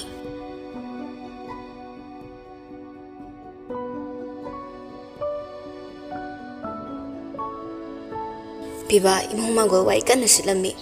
ayuk to mamani yahorachringeida thabaing khang mana loina loisindawribani adu natradi mamada thabak macha am hek tawrubada nongambadagi ne numit tabu pho mangonda chaibada asu umsiloi thaba ma tawbada asoiba thi na leiribani ngasi suda satare mamado imungdagi thorakpada mangol kanjibadуда na thuduna makhwangdo tikki silaga takre ay siri kari wai khutaino sibo piba wiper do thak lang thu amaga chensilaga mama bo hogat pire ima su sendalam tuanga chaladi phado bani sibu yengu nakok ta kairamadi macha fate macha na mama hati haina doini leimana nangna nonga madagi toksinari ba thabak se kari thabok na ima gi bongo nang khradi hemali he tawgi yakna tawo musu yauri aina paralysis tawraga phamung da tarabadi nangonda wa ngangaroi haidana nangi se aingonda singnaba ma yauraga tawba mali yamna as akhoi ma su berani adui wana tiwani adui ma nungai ba pam su tambi tawrambane isau da paw loin kaw aduna mu kari tawre nangi paw lairi noi hospital dubu nurse doctor sweeper na traga security le sabi amate yaudabra amade yengo da ibunga la wa ngang le do saruk ne imung na ngak pham la ai wai su tai baloraga chak thonga chara chatui thawang thok gyam khramani haiduna samma imung da pusilaktuna sofa da phamalle ma su phamtarak laga ima na chinti haini o phajja ban bi ni thengnare leima masa da tekhale macha na pan haning liba wari da taning man bana aduga makhadi ꯀꯔꯥꯏꯗꯒꯤ ꯀꯅꯥꯒꯤ ꯃꯁꯥꯅꯣ ꯈꯪꯕ꯭ꯔꯥ ꯍꯥꯏꯕꯅꯤ ꯂꯩꯁꯥꯕꯤꯔ ꯃꯧꯔꯗꯤ ꯈꯪꯗꯦꯃ ꯅꯨꯄꯤ ꯑꯃꯕꯨ ꯂꯩꯁꯥꯕꯤꯅꯤ ꯃꯧꯅꯤ ꯍꯥꯏꯕꯗꯣ ꯈꯪꯗꯣꯛꯄ ꯉꯝꯗꯕ ꯅꯪꯗꯤ ꯄꯥꯈꯪ ꯑꯄꯨꯝꯕꯅꯤ ꯃꯤꯅ ꯅꯨꯄꯤ ꯐꯥꯎ ꯃꯨꯜꯂꯒ ꯂꯧꯅꯔꯦ ꯅꯪꯅ ꯂꯩꯁꯥꯕꯤꯔ ꯃꯧꯔ ꯍꯥꯏꯕ ꯀꯟꯐꯔꯃꯦꯁꯟ ꯑꯃ ꯐꯥꯎ ꯇꯥꯕ ꯉꯝꯗꯕ ꯍꯤꯡꯉꯨꯔꯅꯨ ꯅꯪꯀꯣ ꯍꯤꯡꯗꯕꯅ ꯐꯔꯅꯤ ꯑꯣꯏꯔꯔꯣꯏ ꯅꯪ ꯁꯨꯡꯑꯣꯏ ꯑꯣꯏꯔꯔꯣꯏꯗꯕꯅꯤ ꯑꯗꯨꯗ ꯏꯃꯥ ꯃꯈꯥ ꯇꯥꯕꯗ ꯊꯦꯡꯅꯈꯤꯗ꯭ꯔꯦ ꯐꯣꯇꯣ ꯑꯃ ꯂꯩꯍꯧꯕꯁꯨ ꯅꯠꯇꯦ ꯀꯃꯥꯏꯅ ꯊꯤꯔꯨꯗꯣꯏꯅꯣ ꯑꯩꯅ ꯁꯛꯇꯤ ꯆꯦꯟꯗꯅ ꯃꯤꯅ ꯗꯛ ꯎꯁꯤꯟꯕꯗ ꯁꯠ ꯂꯥꯎ ꯀꯔꯥꯏꯗ ꯂꯩꯒꯤ ꯎꯕ ꯉꯝꯗꯧꯁꯨ ꯅꯠꯇꯦ ꯏꯃꯥꯅ ꯅꯃꯣꯏ ꯌꯥꯝ ꯄꯥꯝꯃꯒꯅꯅꯦ ꯑꯗꯨ ꯅꯨꯄꯤꯗꯣ ꯊꯤꯕ ꯃꯥꯏꯕꯝ ꯇꯥꯟꯅꯔꯒ ꯐꯥꯔꯁꯦ ꯑꯗꯨ ꯅꯠꯇ꯭ꯔꯗꯤ ꯅꯆꯥꯒꯤ ꯃꯤꯠꯁꯦ ꯑꯃꯃꯠꯇ ꯂꯩꯀꯥꯏ ꯀꯣꯏꯕ ꯌꯥꯗꯧ ꯃꯥꯟꯗ꯭ꯔꯦ ꯏꯁꯥꯅ ꯇꯥꯡꯅ ꯐꯪꯖꯕ ꯅꯨꯄꯤꯗꯣ ꯑꯃꯨꯛꯁꯨ ꯃꯛꯁꯛ ꯐꯖꯅ ꯈꯪꯗ꯭ꯔꯤꯉꯩ ꯃꯥꯡꯈ꯭ꯔꯕ ꯏꯃꯥꯒꯤ ꯕꯨꯡꯉꯣ ꯅꯪꯒꯤꯁꯦ ꯃꯔꯩ ꯌꯥꯝ ꯃꯥꯜꯂꯛꯏ ꯏꯃꯥꯗꯤ ꯍꯦꯔꯩꯃ ꯁꯩꯗꯨꯅ ꯁꯥꯈꯤ ꯏꯃꯥ ꯏꯄꯥ ꯉꯧꯔ ꯆꯥꯁꯤꯖꯒꯦ ꯉꯝꯗꯧꯔꯤꯕ꯭ꯔꯥ ꯅꯪꯕꯣ ꯅꯃꯥꯒ ꯅꯄꯥꯒ ꯉꯧꯔꯒ ꯆꯥꯕꯒꯤꯗꯃꯛ ꯍꯥꯠꯄꯕꯣ ꯆꯠꯊꯣꯗ ꯏꯃꯥꯒꯤ ꯋꯥꯇꯥꯁꯤꯗꯤ ꯍꯦꯃꯟꯗ꯭ꯔꯣ ꯋꯥꯒꯤ ꯋꯥ ꯁꯨꯝ ꯍꯥꯏꯕꯅꯤ ꯏꯃꯥꯕꯨ ꯑꯩꯅ ꯀꯃꯥꯏꯅ ꯉꯧꯗꯣꯔꯤꯒꯦ ꯑꯩꯅ ꯅꯨꯄꯤ ꯑꯉꯥꯡ ꯍꯟꯅ ꯌꯦꯡꯗ꯭ꯔꯤꯁꯦ ꯏꯃꯥꯅ ꯅꯨꯡꯁꯤꯕꯒꯤꯅꯤ ꯏꯃꯥꯒ ꯅꯨꯡꯁꯤꯔꯝꯗ꯭ꯔꯗꯤ ꯐꯖꯕꯤ ꯑꯃ ꯂꯩꯇꯦꯡ ꯑꯣꯏꯅꯕ ꯍꯥꯏꯗꯅ ꯀꯣꯛ ꯂꯥꯎ ꯈꯨꯗꯥꯡ ꯄꯥꯏꯔ ꯆꯪꯁꯤꯜꯂꯛꯄ ꯌꯥꯏꯅ ꯑꯗꯨꯗ ꯏꯃꯥ ꯊꯤꯅ ꯇꯧꯈꯤꯗ꯭ꯔꯥꯅ ꯈꯟꯊꯔ ꯂꯩꯕꯩ ꯋꯥꯅꯤꯀꯣ ꯂꯩꯃ ꯍꯧꯒꯠꯂꯛꯂꯒ ꯈꯪꯗ꯭ꯔꯦ ꯈꯪꯗ꯭ꯔꯦ ꯁꯤꯕꯗ ꯏꯁꯨꯒ ꯏꯃꯧꯒꯗꯣ ꯎꯕ ꯍꯦꯛ ꯐꯪꯗꯅ ꯁꯤꯕ ꯇꯥꯔꯦ ꯑꯗꯨ ꯑꯣꯏꯒꯅ ꯏꯃꯥ ꯀꯨꯏꯅ ꯄꯨꯟꯁꯤꯅꯕ ꯅꯨꯄꯤ ꯁꯨꯛꯊꯤ ꯊꯤꯔꯔꯣꯏ ꯃꯌꯥ ꯍꯤꯒꯠꯂꯒ ꯑꯃꯨꯛ ꯄꯤꯕꯥꯁꯨ ꯃꯄꯥꯟꯂꯣꯝ ꯊꯣꯔꯛꯂꯒ ꯋꯥꯏ ꯇꯩꯕ ꯂꯣꯏꯁꯤꯟꯈ꯭ꯔꯦ ꯆꯥꯛꯈꯨꯝꯗ ꯑꯃꯨꯛ ꯆꯪꯈ꯭ꯔꯦ ꯑꯇꯩ ꯃꯇꯝꯗ ꯐꯣꯟ ꯃꯦꯠꯄ ꯁꯨꯛꯁꯪ ꯁꯪꯖꯗꯕꯒꯨꯝ ꯑꯃꯨꯛꯃꯨꯛꯁꯨ ꯏꯟꯁꯇꯥꯒ꯭ꯔꯥꯝ ꯆꯪꯂꯒ ꯌꯦꯡꯂꯤꯕꯅꯤ ꯆꯥꯛ ꯊꯣꯡꯅ ꯊꯣꯡꯅ ꯁꯠ ꯍꯦꯛ ꯁꯨꯔꯨꯒꯤ ꯐꯣꯇꯣ ꯑꯃ ꯎꯔꯦ ꯄꯣꯁ ꯇꯥꯅ yes the eagerly waiting someone will be here very soon ꯄꯤꯕꯥ ꯄꯣꯁꯇꯨꯗ ꯈꯪꯉꯤ ꯁꯨꯔꯨ ꯑꯃꯗꯤ ꯐꯤꯔꯦꯞꯄꯅ ꯋꯥꯅ ꯉꯥꯏꯖꯕ ꯑꯉꯥꯡ ꯑꯃ ꯁꯣꯏꯗꯅ ꯌꯧꯔꯛꯂꯅꯤ ꯍꯥꯏꯕꯁꯨ ꯀꯃꯦꯟꯇ ꯃꯥꯁꯨ ꯀꯪꯒ꯭ꯔꯦꯆꯨꯂꯦꯁꯟꯁ ꯍꯥꯏꯔꯝꯂꯒ ꯑꯦꯟꯁꯥꯡ ꯁꯦꯝꯅ ꯁꯦꯝꯅ ꯐꯤꯔꯦꯞꯄꯗ ꯀꯣꯜ ꯇꯧꯁꯤꯜꯂꯛꯏ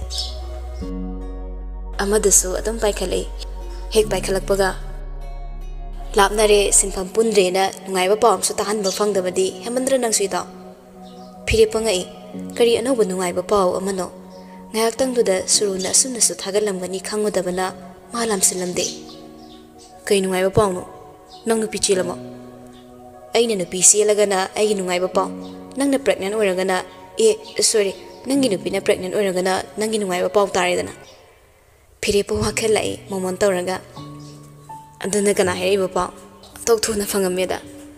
ꯅꯍꯥꯟ ꯊꯦꯡꯅꯕꯁꯨ ꯍꯥꯏꯔꯛꯇꯦ ꯅꯕꯨ ꯐꯠꯇꯃꯤꯅ ꯅꯪꯅ ꯐꯅ ꯂꯣꯠꯂꯁꯨ ꯑꯩꯗꯤ ꯂꯥꯏꯅꯤ ꯂꯥꯏꯅꯕꯨ ꯈꯪꯗꯕ ꯂꯩꯕ꯭ꯔꯣ ꯍꯣꯔꯦꯟ ꯅꯨꯃꯤꯗꯥꯡ ꯍꯩꯖꯤꯜꯂꯛꯀꯦ ꯆꯥꯄꯝꯃꯣ ꯑꯩ ꯑꯦꯟꯁꯥꯡ ꯂꯩꯔꯛꯀꯦ ꯑꯗꯨꯁꯨ ꯊꯕꯛ ꯆꯤꯟꯗꯧꯔꯤꯕ꯭ꯔꯥ ꯂꯥꯛꯑꯣꯅꯦ ꯄꯨꯟꯗꯕꯁꯨ ꯀꯨꯏꯔꯦ ꯑꯦꯟꯁꯥꯡ ꯂꯩꯔꯛꯀꯦ ꯍꯥꯏꯔꯃꯤꯅ ꯈꯔ ꯉꯟꯅꯁꯨ ꯍꯦꯛ ꯂꯥꯛꯑꯣ ꯀꯥꯏꯗꯩ ꯉꯟꯕꯅꯣꯗ ꯏꯃꯥꯒꯤ ꯆꯥꯛ ꯊꯣꯡꯉꯝꯗꯣꯏꯅꯤ ꯑꯗꯨ ꯑꯣꯏꯔꯒꯅ ꯏꯃꯥꯁꯨ ꯄꯨꯔꯛꯑꯣ ꯏꯃꯥ ꯄꯨꯔꯛꯑꯗꯤ ꯊꯛꯄ ꯆꯥꯕ ꯅꯨꯡꯉꯥꯏꯔꯣꯏꯌꯦ ꯐꯔꯦ ꯑꯩ ꯊꯕꯛ ꯆꯠꯇꯣꯏꯅꯤ ꯆꯥꯛ ꯀꯟꯅ ꯊꯣꯡꯉꯤꯉꯣ ꯑꯗꯣ ꯑꯩ ꯅꯪꯒꯤ ꯇꯥꯟꯅꯔꯒ ꯅꯨꯄꯤ ꯑꯃ ꯊꯤꯃꯤꯟꯅꯗꯕ ꯌꯥꯗ꯭ꯔꯦ ꯑꯩꯒꯤ ꯄꯣꯡꯉꯣꯟꯗ ꯉꯝꯗ꯭ꯔꯤ ꯊꯕꯛꯁꯦ ꯅꯪꯒꯤ ꯑꯃꯨꯛ ꯍꯥꯞꯆꯤꯜꯂꯛꯑꯕ꯭ꯔꯥ ꯑꯩꯅ ꯈꯟꯗꯤ ꯈꯜꯂꯕꯅꯦ ꯑꯦꯟꯁꯥꯡ ꯂꯩꯔꯛꯀꯦ ꯀꯥꯏꯅ ꯍꯥꯏꯔꯤꯁꯦ ꯀꯩꯅꯣꯅꯦ ꯍꯥꯏꯗꯅ ꯊꯤꯕ ꯇꯥꯔꯦꯗꯅ ꯗꯟꯗꯤ ꯑꯣꯏꯔꯁꯨ ꯅꯃꯥꯏ ꯀꯥꯏꯅꯦ ꯅꯪꯃꯁꯨ ꯃꯇꯦꯡ ꯄꯥꯡꯕꯤꯒꯦ ꯍꯥꯏꯕꯁꯤꯃꯗꯤ ꯅꯨꯡꯉꯥꯏꯔꯦ ꯄꯥꯎ ꯇꯥꯕꯗ ꯐꯔꯦ ꯊꯝꯃꯦꯀꯣ ꯊꯝꯖꯔꯦ ꯅꯅꯥꯏꯁꯨ ꯈꯔ ꯉꯟꯅ ꯂꯥꯛꯑꯣ ꯍꯣꯔꯦꯟ ꯍꯥꯏꯗꯨꯅ ꯐꯤꯔꯦꯞꯄ ꯐꯣꯟ ꯊꯝꯈ꯭ꯔꯦ ꯑꯗꯨꯒ ꯑꯃꯨꯛ ꯊꯕꯛ ꯆꯠꯊꯣꯛꯄꯗ ꯁꯦꯠꯅꯕ ꯐꯤꯔꯣꯜ ꯈꯟꯗꯣꯛꯂꯒ ꯃꯇꯣꯝꯗ ꯁꯣꯟꯖꯩ ꯏꯇꯩꯃꯗꯨꯕꯨ ꯆꯥꯛꯀ ꯂꯣꯏꯗ꯭ꯔꯤꯖꯥꯠꯂꯥ ꯆꯥꯛꯇꯣ ꯂꯣꯏꯁꯤꯟꯕꯅ ꯅꯨꯡꯉꯥꯏ ꯇꯧꯕꯅꯤꯅꯦ ꯁꯨꯔꯨ ꯊꯣꯡꯖꯤꯜꯗꯒꯤ ꯇꯥꯃꯣ ꯌꯥꯏ ꯆꯥꯛ ꯊꯤꯍꯧꯔꯦ ꯆꯥꯊꯣꯛꯅꯕ ꯇꯧꯔꯁꯦ ꯉꯁꯥꯏꯗꯤ ꯑꯩꯅ ꯉꯥꯏꯔꯤꯁꯦ ꯑꯗꯨꯅꯤꯅꯦ ꯂꯥꯛꯑꯒꯦ ꯍꯥꯏꯔꯒ ꯐꯤꯔꯦꯞꯄ ꯀꯥꯗꯒꯤ ꯄ꯭ꯔꯞ ꯊꯨꯅ ꯊꯣꯔꯛꯂꯝꯃꯤ ꯆꯥꯛꯈꯨꯝꯗ ꯆꯨꯝꯗ꯭ꯔꯤꯡ ꯆꯪꯉꯛꯏ ꯆꯥꯛ ꯆꯥꯅꯕ ꯍꯥꯏꯗꯨꯅ ꯐꯝꯊꯔꯛꯂꯦ ꯑꯍꯜ ꯑꯅꯤꯗꯨꯁꯨ ꯆꯪꯉꯛꯂꯒ ꯐꯝꯃꯔꯦ ꯁꯨꯔꯨ ꯆꯥꯅꯕ ꯃꯈꯨꯠ ꯍꯥꯝꯈ꯭ꯔꯦ ꯑꯗꯨꯕꯨ ꯐꯤꯔꯦꯞꯄ ꯃꯤ ꯃꯁꯤꯡ ꯋꯥꯠꯂꯦ ꯍꯥꯏꯅ ꯃꯉꯛꯅ ꯀꯣꯏꯂꯩ ꯂꯩꯗꯨꯅ ꯊꯤꯔꯤ ꯕꯣꯔꯤꯁꯀ ꯇꯥꯝꯅꯥꯒ ꯌꯥꯎꯗꯦ ꯑꯗꯨꯕꯨ ꯕꯣꯔꯤꯁꯇꯤ ꯊꯕꯛ ꯈꯔ ꯊꯦꯡꯗꯕ ꯑꯣꯏꯔꯗꯤ ꯃꯥ ꯀꯣꯟꯅ ꯊꯦꯡꯅ ꯑꯗꯨꯝ ꯆꯥꯕꯅꯤ ꯑꯗꯨꯕꯨ ꯇꯥꯝꯅꯥꯗꯤ ꯌꯥꯎꯐꯝ ꯊꯣꯛꯄꯅꯤ ꯉꯔꯥꯡ ꯅꯨꯃꯤꯗꯥꯡꯁꯨ ꯆꯥꯛ ꯆꯥꯃꯤꯟꯅꯗꯦ ꯃꯥꯅ ꯃꯤ ꯎꯅꯔꯨꯔꯒ ꯍꯜꯂꯛꯄꯗꯣ ꯊꯦꯡꯕꯅ ꯃꯌꯥꯝꯁꯤꯡꯗꯨꯁꯨ ꯃꯤ ꯃꯁꯤꯡ ꯋꯥꯠꯂꯤꯕꯗꯣ ꯋꯥꯠꯇꯕꯒꯨꯝ ꯆꯥꯅꯔꯛꯄꯗꯨꯗ ꯇꯥꯝꯅꯥꯗꯤ ꯆꯥꯈ꯭ꯔꯕꯣ ꯑꯃꯨꯕꯤ ꯁꯥꯎꯔꯞ ꯇꯧꯅ ꯍꯥꯏꯔꯛꯏ ꯃꯥꯗꯤ ꯀꯥꯗ ꯉꯁꯥꯏꯅ ꯄꯤꯖꯈ꯭ꯔꯕꯅꯤ ꯐꯤꯔꯦꯞꯄ ꯈꯤꯇꯪ ꯁꯥꯎꯔꯣꯡ ꯇꯧꯏ ꯄꯨꯂꯞ ꯆꯥꯃꯤꯟꯅꯗꯧꯕꯗ ꯇꯣꯉꯥꯟꯅ ꯄꯤꯖꯈꯤꯕꯗꯣ ꯃꯗꯨꯒꯤ ꯊꯧꯑꯣꯡꯗꯣ ꯃꯥ ꯊꯥꯒꯩ ꯁꯦꯡꯅ ꯌꯥꯅꯤꯡꯂꯝꯗꯦ ꯄꯨꯟꯅ ꯆꯥꯃꯤꯟꯅꯕꯗꯤ ꯀꯩꯗꯧꯕꯤ ꯏꯃꯥ ꯑꯃꯨꯕꯤ ꯌꯥꯝ ꯍꯩꯁꯤꯡꯅ ꯑꯩꯈꯣꯏ ꯉꯥꯏꯕ ꯋꯥꯔꯅꯤ ꯍꯤꯗꯥꯛ ꯆꯥꯕ ꯃꯇꯝ ꯍꯦꯟꯈꯤꯅꯦꯅ ꯇꯧꯕꯅꯤ Kokila Sunupani Kangsadabana Dumak Jumla Voitaningbani. Adubu Matom Sabadu Haina Ruin Hay, Hayan Kedine, Krangan Kalaga, Punik Jaminarsi. Suru, Makugi Wado Yaning Lamde, Mark Kambali, Soundingi, Man Hausi Pamli Baso, Yumsida Piri Pamakoi Eningi, Mixinaba Mato Uhalaga, Tamnana Nungaitaba, Chaksaba, Aduga Makoi Mungsina ignore Tobiba, Matona Mabu Yamna Tona Lehenbani, Mana Pamli Base. Adubu Dramadi on Tok Haike. Aina Sutamna dog, Ngai Hibani. Mahidak to Pungswina Bayatina, Hiba Pabu Okilana. Ho, Pare Pare Aduboirati. Adogane, Mina Boponi Nushikitoba, Tabaktine, Dogumsi Sasa, Kitanka Nushiki Badaloi. Amubi, Saropton Harry. I quay Sibu Minusiam, the Kangaba, Sanga Simangai. I quay Luina Baptai, my Babuni Wayam, Kanbayam Siba, Kangasabi the Glen. Senagi Haidana Buyums the Toenki Tama even, Sibunu Sibaginata bro. Hey, Masi Hanubi Siberani, Samson Wagang Base, Yada Brabaha, Nanko, Nankinomatori. Filipana Ima, isong lang ba si Krale pa di fadong ni Suru Tanjalauri. Ima, ngasing ngarang ima ni so sa amlangi si buo kay gino, pabong na kay hairage. Kangzada ba sari ba, loy na magkanglaba misak sida, mayang pulag tuying lay. Pire pa kaktani, tumin na saksa ba. Amubi, pang mi mamang nikan, mangwanda sa chay. Pum na magsi, nang napatok man ba, pang man ba dagini nang. Ima, Pire na kangkaw korak pada, amubi makata kidre, tumin na layki, tumin na saksa na kre. Kara saraga, hagolag to na makut hamaga tokre pire padi, kokilad hagot lagi hiram laga, karom na kakalay, stair thagani humdi thang rurabani, amukum tarak laga, tamnagi karom dalay, tong do so hanglami. Tamna sophado da, matom da chak saraga lerami. Madu obada, pire pa, thamoy da ting pali, maong do kang nang musiba pauri. Pire pa tabli chang silay. Mana hik sangak baga ikang kang boy chak to kang pun gat kiduna. Hai raga ising do amuk thak na balak ni. Ising do pan ki baduda mamit mamay aksam ngsin ki. Pire pa makong ping na thang laga chen silak tuna. Tamnagi nanganda popo phubi na thabiri. Machin ba na su tak na sole. Pan badi fakri. Tamna surma pi mohole. Makut na pairam ba ising glass to table da thamkre. Pire pa na. Karafaramo. Mi kada changak pabu adumay kana changnage. Wangang bem talaga na thongsina kokok to sa tilo. Chakaloy okre. Huran na isin. Pire pa nang fentaraga. Hoy, ay di huran mali. Huran daw siyam lady. Ado huran daw mafam siso atay mafam day natri nang mandangini. Jackson jo. Huran lagi kay na di suktak ta amoy ko ide.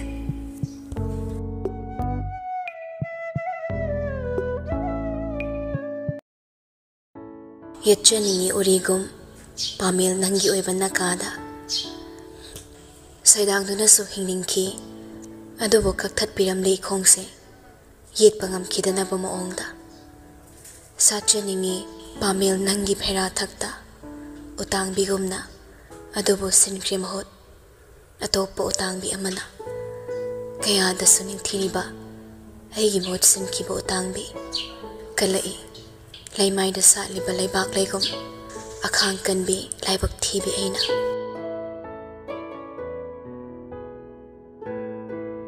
tonga na tahaliba tamna bo ubada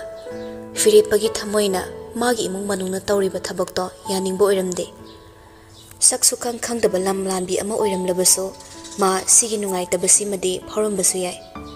imung sida tawriba nature si mihoiba magi nature natre hokiba mamangi punsigi tangkakta Mana tati jay bikiba, nong mataso, nushi nangang bikidaba mayamdo. Taway na minumsi pokludrabaso, mayam na tonga na tahaliba, ngasi kakipibam si ubada, nungshiba pauli. Ngasi taong sina, mamang damana taw kiba mayamdo, hihina maral sirak pehelakle. Piripa, ho kiba wari duna, tap na ma, China pauragle. Thonglare, matamdugi China do, tabli, magi susaro. Adubo ma, asum naire. Saksai thak phazadadana natomda tongana charini ne aina kesu haibiroi dabada natraga imana ke herke moina di punna cha sa habanida aduda Firepa khangle tamna na magi imung sibo kankhatle haibasimadi adubo notsle aduda kedoraba chaba thakpa yadabagi hadoke tawba alsingi mamangdi kaise moin hangoi kini khanba pabung imadi hangoi khra chawalindudi mahosana adubo kamai hangoi deba haksang nungai tababu pam kana lege sak saba yade haradi maya pulap lang na chadoba hore numidang daidi pulap pun chaminase ayalaktra sungairam moina ngairuno hidak chaba thankini namdana chimbal insilaklabadi adu oiragana aina thabok chathomdaida nangi chimbal photchilam taredana karam haina photo rima haidokpa yade dengira followra yatum yarga photo natida aigi khufot sidi chimbal china fauroi thamoida farakadawba taningdeda sakro jathose sangbige mini yinga chaba hinadi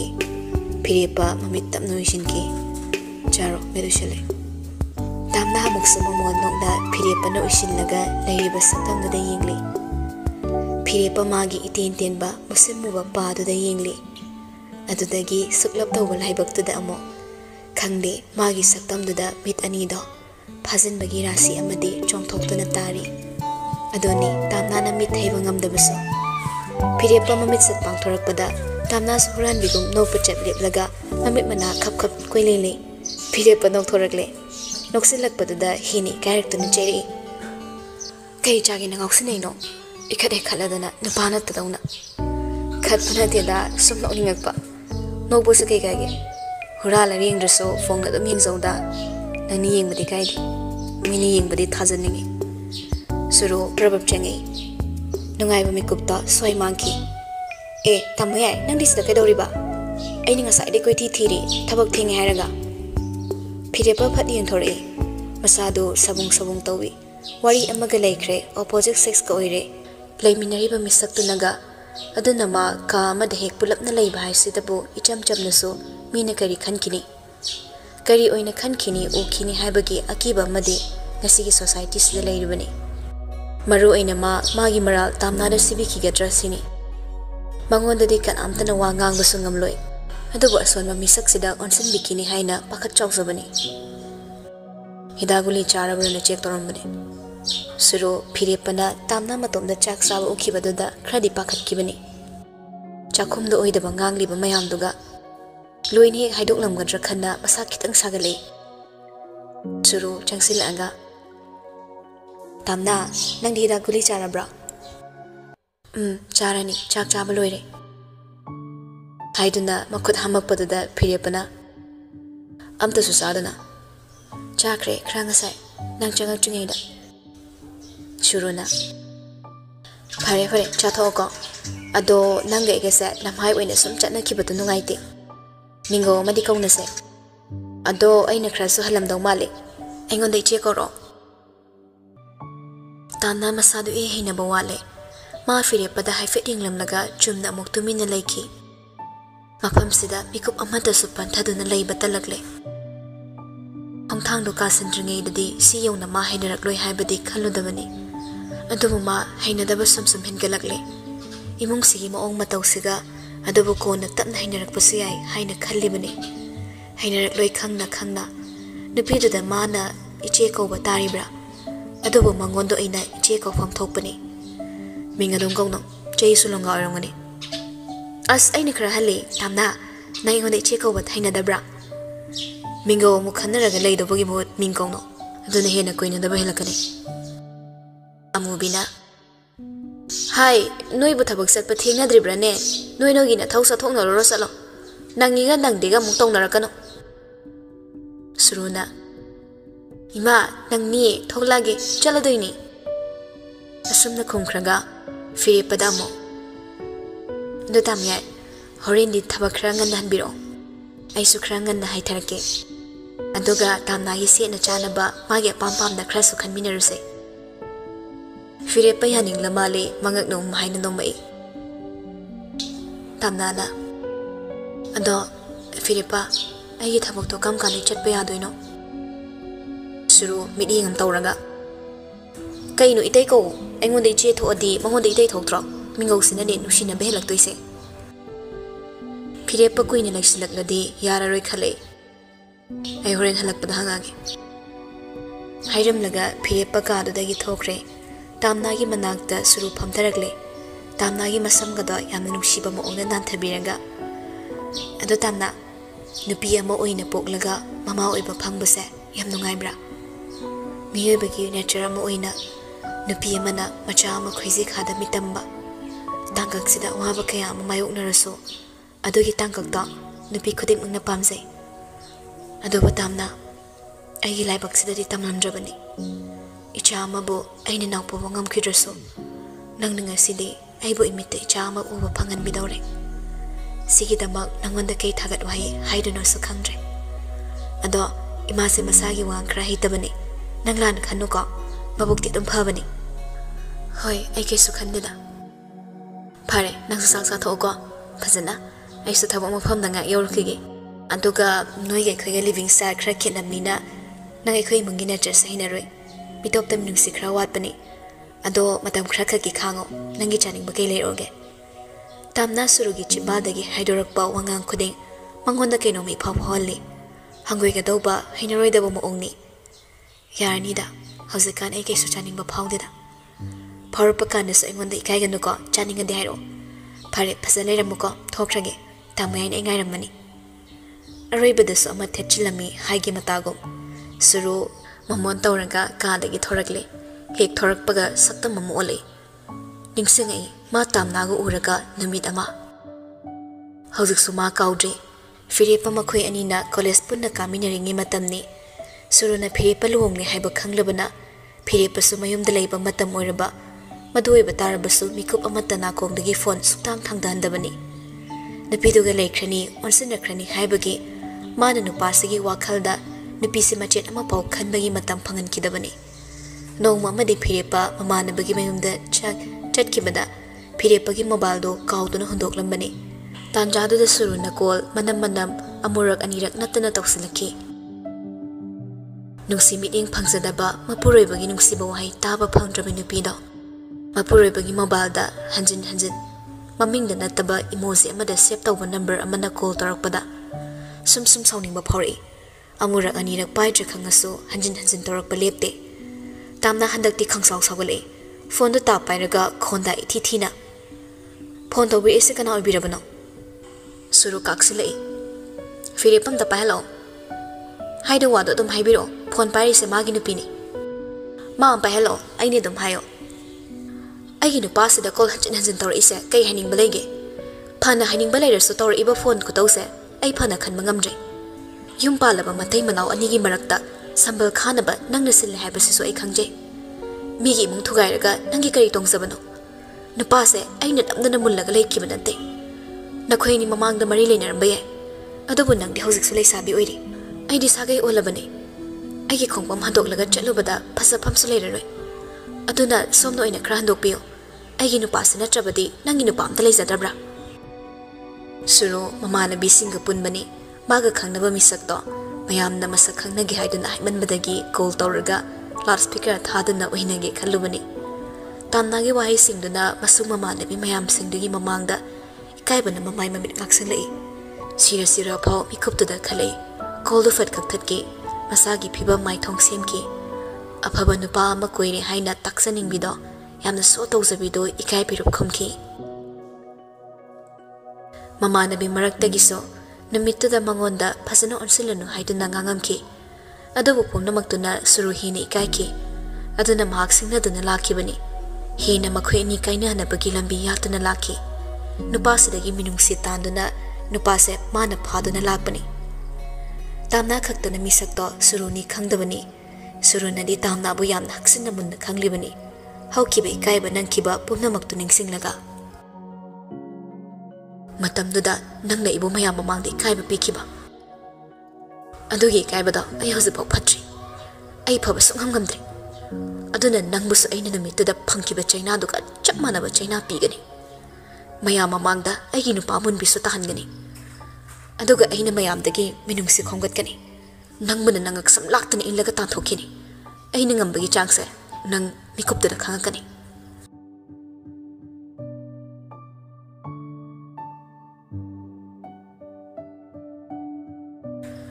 Boris se hau ithing thing hawalai mayam thabak sana khrabani mana hawalaklido hakam chandana masadu itantana chakhum changlaglaga filter de sing glass am yara thai gragra tamnana kon mayam ama besin de phengam maduda mamit mana khasing singi tema kaiginu itema thabak toride itema tilo leramgani ma mai tawsasani iche tilo budi mana phengi haramane aduda aina sum kaishu tawdramina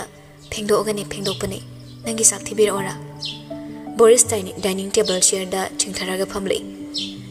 yani ai cha do bungak swali kona tan charagi itei mo pathajaro nangi thuki mingau do mimma karakano mina takraga phasale maru aina imaga nangi itei magana takraga aingon onsilakani ai adu yam talle hainade hoi aduda amuk su kauningak paikta eron chakhom da krokok changi lerambani du da hafit yingi aduga tamna da yingni yingna changakpada Boris na fami do uda Boris ke tamak to da kit famjile Boris machin thiraga as namai koi ke in kaire adu mai nam kana tongnage kai minu sibo chin ta ta ge thirakani eron ikhang khang no wakhalai thangna ba chair da amu phamlaga noi che se over da ai se ngawre ha haidi sum leidana ikoi koi ba ngawe haidi lanam khankhini ko Boris pisum na min khalaga matom thamang je sieng mapukse Boris chak to iche changa aga thialo ko hairam laga tamna chakhum lom dadagi queen election batan dai thokre iron gi mi ing ta nei Boris ui tawri ba phibam do adoga table da makhut ta khangpu puraga iron su phat Boris on chilei nupi phajaba mung tham hauraba noyum sa asyam haina de ko asopa miya male pakhang lei sabi da chopu bu kaino apa mungsi phawda di kamai luhonga isa poga chadana da sandok tuiba mai khangna bu lei zala amtang hangbi gira nang khra as nang mausi kyam pamge eron ikhang khang ga draharanga nupa mayung ga walo ni rab mau ordi ke sukai de kaino hera hausi kan da bu lei sabi mau chap manare mami khak ta bangai lei sabi su aduna si sukai de kaino mau ne hena phare da lei sabi de Laisabi nina maram chat yak lawbi thingna daw saruk asina fare adaidi mi sina ba yawrani aina koi dok tori banu pidudi maram chat phajai kemda tawde ataw ba khran tawbani loina mak chen thala kanu ko hoi aduni helam basu kana na khangba natra manda bisni am sathi se oho night club da bar da hotel da puk kangba foreigner chak wang ba singa jagoi samina ba aman ba kangbu dudi am chamam ni sira aduna duni dina nang thawak saloidra sida hanjilai sina kaige charko salo sida nang kuin thambe aroi akhoi tamwe ongra dinang aina kan besu ngamoi kaige ai khatki ga hairo mana hat ki dobogi maram lei adu hoiranga na ai sunu mai pare dana adu nang thawak saloidro pungani ne intero phongni chatki roi adu di chak thiro khra chaminarase ai yum de charaktre imana di thiora bane kawra laba lambi da ningsingak tana noido in chawragi ne ta sangawani hanjila chabadu tallo phatjaina chak sabu bo kawe nungai da konangse khara leiradi soron ba kawe na turil mapan da mai yairam basu soide adogi suma tam lakhini sidi matamni na sibaga sam nungai matawna kalen daga di chatkinu ko mang manak ta mai te pangamoi ingtham thak oiradi khrai tilo chakhum changai Hema, eron nang sila iro chak thirage khra saminaro Boris na as kapu kapni ngamani nang di tai mai wase eron na kapu di kapni nge pi ta pham di onare na to noi nan thare yadre hairaga roman puthok laga manap silak paduda Boris na hangoi tu na yaglen du da kin na kan na khang su sudik lami eron sor thingaga namai mathibo sor loi thingi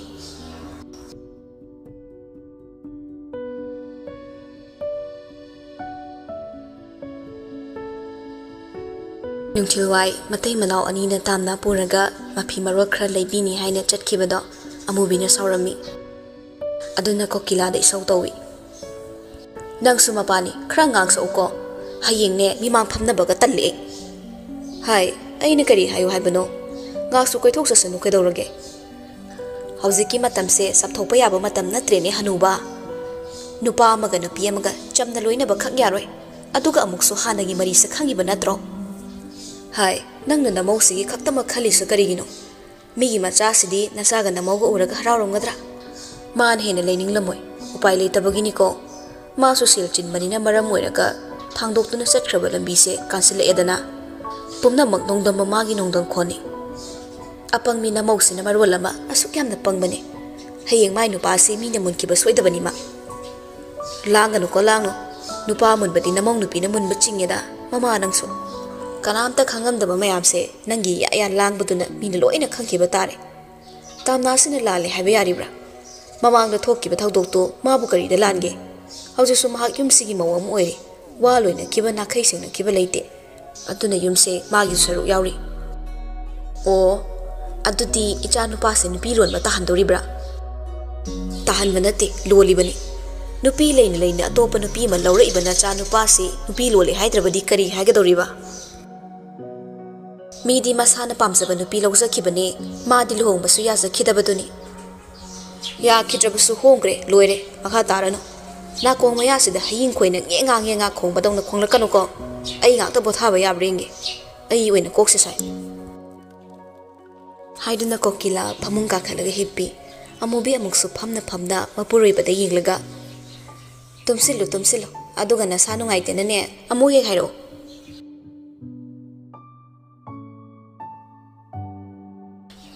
याकना सारंबा नुंसा नोंसु जरा मंगसिलक्तुना माइकई सिन मथुंगना ममसिनख्रे mall मनुंगदा सुरुना फिरेपगी खुदांग पाइदुना coaching चिंगला Puri तुंगदनी इनरई तामनादो मोय अनिगी मओंग उरगा मासु करिगी कलकलोय लुहोंगलबी ओइरबसु असुम्बा नुसिबा थवोंग अमते फंखिदे मा फिरेपा मासु सुरुना तौरिबा मयामसे तुंगदे इनरकलिबा तामनाना नुंगाइरुम लोय खंगबना मखोय अनिगी मओंगदो फोंगना तामनागी ममांगदु हनबा पामजदे अदुबो मासु पाइ लेते फी मखल फुरित मखल कोइचत चतना यिंगबा याबा यिंगली फिरेपदा केसनरगा मखल अमामु खलली अमामु मागी खनबा याबा खलगा तामनादा मोनसलई तामना नंगिदि laning बमता लेट्रबो अमदि खलदना फिरेपा फुरित सिंगदगी अनि ताप खलगा मागी नुपीदा पिरे मिंगोंदा खलो हाइड्रसु नंगना थोनिंगदि अमा कोक पामसना थोनबियो सी कलर अनि से मंगोंदा पक्चनी सुरु फिरेपदा खितंग सावी सफम होंकी माना पेना इकाइबा पीनबा होटनाबदा फिरेपना मोमो खंकन कंथोरकपनी सुरु अमुक नोमी तौरगा फिरेपना पिरकपा फुरितो हापचिनलगा इकाइ खांगबदगी तामनागी फी अमनी सुलेरकलमी मॉलदुदा रेस्टोरेंट सोहाप ओइरमी अदुदा अमुक अहुमदा कैनोमा चाकी साइना फमिन्ने फिरेपगा तामनागा माइ ओनसने सुरुगा फिरेपगना फमिन्ने सुरु माना चानिंगबदो फिरेपदा सी चानिंगी सी चासी हाइदना मखुत्तु थिल्लगा ताई बेटर टु सचंगे कई चासगे फिरेपना 2 कैपुचिनो 2 चिकन चिली अदुगा फ्रूट सलाद अमगा थैंक यू वेटर चंग्रे सुरुना कईनो तामनागिरी तामना खितंग इकाइरे आइदि चानिंगदेदा फ्रूट सलाद तुना मागिने मादि थाव थुम चाबसे हैनरोइना तौबने चुमी थाव थुम सासिल्लदी चखौ मथगांग ओलकपगुम मा हंगोइरकपनी सुरु खबनबा खरदि फावी अदुबु नोकमी तौसिनरगा हैना सिंगना फाजिल्ली साउनिंगबगी खमनबगी इहुलदो सुरुना अतैदि यारदो तामना नवा क्या सुंगांगदे हैने देसु हाइदे वा याम गांगदबसे एदि हैना देको मपुकलुबा मिया माली तामनाना गांगngay लेतबैनी फिरेपना जुसम थकेरा तामना यारनीदा यागन ख्रे नंगसो अपाममदि हाइबे याबने अदै वा मखा मुतानद्रे गाकी तुम चानबसु पुथोरकले अहुमदु चामिने चारगा थोरई सुरुदी मयामना मसक खंगबा मीग ओइबका मचिनबालदगी मार्क्स थादे सनग्लास थादोक्ते पार्किंग एरिया दसु लाकपनिना अहुमदु पुलप लाकमिने तामनाना तुम वैरप चटली अनिदुना ममांगदा मंगलम्बा नोंदुसो पौरकमा मतुम लंतकना खिकथरकपा हौरकले अदुदगी कुंगना कन्ना तासनबा हौरकले सुरु चोटपा तारे खन्ना फिरेपा मागी पामोमदा खंकोन कोलगा चिंगदुना चेली फिरेपा मासु सुरु चोटख्रनी मतागुम मागी कोट लौथोक्लगा सुरुगी मकोक्ता खनबिरक्ले कंसिलक्ले नोंगदुसो अदुबु तामना मतै मनाव अनीगी नुंगसी मओंगदु उरगा इरा थांग कलकना यिंगले मादी तपथरगा तपली तपली खोंथांग थांगलंबदगी चपलेप्ख्रे मखोय अनीगी नकनबा मरीना थमोयदा हंजिन हंजिन मैरी सुरक्ले नुपासी नुपीसीगिदमक वासबा मतौदा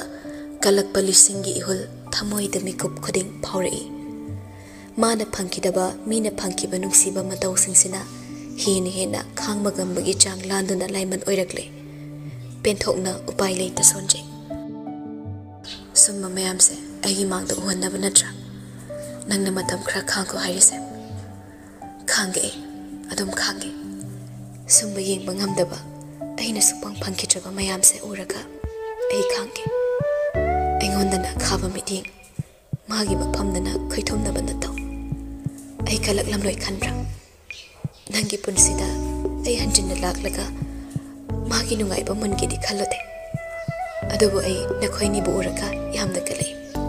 अहि माबु उरगना हेनसु कलै फिरेपा हुत लेथरक्लगा थोना चलै मखुत अनीना तामनागी मकोकता खुमजिनबिरक्लगा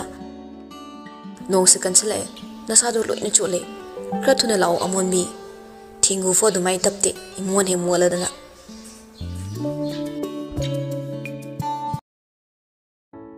वाखल अवाबगी सरुक खक्तमा खंदनत्ता लाक्लबा वाखल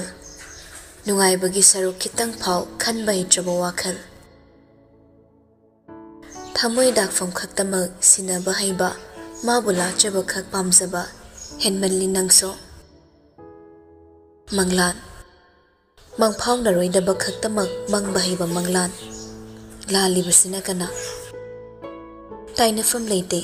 मराल ओइरी हन्ना येंगरक्लरोइदबा मिसक अमा नुंशिरुबगी इसाने इसादा चैजबा नत्ता ताइनफम लेते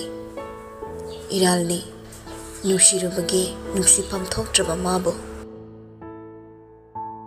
निंगसिनुरनु हाइबसो मिटमांगदा लेनरक्पदा उरिबा खेनबसिदा मतोमता खांगजबदा वांचबनी तौगी मतागुम तौरिब्रा नत्रगा अई थमोय सुखंग खंगदब्रा मतमदुदा नुंसिबगी मिटनी मचेत अमत्ता फंखिदबा मिकुपतुनबो फरमले अमुकसु नुंसिबिबा मानबा यानसिनबा मतौसिबुदि सरत ऋतुदा मेंगना लाक्पा पूर्णिमा अमगी सक्तमगुम थमोयगी काखलसिदा वाखलसिना नंगबुदि अइना लायेक्पि अमगुम कयासु थोटना मेंगना येकचखिबा अइगिसु तमलकले लाक्ले नुंसिबगी तांकक्तो खोंथांग चुमना थांगजगे महाव तंगलगे तांकक्से खन्ना चंगसिलकपददि नामखक थांगबा खोंथांग अमा ओइरमखि पिरांग पोकनिंग इनुंग नुंसिना सिंथरक्लिबा पिरांगदो नोंगलिक कयाना खिबना ओखिद्रे फिरेपा मानसो उहन्निंगदबा पिरांगदो ओखिबा तारे खन्ना खिलकपा नोंगलिक ओइख्रे मागी मफमददि नोंगना पुंगचोट चोटलबा तामनाबो मखुत अनी चंगलगा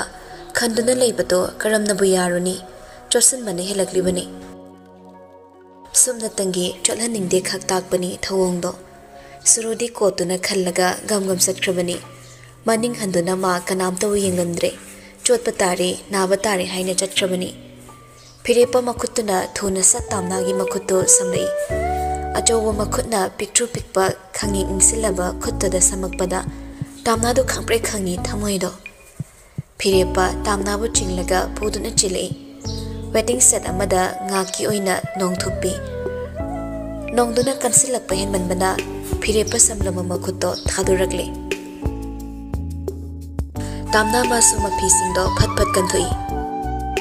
फिरेपा मासु कंथुई अनीमक्तो अमना अमदा येंगनबा संगनदे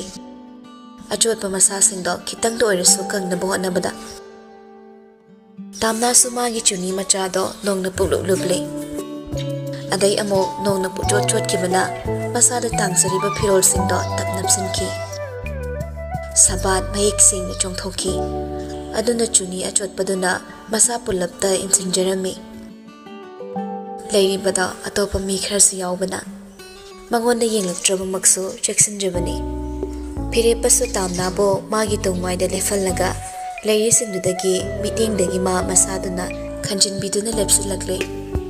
ꯈꯤꯇꯪ ꯏꯀꯥꯏꯕ ꯐꯥꯎꯏ ꯊꯧꯑꯣꯡꯗꯣ꯫ ꯃꯇꯧꯅ ꯎꯠꯊꯣꯛꯈꯤꯕ ꯍꯩꯅꯗꯕꯗꯣ ꯐꯤꯔꯦꯞꯄ ꯃꯥꯅ ꯍꯦꯟꯅ ꯈꯪꯖꯤꯟꯕ ꯍꯦꯜꯂꯒꯨꯝ ꯇꯧꯔꯛꯄꯗ ꯏꯀꯥꯏꯖꯔꯛꯄꯅꯤ꯫ ꯑꯗꯨꯕꯨ ꯃꯁꯤꯅꯗꯤ ꯍꯦꯟꯈ꯭ꯔꯦ ꯃꯥꯅ ꯍꯦꯛ ꯄꯥꯝꯖꯕꯗꯨꯗꯤ꯫ ꯅꯣꯡꯁꯨ ꯖꯔ ꯍꯦꯟꯅ ꯀꯟꯁꯤꯜꯂꯛꯄꯗ ꯑꯅꯤꯗꯣ ꯑꯗꯨꯋꯥꯏꯗ ꯄꯟꯗꯨꯅ ꯂꯩꯕ ꯇꯥꯔꯤ꯫ ꯑꯏꯪꯕ ꯅꯨꯡꯁꯤꯠꯅꯒ ꯁꯨꯝ ꯁꯤꯠꯆꯤꯜꯂꯛꯄꯅꯤ꯫ ꯇꯥꯝꯅꯥ ꯍꯦꯟꯅ ꯃꯁꯥꯗꯣ ꯅꯤꯛꯄ ꯍꯧꯔꯛꯂꯦ꯫ ꯐꯤꯔꯦꯞꯄ ꯃꯥꯁꯨ ꯈꯪꯕꯒꯨꯝꯅ ꯑꯁꯨꯝ ꯍꯪꯂꯛꯏ, ꯏꯪꯉꯕꯣ? ꯈꯔ ꯏꯪꯁꯤꯜꯂꯛꯄ꯫ ꯅꯣꯡꯁꯤꯁꯨ ꯄꯥꯊꯔꯛꯇꯦꯅꯦ ꯇꯧꯔꯤꯁꯦ꯫ ꯌꯥꯅꯤꯗ, ꯌꯥꯝ ꯏꯪꯕ ꯅꯠꯇꯦ꯫ ꯅꯛꯁꯨ ꯅꯛꯑꯦ, ꯅꯨꯡꯁꯤꯠꯁꯨ ꯈꯔ ꯐꯔꯤꯉꯩꯁꯤꯗ ꯒꯥꯔꯤ ꯃꯅꯥꯛ ꯆꯦꯜꯍꯧꯔꯁꯤꯔꯥ? ꯑꯗꯨꯅ ꯐꯗꯧ ꯃꯥꯜꯂꯦ, ꯅꯣꯡꯁꯤ ꯄꯥꯛ ꯍꯦꯛ ꯍꯥꯡꯗꯧꯕ ꯃꯥꯟꯗꯦꯅꯦ꯫ ꯍꯣꯏ, ꯃꯥꯡ ꯊꯥꯔꯣ ꯑꯗꯨꯗꯤ꯫ ꯅꯣꯡ ꯈꯔ ꯄꯥꯊꯔꯛꯄ ꯇꯟꯖꯥ ꯌꯦꯡꯂꯒ ꯃꯈꯣꯡ ꯌꯥꯡꯅ ꯊꯥꯡꯂꯒ ꯒꯥꯔꯤ ꯄꯥꯔꯛ ꯇꯧꯐꯝ ꯂꯣꯝꯗ ꯆꯦꯜꯂꯛꯂꯦ꯫ ꯁꯠ ꯊꯣꯡ ꯍꯥꯡꯂꯒ ꯃꯅꯤꯡꯒꯤ ꯁꯤꯠꯇ ꯀꯥꯈꯠꯂꯛꯏ꯫ ꯁꯤꯠꯇꯨꯗ ꯍꯦꯛ ꯐꯝꯊꯔꯛꯄꯒ ꯁꯨꯔꯨꯅ ꯐꯤ ꯑꯀꯪꯕ ꯑꯃ ꯄꯤꯔꯛꯏ꯫ ꯁꯦ, ꯁꯤꯅ ꯇꯩꯊꯣꯛꯑꯣ, ꯂꯣꯏ ꯆꯣꯠꯂꯦꯅ ꯇꯧꯔꯤꯗꯣ꯫ ꯑꯩꯗꯤ ꯈꯤꯇꯪꯈꯛꯅꯦ ꯆꯣꯠꯄ, ꯏꯪꯕ ꯇꯥꯔꯦ꯫ ꯅꯪ ꯂꯥꯏꯍꯧ ꯑꯃꯨꯛ ꯂꯥꯛꯀꯅꯤꯀꯣ? ꯐꯤꯔꯦꯞꯄꯅ, ꯑꯀꯪꯕ ꯐꯤ ꯌꯥꯎꯕꯗꯣ ꯍꯣꯡꯗꯣꯛꯅꯒꯦꯔꯣ? ꯇꯥꯝꯅꯥꯅ, ꯌꯥꯔꯅꯤꯗ, ꯌꯨꯝꯗ ꯑꯣꯏꯅ ꯍꯜꯂꯁꯦ, ꯅꯛꯁꯨ ꯅꯛꯑꯦ꯫ ꯐꯤꯔꯦꯞꯄꯅ, ꯃꯆꯨꯝ ꯇꯞ ꯇꯥꯔꯒ ꯂꯩꯕꯗꯤ ꯌꯥꯔꯔꯣꯏ꯫ ꯅꯣꯡꯁꯤ ꯐꯥꯊꯔꯛꯑꯦ, ꯑꯩ ꯇꯥꯋꯦꯜ ꯑꯃ ꯌꯦꯡꯉꯛꯀꯦ, ꯁꯤꯗ ꯁꯨꯝ ꯂꯩꯔꯝꯃꯣ ꯅꯣꯏ꯫ ꯍꯥꯏꯗꯨꯅ ꯐꯤꯔꯦꯞꯄ ꯀꯨꯞꯅ ꯀꯨꯡꯅ ꯇꯥꯕ ꯅꯣꯡꯂꯛꯇꯨꯗ ꯃꯣꯜ ꯂꯣꯝꯗ ꯆꯦꯜꯂꯛꯏ꯫ ꯃꯅꯨꯡ ꯆꯪꯗꯨꯅ ꯃꯆꯤꯟꯗ ꯌꯥꯎꯕ ꯇꯥꯋꯦꯜ ꯑꯅꯤꯃꯨꯛ ꯊꯨꯅ ꯂꯧꯔꯝꯃꯤ꯫ ꯑꯗꯨꯒ ꯄꯦ ꯇꯧꯔꯒ ꯊꯣꯔꯛꯂꯦ꯫ ꯃꯣꯜꯒꯤ ꯑꯦꯛꯖꯤꯠ ꯗꯣꯔꯒꯤ ꯋꯥꯡꯃꯗ ꯊꯣꯛꯂꯛꯂꯒ ꯂꯦꯞꯇꯨꯅ ꯉꯥꯏꯍꯥꯛ ꯃꯇꯝ ꯂꯧꯔꯤ꯫ ꯒꯥꯔꯤ ꯃꯅꯨꯡꯗ ꯗ꯭ꯔꯦꯁ ꯆꯦꯟꯖ ꯇꯧꯍꯧꯕꯗꯣ ꯂꯣꯏꯕꯅ ꯉꯥꯏꯔꯤꯕꯅꯤ꯫ ꯇꯥꯟꯖꯥ ꯈꯪꯗ ꯄ꯭ꯔꯄꯞ ꯆꯪꯂꯨꯔꯗꯤ ꯃꯍꯥꯛ ꯄꯥꯝꯗꯦ ꯃꯤꯒꯤ ꯇꯥꯟꯖꯥ ꯃꯦꯟꯖꯥ ꯃꯤꯇꯤꯛ ꯃꯤꯔꯣꯛ ꯈꯪꯈ꯭ꯔꯕ ꯐꯤꯔꯦꯞꯄꯅꯤ꯫ ꯉꯥꯏꯍꯥꯛ ꯁꯨꯝ ꯃꯤ ꯂꯦꯞꯂꯒ ꯃꯇꯨꯡ ꯈꯨꯗꯥꯡ ꯒꯥꯔꯤ ꯌꯦꯡꯉꯤ꯫ ꯃꯤꯅꯤꯠ 19 ꯍꯧꯈꯤꯔꯝꯂꯦ꯫ ꯗ꯭ꯔꯦꯁ ꯍꯣꯡꯕ ꯂꯣꯏꯔꯝꯂꯅꯤ ꯈꯟꯅ ꯐꯤꯔꯦꯞꯄ ꯃꯀ꯭ꯂꯥꯞ ꯑꯁꯥꯡꯕꯗꯣ ꯂꯥꯎꯅ ꯊꯥꯡꯂꯒ ꯒꯥꯔꯤ ꯃꯅꯥꯛꯇ ꯊꯨꯅ ꯂꯥꯛꯂꯦ꯫ ꯊꯣꯡ ꯍꯥꯡꯂꯒ ꯀꯥꯈꯠꯂꯛꯂꯦ꯫ ꯇꯥꯋꯦꯜꯗꯨ ꯁꯨꯔꯨꯗ ꯄꯤꯔꯛꯏ꯫ ꯁꯨꯔꯨ ꯂꯧꯔꯒ ꯃꯥꯅ ꯑꯃ ꯄꯥꯏꯔꯦ, ꯑꯗꯨꯒ ꯇꯥꯝꯅꯥꯗ ꯑꯃ ꯄꯤꯔꯛꯏ꯫ ꯅꯁꯝꯗꯣ ꯀꯪꯍꯜꯂꯣ ꯁꯦ ꯇꯥꯝꯅꯥ, ꯑꯩꯗꯤ ꯀꯣꯛ ꯌꯥꯝ ꯆꯠꯍꯧꯗ꯭ꯔꯦ꯫ ꯇꯥꯝꯅꯥ ꯁꯨꯔꯨꯗꯒꯤ ꯇꯥꯋꯦꯜ ꯂꯧꯏ, ꯃꯁꯝꯗꯣ ꯀꯪꯅꯕ ꯇꯩꯊꯣꯛꯏ꯫ ꯇꯞꯂꯤ ꯆꯣꯠꯄ ꯃꯁꯝꯗꯨꯗ ꯇꯥꯋꯦꯜꯅ ꯁꯨꯔ ꯅꯩꯗꯨꯅ ꯃꯆꯨꯝ ꯆꯨꯞꯁꯤꯜꯍꯜꯂꯤ꯫ ꯐꯤꯔꯦꯞꯄ ꯃꯥꯁꯨ ꯃꯊꯛ ꯊꯪꯕ ꯃꯦꯟ ꯁꯥꯔꯠꯇꯣ ꯄꯨꯡꯆꯣꯠ ꯆꯣꯠꯈꯤꯕꯅ ꯃꯅꯨꯡꯗ ꯊꯥꯔꯤꯕ ꯋꯥꯏꯠ ꯏꯅꯔ ꯁꯥꯔꯠꯇꯨꯃ ꯏꯉꯥꯟ ꯉꯥꯟꯅ ꯎꯏ꯫ ꯃꯔꯩ ꯇꯥꯔꯤꯕ ꯄꯥꯝꯕꯣꯝꯗꯨꯃꯁꯨ ꯁꯔꯠꯇꯨꯅ ꯇꯞ ꯅꯞꯁꯤꯟꯈꯤꯕꯅ ꯋꯥꯎꯔꯤꯕ ꯁꯛꯇꯝꯗ ꯎꯕ ꯐꯪꯂꯤ꯫ ꯑꯗꯨꯅꯕꯨ ꯍꯦꯟꯅ ꯄꯛꯆꯩ꯫ ꯌꯦꯡꯅꯤꯡꯕ ꯁꯕꯥꯟ ꯑꯣꯏꯔꯤ, ꯀꯜꯂꯛꯄ ꯁꯕꯥꯟ ꯃꯨꯔꯇꯤꯅꯤ꯫ ꯅꯨꯄꯥ ꯑꯃꯒꯤ ꯐꯖꯕ ꯁꯛꯇꯝ ꯃꯤꯇꯥꯐꯝ ꯍꯥꯏꯕꯁꯤꯁꯨ ꯁꯕꯥꯟ ꯃꯨꯔꯇꯤ ꯆꯨꯝꯕꯁꯤꯕꯨꯅꯤ꯫ ꯆꯣꯠꯄꯒꯤ ꯃꯆꯨꯝ ꯇꯞ ꯇꯥꯔꯤꯕ ꯑꯇꯦꯟꯕ ꯃꯁꯝꯗꯣ ꯃꯈꯨꯠ ꯅꯥꯝꯃꯅ ꯑꯃꯨꯛ ꯐꯠ ꯍꯥꯏꯒꯠꯂꯒ ꯀꯟꯊꯣꯛꯏ꯫ ꯑꯗꯨꯒ ꯒꯥꯔꯤ ꯁ꯭ꯇꯥꯔꯠ ꯇꯧꯗꯨꯅ ꯊꯧꯕ ꯍꯧꯔꯛꯂꯦ꯫ ꯇꯥꯝꯅꯥ ꯃꯤꯀꯨꯞꯇꯨꯗ ꯀꯥꯎꯈꯤ ꯃꯍꯥꯛꯁꯦ ꯑꯇꯣꯞꯄ ꯀꯅꯥ ꯑꯃꯒꯤ ꯅꯨꯄꯥꯅꯤ ꯍꯥꯏꯕ꯫ ꯑꯗꯨꯛ ꯂꯦꯝꯖꯅ ꯐꯖꯕ ꯁꯛꯇꯝꯗꯣ ꯍꯨꯔꯥꯟ ꯌꯦꯡꯖꯩ, ꯃꯁꯝꯗꯣ ꯑꯃꯨꯛ ꯇꯩꯊꯣꯛꯅ꯫ ꯐꯤꯔꯦꯞꯄ ꯃꯥꯁꯨ ꯁꯠ ꯍꯦꯛ ꯃꯃꯥꯡꯗ ꯊꯦꯠꯂꯤꯕ ꯒꯥꯔꯤꯒꯤ ꯃꯤꯔꯔꯗꯨꯗ ꯌꯦꯡꯂꯨꯕꯗ ꯇꯥꯝꯅꯥꯁꯨ ꯃꯤꯔꯔꯗ ꯃꯥꯕꯨ ꯌꯦꯡꯗꯨꯅ ꯂꯩꯔꯝꯕꯒ ꯍꯦꯛ ꯃꯤꯠꯆꯥꯟꯅꯔꯨꯏ꯫ ꯅꯨꯄꯤꯗꯣ ꯏꯈꯪ ꯈꯪꯅ ꯃꯃꯤꯠ ꯍꯩꯊꯔꯛꯂꯒ ꯃꯇꯥꯏ ꯑꯃꯗ ꯈꯇꯪ ꯆꯪꯁꯤꯜꯂꯒ ꯐꯝꯈꯤꯕꯗ ꯐꯤꯔꯦꯞꯄ ꯅꯨꯄꯤꯗꯣ ꯎꯒꯦ ꯐꯪꯈꯤꯗ꯭ꯔꯦ꯫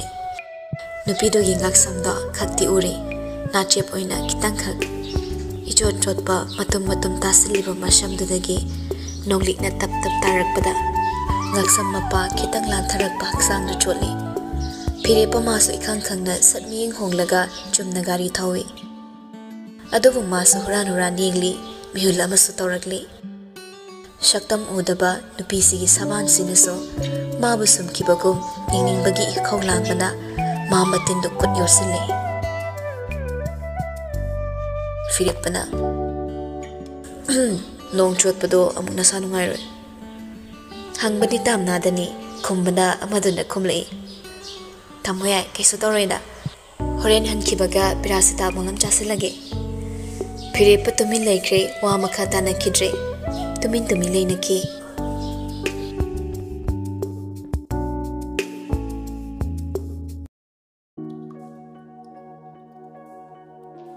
Pibasu ngasayadagi nong hangba ngaibani. T-shirt blue machu amaga, pen grey color amaga, chapal amaga. Mangolda nong hangba ngaiduna family. Lay masu thoraglaga machagi nakta family. Pakhang aribana nong phadok tatnadaba numit phabra phattabra yingzaraga koi thorak pasida laina po hek yade du tawre. Khara sathu adi phadawba. Nong suyena haying dei koi basat pagane amu putok tok khini ko. Ima noba umuk sauba lina sorso hitarasu asidi soidan chaludawni. Phai honabiyo.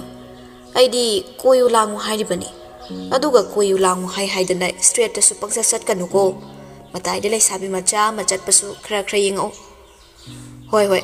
gari tu silaganda namit na handatu ni ying din hek saibiro. Aidi taina fam oiraga leirabani aikhoi magi. Nong du sitap thakre makup churak paduda phukhagol lagle. Amarom da amukso mangak tamak lai shilaklaga. Tiffin puiko halak pada imagen sang sukra purake. Hairam laga piba yum de thorakle gari thaudorakle. Mayam pulapna chaba yaba nga oina leiraga phire pohoirom da lagle. Sumang da tum thausilai. Khamam laga mangol ka khalai. Chapal du floor mat to da thamlaga sat nanthoi. Phirepo Boris oina thorai. Piba oiram baduda yamna su thazakidre. Kuire asum naga lakidaba. Sinpham hek tongan nakibadagi. Haina magana kharasu hina pullabani mayambadagidi. Tamo chango aidi mangbu male nongmata su lakde aduga ngasi ekta satlauna laidongna leplerami. Lai macha nupa lai machani adunane mamang mapukta rabon oikibado aini. Adunani ne namit yamandana nupi ama phau phajana uwa ngamkhidabase. Mit tarana phajai khanba nupidi laideba Manipurda. Sathoda nangsu adudi hainuko phajai khanbadi yam leikre. Pamjabado hek phau yadabaini. Adu oiragana mit amana phajai yengingei amada phajai yengkhibagi khudong khra chakhida male. Hoi adumasu khanaba yariba wani. Asumda animakto chanminarakle. Pibanda Boris nangado thakpisilaga. Se payo. Uda kuiredi hairaga pura iba pot sidi opini gai khangmana tiba. Nanga mai bo chingda khak oin phaba tawradana. Boris nokmi lauraga. Guest ragging tawbase yam chi nungai jawa haitare. Phirepo mathaktai kumtharai piba ubada. Lakti laidana. Aidi tawsana baga marurabani. Kemtaga hairakti ngaga leraba. Pibadi once amurak tang haikradi lore. Hanjin confirmation tabagi mathau tade. Mayam sai shadi na tawnadanaba aina ngau leraba. Ngagi puzari di nupini hina hawdong male. No yumda nangni imoinu ni khan manupim thongalo. Adu natraba hawtanga puthoradi ko takhamlangai ni hei saita. Boris na imoinu gaina nupai khoi siam haikra poni. Kut yang jagera. Pibana. Ho, adugi challenging personality duni. Aini ga side yingning leiramise. Choso, nupa isi tawgadamni. Tongdor. Adugi ensang na piduna ne aini eksemo pai duni. Boris makut nama satting thoga khutpak ulaga. Tu, kut yang zo haibadi sini. Bab ka phabira kanuko benjare. Ensang subudi aini taimada piramage. Aikhoi lindu naga thongadi ang alu nga laga chage harakani ko aikhoi imung sidi imoinu da mani heinaroi noina wa ngang dana Boris na nga hapakpa khawdo chakum na thamba sangkre tilo na chak thangat kre Boris ensang sembe ogse tamna chakum da tilo gi manak taleirami ensang semba do masi ogsili Boris na iche ensang si iche na yam thongoningi iche na thongbaga chaki da kuire Tilona. Boris, nang nakaram kancharu riba. Tamnana. Iche, moi hospital da ay ko oilerami matam kra. Adudani. Pibaga pirepagana chakum sangakpada. Tamna lerambada piba pirepada sating sili. Pirepana. wari ko na sasi. Mapalom do impamu sila. Kari no meeting na yung nina. Piba su makut masa pat tek bisa naraga. Ensang sem mga yaw sida. Ngasi di ensang yam sem ding Nang sukhang ni duni. Ay di yung da dung ti cha ensang thong manina. Mina sem basi uraga kut sek tam mareng chatliba. No magi thang pai haudradi ay di saray haweba. Pire pana phaba lakpang ngam haudre. Proper Boris ki nak ta changsin kituna pham thakre. Boris day thang du tap loraga ensang sem bahori. Boris na nakut na sayam sang bale. Pibana angang ni thang te ne pai gano nakut na sa so ko ni. Nang nakut su ina khalo hayeng patient ka mai yeng dori. Hoi semja horo ai su imana ba kauruge. Hairaga Boris thokre chak program duda mas eron bu kaudori bani.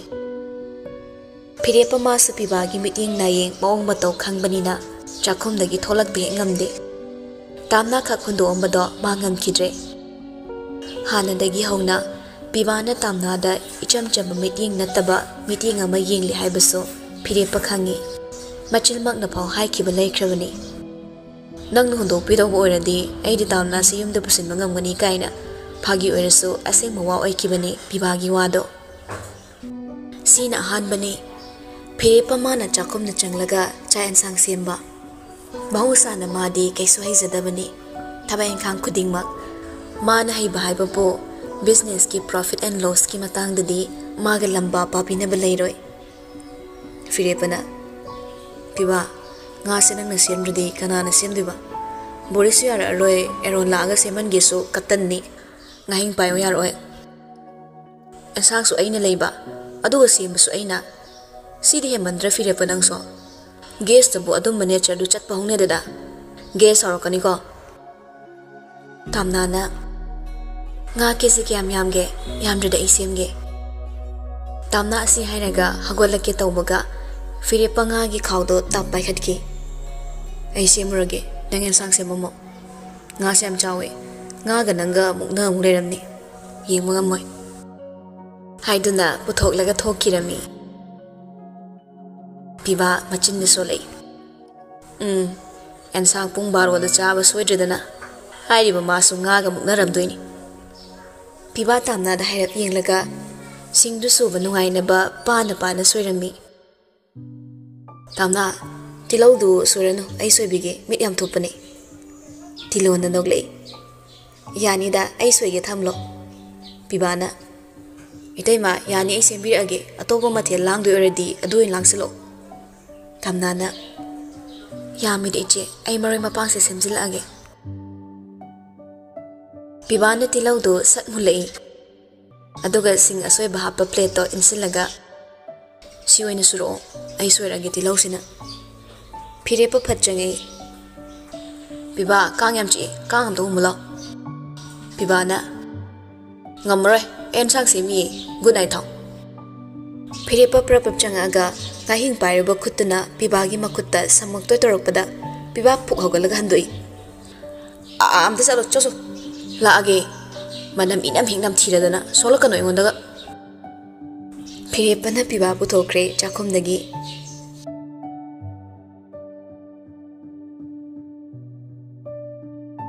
Somdana thoida Boris na call tori. Thoi suka da drama yinglaga leirambani.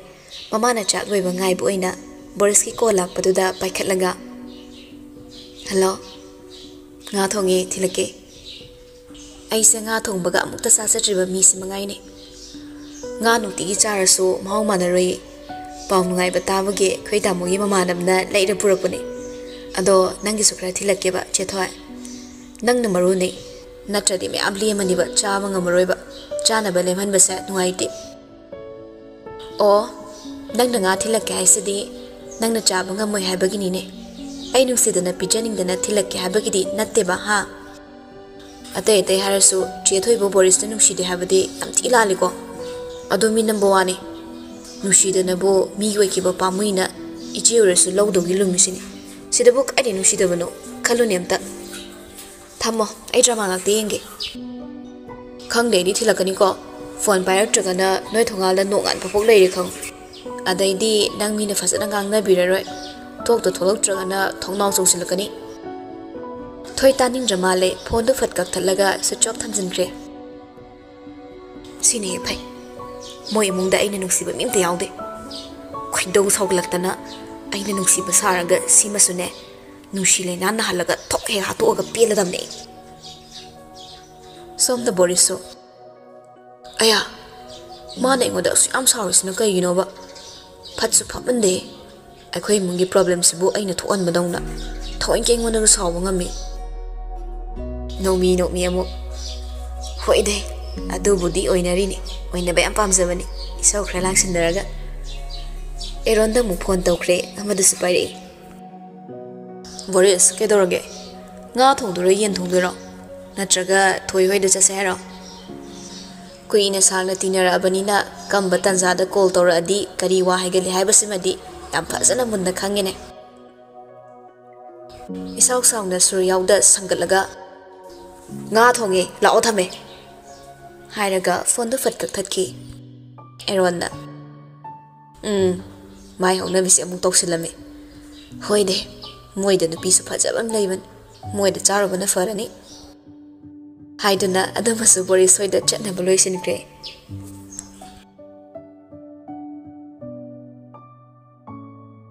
ꯁꯣꯝꯗ ꯐꯤꯔꯦꯞꯄ ꯑꯦꯟꯁꯥꯡ ꯁꯦꯝꯕ ꯂꯣꯏꯔꯦ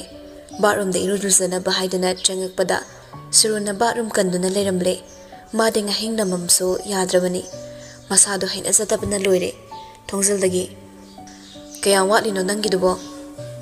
ꯇꯥꯃꯣ ꯌꯥꯏ ꯆꯪꯗ ꯉꯥꯏꯔꯤ ꯑꯇꯣꯞꯄ ꯑꯃꯗ ꯁꯤꯖꯤꯟꯅꯕꯤꯔꯨꯔꯣ ꯐꯤꯔꯦꯞꯄ ꯉꯥꯏꯕ ꯉꯝꯃꯔꯣꯏ ꯈꯪꯉꯤ ꯁꯨꯔꯨꯅ ꯕꯥꯠꯔꯨꯝ ꯆꯪꯈ꯭ꯔꯕꯗꯤ ꯄꯨꯡ ꯐꯅ ꯀꯨꯏꯅ ꯊꯣꯛꯂꯛꯂꯔꯣꯏ ꯈꯪꯕꯅ ꯃꯥ ꯊꯣꯔꯛꯂꯦ ꯃꯅꯥꯎꯄꯥꯒꯤ ꯀꯥꯒꯤ ꯊꯣꯡ ꯊꯤꯟꯕꯗꯁꯨ ꯍꯥꯡꯉꯛꯑꯣ ꯌꯥꯈꯤꯗ꯭ꯔꯦ ꯑꯗꯨꯅ ꯀꯃꯟ ꯕꯥꯠꯔꯨꯝꯗ ꯇꯤꯂꯣꯅ ꯁꯤꯖꯤꯟꯅꯕꯗꯨꯗ ꯆꯪꯂꯛꯏ ꯃꯁꯥꯗꯣ ꯉꯥꯍꯤꯡ ꯉꯥꯛꯇꯒ ꯑꯣꯏꯔꯦ ꯍꯥꯏꯅ ꯍꯥꯊꯨ ꯍꯥꯊꯨ ꯍꯣꯠꯅꯕꯗ ꯊꯣꯡꯗꯨ ꯊꯤꯡꯖꯤꯟꯕꯗꯣ ꯀꯥꯎꯗꯨꯅ ꯂꯣꯛ ꯇꯧꯔꯨꯗ꯭ꯔꯦ ꯐꯨꯔꯤꯠꯇꯨ ꯁꯠ ꯂꯧꯊꯣꯛꯑꯒ ꯌꯥꯜꯂꯤꯕ ꯇꯥꯋꯦꯜꯁꯤꯡꯗꯨꯗꯒꯤ ꯈꯔ ꯆꯥꯎꯕ ꯑꯃꯅ ꯑꯃꯨꯛ ꯍꯣꯡꯗꯣꯛꯂꯒ ꯁꯥꯋꯔ ꯑꯣꯟ ꯇꯧꯏ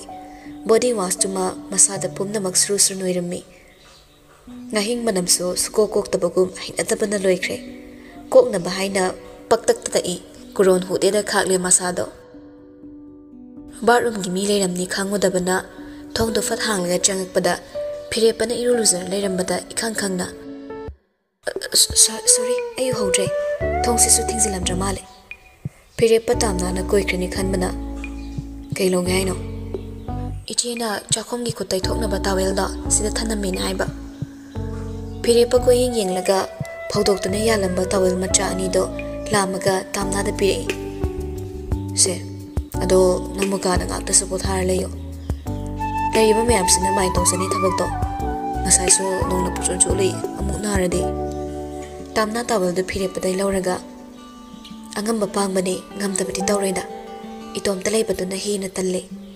ꯅꯣꯡ ꯐꯥꯗꯣꯛꯈꯛ ꯅꯣꯡ ꯆꯣꯠꯄ ꯃꯤ ꯅꯠꯇꯕꯨ ꯅꯣꯡ ꯏꯁꯤꯡ ꯊꯦꯡꯕꯗ ꯊꯨꯅ ꯅꯥꯒꯅꯤ ꯑꯩꯗꯤ ꯀꯩꯁꯨ ꯇꯧꯔꯣꯏ ꯇꯥꯟꯖꯥꯗꯨꯗ ꯁꯨꯔꯨ ꯐꯠ ꯆꯪꯉꯛꯏ ꯂꯩꯔꯝꯂꯤꯕ ꯑꯅꯤꯗꯨꯗ ꯁꯥꯎꯅꯤꯡꯒꯨꯝ ꯉꯛꯀꯨꯝ ꯌꯦꯡꯉꯤ ꯍꯦꯟꯅ ꯁꯥꯎꯅ ꯌꯦꯡꯂꯤꯕꯅ ꯇꯥꯝꯅꯥꯗꯅꯤ ꯅꯪꯗꯤ ꯁꯤꯗ ꯀꯩꯗꯧꯔꯤꯕ ꯇꯥꯝꯅꯥ ꯃꯤꯔꯨ ꯈꯪꯁꯣꯡ ꯁꯣꯡꯉꯛꯏ ꯃꯥ ꯑꯁꯣꯏꯕ ꯇꯧꯈꯤꯗꯦ ꯈꯪꯂꯕꯁꯨ ꯀꯤꯗꯕꯗꯤ ꯉꯝꯈꯤꯗ꯭ꯔꯦ ꯊꯨꯃꯟꯈ꯭ꯔꯦ ꯁꯨꯔꯨꯒꯤ ꯔꯤꯑꯦꯛꯁꯟꯗꯨꯁꯨ ꯇꯥꯝꯅꯥ ꯃꯁꯥꯗꯨ ꯉꯛꯁꯨꯡꯉꯛꯏ ꯑꯗꯨꯒ ꯄꯥꯈꯠꯄꯁꯨ ꯍꯧꯈ꯭ꯔꯦ ꯐꯤꯔꯦꯞꯄ ꯃꯥꯁꯨ ꯁꯨꯔꯨꯗ ꯌꯦꯡꯂꯒ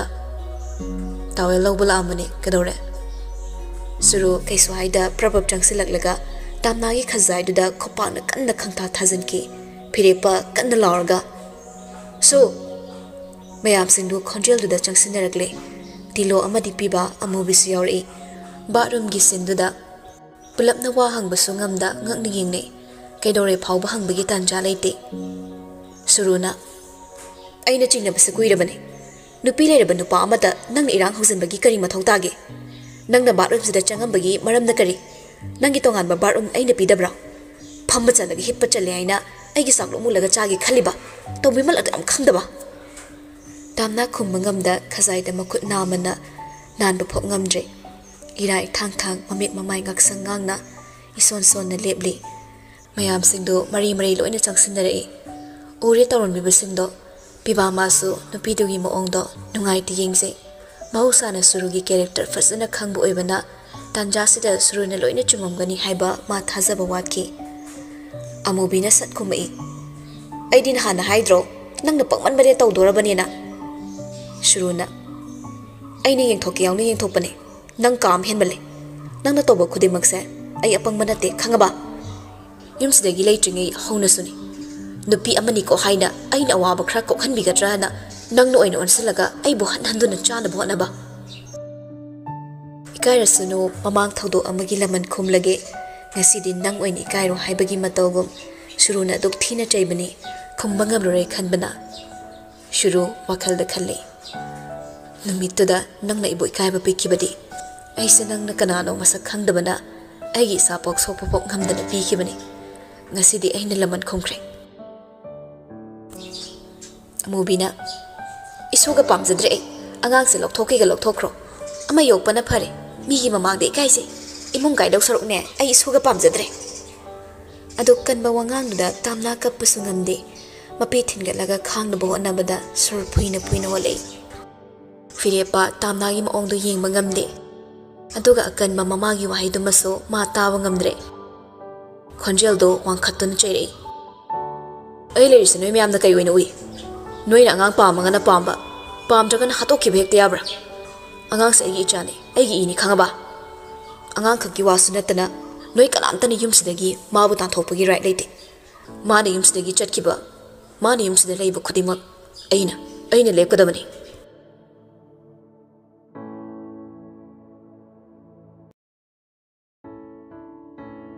Durbatara Nongalamdai darasi leina thokpi Durbatara Thazamagi manaktagi hendok pangamdabi Durbatara ni Thazama bunaitom takini khanduna manaktagi hendok pasangjadabi Firepana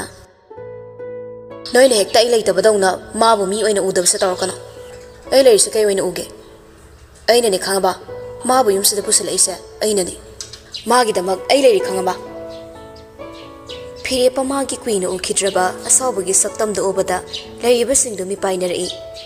Sauri ni haidana karamba masing phudorak toriba oge fangkhidraba saktamni yamna queen gi mamang amada mangkhraba mananga si utliba maongse adungai tamna ba yumsida leiringai matamda utkhiba maongduni tamna ubada khidau sawatpa ma hek ubada chongsin laga ngang ba chaiba isau tauba nongmata yumda santi phangkidi haiba yaribani nupa amana fatlarogi khallagabo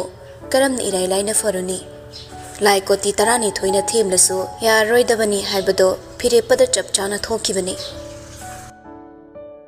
matam amada chatkina bohotnabada tawkiba satra ngasina magidamak lepibagi maching chapmane khenaba leite Okre Surunasu Firepa mana tamnagi khara lepa manba maongse hanadagi so khara di chingnabani adobu mana ngangba wada mana tawba thabakta hoi haiduna lakhatra haina iyang khallubani ngasi mana thadakhriba brazasi matang sadre haina amuksu loksing leikre aduna irangse makhatana tension ba pamai maramdi makhatana hek satharakpada Firepa mana tamnasi magi ahan manupini haina kangthorakpada magi mai khubo oirakani mangonda yamna kaiba lakpasu yari tilona samating pangsilai warido chamthokna bonaze ibe masuro nanga te lana khangano aina sakhumgi tawildo aigi bathroom da thadoga phorambani laurusu haidana thakibani tamna sumarol lolei aidi maleram gani khangde malai khraina seduce toge khankibarsa leite kaigino noina ibo sok yamna thuna lana uribase imana ibo lana ubase so yam thoman khre ima aina yumsida lakpa numit humni muksu phatri imungsida aina laibada sum misunderstanding mayam ma tholakada bo oirati aibu maphamsida thambirano ai laiba sapamde isani yaningna changa kiba mafam natte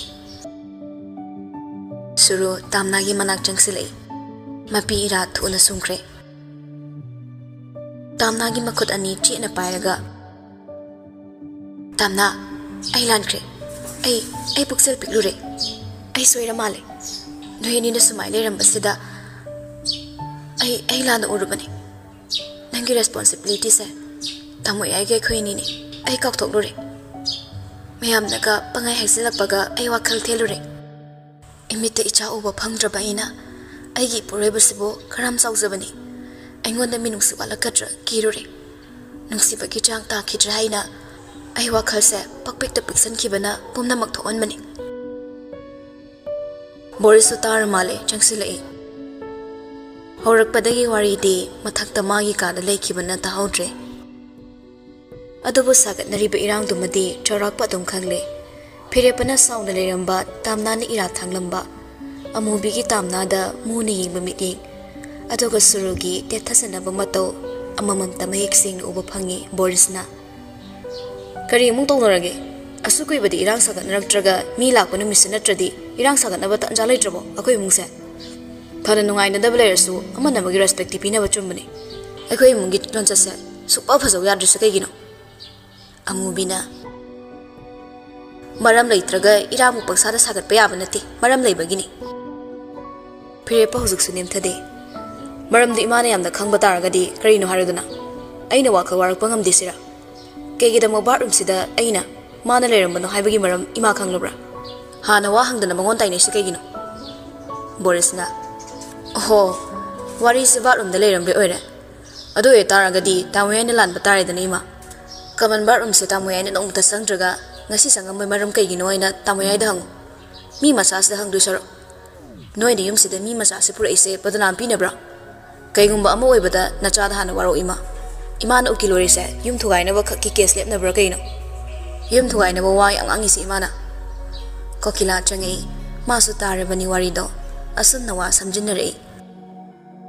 ꯍꯥꯏ ꯍꯥꯏ ꯀꯔꯤꯅꯣ ꯑꯄꯤꯛꯄ ꯀꯥꯈꯨ ꯃꯆꯥꯁꯤꯗ ꯅꯠꯇ꯭ꯔꯕꯗꯤ ꯅꯣꯏ ꯋꯥꯔꯤ ꯁꯥꯟꯅꯐꯝ ꯂꯩꯇꯕ꯭ꯔꯥ ꯆꯠꯂꯣ ꯆꯠꯂꯣ ꯅꯁꯥ ꯅꯁꯥꯒꯤ ꯅꯊꯧ ꯇꯧꯅꯔꯨꯔꯣ ꯌꯥꯔꯦ ꯌꯥꯔꯦ ꯂꯣꯏꯅꯔꯣ ꯂꯣꯏꯁꯤꯟꯅꯔꯣ ꯇꯥꯕ ꯌꯥꯕ ꯋꯥ ꯑꯃꯠꯇ ꯌꯥꯎꯗꯦ ꯅꯣꯏ ꯃꯌꯥꯝꯅ ꯉꯁꯥꯏꯗꯒꯤ ꯉꯥꯡꯅꯔꯤꯕꯗꯣ ꯑꯃꯨꯕꯤꯗꯤ ꯍꯟꯗ꯭ꯔꯤ ꯍꯧꯖꯤꯛꯁꯨ ꯋꯥ ꯅꯥꯈꯩ ꯁꯦꯡꯉꯝꯃꯨ ꯇꯥꯝꯅ ꯅꯠꯇ꯭ꯔꯕꯗꯤ ꯃꯤꯁꯤꯡꯁꯦ ꯂꯣꯏꯅ ꯏꯃꯥꯡꯗ ꯃꯥꯡꯅꯔꯅꯤ ꯌꯨꯝꯁꯤꯗ ꯃꯌꯦꯛ ꯁꯦꯡꯗꯕ ꯂꯝꯆꯠ ꯑꯃꯠꯇ ꯆꯠꯄ ꯌꯥꯔꯣꯏ ꯑꯩ ꯂꯩꯔꯤꯉꯩꯗ ꯑꯩꯒꯤ ꯏꯃꯧꯁꯦ ꯋꯥꯈꯜ ꯂꯤꯛꯄ ꯄꯨꯛꯆꯦꯜ ꯄꯤꯛꯄ ꯏꯃꯧ ꯅꯠꯇꯦ ꯁꯨꯔꯨꯅ ꯏꯃꯥ ꯇꯣꯛꯄꯤꯔꯣꯕ ꯑꯩꯅ ꯁꯣꯏꯕꯅꯦ ꯏꯃꯥ ꯋꯥꯔꯤꯁꯦ ꯃꯈꯥ ꯁꯥꯡꯊꯗꯅꯕ ꯑꯩꯅ ꯍꯥꯏꯖꯤꯟꯕꯗꯤ ꯅꯠꯇꯦ ꯑꯗꯨ ꯏꯃꯥ ꯃꯈꯥ ꯇꯥꯟꯅꯔꯒꯨꯝꯁꯦ ꯄꯤꯕꯥꯅ ꯌꯥꯔꯦ ꯑꯦꯟꯁꯥꯡꯒ ꯂꯣꯏꯅ ꯀꯥꯔꯝꯕ ꯇꯥꯔꯦ ꯐꯤꯔꯦꯞꯄ ꯏꯁꯤꯡꯒ ꯂꯣꯏ ꯂꯣꯏꯕ ꯇꯥꯔꯦ ꯁꯥꯋꯔꯗꯣ ꯑꯣꯐ ꯇꯧꯁꯤꯜꯂꯣ ꯑꯗꯨꯒ ꯂꯨꯖꯕ ꯂꯣꯏꯔꯒ ꯆꯥꯛꯈꯨꯝ ꯆꯪꯉꯣ ꯕꯣꯔꯤꯁ ꯂꯥꯛꯑꯣ ꯆꯥꯛꯈꯨꯝ ꯆꯪꯉꯁꯤ ꯍꯥꯏꯗꯨꯅ ꯄꯤꯕꯥꯅ ꯕꯣꯔꯤꯁ ꯄꯨꯊꯣꯛꯈ꯭ꯔꯦ ꯁꯨꯔꯨ ꯊꯣꯛꯈ꯭ꯔꯦ ꯀꯣꯀꯤꯂꯥꯁꯨ ꯊꯣꯛꯅꯔꯣ ꯍꯥꯏꯔꯝꯗꯅ ꯊꯣꯛꯈ꯭ꯔꯦ ꯐꯤꯔꯦꯞꯄꯁꯨ ꯁꯥꯋꯔꯗꯣ ꯑꯣꯐ ꯇꯧꯁꯤꯜꯂꯝꯃꯒ ꯊꯣꯛꯈ꯭ꯔꯦ ꯏꯔꯨꯖꯕ ꯂꯣꯏꯗꯅ ꯑꯃꯨꯕꯤ ꯈꯛꯇꯅꯤ ꯂꯩꯊꯔꯒ ꯂꯩꯍꯧꯕ ꯀꯔꯤꯒꯨꯝꯕ ꯈꯔꯗꯤ ꯍꯥꯏꯔꯝꯒꯦ ꯈꯟꯅ ꯂꯩꯊꯍꯧꯔꯤꯕꯅꯤ ꯃꯌꯥꯝꯅ ꯊꯣꯛꯅꯈ꯭ꯔꯕ ꯇꯨꯡꯗ ꯑꯃꯨꯕꯤꯅ ꯏꯕꯦꯝꯃ ꯃꯇꯝꯗꯨꯗ ꯅꯪ ꯂꯥꯜꯂꯤ ꯂꯥꯟꯗꯦ ꯍꯥꯏꯕꯗꯤ ꯑꯩ ꯍꯥꯏꯔꯣꯏ ꯑꯗꯨꯕꯨ ꯏꯃꯨꯡꯁꯦ ꯃꯄꯨꯛ ꯃꯔꯥ ꯇꯞꯅ ꯄꯥꯟꯕ ꯉꯝꯗꯕꯗꯒꯤ ꯏꯃꯨꯡ ꯃꯍꯤ ꯂꯥꯡꯉꯛꯄꯗꯒꯤ ꯑꯩꯅꯁꯨ ꯅꯪ ꯌꯨꯝꯁꯤꯗꯒꯤ ꯆꯠꯈꯤꯕꯅ ꯐꯔꯦ ꯈꯟꯈꯤꯕꯅꯤ ꯅꯈꯣꯏ ꯑꯅꯤꯒꯤ ꯂꯨꯍꯣꯡꯕꯗꯨꯁꯨ ꯑꯩꯒꯤ ꯏꯅꯦꯝꯄꯣꯛꯇꯨꯅ ꯁꯤꯔꯝꯗꯥꯏꯗ ꯃꯁꯨ ꯅꯨꯄꯤ ꯎꯅꯤꯡꯉꯦ ꯍꯥꯏꯃꯟꯕꯗꯒꯤ ꯑꯉꯥꯡ ꯑꯣꯏꯔꯤꯕ ꯏꯆꯥꯁꯦ ꯑꯩꯒꯤ ꯏꯅꯦꯝꯗꯨꯅ ꯄꯥꯝꯖꯕ ꯃꯁꯨ ꯑꯣꯏꯔꯤꯕ ꯅꯪꯕꯨ ꯌꯨꯝꯁꯤꯒꯤ ꯃꯧ ꯑꯃꯅꯤ ꯍꯥꯏꯅ ꯃꯥꯡꯒꯣꯜ ꯀꯥꯔꯒ ꯍꯣꯡꯈꯤꯕꯅꯤ ꯍꯧꯖꯤꯛꯇꯤ ꯅꯪꯁꯨ ꯅꯪꯒꯤ ꯇꯣꯉꯥꯟꯕ ꯂꯝꯕꯤꯗ ꯆꯠꯈ꯭ꯔꯦ ꯑꯗꯨꯒ ꯑꯩꯒꯤ ꯏꯃꯨꯡꯁꯤꯁꯨ ꯑꯩꯈꯣꯏꯒꯤ ꯇꯣꯉꯥꯟꯕ ꯂꯝꯕꯤ ꯑꯃꯗ ꯆꯠꯂꯕꯅꯤ ꯑꯃꯅ ꯑꯃꯗ ꯌꯦꯠꯁꯤꯟꯅꯔꯒꯨꯝꯁꯤ ꯅꯪꯅ ꯍꯟꯗꯨꯅ ꯂꯥꯛꯄꯗ ꯑꯩꯒꯤ ꯏꯃꯨꯡꯅ ꯅꯧꯅ ꯃꯍꯤ ꯂꯥꯡꯒꯅꯤꯗꯣ ꯑꯗꯨꯒ ꯅꯪ ꯍꯜꯂꯛꯄ ꯌꯥꯔꯣꯏ ꯃꯁꯦ ꯃꯇꯝ ꯄꯨꯝꯅꯃꯛꯇ ꯅꯪ ꯁꯨꯀꯥꯎ ꯀꯥꯎꯒꯅꯨ ꯑꯗꯨꯒ ꯅꯪꯅ ꯁꯤꯜꯂꯒ ꯌꯨꯝꯁꯤꯗꯒꯤ ꯅꯪ ꯌꯥꯝ ꯊꯨꯅ ꯆꯠꯈꯤꯅꯕ ꯇꯧ ꯅꯪ ꯅꯇꯣꯝꯇ ꯂꯩꯕ ꯇꯜꯂꯦ ꯍꯥꯏꯔꯁꯨ ꯑꯩ ꯃꯤ ꯑꯃ ꯊꯤꯒꯦ ꯇꯥꯝꯅ ꯑꯃꯨꯕꯤꯗ ꯌꯦꯡꯂꯒ ꯏꯃꯥ ꯑꯩꯁꯨ ꯂꯝꯕꯤ ꯂꯩꯈꯤꯗꯕꯅ ꯏꯃꯥ ꯍꯣꯏꯒ ꯊꯦꯡꯅꯈꯤꯕꯅꯤ ꯑꯩ ꯁꯃꯥꯖꯅ ꯌꯥꯗꯕ ꯈꯣꯡꯊꯥꯡ ꯊꯥꯡꯒꯦ ꯈꯛ ꯈꯟꯈꯤꯕ ꯂꯩꯇꯦ ꯌꯥꯝ ꯐꯩ ꯑꯗꯨꯃꯗꯤ ꯏꯃꯥꯅ ꯅꯪꯕꯨ ꯊꯥꯒꯠꯂꯤ ꯅꯪ ꯑꯩꯒꯤ ꯏꯆꯥꯕꯨ ꯑꯃꯨꯛ ꯍꯟꯅ ꯅꯨꯡꯁꯤꯕ ꯐꯥꯎꯒꯅꯨ ꯃꯥꯕꯨ ꯅꯨꯡꯁꯤꯕ ꯃꯤꯁꯛꯇꯤ ꯑꯩꯒꯤ ꯏꯃꯧ ꯈꯛꯇꯅ ꯑꯣꯏꯒꯗꯕꯅꯤ ꯐꯔꯦ ꯅꯪꯁꯨ ꯉꯥꯏꯍꯥꯛ ꯄꯣꯊꯥꯖꯔꯨꯔꯣ ꯑꯗꯨꯒꯅꯦ ꯄꯨꯂꯞꯅ ꯆꯥꯛ ꯆꯥꯃꯤꯟꯅꯅꯕ ꯑꯁꯤ ꯍꯥꯏꯔꯝꯂꯒ ꯑꯃꯨꯕꯤ ꯊꯣꯛꯈ꯭ꯔꯦ ꯑꯃꯨꯕꯤꯅ ꯍꯦꯛ ꯊꯣꯛꯈꯤꯕꯒ ꯇꯥꯝꯅꯥ ꯂꯩꯃꯥꯏꯗ ꯉꯦꯛ ꯐꯝꯊꯩ ꯃꯈꯨꯠ ꯑꯅꯤꯅ ꯂꯩꯃꯥꯏꯗ ꯉꯥꯛꯂꯒ ꯃꯔꯨ ꯂꯨꯛꯊꯅ ꯁꯣꯔ ꯐꯨꯏꯅ ꯐꯨꯏꯅ ꯍꯣꯜꯂꯒ ꯀꯞꯄ ꯈꯥꯡꯒꯠꯂꯤ ꯀꯞꯄ ꯊꯤꯡꯕꯗ ꯃꯥ ꯃꯁꯥꯗꯣ ꯀꯟꯅ ꯃꯨꯛꯆꯩ ꯁꯤꯅ ꯊꯧꯅꯥ ꯍꯥꯞꯄꯒꯨꯝ ꯀꯌꯥꯗ ꯃꯁꯣꯡ ꯐꯟꯅ ꯂꯦꯞꯄꯤꯔꯤꯕ ꯃꯃꯧꯗꯨꯒꯤꯗꯃꯛ ꯃꯇꯝ ꯑꯃꯗꯗꯤ ꯃꯥꯒꯤꯗꯃꯛ ꯑꯁꯨꯝꯅ ꯂꯦꯞꯄꯤꯈꯤꯗꯦ ꯎꯈ꯭ꯔꯦ ꯑꯗꯨꯝ ꯏꯔꯥꯏ ꯂꯥꯏꯅ ꯈꯦꯟꯅꯕꯁꯨ ꯃꯤꯀꯨꯞꯁꯤꯗ hangkatna yengbada magidama khanjaba mabu nungsiba kana ama leiramdabagum phangde nungsiba miting kana amagi maphamdagi surugi ahongba naiba matawmakne hene na sathibasu helei kaigumbadana henabadawna mabu khana yenglamba aduga karigumbadana mabu luna tawba laknaba manba surugi maongmakne magi khongthangda krakrak yengliba amubi makki phibammakne matha basana sakre magi khongthang araiba oiraroi yengsinba yami khangna ma upai amata leikide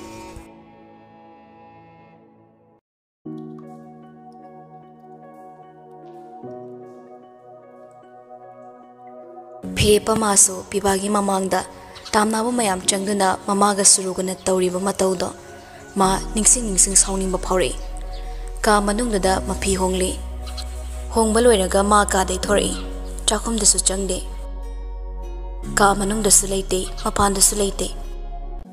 tamnagi room manungdudani mana changakpa tamna sofa famlaga TV dusu on tawranga midyengna taranga amada leirammi Phirepa manakta tapna changsilaklaga phamtharai hana leiramba hawa nungsitki phibamdo honglei kaisu thokhidabagum nahan khaigi matawgum hamu wari sari chakhumda miyam langise yaro chodana natomda sumlesin budu nungairoi tamna chumna phamai sida leibana nungaida tamna na mamai kitang lengakpada ngaksangangna khazaina kalamada tariba dakphamdo Phirepa na uthokre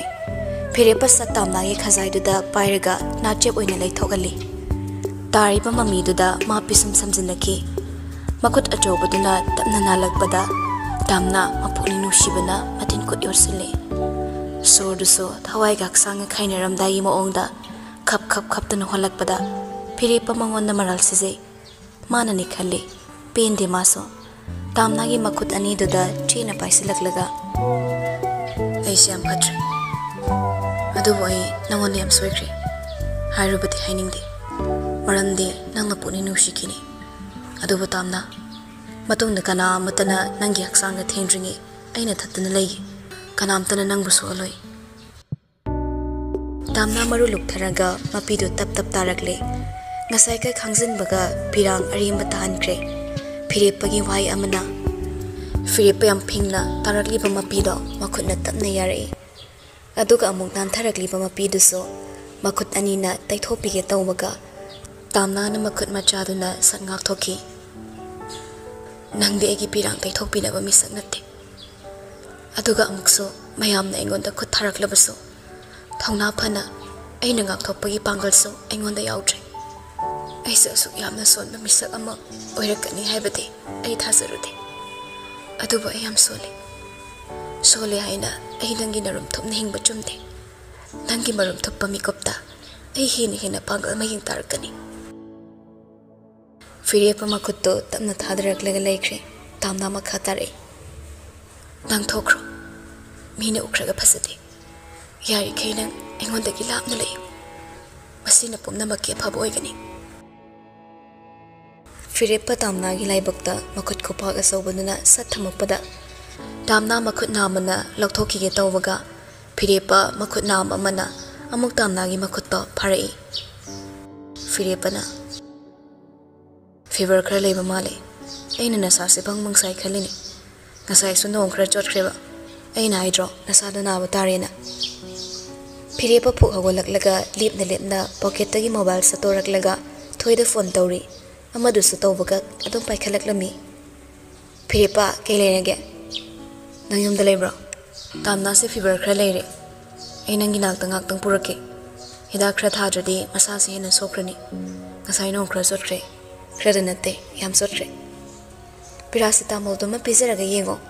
adum pizaba yabani kaisu tawri aduga towel amon ba amna masado asaba lokthokpi ai nakta puraktrasu yanida yam kanba oitradi ado ai ngaktang purake masado nangna khra yengjadi ai hidak so pangtha thajaningdaba hoini nangna nungaitragana adum purake supuro Phirepa hoi hairaga thuna phone do thamkre mobile do pocket ang hapsinkre aduga tamna do onsilei thoyim nakta ngaktang saluse tamna ding sai to khiba moong mataw mayam duga मा तसेंग चटनिंग फाउरमदे खितंगदसु तुक्थदे ज्ञान तामंदे हाइना माबु हेन नुसिखिरे खंगी अदुना फिरेपदा चलगुमसे याम ngam jaga satse haiduna fu hawalaklega phirepagi khudang du ta pairaga chingduna puthoraklaga kagi wangmade inthokre aduga mana thongdo gam thingsinki phirepa thongdo thinba muksungamde thingi haina thangaluraga amuksu thinma ngamjaduna ma tapna makhoda thangdaraklega horen ngamdraso haidi hairoko hairamlaga phirepa sakhomlomda mukchangakle चाकसु थोंबा लोइरगा बोरिसका पिबागादा tiffin अमममदा माइ माइ थोकपा खाइदोकनरई तौरिसिंगदुदा फिरेपदि चकौ यिंगलगा लैख्रबनी बोरिस के स्वाइरमदा टिफिनदो पुरगा चाखोमदे पाइथोकी पिबासे टिफिनदुदा एनसांग खाइदोकलगा नाकनदा सिंगना थमख्रे फिरेपना अदुना कनादा पिदोरिबा इमागिने नुंगाइदे बुंगो नंगसे सोमदन अमोबी पक्साउदा सावी तामनादा साउनिंग बेहेनमनबना मा सुरुगी मतंग सादबा थौदोकदो उबा ngamkidrabani माना खलीबसिना नहा ओइरिबसिंदो अरानबा लोंचा चटख्रबदी अरानबा मरि लेनख्रबदी हाइदुना पाखतपनी अमुबिगी मोंग मतो कोकिलाना खंगबना हाय मी अंगांग लाइसिदा अखोइना खु कामदी मीना कैनोम खनखिनिको खनिंगा खनसनु नंगना मीगी ngakta खली नमौगी अवाबना उदि अइना मरोल अमा तौरि म्यामसे उबदा मथा सारे ngasi phawbada ai aranba mata tawkiba leite aina aigi imawbu sulana ukide aduga tamna bu sulana ubangamde noina hokiba warita na pukning mangsaraga migi macha se sida loina taina balangani ko dharmana taba thabak tawganu dharmana taba haidi kari khangzadaba imawsina ipang pangjaba sida chance am lawdori molan sengaw lakpi sina adu makti haigano nangso namau nu pise khangde haibabu ai yaba ngamde माना होकिबो वारी खंगदबा तारगदी ngasi मागी reaction दु यामना थमलिको नोइना सुमाइना सुम तौरगदी तामना युमसिदा लेनिंगलोय अदुननी इसुक सुकलकनुको पिबाला इसे चाखुमदा राव राव चंगुला लाव लाव हायमलगा कोकिला सथोख्रे अमु बिसुखरा साउनिंगुमबदी तौवी अदुबु पिबाबदी नुंसिबनिना मासु सकफम सेमगा काददगी थोख्रे चा इसिंग चानबा मतम ओइरे मयाम सिंगदो मागी मागी फमफमदा फमनरे तिलोना तामना कौरगा तामना सु चंगकले सुरुना तामना कौसिंदे अमुबिना सु कौसिलमदे कोकिला नपी अनिदुगी मोंगदो खंगी सुक्लप यंगलमलगा लाओ लाओ मी सुददना लैरिबनी चा खरा साथोकननबा तिलोना सख्री हांगबा अमदा तामना फमले फिरेपगा ऑपोजिट ओइना बिबागना थंगना चा इसिंग पुलप चामिनरे एरोन सुयावना तामना दे एनसांग माव अमत्ता खंगद्रे मयाम पुलप पुनबे एनसांग कोंदुदगी मखुत्तिंग थोक्तुना खबै लामलगा एनसांग कोटपदा नुपी अनिदुगी सावरंग तौवा मियेंगदुदा तल्लबने मागी सावम अमना अनिदुदा सावबा हक्कतपो ओइना थोकिद्रा खन्ना एनसांग दु मही खितंग ख कोलगा खरा खाक्तुना नमदा तोतुना याना याना बचाबदुदा पिबाना मागी तेंकोतगी एनसांग खायरगा सरिगापचिलई अमुबी सा उहोंबा मखुत्तो चपलेपी मिटिंग लेकाय कोइरुद्रसु अदुगा अमुक कैसु खंदबा सारगा चापु खमदा मखुत थांगथख्रे कोकिलाना पिबा नंगबु तोंगानबा हॉस्पिटल मचा अमा लिंखतनबगी प्लान ग लेब्रो पिबाना पाबो अखोय तामोगी हॉस्पिटल निदा सिदा सुम पुरगेदा अइना तोंगान मफम अमदा होंगुरदी तामोना नुंगायरोय पोकमिनदे खल्लेना हेक्ता मबुक सेप तोरिबनी ममिंग मंगने हेक नोंबान कौसिले कोकिला नोगले अदुनीने एंगोंदसु बोरिस की हॉस्पिटल अमा सागेगा हायरकनो मागी सिदा पुन्ना पुमिनगेना एंगोंदसु हायरमबनी बोरिसना पुलकना साउखतना बोना मिनरगा लोरेदा पाबो फजना तपना मफम मफमदा हयेंग हॉस्पिटल ब्रांच मैम सागतना लोरे कोकिलाना कायदे दुसु अखोई सना लेबाक्सी चौखलबसु अना लायेंग संग यामना वाले खितंग सीरियस ताबा अनाबदी ट्रीटमेंट वातना सीबना कोंगाइनी इमरजेंसी अमा थोकपदा लम खरा लापदी हॉस्पिटल पुरकपा नंगदना लंबीदा दुम तत्वा मसिंग यामख्रे हॉस्पिटल नेना तौरिसे मयोल दंगाक्ता सुलोइन हेक लेसिले लायरबा कल्लु सेल खक्तमा खल्लगा थबक तौगनो थवाइना मरुनिको इसासा बोरिसना होय पाबो Wari sana sanadana cha ising chanakre, loisinbana tamnaga tilogana.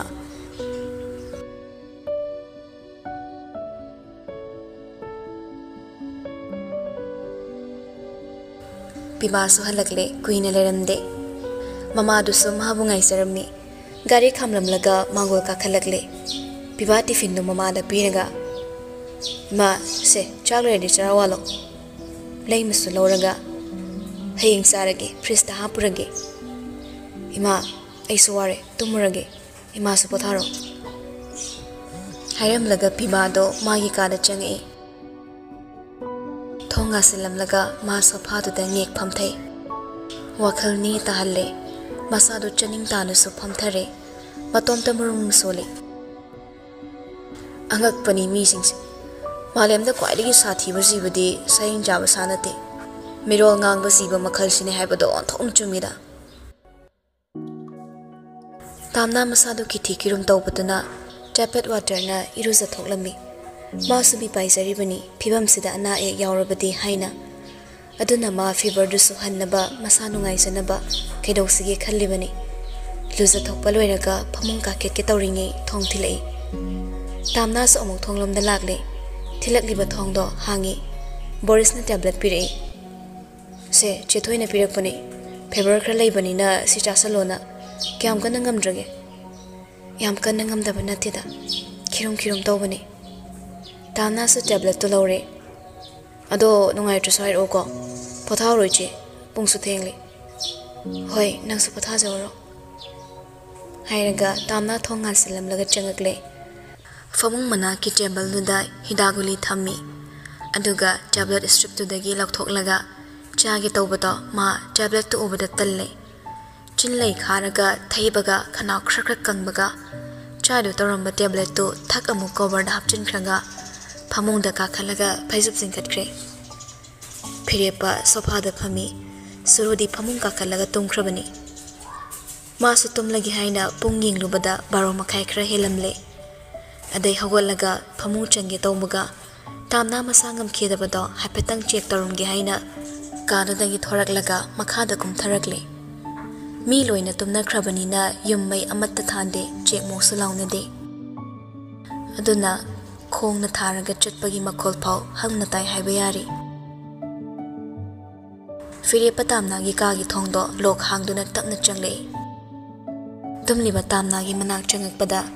Layo khra laibagi mamai mamit humang kanglaga thak niklaga lairamba ubada phirepas ai laukre. Tumi batamna bu masa nomlaga hawdu piri. Tamna tabro tamna se hawlo. Tamna mamit tapna pangthorakle. Masadu ithin thindok padawna samduna hawgallakpada phirepa tamna bu ngakhat piranga kangtholda mol ngakhatuna famalle. Yam gamjabana sadu I didn't say a doctor just see any happening.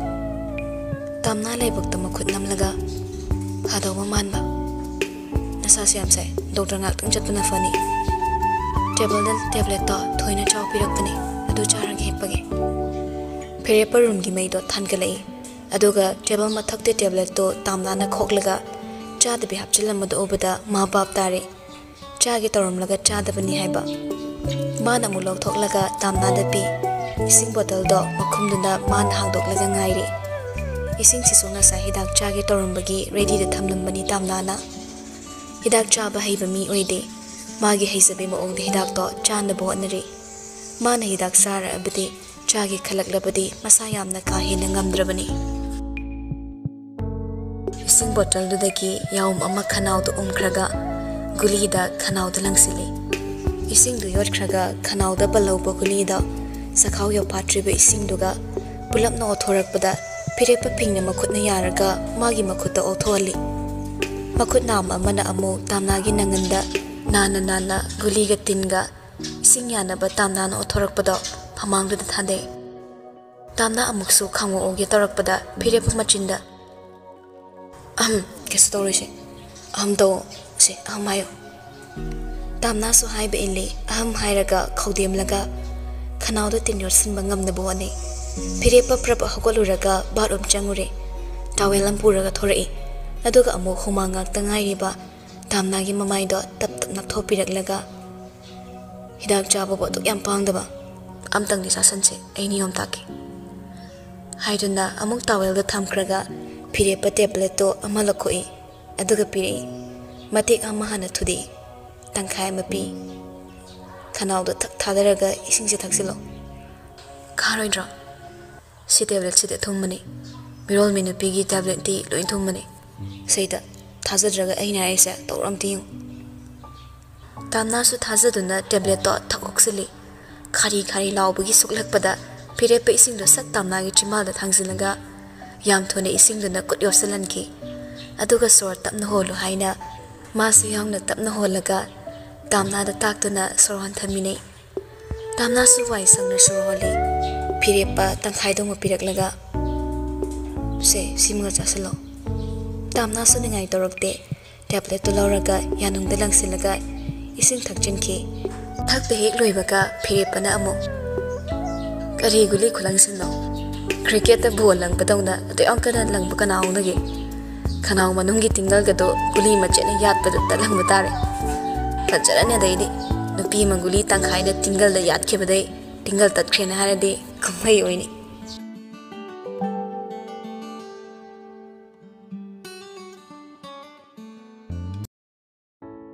midangina atiya thakta kufet kafet khaptuna ngaliba arang mathawan michakum aduga nongalamdaigina singare leinagum ayukina ing ing laubilik lagum ngan khi nangna aigi imam mambu punsida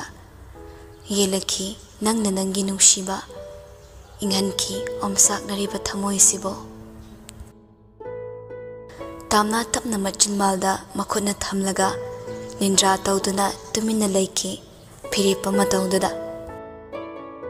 hidak saramina farinida keshu toroi tumthongna tawro ngak sumpham kige phirepa amuk tamna gi manakta gi thoki ka gi wangmada thokre tamna di phirepa do tumna ba thokra male haina khalli aduga amuk thonglamda haifet yengluraga kangkhal mathaktu da yengna ngasidi mapanda thoklaga thase yingningida purnima su kuiraktrabanina soidana fajaramgani nimidang na mapan thoklaga tha thawani sak phawba yingbada akiba phawre tawrise sida ebo khyam kuina lekhi tawriba phire phra amu prap changak paduda tamna amunga tharambadegi hogolaglaga kai kauramage phirepa tamna gi manak yaurakle phamang da leplaga nupidu gi chimbal da thermometer do insilei tamna su phirepa da ngakli yenglaga chimana chaptuna thami tit khongakpaga phirepa thermometer do tamna gi chimbal da gi satok la yengli temperature do 39.3 sile fever kradi wangli tablet chaki da ngari mina kakta ngaraga amu handabra yengase haiduna phirepa thermometer do table mathaki nakan matay amada tapna thamkraga tamna gi side mari phatpa kangkhal do tapna thadarakle sai ta chatlaga ningthina kangsang danaba yapsin biramlaga mana kangkhal wangbada khangrau gi pocket da makhut ani mahumzilaga lepi mangonda su yengak patan bagum straight amada yenglaga famliba apaba kangkhal manungi manungda naksep oirak uriba saktamda phirepa yengi panjai tamna si fazai ithot na mengna pat ki tharogum inong nongse khonjal dagi saban dagi saktam dagi mohong matau dagi hauraga iri liba side amate leite oge fangde aduna oriba phirepagi mamittu buso phazla I tapna midyeng duna hokibada thamoi sorai sathi bala yongumna yengkrabadi thamoi mathum marang haurakpagum mihulgi khongjal su honglei phirepa masagi phibam duda siri khudong thirani khan leithoraklaga table da leiba pochai singdo nana loisilei tamna su phirepa na mabu sangna sum leiba manma maongda tumuro pungse thengle temperature se muktanga olam ki ge tawune adoga tumrage hairakpada tamna do makha mukta kidre minute khra leiraga phirepa thermometer do pairaga kangkhal haidorakle phamung da famtharakle aduga amuk hanjinna temperature onmada khradi hantharamle normal gi chang da leire खरा हंथरे फरनी तुमनब तौरो कैसु तौरोई फैजुबते याम ओमसनगनुको तामना हिथरकले ममित तमनो इशिले फिरेपना हगोतकिबदो मा खामनिंगी मनाक्ता मिसक अमा लेहेननिंगले तुमनुरे हाइना चिम्बान हाइख्रबसो मसादुना नुंगाइत्रमनिना मा मतोमता लेबा तल्ले अदुबो मा मचिन्ना थोकना ngayaktang manakta lekhwaina khambasु ngamkidre mamit ushinkibaga phirepa phamangna ngasai thadakiba amotpa loinamak sengdoklaga barumda changaklaga thadokle makhut masa singna hamdoklaga towel akangbada khitang sotlalaga amuk thorakle tamnagi manakta laklaga phamung machida famtharakpada tamna su wakhal khra lumse phirepa tamnagi isa sagatliba laibak khazai ngaksam makhutna tapna tapna nanthopiraga asaba lokthopiragle ahan badadi tamna nupaduna mongonda thenglakpada ikaiba phawrami hangoise adubu phirepana kaisu khandaba matauda ma tapna tapna pharakle manakta sumna phana kuina lei tawel amuk salaloi aduga muk taithopi tawbirami yare nang putharoro aisu tumlage yanida nanga dum tumlo aduga aisu thokragi nang nek tumthanuga sebaga yam phara inda ahing tumlingi da thanglaga get gi wa mata kai di thambiramoy ko nang khak wari di thang mangam doba thawa extra amasu yawrabnina khaklum lumgani thang mangam loi mit tapno shilaga tumba themo pungsing andre tamna sama mit tapno shin kre phire pasung hak phamlam laga tapna hogol lagle tawel du so barum na thadok laga yan thoklam laga mapan thorakle thong du sunga sin biram laga ma khangrau gi pocket ta makut anima humzilaga ngak amusu tumina lepe tamna da ma na thingbada tamna ne koi koi bada ma nik singlakpani ma su tamna gi masa khitang soklubada normal sabagi wani thamoi de electric singbagumda anima kare leibagi wakhal haipet lang phaisatli aduga amuk su masa do imon mon thaki firepa tamna mihol tongan ba haksang thinglubada sok chatpa sina mukai hariba firepa mathaklomda ka khalagle adubo ma ka gi thong hangduna ka manung changba tale adumna muk handuna kumtharaklaga tamna gi ka da changlakle sofarom da changsinkhraga ka khatkre hipki tamna su ukre hagolaklaga tumuradana tumbula isimakdana kaida mu tumusu haino sida tumba nungai gatrane anaba sangeng asidi watho oina bayam silnida pakat kano nongalam dai hagola chatkige tumina tum nangi pakat ban ma tawtuda aisa swai la holabani namdana nang khopak tu nai ne hanjin chaning de phire panung di nungai te adobo wa makhayam ta do eragana aidi phamung ka khala tumak toiba tamna ngak tang tumin lekre phire pasumamit ushilaga tumba themkre tamna di mangang na thangalaga phire pada muksi yengle hagolaklaga phaichum macha puduna lai srot phire pada subchilak pududa mamit sat pangthoraklaga seba ga mu phazilaba anaba nang noina adum botha zorso ingaga edom phezuk lorugi omchak na banina hojikti sumningde weather se yam inge tawbani ingde ingagana phongphong sabana saduda hombalak pataredana pam khreda wachui magni khaliso kai belai tegide ingbo ingsalak lade aidi phaizu manungda hekta hosilak toiba tamna phairap yinglei atei lairi aina hayeng naraso aina ngase tawriba seba smaina khra tawbiyu ko ingtham chalagana konbiyu humang saragana asaw lakthobiyu pena muktang dina sage haksa ngamdaba pamang tawrira handang matang sida sebari obada hospital le patient hallo yadi habadu maina ai swandak din hangi ka dagi pakna haning dong mandrene tamna ka shwaimda proper phamu manak ta changkhraga ka khatkre phire pasanok mi mangak thangkatna yenglaga good night ichagi mama bad night mithinjai phire pa muksumaya higatli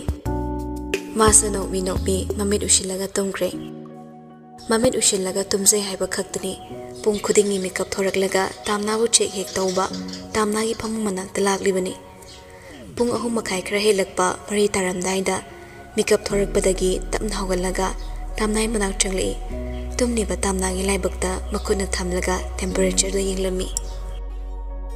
layau dhen krisa kishu tororeda sagat pasu fare khanna ka adagi thokre makholga thokhandabi mikap thorakani khan thongdu su phajana ngasin birami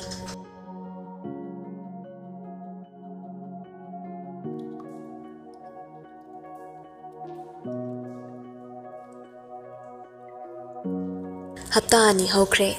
suro ngasima fashion show amagi atopa country amada chatkadawba numitni ningkhombaga maga chatkadabani adobu ningkhombaga maga chatkani haibasimadi yungi misingda khangalamde phire pabo mahana nushirabaso matamgi yaklawba ningkhombaga irang kapnabaso ma pami ahallamangi makhada yumgi thabak suraga leiba ma pamde lamda satpa koiba langba khra pami shuru loisanba loikre phirepna yarpho phau thingadoribani loisanba loiraga imungdagi thorakle mangoldana maku manem animak leirammi thabak amada sathoklamde mamok sathoktori haibagi mangol pina mangairaga leirammi suru thorakpada amubina mamogi makhutta homlak sikpiraga manam sunambire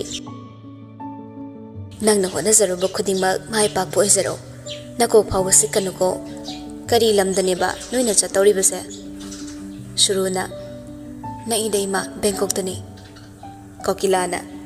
nakhoi namadu makok saklabani aina ngarang ta swairibani adubu hekta nongal ko kawki handak na kanana khangba ara palam chatpa loikibaso khara leiradi isu namu yetlarani isu saudri bawdi nakhong kan thopa ngamoi doribani aduna handak ki journey simadi matham gra hena sangthana leiraga enjoy toru imosidi suruna Pabo, kai dino da enjoy to bagi matam ma phangaroi yam thun halak na basilakani yar khe dum halak na basilani somde ge khoi manga ni chatoise nobo model anga ni pimcha am so manga so pudoiba moi gi rex to khoi ni lawdoi na koi bala ma khra tallani pire pas thorakle chana ma torose thank you ni hoi ima babo chalu ki kokilana nangna thongba mafamdo hek yobaga engonda phone toropa kawunuko hoi kawri asumna phire pana suru thiluna ba thokre mane mako ani duso machaga mamogana thokkibaromda yenglaga lehori gate wa makan thokpaga kokila amu bindhairi hai ibe madubo ngasi gi ude masangamde haibrane amu bi yang na hospital chalangani kokila ngak na chiri haima aduga matom ta thado khibra mama nang dingawina honari bro nangbo othok musu puchel pi ida nu pi noise kaino mamai manak satpabu security pi daga thado hairo nati bodyguard ke piu haira ba aina hangrabani aduda mani yani hairakpagini pharabusu phatrabusu ase mitop natene hospital da laiba thabasu kana natene nangbo aduga ne namau nupi se mina kari kara khara hainai ko aduga handak ki khongpam sidagi ma maning taman ba yararoi koi balang banungai thokpase khaktangna magi makokta suraga leibagi phibam ma tawri imai pema kalaktana ngangi boirini tabiruno dum wathi do kit hairam laga amu bisu imungda changkre magi mamausi art kilamda khongdarabanina mana kesaba thabakna maram oiraga chatpada kalaktuna wa ngangbani haiduna khandok sabani pakphada phadok sabani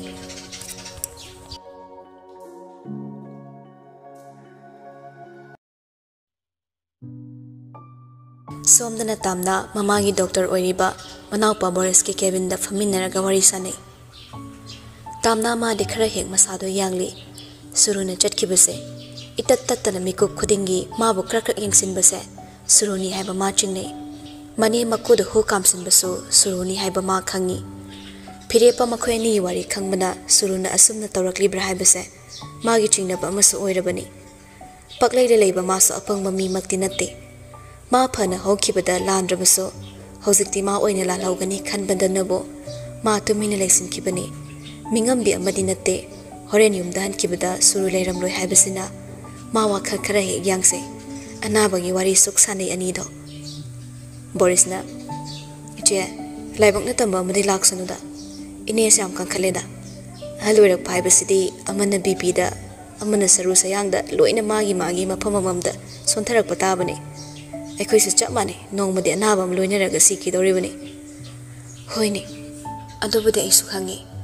aduda aina si haning da bewani mana manung matam chadana thoklangno sidokradi aidi kananga lehogani noi tamo haire aina tabu ipuroibani haina lining oiduna leisabani made agi oiramje iche yumsida ichega mari tanadri tanare haiba yadrida aisu leri sidi ichegi tanhabagumbani pungta tanaragumbani aidi tanarage haina atum lamna isana chatkrabani amuk hanjilubada kanamtana aibu nungsiroi ado phare aisu hankrage hayeng lady thabak amuk lakpa horani yumda sum laisan mada talle chatpa horage sarna sula o haire mana budi nongnini adum leithagi sulai thako canteen khra upgrade tawbagi kan repairing su tawri phasana thabak tawtrin haire aduda ai hayeng de oina chatlagi na tawbani che inega unarambo ngasigi cha ising hospital na pibase chaba yai kaina haibraba adum chaba nungai haye masado khra nungai hai adoi che kyam kan khale kidney treatment sida tawgumse aigi manabam ta line loraga delhi da puna ba tawse hoi nangna khra pauloro selna kyam changa dawbano khra watlinge hairo ko ai su ready da thamau doini hoi che ai harake som da su phirepa suru thiluraga bibagi nakta haizilai bibas hospital da lei haibana hospital da lai ani do canteen da changaklaga coffee amamam thakminaraga awa nungai wari sanai phirepa nahangi thodok tumadi ai yam nungai te ko mingonda bodu maini hek tawbodi hawnade ima sukra henbale ai tanja char di chin khumge na khanbani nangna khumbana di han kredana piba hauji ai sukok yam sai aina tawdu se karino ai gyan mangi bani haidok trabagi wani gyan ta da marak sida leibusu yam nawai maru oini ima adangang na bada thaba amani aduba phirepa nang haiki wa watu madi kawno nangna suru balaw kibasa karigino karamno no haiba ikhangi aduba hositi suru nangbu khajik tagi kudum chanda bonarakle phibam sida karino nangna pami basa aina pami se mage ye khainaba sinatana karino aina pamduisibo phiba hoi matamduda aiga maga khangnaki mana igi ahan manungsiba misak soiki adubu nungsibase hongdo honjin yatuna leramle aina nungsiri sidi ma oiramjre aidi mangonda kyarakni chamthokiba tamnana igi punsidagi lapna chatkhrubaso aidi mabu nungsiduna leramle ai mangonda sengbo pumnama haidokibani icham chamna aidi magi career semkat piba misak amakhak oiki maruf amagum loinaki matamduda mana kaiba wam hairaklamade ai maga tinaba phoktinam loidamani adubu manadi haina sanaraga lerambani hojik soi khoini gi marakta couple amagi mari leite adubu tamna fangi agi punsidagi chatkre suru sumatam khra khakkini chatkini aduna aini chama yokpada yakibani mana maram amagi angang pamba aduga ina maram amagi ai nupi angang amu hanna thirarege khanki ahan bada tamlagi manakta amuktangi chatke kaigumba mana ibunu shiramdrabaso aigi tung ina ningdrabaso mana move on tawramlabaso ai amu hana yum panbagi lambidadi khong thangzilaroi khanki adubu nongdambasina karibu khaliba naksilagi thirubi lapna lerambi mahaka aigagi nungsiba ichawaina aina fangsadore ai har aungman mana numitto tumina kapki kanam uhandana tumina I kapki phirepa tapnaire aini kappadi kanamtana ubiramtre isai tomda khaknatana adubu masu kapamgani khanbana aina mabu kupsan sanabani aigi pirang kanamtana taithok pitrabaso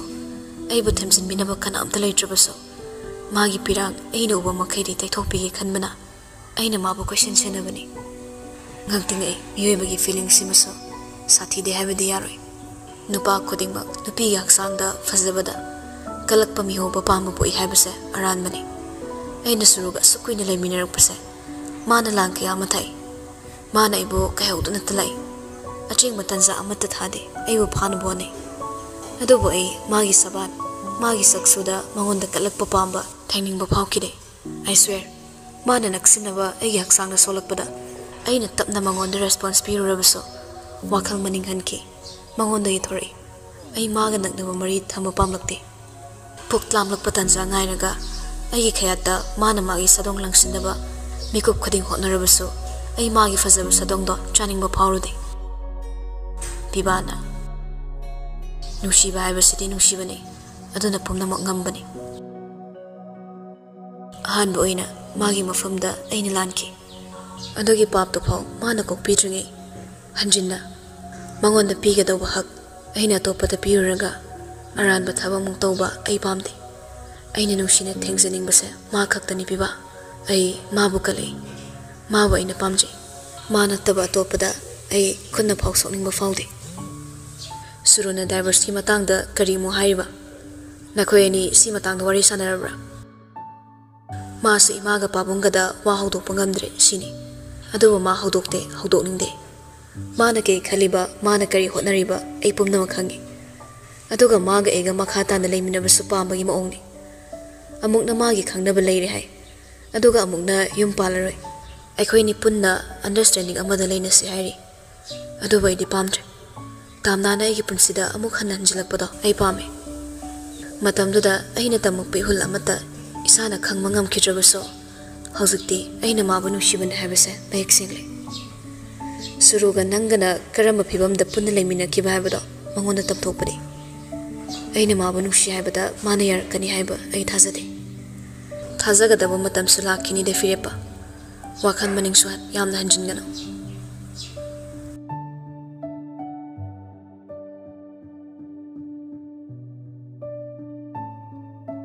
ꯕꯣꯔꯤꯁꯀ ꯇꯥꯝꯅꯥꯒꯁꯨ ꯍꯣꯇꯦꯜꯗ ꯆꯪꯉꯛꯄꯅꯤ table ꯑꯃꯗ ꯐꯝꯊꯈꯤꯕꯗ ꯐꯤꯔꯦꯞꯄ ꯃꯥꯅ ꯎꯈ꯭ꯔꯦ ꯃꯉꯛꯅ ꯊꯥꯡꯒꯠꯇꯨꯅ ꯌꯦꯡꯕꯗ ꯄꯤꯕꯥꯁꯨ ꯂꯩꯊꯣꯛꯂꯒ ꯌꯦꯡꯂꯨꯏ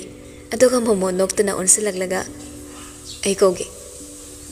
ꯍꯥꯏꯗꯨꯅ ꯄꯤꯕꯥꯅ ꯕꯣꯔꯤꯁꯀꯤ ꯅꯝꯕꯔꯗꯨꯗ call ꯇꯧꯁꯤꯜꯂꯤ ꯕꯣꯔꯤꯁ ꯄꯥꯏꯈꯠꯂꯒ hello ꯇꯥꯃꯣ ꯀꯩ ꯂꯩꯔꯒꯦ ꯑꯩ ꯁꯣꯝꯗ ꯐꯝꯃꯦ ꯁꯣꯝꯗ ꯂꯥꯛꯑꯣ ꯁꯣꯝꯗ ꯄꯨꯟꯅ ꯐꯝꯃꯁꯦ ꯕꯣꯔꯤꯁ ꯃꯉꯛꯀ ꯀꯣꯏꯂꯩ ꯂꯩꯔꯒ ꯌꯦꯡꯂꯨꯔꯦ ꯎꯔꯦ ꯑꯗꯨꯕꯨ ꯃꯥ ꯍꯧꯒꯠꯇꯦ ꯐꯣꯟꯗꯨꯗ ꯑꯣꯏꯅ ꯃꯈꯨꯠ ꯃꯨꯠꯊꯠꯂꯒ ꯎꯞꯁꯤꯜꯂꯒ ꯊꯝꯈ꯭ꯔꯦ ꯑꯗꯨꯒ ꯃꯔꯨꯝ ꯁꯣꯜꯂꯤ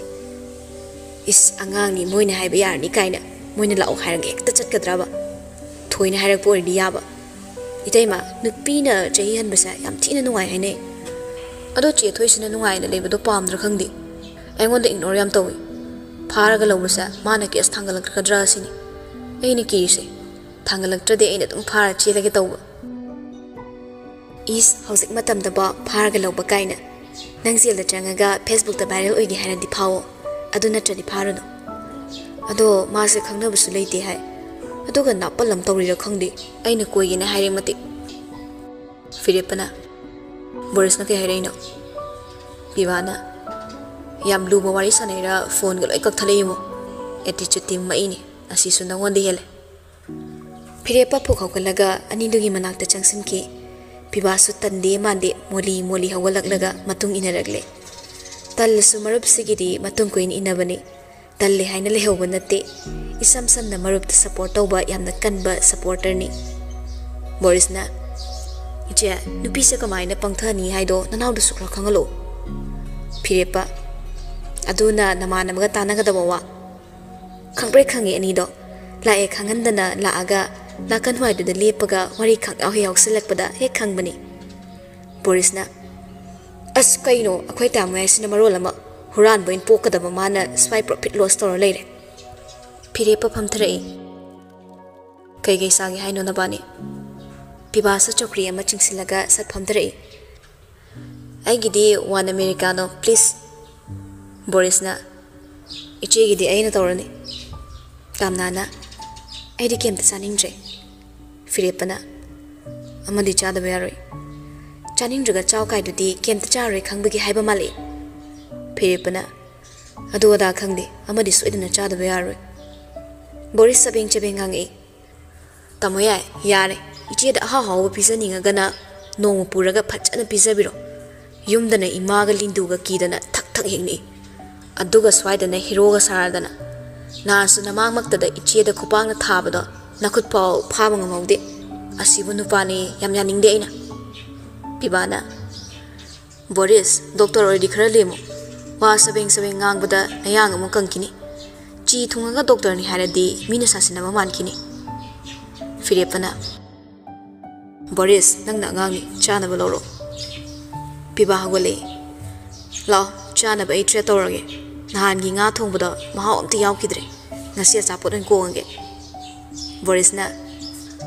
Tamo ai ning de yairong am thungi leng bot pa kya nungai do mandre ai famawrange atom sat pa kisaraga na akhoi tamai ga salo Piba Boris ki khudang tak paraga chingkhale koglao angang ina maning sida nung yan badang hek tawradana hainaga chingduna puraga counter room changkre ani do ngak phamori phirepa masu makhut nama amana table la thamlaga masaduna mana phami ba sakri duda ngan tharap masada free oina phami tamna da amumuksu yingli mitna eyeliner parap chingli chimbal da na pink hairap changba nude color gi lipstick ama sangi hairap amuktang mapung phani yenglamlaga moli moli make of company thing baurani lang mayam sina maning mamang yam thale thure khangna hunjilakpa suleb lepti mamit manai thagi thadana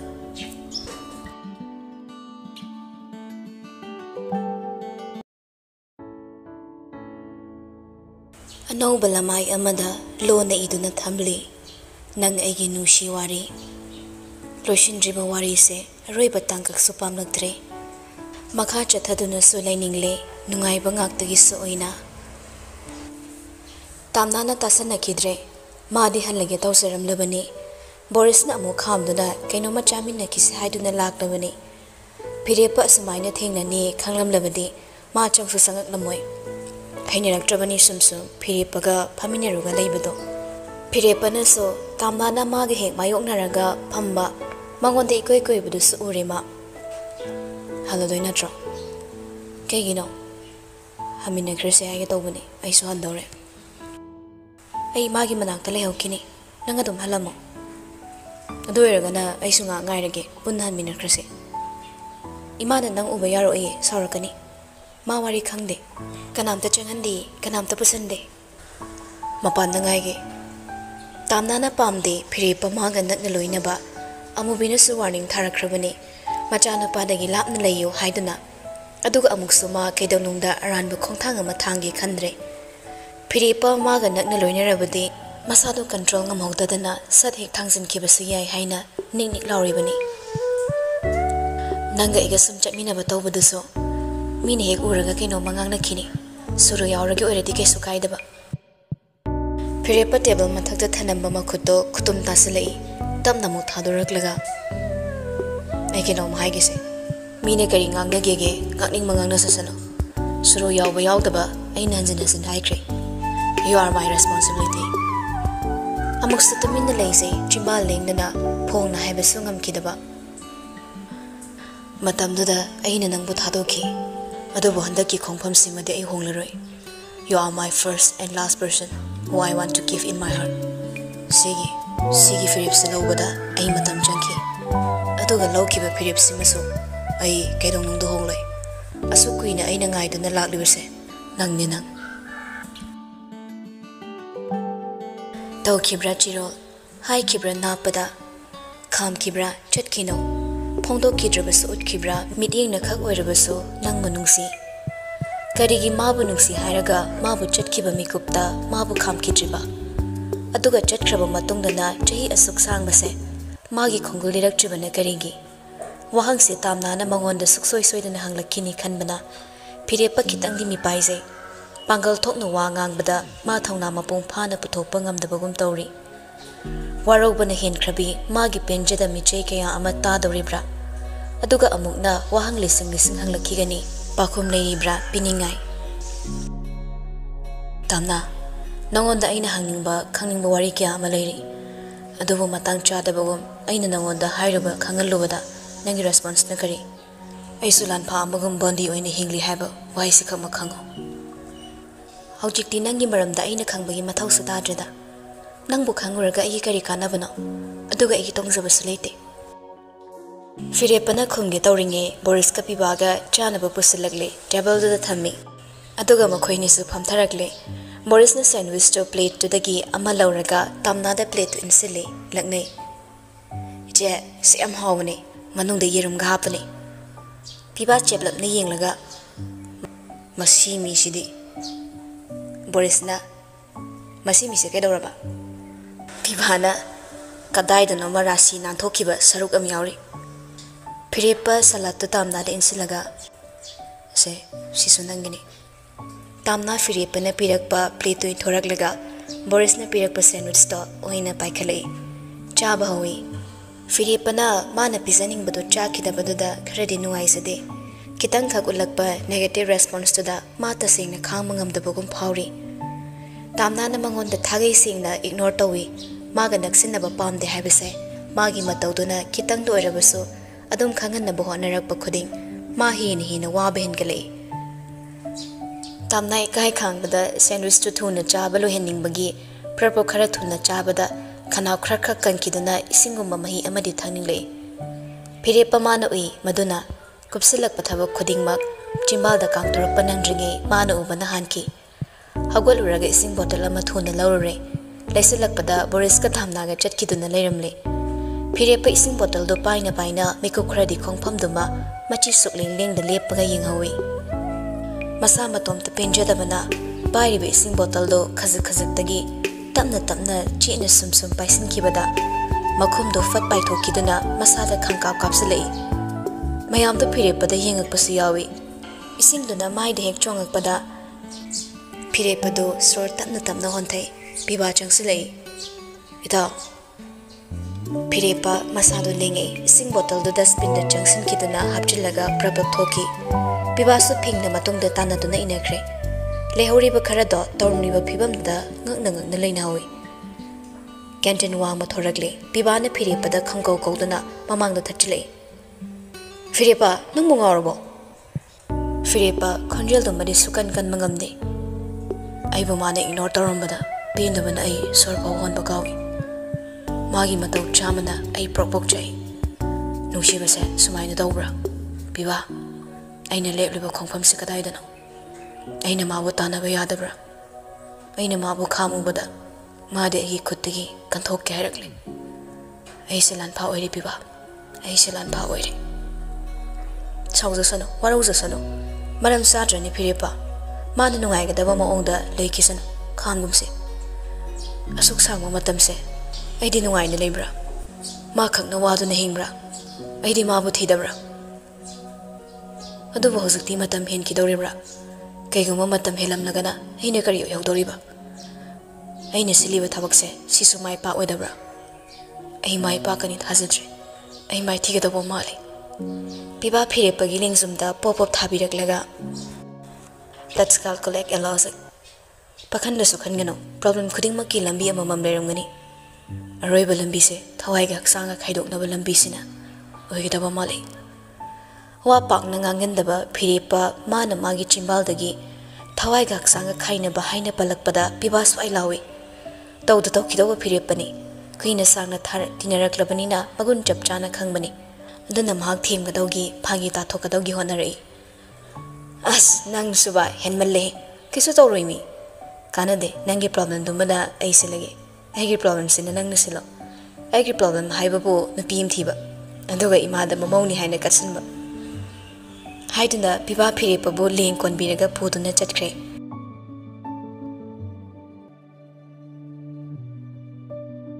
ꯁꯣꯝꯗꯁꯨ ꯕꯣꯔꯤꯁꯅ ꯇꯥꯝꯅꯥꯕꯨ ꯒꯥꯔꯤ parking ꯐꯥꯎꯕ ꯊꯤꯟꯕꯤꯔꯝꯂꯒ ꯃꯥꯁꯨ ꯍꯟꯖꯤꯜꯂꯛꯇꯨꯅ ꯆꯪꯉꯛꯏ ꯃꯌꯥꯝꯕꯗ phone ꯇꯧꯏ ꯑꯗꯨꯕꯨ ꯄꯥꯏꯔꯛꯇ꯭ꯔꯦ ꯍꯟꯖꯤꯟꯅ ꯑꯃꯨꯛꯀ ꯇꯧꯁꯤꯟꯕꯗꯗꯤ ꯄꯥꯏꯔꯛꯏ ꯇꯥꯃꯣ ꯏꯅꯦ ꯊꯕꯥꯒꯤ ꯃꯇꯥꯡꯗ ꯋꯥꯔꯤ ꯈꯤꯇꯪ ꯁꯥꯟꯅꯁꯦ ꯇꯥꯃꯣ ꯀꯥꯏꯗ ꯂꯩꯒꯦ ꯄꯤꯕꯥꯒꯤ ꯀꯦꯕꯤꯟꯗ ꯂꯥꯛꯑꯣ ꯕꯣꯔꯤꯁ ꯍꯣꯏ ꯍꯥꯏꯗꯨꯅ ꯐꯣꯟꯗꯣ ꯊꯝꯈ꯭ꯔꯦ ꯑꯗꯨꯒ ꯄꯤꯕꯥꯒꯤ ꯅꯥꯛꯇ ꯂꯥꯛꯏ ꯑꯅꯤꯗꯨ ꯐꯝꯃꯤꯟꯅꯔꯒ ꯂꯩꯔꯝꯃꯤ ꯃꯥꯁꯨ ꯃꯅꯥꯛꯇꯨꯗ ꯆꯪꯁꯤꯜꯂꯒ ꯐꯝꯊꯔꯛꯏ ꯕꯣꯔꯤꯁꯄꯨ ꯀꯧꯁꯤꯜꯂꯤ ꯄꯤꯕꯥꯅ ꯂꯥꯛꯑꯣ ꯁ꯭ꯋꯥꯏꯗ ꯐꯝꯃꯨ ꯂꯥꯛꯑꯣ ꯅꯪꯒꯤ ꯅꯌꯥꯝꯕꯁꯦ ꯑꯩꯅ ꯅꯨꯄꯤ ꯀꯣꯏꯕ ꯆꯠꯄꯗ ꯄꯨꯒꯦ ꯈꯟꯕꯅꯤ ꯅꯪꯅ ꯑꯃꯨꯛ ꯏꯅꯦ ꯊꯕꯥꯒꯤ ꯋꯥꯔꯤ ꯄꯨꯁꯤꯜꯂꯛꯄꯗ ꯃꯅꯤꯡꯁꯦ ꯌꯣꯠꯄꯤ ꯊꯥꯕꯗꯧꯅ ꯆꯠꯁꯤ ꯌꯥꯈꯤꯗ꯭ꯔꯦ ꯊꯋꯥꯏ ꯑꯣꯟꯊꯣꯛꯅ ꯌꯥꯎꯖꯈ꯭ꯔꯕ ꯐꯤꯔꯦꯞꯄꯅ ꯒꯥꯔꯤ ꯇꯣꯡꯈ꯭ꯔꯕ ꯇꯣꯡꯈ꯭ꯔꯦꯗ ꯇꯣꯡꯈꯤꯕꯒꯅꯤ ꯑꯩꯅ ꯀꯣꯜ ꯇꯧꯔꯛꯏꯁꯦ ꯐꯤꯔꯦꯞꯄꯅ ꯏꯃꯥꯒꯤ ꯀꯩ ꯃꯇꯥꯡꯅꯣ ꯑꯩꯅ ꯆꯪꯕꯗꯣ ꯏꯃꯥꯅ ꯑꯩ ꯎꯕ ꯌꯥꯔꯣꯏ Nangna khara awada pado hango. Borisna. Inegi se kidney donor ama thidrasu yarni. Ida kapagi yabagi chance yamna wangi. Aina magi test result loini imanabada thara yinghalle. Mana yani treatment horasi na haire. Question kibadadi faroina haire. Magi se aina ahanba khalubana end stage renal disease ESRD final stage tagadra khanbane. Function loina decline tawbugi ma ongda lerami. Sum thintakrabadi sigi case lakani. Bibana hana symptoms amta phangudra zala. Symptom amta khangudra zala. Natraga symptom bidaba leina ore zala. Borisna symptom di bini da tamo. Aduda cell itamina thoine fasna yingthokpa sutan ba haidu oiba taredana. Hana su kidney berakra leibai hidaguli kradi chari hai. Aduda lepurin hai. Patient singsida symptom kya ama phangi. As kidney failure progresses sida include torise fatigue, drowsiness, decrease in urination or inability to urinate, dry skin, itchy skin, headaches, weight loss, nausea, bone pain, skin and nail changes, and easy bruising. Sinajima kya amani. Any symptom of malakpu matamda hazikti matam fatramina health checkup tohubi hogadabani. Aduna tradi last stage khang adi kan mawagani. Pirepana. Adudi kamdo butare. Tamna so ai wari sabe adi. Mana na wanda ke herake. Tamo chat ke dabanu mitu herake. Magi no ba test to godo khras leiri. Ichine address namdana purase. Cell di khara heavy win changani. Pirepa matha sabagi sor ama tap no hondorak laga. Kedi upai ne. Thodok se mana saubana sauba sel changasu imadi kanse. Awaya khungi matam natrabnina. Borisna adaluri badi tamo amuk phagat pangam dradi sini. Masasu yam sonbanina treatment se khradi wadoreba. Pirepana. Fare try to dradi kedi upai ne. Yingba taredana. Natai manda marolama. Boris mamodai pirepa mukaso. Nachin balu da thasil adi doctor yari ngaktangai ni. Piba pak pak nok thorak paduda ani da piba da onsilaga yinge. Piba nok na yari ngaktangai di fajjarani haiba. Dok no yinge da saita. Fajjari na kazari banda pal chai sai dori bani ni. Borisna. Tamo nangi pak tabu torokono. Mi karem ka thaina na mi sida na mi nok na yam pamra haiba bu naya thude kani ai no en tamogi. Mayam bada mon silaglaga. Natai maga herak paduda khangdoi no ningakpa. Basukui basidana itay maga sa panmayaba nati. Way jaram dai na yam phaba mi ga sarak paduda de. Nanaw di wonderful oy krawai sa batare. Hi ani to ngadi na krang segai bani haiba sa kaudo pai. Hare pare ay mu thoki nabani leo khoko. Ahal laman yawangang ni hagolai. Aduga thokre pirepa mas hagolaglaga. Ay suhan krage nang lehoro. Hoy hoy. Amado yumda yoram dorabni na nang yam handingani haiba khange.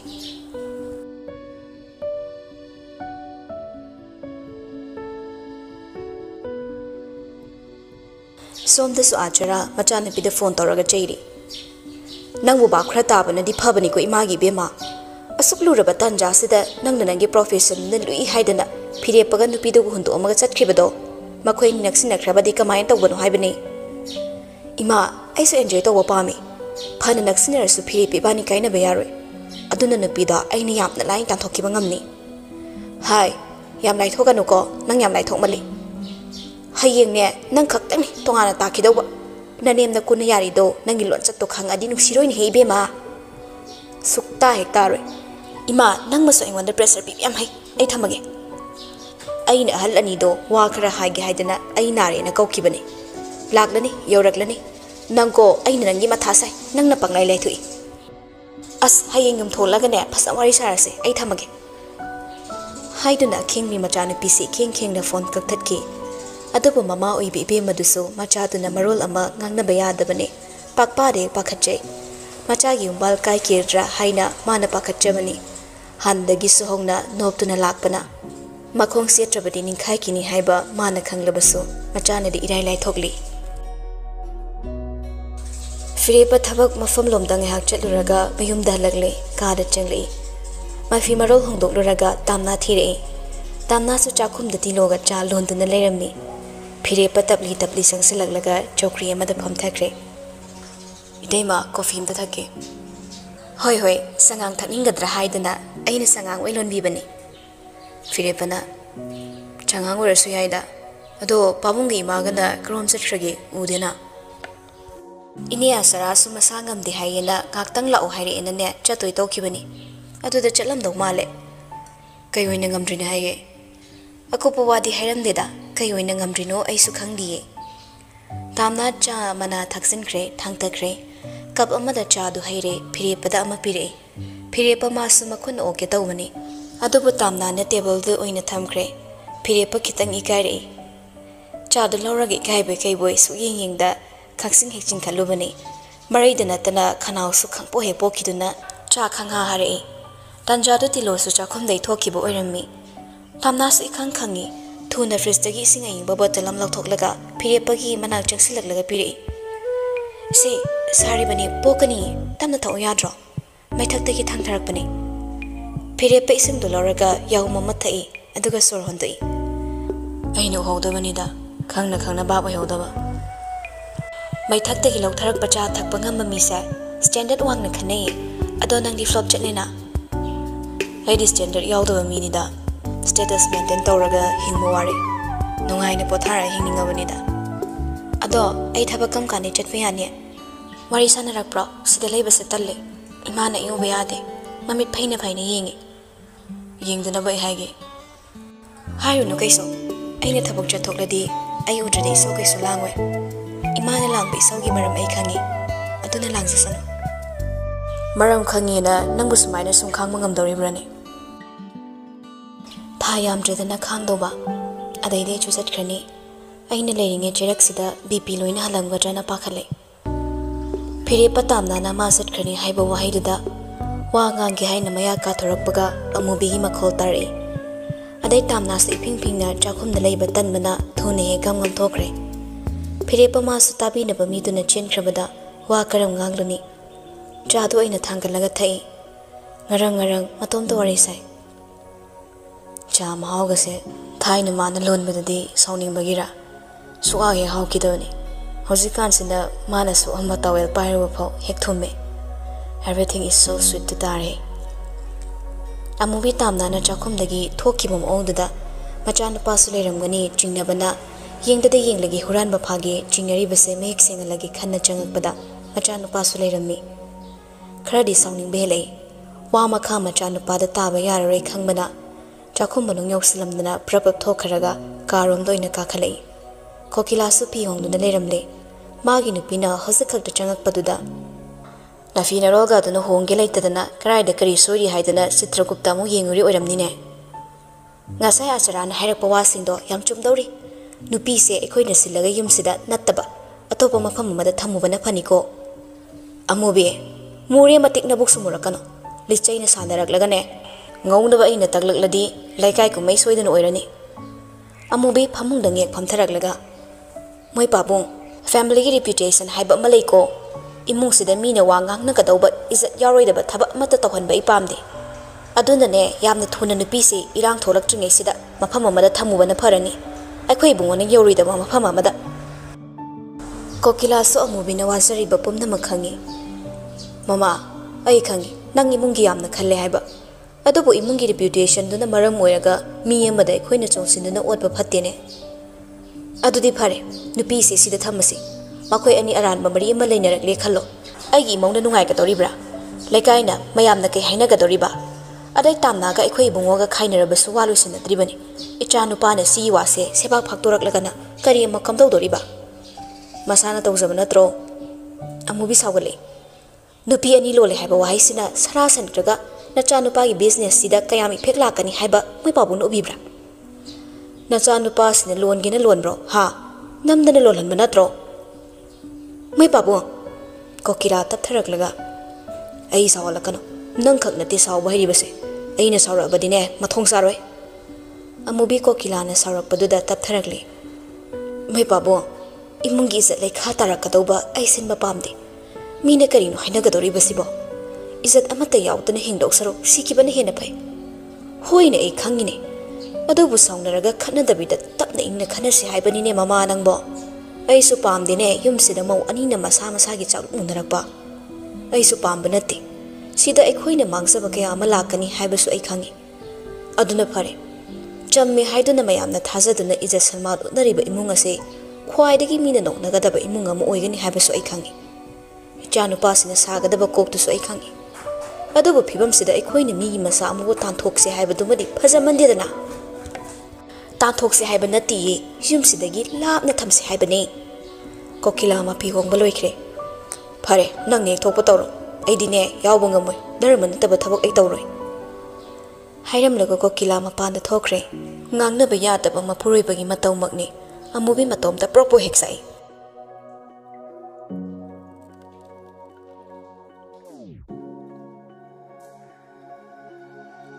Achikpa hingni imam mamna mangliba nong na amok kupsin amok haidok sana bini thazadubo yingbada isaw sawning phawi langnaribra khaloi magi punsida nokpa kappa anima ngakleitana laknabagum yumzawduda maning tamna chatpa phangdabani adubu suru leitabana maning tammi ngasidi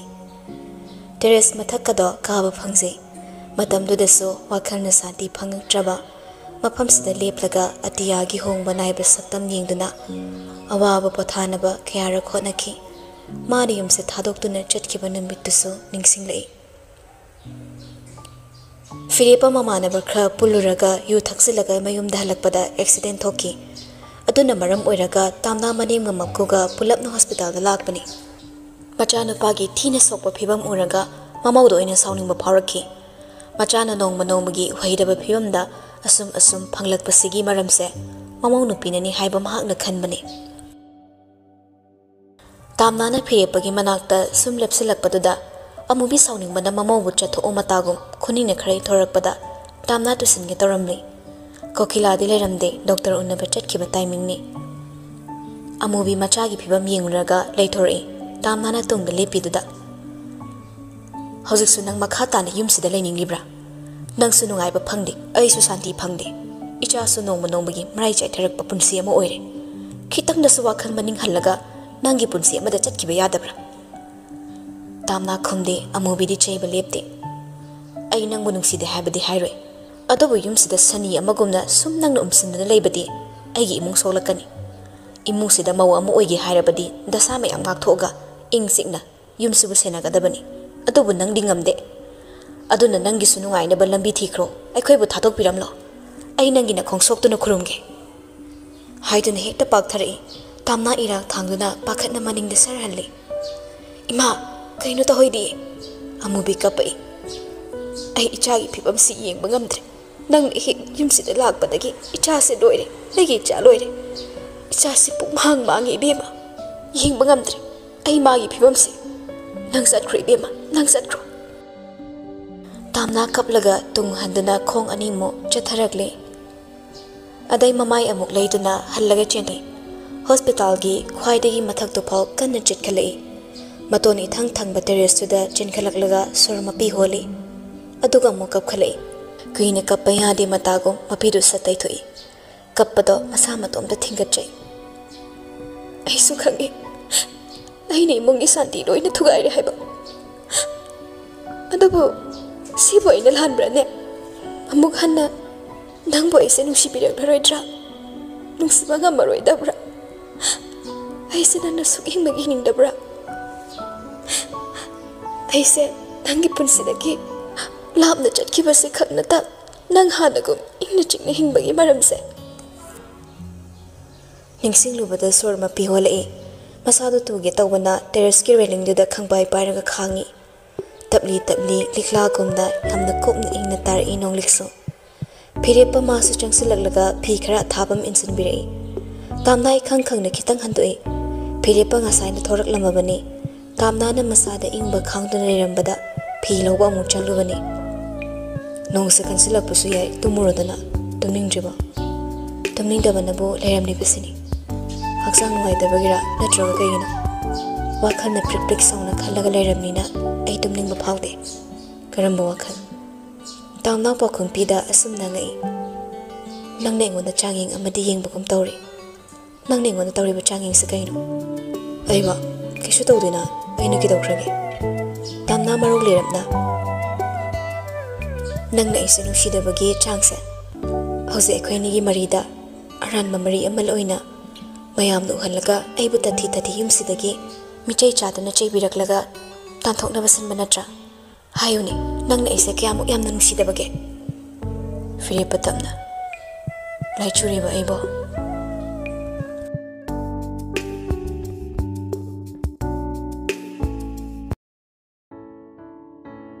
tapkhibana khonjel takhitre waido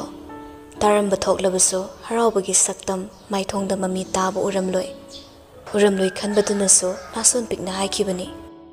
mamal leina magul wangda laikisanu arotpa mafam amada thamoigi nungsibasu phatrane sina tamnadi sum khazik-khaziktagi khonjel kankhalak bahilei waraubasu sum hengalei nangna isa horakpadagi hauna sunu nungsiba ngamkidabani aduga hausi hekta nangna iba nungsirakadabasu nate hanjin aibu wahallaga nangi nungaibana kari selna mi bulaidigum sananingba maongda sanaba yai nangingoda sanaribra aibu laknaribra matamduda nangna igi sangjapam khazak tabo pibikide nangi thamoidudadi tokro yumsidabu aibu lehenbikibra Firepa tumin lei Firepagi tumin lei maongda tamna hena sauning behengalei aiki punsida nangna hanjin khudong chaba lohanba ipamde pap chenba nasadunasu aibu soke khalakano tamna sor chawna holei penmandabana sintharakliba pirangdusu makut anina taithoi nungsiba karino sukhang khangkidaba aise nangna nungsina haipet khak yengbiramdrabasu aina nangbu tamna nungsiba phaurakki nangi khana yengakpa mitingda aina pangthaki nangi hudairabo haipana khohigomna thamki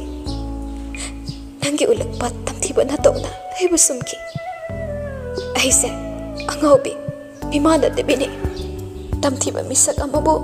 hauzik su dengdana latuna thamli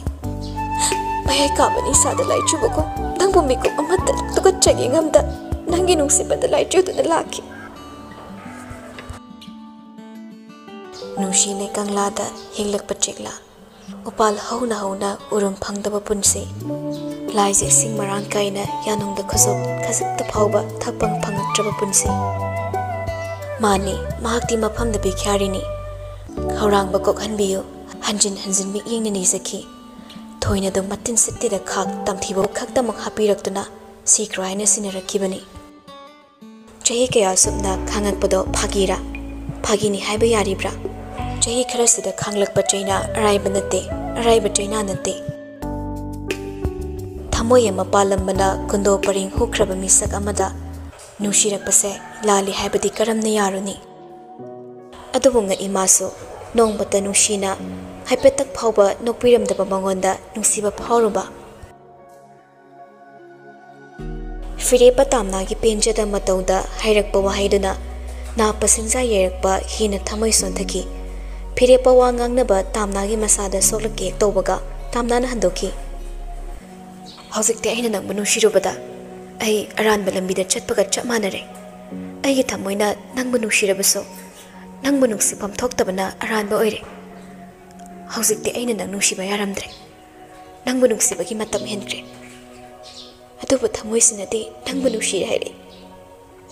mapina chadum haire makhatana aidi sel khaktagidamak nangina tong inarakibani nangbu handu nushige khankiba leite mami sabi laikiba nushibase sumsuma heksenge ai nangbu nushiba pamdiye chuthare thili churambano onki akan manongso nongjuduso warabra magi saktam sigi mahutsin taglakle masu yingheidre pendabagi warina phunjilamba sorgi lambi thingkraba masado mari samthare khonjel dudit kankhalei pena hairo matagom nongdiktuna magidamak lepikibana matamduda apangba ainade nangna soidana nushibirakine haibage thajabaduna khayada sa chawna hinglamba ngasi aise nangina phamda lamlanbi oire khangna aina lerabiyum migi waiki khalubada ai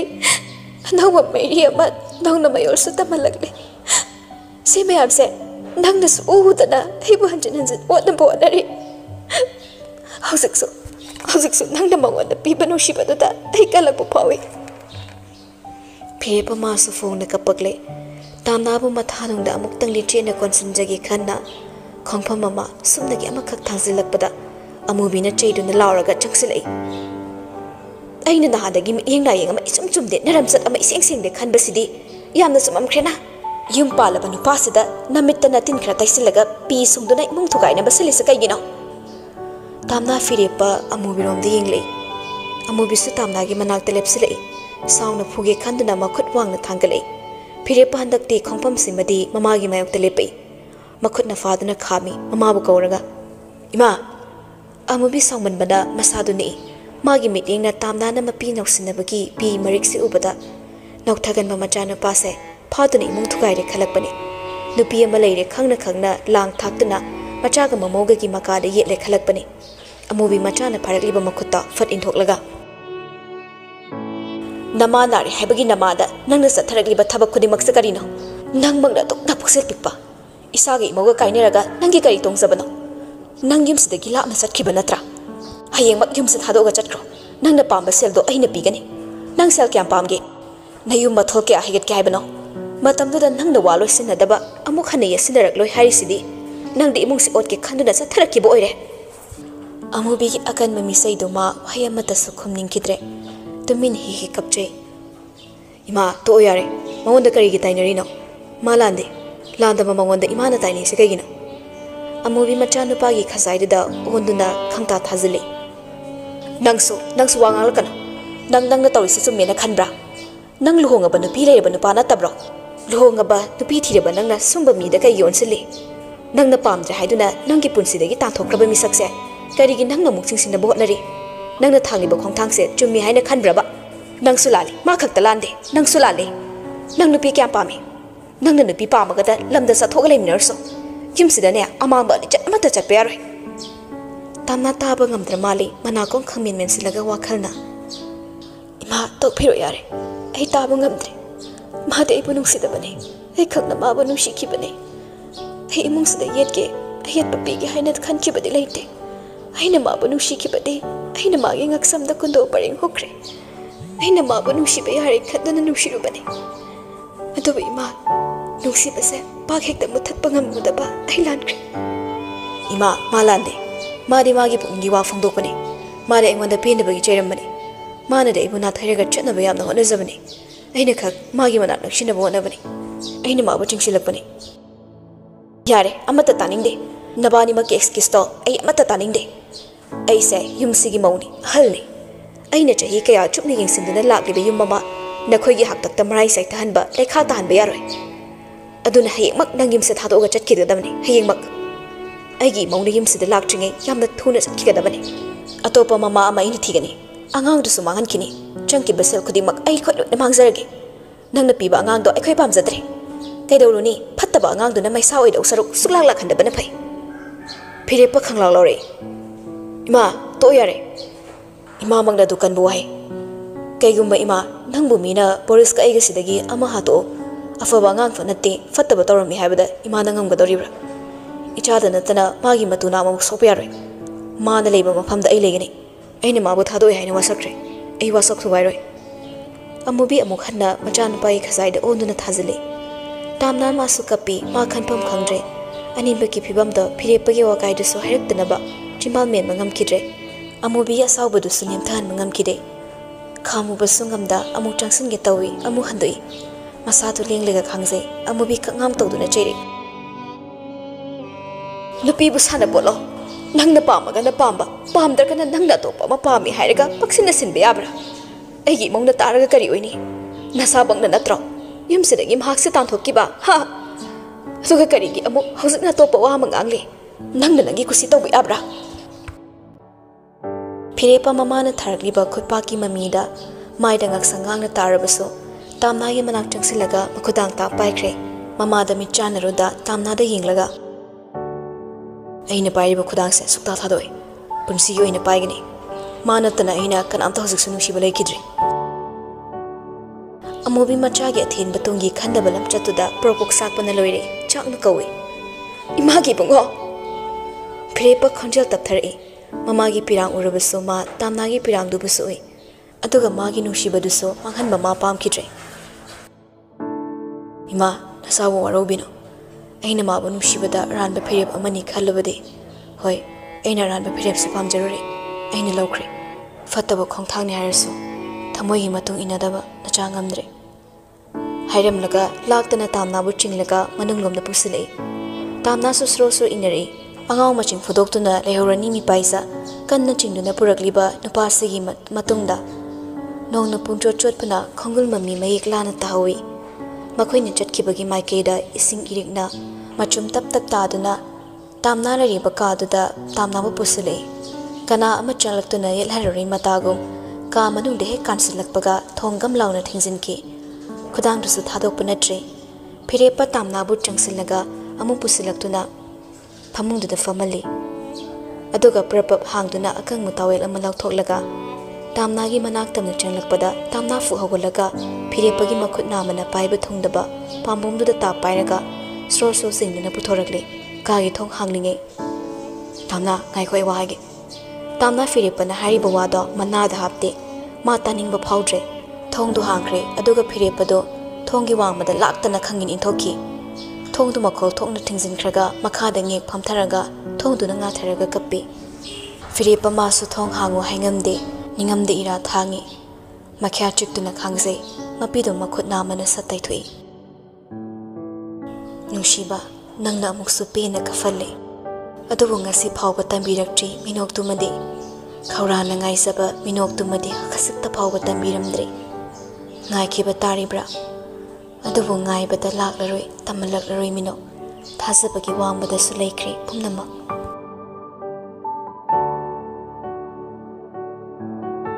ꯊꯣꯛꯂꯤꯕ ꯊꯧꯗꯣꯛꯁꯤꯅ ꯏꯪꯅ ꯇꯞꯅ ꯊꯣꯛꯄ ꯅꯠꯇꯕꯅꯤꯅ ꯑꯍꯤꯡ ꯑꯣꯏꯔꯕꯁꯨ ꯏꯃꯨꯡꯒꯤ ꯃꯤ ꯂꯣꯏꯅ ꯇꯥꯟꯅꯔꯦ ꯑꯃꯨꯕꯤꯅ ꯈꯪꯁꯥꯎ ꯁꯥꯎꯔꯤꯕꯗꯤ ꯇꯥꯝꯅꯥꯒꯤ ꯐꯤꯔꯦꯞꯄꯗ ꯍꯩꯔꯝꯕ ꯃꯥꯅ ꯇꯥꯍꯧꯕ ꯋꯥꯍꯩꯁꯤꯡꯗꯨꯅꯤ ꯏꯃꯨꯡ ꯀꯥꯏꯔꯅꯤ ꯍꯥꯏꯗꯨꯅ ꯀꯞꯆꯩ ꯕꯣꯔꯤꯁꯀ ꯀꯣꯀꯤꯂꯥꯒꯅ ꯊꯦꯝꯂꯤ ꯕꯣꯔꯤꯁꯅ ꯏꯃꯥ ꯇꯣꯛꯎ ꯏꯇꯩꯃꯅ ꯇꯥꯈ꯭ꯔꯒ ꯅꯨꯡꯉꯥꯏꯔꯣꯏ ꯀꯅꯥꯒꯤ ꯅꯇꯩꯃ ꯑꯩꯁꯦ ꯅꯪꯒꯤ ꯅꯇꯩꯃꯔꯣ ꯑꯁꯤ ꯅꯪꯒꯤ ꯅꯇꯩꯃꯔꯥ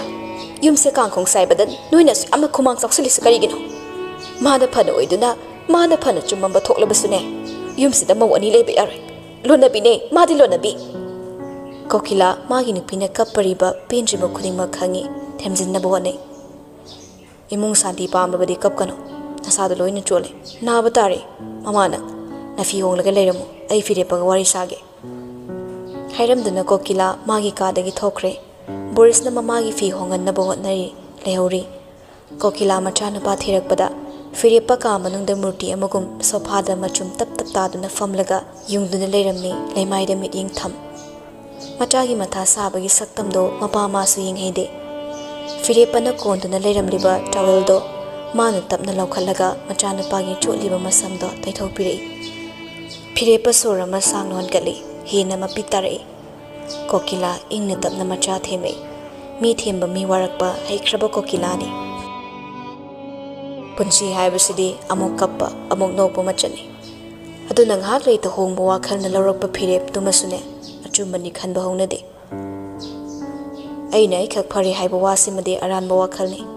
ꯀꯩꯗꯧꯅꯨꯡꯗ ꯑꯩ ꯏꯁꯥ ꯁꯨꯛꯂꯥꯟ ꯂꯥꯟꯗꯦ ꯍꯥꯏꯕꯁꯨꯅꯦ ꯈꯛ ꯌꯥꯔꯣꯏ ꯏꯄꯥꯒꯤ ꯏꯕꯨꯡꯉꯣ ꯅꯪ ꯌꯥꯝꯅ ꯂꯥꯜꯂꯤ ꯂꯥꯜꯂꯤꯕꯁꯦ ꯅꯨꯄꯤ ꯅꯠꯇꯦ ꯅꯪꯅꯤꯅ ꯐꯤꯔꯦꯞꯄ ꯃꯁꯥꯅ ꯃꯁꯥꯒꯤ ꯃꯔꯥꯜ ꯌꯥꯖꯕꯀꯣ ꯃꯄꯤ ꯇꯞ ꯇꯞ ꯇꯥꯔꯛꯏ ꯃꯃꯤꯠꯁꯨ ꯈꯞ ꯈꯞꯈꯤꯗꯦ ꯀꯣꯀꯤꯂꯥꯁꯨ ꯃꯈꯥ ꯆꯠꯊꯩ ꯍꯧꯖꯤꯛꯇꯤ ꯅꯪ ꯑꯃꯈꯛ ꯆꯨꯁ ꯇꯧꯕ ꯇꯥꯕꯅꯤ ꯑꯗꯨꯁꯨ ꯅꯁꯥꯒꯤ ꯑꯄꯥꯝꯕꯗꯨ ꯈꯛ ꯈꯟꯕ ꯌꯥꯕꯒꯤ ꯇꯟꯖꯥ ꯑꯣꯏꯗꯦ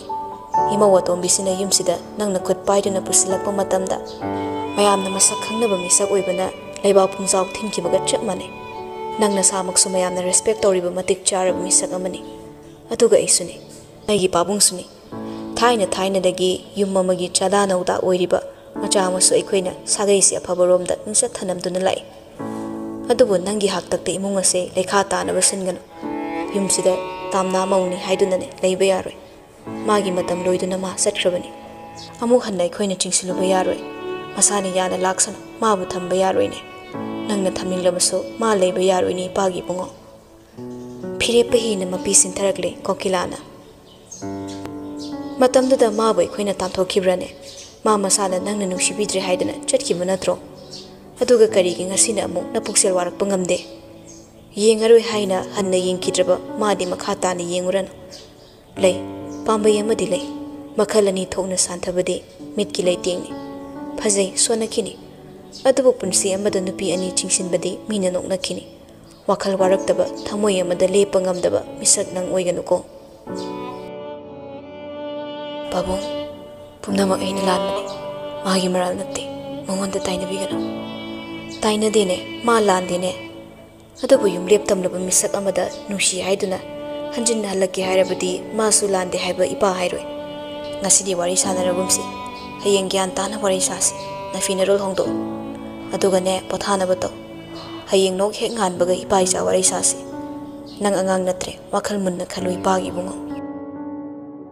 ꯍꯥꯏꯔꯝꯂꯒ ꯀꯣꯀꯤꯂꯥ ꯇꯥꯋꯦꯜꯗꯨ ꯇꯦꯕꯜ ꯃꯊꯛꯇ ꯊꯅꯝꯂꯒ ꯃꯆꯥꯒꯤ ꯀꯥꯗꯒꯤ ꯊꯣꯔꯛꯏ ꯃꯥꯁꯨ ꯃꯊꯥ ꯁꯥꯔꯦ ꯃꯆꯥꯒꯤ ꯐꯤꯕꯝꯗ ꯇꯥꯝꯅꯥꯁꯤ ꯃꯆꯥꯅꯨꯄꯥꯅ ꯅꯨꯡꯁꯤꯖꯔꯦ ꯍꯥꯏꯕꯁꯤꯃꯗꯤ ꯃꯌꯦꯛ ꯁꯦꯡꯅ ꯎꯈ꯭ꯔꯦ ꯁꯤꯅ ꯍꯦꯟꯅ ꯃꯊꯥ ꯁꯥꯈ꯭ꯔꯦ ꯀꯔꯤꯕꯨ ꯊꯣꯛꯂꯒꯕ ꯈꯜꯂꯨꯕꯗ ꯅꯨꯡꯁꯤꯕꯒꯤ ꯂꯥꯟꯐꯝꯗ ꯀꯅꯥ ꯑꯃꯠꯇꯒꯤ ꯃꯤꯆꯩ ꯇꯥꯔꯔꯣꯏꯗ꯭ꯔꯥ ꯍꯥꯏꯕꯒꯤ ꯑꯀꯤꯕꯗꯨꯁꯨ ꯀꯣꯀꯤꯂꯥ ꯀꯤꯕ ꯐꯥꯎꯔꯛꯏ ꯉꯥꯡꯅ ꯁꯛꯅꯕ ꯌꯥꯗꯕ ꯃꯆꯥꯅꯨꯄꯥ ꯌꯥꯏꯃꯅꯤ ꯃꯆꯤꯟ ꯐꯠꯈꯤꯗ꯭ꯔꯕꯅꯤ ꯃꯌꯨꯝ ꯄꯥꯟꯈ꯭ꯔꯕ ꯃꯆꯦ ꯑꯍꯜ ꯐꯅ ꯂꯥꯛꯇꯨꯅ ꯊꯦꯝꯂꯕꯁꯨ ꯃꯃꯥꯒꯤ ꯄ꯭ꯔꯦꯝꯅ ꯆꯩꯔꯕꯁꯨ ꯃꯥꯅ ꯀꯤꯍꯟꯗꯨꯅ ꯗꯞ ꯇꯧꯔꯕꯁꯨ ꯃꯅꯥꯗ ꯍꯥꯞꯄꯔꯣꯏ ꯈꯟꯈ꯭ꯔꯕꯗꯤ ꯍꯥꯞꯄꯣꯏꯗꯧꯔꯤꯕꯅꯤ ꯀꯔꯤꯅꯣ ꯇꯧꯗꯣꯔꯤꯕꯁꯦ ꯑꯩꯅ ꯐꯤꯔꯦꯞꯄ ꯇꯞꯅ ꯑꯃꯨꯛ ꯍꯧꯒꯠꯂꯛꯂꯒ ꯇꯥꯝꯅꯥꯒꯤ ꯃꯅꯥꯛ ꯀꯨꯝꯊꯔꯛꯏ ꯃꯥ ꯇꯁꯦꯡꯅ ꯉꯥꯎꯔꯕꯅꯤ ꯇꯥꯝꯅꯥꯒꯤ ꯈꯛꯇꯅꯤ ꯃꯥꯅ ꯈꯜꯂꯤꯕꯁꯦ ꯃꯤꯅ ꯆꯩꯔꯁꯨ ꯉꯥꯡꯂꯁꯨ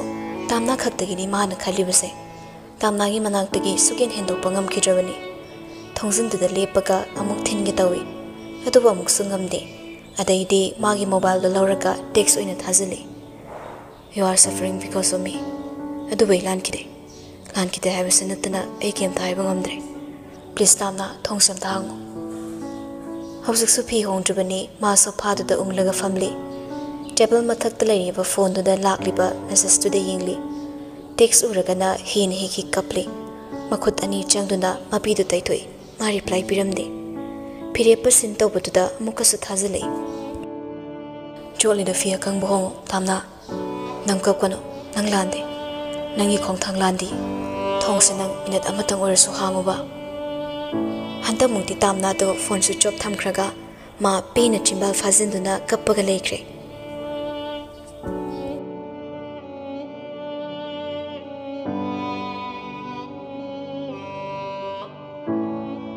ꯊꯣꯏꯅ ꯍꯣꯁꯄꯤꯇꯥꯜꯗꯒꯤ ꯗ꯭ꯌꯨꯇꯤ ꯂꯣꯏꯔꯒ ꯃꯌꯨꯝ ꯆꯠꯅꯕ ꯊꯣꯔꯛꯄꯗꯣ ꯄꯨꯡ 4 ꯈꯔ ꯍꯦꯜꯂꯛꯂꯦ ꯅꯤꯡꯉꯣꯜꯅ ꯍꯦꯛ ꯆꯪꯉꯛꯄꯒ ꯃꯄꯥ ꯆꯥꯅꯩ ꯊꯣꯏ ꯏꯉꯛꯉꯛꯏ ꯌꯥꯝꯁꯨ ꯊꯥꯖꯗꯅ ꯏꯆꯦ ꯍꯟꯗꯨꯅ ꯑꯃꯨꯛ ꯐꯝꯊꯈ꯭ꯔꯦ ꯀꯩ ꯂꯩꯔꯒꯦ ꯉꯥꯏꯍꯥꯛ ꯐꯝꯈꯤꯁꯤ ꯂꯥꯛꯑꯣ ꯀꯔꯝ ꯀꯥꯟꯗ ꯁꯤꯗ ꯊꯣꯛꯂꯛꯀꯦ ꯑꯩꯗꯤ ꯃꯪꯒ ꯆꯞ ꯃꯥꯟꯅꯔꯦ ꯅꯤꯡꯉꯣꯜꯁꯨ ꯋꯥ ꯉꯥꯡꯅ ꯆꯪꯂꯛꯏ ꯉꯁꯥꯏ ꯊꯣꯔꯛꯄꯅꯤ ꯇꯥꯝꯅꯥ ꯍꯣꯏꯗꯁꯨ ꯆꯪꯉꯨꯔꯦ ꯂꯩꯔꯝꯗ꯭ꯔꯦ ꯑꯩꯗꯤ ꯁꯤꯗ ꯀꯥꯡ ꯌꯥꯎꯒꯦꯅ ꯂꯥꯛꯑꯒ ꯀꯅꯥꯝꯇꯁꯨ ꯂꯩꯔꯝꯗ꯭ꯔꯦ ꯃꯥꯅ ꯊꯕꯛ ꯇꯧꯋꯦ ꯍꯥꯏꯗꯣ ꯁꯤꯗꯔꯣ ꯑꯩꯅ ꯅꯪꯗꯤ ꯈꯪꯉꯝꯅꯤꯅ ꯅꯪꯒꯤ ꯅꯥꯛꯇ ꯂꯥꯛꯏꯅꯤ ꯐꯣꯟꯁꯨ ꯆꯠꯈꯤꯗ꯭ꯔꯦ ꯀꯣꯐꯤ ꯑꯃꯃꯝ ꯊꯛꯈꯤꯁꯦ ꯅꯤꯡꯉꯣꯜ ꯐꯝꯊꯔꯛꯏ ꯀꯣꯐꯤ ꯌꯥꯔꯦ ꯑꯩ ꯏꯅꯥꯎꯄꯤꯗꯣ ꯑꯝꯇ ꯎꯅꯒꯦ ꯊꯣꯏꯅ ꯁꯠ ꯍꯦꯛ ꯋꯥ ꯑꯃ ꯍꯥꯏꯔꯨꯕ ꯌꯥꯔꯣꯏ ꯈꯪꯕꯅ ꯃꯥꯅ ꯀꯣꯏꯊꯣꯛꯅꯕ ꯍꯣꯠꯅꯩ ꯑꯗꯣ ꯃꯤꯗꯤ ꯌꯨꯝ ꯍꯣꯡꯈꯤꯕꯗꯒꯤꯗꯤ ꯁꯤꯗꯒ ꯄꯥꯛꯅ ꯂꯥꯛꯈꯤꯗ꯭ꯔꯦꯅꯦ ꯅꯠꯇꯦ ꯁꯤꯗꯒꯤ ꯒꯨꯋꯥꯍꯥꯇꯤꯅ ꯍꯦꯟꯅ ꯅꯨꯡꯉꯥꯏꯕ꯭ꯔꯥ ꯍꯥꯏꯕꯅꯤꯗ ꯑꯁ ꯀꯥꯏꯗꯩ ꯅꯨꯡꯉꯥꯏꯕꯅꯣ ꯏꯁꯤꯡ ꯅꯨꯡꯁꯤꯠ ꯐꯕ ꯑꯩꯈꯣꯏ ꯁꯤꯗꯅ ꯌꯥꯝ ꯊꯤ ꯍꯦꯜꯂꯤꯗ ꯑꯗꯨꯗ ꯄꯥꯕꯨꯡꯅ ꯁꯤꯗ ꯊꯕꯛꯁꯨ ꯇꯧꯍꯧꯗ꯭ꯔꯦ ꯇꯦꯛꯅꯤꯁꯤꯌꯟ ꯑꯣꯏꯅ ꯑꯁꯣꯝꯗ ꯁꯨꯝ ꯂꯩꯈ꯭ꯔꯕꯅꯤꯅ ꯑꯁꯣꯝꯗ ꯍꯤꯡꯅꯕ ꯉꯝꯅꯕ ꯑꯗꯨꯝ ꯂꯩꯔꯦꯗꯅ ꯑꯩꯁꯨ ꯄ꯭ꯔꯥꯏꯚꯦꯠꯀꯤ ꯊꯕꯛ ꯃꯆꯥ ꯑꯃ ꯇꯧꯔꯦ ꯑꯗꯨꯅ ꯁꯨꯇꯤ ꯀꯨꯏꯅ ꯂꯧꯕ ꯌꯥꯗ꯭ꯔꯦ ꯉꯥꯡꯅꯔꯒꯅꯦ 15 days ꯁꯨꯇꯤ ꯂꯧꯔꯒ ꯅꯝꯗꯅ ꯂꯥꯛꯏꯅꯤ ꯕꯦꯝꯃ ꯏꯃꯥꯆꯥꯒ ꯑꯩꯈꯣꯏ ꯑꯕꯦꯝꯒꯁꯨ ꯎꯅꯗ ꯀꯨꯏꯔꯦ ꯅꯣꯏ ꯃꯌꯥꯝꯁꯨ ꯎꯅꯗ ꯀꯨꯏꯔꯦꯅ ꯏꯆꯦꯁꯨ ꯁꯤꯗ ꯊꯕꯛ ꯇꯧꯔꯒ ꯂꯩꯔꯗꯅ ꯅꯤꯡꯉꯣꯜ ꯅꯣꯛꯏ ꯌꯥꯏꯌꯦ ꯑꯗꯨꯗ ꯄꯥꯕꯨꯡꯒꯤ ꯏꯃꯥꯒ ꯑꯁꯣꯝꯗ ꯈꯛ ꯂꯩꯍꯧꯕꯗꯣ ꯅꯨꯡꯉꯥꯏꯇꯕ ꯑꯩꯈꯣꯏꯅ ꯁꯔꯀꯥꯔꯒꯤ ꯊꯕꯛ ꯑꯃꯒꯤ ꯁꯦꯜ ꯅꯝꯕꯁꯨ ꯉꯝꯃꯣꯏꯗꯧꯅꯤꯅ ꯄ꯭ꯔꯥꯏꯚꯦꯠꯇ ꯇꯧꯔꯒ ꯍꯤꯡꯕ ꯍꯥꯏꯕꯁꯤ ꯋꯥꯏꯗꯣ ꯄꯥꯕꯨꯡꯒꯤ ꯏꯃꯥꯒ ꯁꯤꯗ ꯄꯨꯂꯞ ꯂꯩꯔꯗꯤ ꯑꯃꯨꯛ ꯐꯕ ꯁꯤꯗ ꯑꯃꯨꯛ ꯂꯩꯔꯦꯅ ꯈꯜꯂꯣ ꯄꯥꯕꯨꯡꯒꯤ ꯑꯣꯏꯅꯗꯤ ꯁꯦꯜ ꯊꯣꯛꯐꯝꯗꯣ ꯑꯁꯣꯝꯗ ꯅꯥꯇꯩ ꯆꯥꯕꯗꯣ ꯑꯣꯏꯈ꯭ꯔꯦ ꯑꯗꯣ ꯑꯩꯈꯣꯏ ꯍꯧꯅꯔꯒ 15 days ꯁꯨꯛꯂꯦꯞ ꯂꯦꯞꯇꯅ ꯀꯣꯏꯕ ꯆꯠꯄ ꯌꯥꯔꯅꯤ ꯍꯣꯏ ꯆꯠꯄ ꯍꯥꯏꯗꯨꯅꯤ ꯑꯩꯈꯣꯏꯗꯁꯨ ꯅꯣꯡ ꯅꯤꯅꯤ ꯂꯩꯇꯕ ꯌꯥꯔꯣꯏꯀꯣ ꯍꯣꯏꯅꯦ ꯂꯩꯊꯣꯛꯒꯦꯅ ꯍꯦꯛꯇ ꯂꯥꯛꯑꯕꯅꯤ ꯑꯗꯣ ꯇꯥꯝꯅꯥꯕꯨ ꯀꯔꯝ ꯂꯩꯔꯝꯅꯤ ꯂꯥꯏꯔꯕ ꯃꯁꯦꯜ ꯉꯥꯛꯇꯅꯤꯅ ꯉꯝꯅꯕ ꯌꯨꯝ ꯑꯃꯃꯝ ꯄꯥꯟꯅꯕ ꯍꯣꯠꯅꯕꯗ ꯇꯣꯏꯅ ꯄꯥꯎ ꯐꯥꯎꯅꯕꯁꯨ ꯉꯝꯗ꯭ꯔꯦ ꯅꯣꯏ ꯂꯩꯕꯒꯤ ꯈꯔꯁꯨ ꯀꯣꯝꯊꯣꯛꯏ ꯑꯩꯁꯨ ꯗꯦꯜꯂꯤꯗ ꯇ꯭ꯔꯦꯅꯤꯡ ꯃꯇꯝ ꯈꯔ ꯌꯥꯎꯔꯨꯔꯦ ꯑꯗꯨꯒ ꯒꯨꯋꯥꯍꯥꯇꯤꯗ ꯑꯃꯨꯛ ꯂꯥꯛꯄꯅꯤ इमागसु पाउ फाउनद्रेने हाइबदुदा अइ हेने तलाबनी कमाइ तौरिसानो खानिंगदना अदा अइने इमानबी अमदा हंगबदा मासिदा थबक यावरि हाइदुदा सोमदा लाबा अइ कैंटीन लोमदो अइने चंगरगे का थोइने नोकपदु चपलेखिबा सकपम अमगा होंगबदा निंगल केदोबो यावरबनो मागा पाउ कुइना फाउनरुदबसदा करी करी थोख्रबनो चिंगनबा सुमसुम फाउरि थोय केदोरगे कई कई तौरगे बा इचे इमादा मसा ngamdaba aduda kedorage thoy thoy khumde ningol hanjinna thoy aduda kedorage haibani ima phatanung da thokrabra kari toba yarage akhoi ga supa phawna ba phangkidre sat hairuni sum sarang halle nati yaude aduda siranung suyamna changdobana phirepa ningol di thoyna phirepa palakpada sawba thokre songman mana tu fok chungkrabani wahang ama thuna hangi tamna kai leki phirepa manak tara thoy amuka su khumaktre ningol hauna kauduna phirepa manak tara haibane thoy handak tilolaktre hoi haina mangak nomei makha taba wari su liba loi phatringe ningon fu hawalaga thuna thokre thoy su phingna matungna tanare che aiga chatseba wari phasana ta khoba Ningol aduga taramdre asawba thokrabani phingankrabani mana purakpa 800 car duda kakhallaga hospital dagi nushit ki mang thaduna thoki nupa gi mihul oibane phirepa palakpada sawman mane mil fo mangkrabani ashumna lakpana phirepa hoye get yorakle gate to the non stop tani mana horn khongjin bado security du supibam du thong he hangduri hek hangbagi gate manung da thousand laga sumang gari do khami ngarang numit chupa manong su kibagi scenery du sumayik singli tarak tarak chawna lariba yumdaso phazarabaso tamtiba hingchaba hingsabi konungumda ubani ningolna prabra hekta kakhalei mangolda imunda grongong sangakpada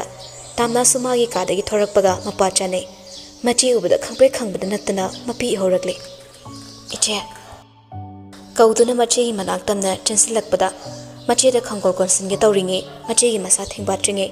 ningolna sapu kanna tamna gi thot thot lawba khazaida khangta thajinki tamna su makhong chaplepaga tharakliba mamaiduda makhunna mapi tap tap tarai paiduna ningol sawning banbana makhut kutum tasili manau du warak ningbana makhut mareng chalei table mathak taleramba ligi saidu su amung urei ta pairaga tamna da kan gek tawbaga makhut phai migi imungduda manau warak ningde amuk makhut khudang du pairaga chingduna puthorakpada mathakte kumtharakpa phirepa manus ukre masu phingna chentharak laga tanei imung da leramba mi singdu su senthonare chairak tuda kokilaga amubiga su thabakhale tawron biba phibam duda gari dagi taping kumthare amubina phare nang lai ngis da pokro khara aikhoina thinbira su khanarambani kokila matang sadabana magi nupi da wangang lamde ngangning mana di loirabani phururege khanmu manau pido amubige wangang duda hina sahole matai da horiba lei pambi ama mayai thigang da pek thudi aduga kaisul haisatraba manau piduda phadra pangal phudokuna kanthale asotpa manung phunba pambiduna kalakpadadi narduna kapakle che doctor che hozu phawnang bikhari oirami kegino hingbangam dragana sija khoyadro ha hairaga hanjin kansin baduda phirepa thuna changsilaklaga tamnagi masadu chingthoki adubu handeningol hina tamna bulamduna phuba hori hai phirepa nang yap to hando phiba tamna do ningol na soktana ba konsilaga mangondo oina khara su phuankre khanjinduna thamki noi myam na landa ba mangondo sum tainai se kaigino ma kanam tana sokpa yare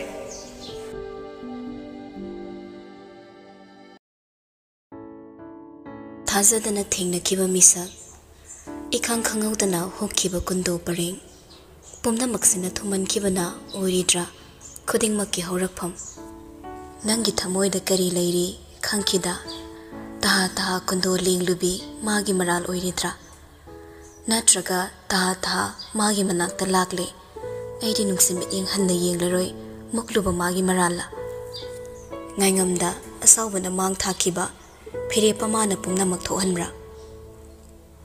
ningol makhut break phaba ngamhodabana phirepa mangondasu chaidun anira ahumla kansankre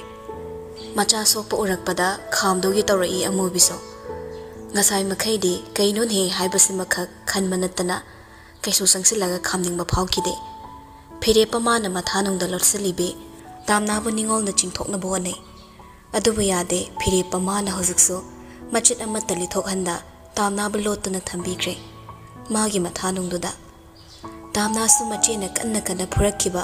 saptra mayamduna maki mankibana phire pada china konsilaga leiri kayam kuina bu lo toriba phire pamana tamna bu mabu nokna dawgi maya karaga leiriba samasidagiso kanba ngamdori brahmhakna ningolna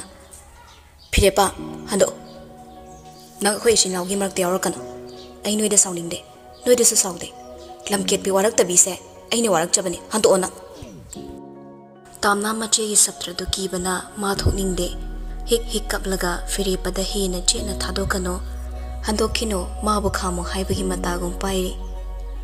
adubu leiriba mayam togi mamangdasu phirepa magi mathanungda leibata aranba thabakni khanduna amukso hinaraktre makutto tapna komthorakle phirepa makut namana ningonda sign dawraga ningol mangonda kuthagado malande lanbade ina lan mangaktani wari fasana sakisi haiduna cheidu inthoki ningol cheidu laktana langthokraga phirepa da haire mi amabu awafam da hanjin namsilaga thamaga magi maral na te habdi ke nangna lalabasu chaina di mana phawri bani ai pumna makhangi khangbaduna ro hanjin sanaramni ba nangi lilase kokilana ibema imungda ngaktang phamaga wari sase sumangda thoklaga wa ngangnarabadi mina taraga fajabu oide ningolna nachasina lonabi thibadadi ikaidaba aduga lairabi aigi inawgi thodok macha amagini izat ahalani sukhara dhangmale noina yingba mi inkarigi khangdani nacha ningol pokte habasu natte migi macha ningol amabu kaigi nungsiba ngamdabano mamadi nupani yarake adubu ine di minungsi machenamta phawdabra phanasu leba ohel toramlani aphawbi ukilamane adubu yumsigi achumaradi machenama phaw khangma ngamde amubina ibema nangna ngangiba khudingmak aina sawbagi wanate adubu mahak masala yumsida handuna changakpagi maram hana hangbiko aikhoidane hano alsinbirakano ningolna hoi aigi naungna lale adubu matamduda mafamsidagi aigi inauksina chatkibagi maramna karigi chatkhraga aikhoine tarai thadokpa sumra haiba wakhalsimadi ahalanina khanbikibra lairere sanga oiningdre khalinge nacha nupana pamamdra haina irusaningbaga thongra tekpaga oikiba natra nongmata laaga noiba ngangsigi phibam hangabra yumda hansila o haiba wahai ama hairabra namo celebrity gumba oiramlabadi nacha nupana pamdrasu sangdaina na balambi amadi soidana yalamgani mase ai yamna chawna thajabani kokila amobi khumfamga leibanate ika tawduna leiki ningol phirepada yenglaga nangbasu khwaidagi fataba mahingni angangsida nangna sanari bililase karamba makhal gililano sel wale sel pige jagoi sarala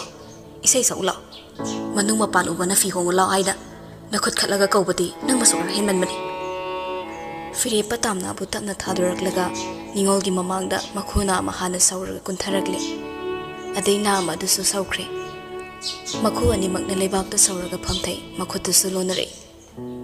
ailan kriningol ayam soikre aina tokiba iral pomnamak ei sanayase ai cheloi ailande haiduna cheloi mabu thambiram mabu de pubikino ningol phirepada mamitu sauni yenglaga aina mase yumsida kanani haiduna thamam ko haibano mabu kanani haiduna thamam doribano mabu lonabi ohen basu amgamoi migi makada yamna yetpisu aikoi tahaloi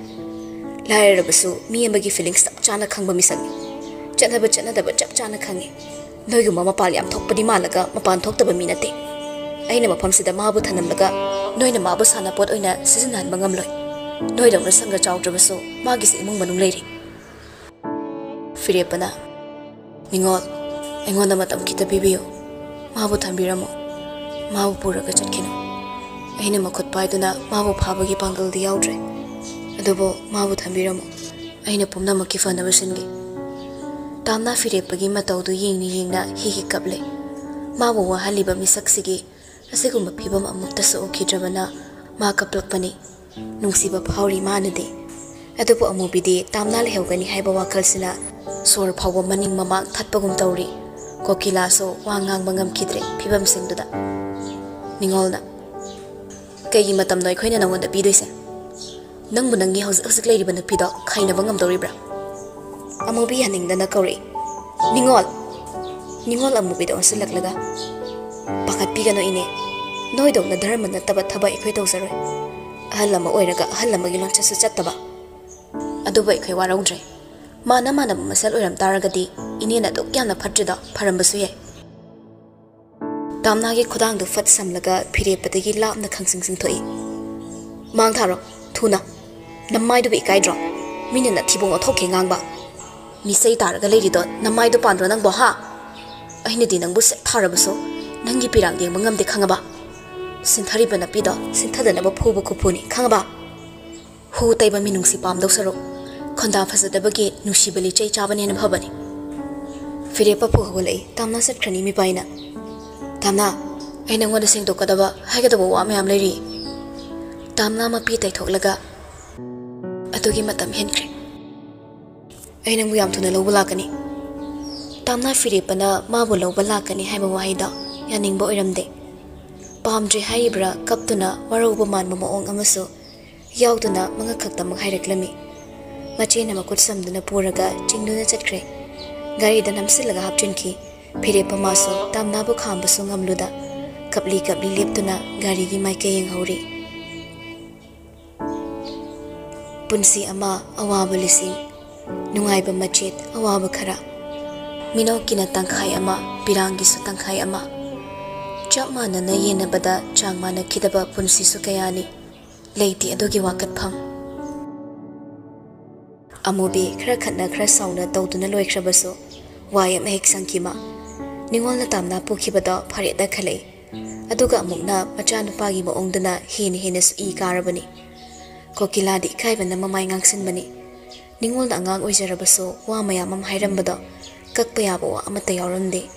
Yumdai kere natay chadaba tamna bo amubina pamde.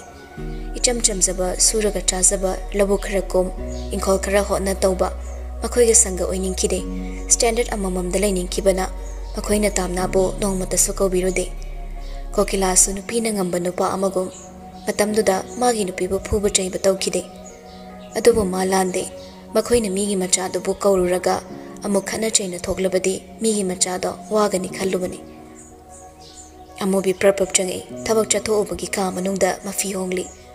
Phone tawsilakpaduda kanana mu yingli. Maga thawak tawinaba mamana bim oirami nongmi paikhalaga. Nangbu karam kanda halakpa tadorage. Halaglani coming Monday da thorani isage mogas pulapna thokminaraklani. Ado amubi kisam ta paibiyu. Ai nangi address pikhrage.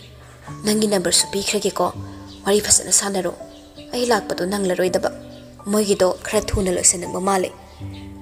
Hausakangi kesinane nupi lon manghaktagi oibasida tanbu talleda. Ukil se oihaiba sinpham oiramdre. Gyan tadaba jutchadaba imung kaiba ngaktaninane wari sanabadana nat ama marolam tatliba nangiduna karigino. Ingkhol munabai matangini. Amubi sofaduda phamthai. Adu boiradi phai bema. Hayeng office hour loiragane laoyo. Wari so ai phajana sanabirage. Thabakki waridagi amu hongdoraklaga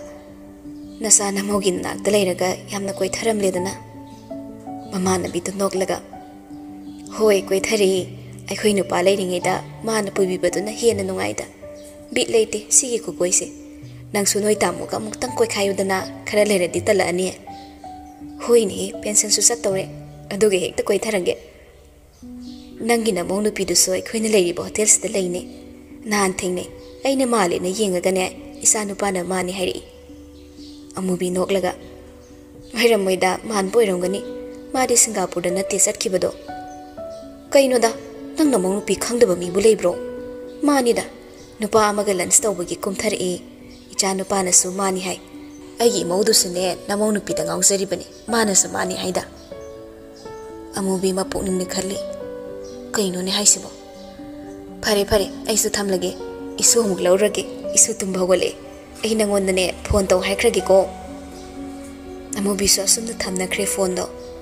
Mama na bituna hairamba waduda sumkhanduna leikre. WhatsApp ta mama na bina contact number am tharakpado aduda changlagi yengi. Status thambagi profile picture mapaduda green around koiraga ngalituda amuk namsillaga WhatsApp ta thamakpa mamanabi status to sum yingbada lunch tawbagi mamanabi duki macha nupa na selfie tawbudu su uri adogi maningda VIP table amada magi mamong nupina red body con ama setlaga nupa amaga lunch tawminabadu ukre business lunch ni hairaso atopa mi amata yaude nupa du khakni sidagiti ma mafam amadani haiduna chatkibani amubi thazaroisi hairaso ma photo do ubana wakhal mo on pakhanda khanduna leikre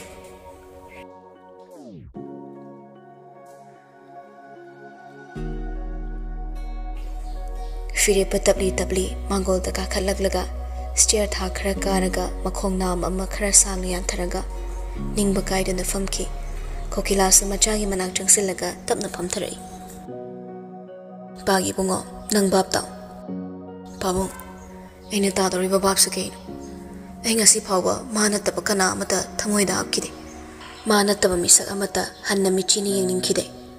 अदुबु ngasiदे ऐ मागा लापनबा तारिब्रा पाबुंग नखोई मैमना ऐगी फिलिप्सगी मायोक्ता लेरिसे कईगिनो नखोई मत्तना ऐगी वा ngangbiriसे कईगिनो ऐसिबु क्याम लालगे पाबुंग ऐन हिंगलिबा पुंसी महेंगसे पाबुंग होइना उबिद्रिसे कईगिनो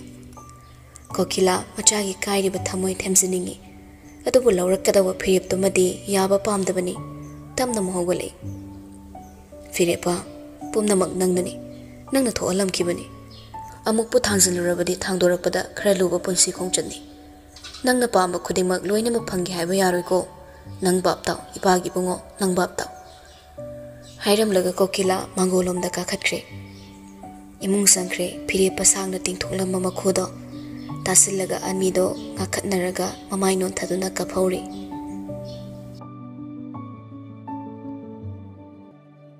ningol manaunupi gi apikpaka manungduda manaunupi bu waraklami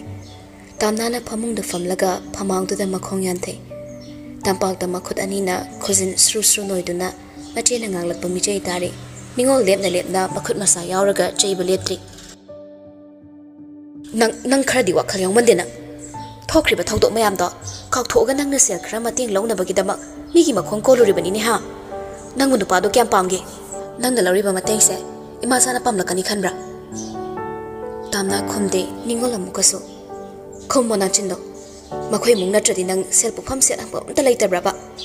ससत खुमो नचिंगुंबा Sadhana खुमक्तबा यारोय मंगोंदगी मतेंग लौबा नति अदुदे कइगे my मयुदा लेरमिबा तामना मचेदा किरुपसु येंगलगा तपना वा हाइदोरे मागी नुपीदो निंगोल संगले केदोरबा हा my नुपी केदोरबा surrogate मादर अमा थीबा ऐ मानी खंगुद्रे हाइरकपदुदा निंगोल ममित मना खंगलाव लावथोख्रे मिहु कांखतख्रबनी संगतुना चैरे नंगबु लाक्तनी थोरक्लिबा मिसक्तुगी नंगना surrogate मादर ओइगदोरिबा सेल क्याम लौसलुरे थुना हाइरो अदुगी थबकतो तौबा यारोय सेल हंदोकनी पाम्बे अमा थीरगे तामना किरुप लोसिलुबदा फबसु ओइररोय दौरबनिना मचेना खंगदबा वरिदो तंजासदा हाइदोकबना फरे खन इचे मतमेनख्रे निंगोल साउनिंग हेमन किबना तामनागी खजाइदुदा ओन थाजले मिगु खरा वा फौ ngang mangam kidre asukluba phirep ama irai laina loramba manau nupidugi pambom anido makhut anina pairaga nani lauduna cheri nang ngawrabra angawbi nangna khalamni ba wakhal sakaino nang torumli ba thabak mayam sibu kaino ba kitasu tung hanuna khalamo nang ngawrabra hayo nang ngawrabra ba tamna hi kappaga lauduna hairi ma to phom khangre ai khangdi ai kemta khangde ngawre je amuson tharaktuna chokthana leri aina tawdu sakaino ai wakhal thenmana magi manakta matengni ba chatkibana ti namaks aina ladoira selgi darkar yam thuna tarakpadudadi aya phapata mata khandana mahana tingthorakpa khutta aina samure hairaga tamna pina kapkhalai ningol su tamna na khangliba awaba maya maraktuda masu yoksalai penmandabagi mana pakchire chaibani manau pini haiduna pakphuda phubani adubu lale maksu haiba ma khangi sauning banmana ma manau pigi mamittagi thamoi sokna tarakliba mapido thaithoklamdana kadadagi prabak thoraklaga thabagi kada jangaklaga masu kapthoi tanjadada mamagi kolaksilai pena kappa nangkidre ningol mapido makhut anine thaithoklaga खंजेल सेमगा पाइखलई ममा आई तामनागा हजकता थेंगनादा ngairi nama cha masa ngamde haiduna kamai tawramlaba hospitalize tawrame operation di loiramle selna kadai dagi tawramlaba akhoi su phasana pau phawna basu phangkidre imagi bema nanna kara phasana yengbiramlo alai bado nangno oire hoima laira bani na hingda badi yada bani na hingna bohna bada akhoi na su yengsin bangamdre aidina ne tombi na sida haksa ngamde na hospital chatpada masu anaba yengbala ami aduda hairakpani aduda mana hairakpadagi tabani mama akhoi bemana waramise akhoi na sapau phongna ba watpanani ai thabak se suti loram bo raso sida khra kuina leithadaba yaroi phare nangna khra yengsilo aduga ne yamna luba paw lerasu ima dairo tangai phadrabadi kari upai le akhoi adum tholakpa tabani selna selgi thokpa hoi mama aisu halakpada ngai thamage kona mu torage haiduna ningol da phone thamkre adubu ningol makhada ngek ningkhang phamtharaga makhut anina pamumda karan chattuna sauraga supchinna phamaga ma kapning madu thingali kaino magi manau pina tawdori basi haina kitanga na pau khangnaramduna ma kitanga na laklamadi haiduna pakhanna khanjinkre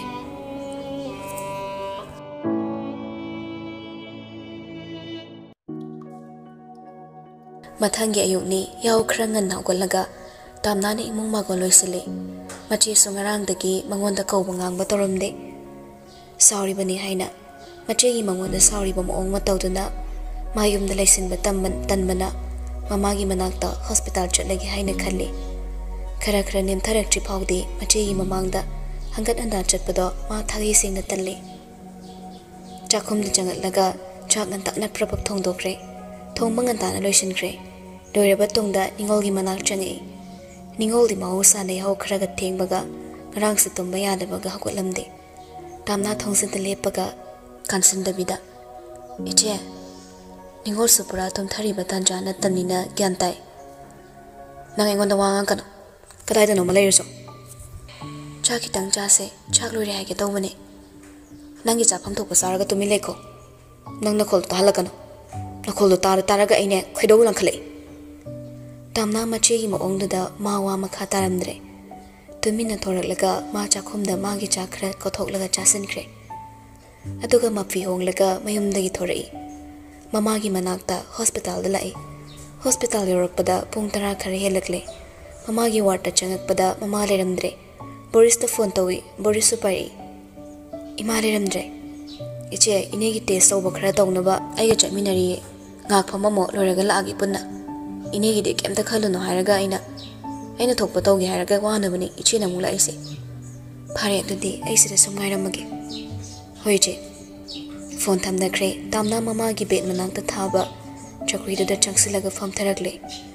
machi na mangonda sawbadune ngarang amobi gi wangang magni machi na mangonda phurakkiba mayamdune mapukning sumsum nushirei mathang ningsinglakpada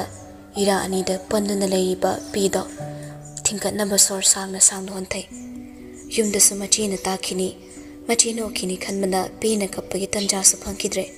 mama na leiba watsida mama gi matha nangum khankibana so hena thamoi nau tharakle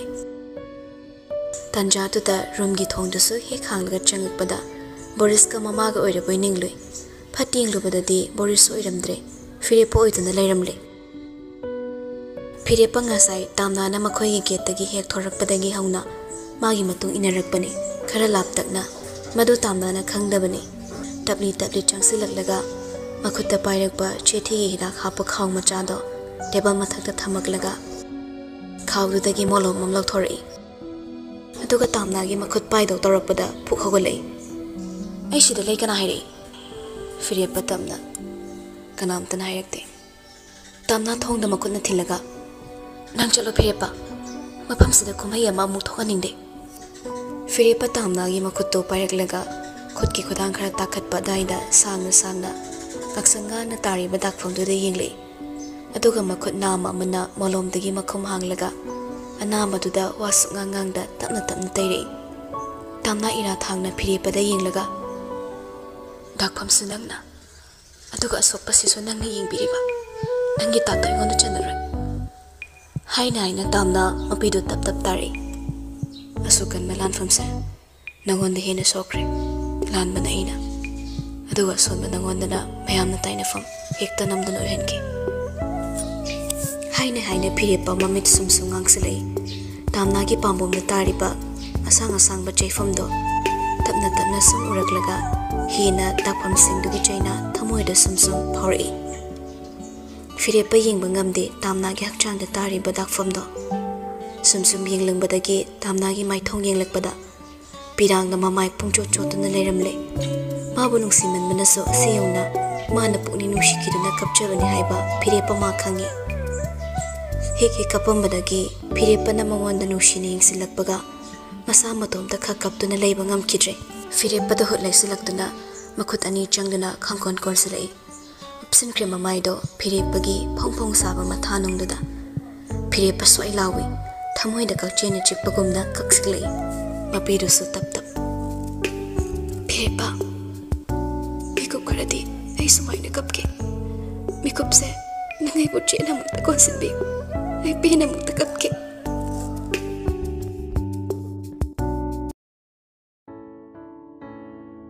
Panggal fudok pangam laroy da ba,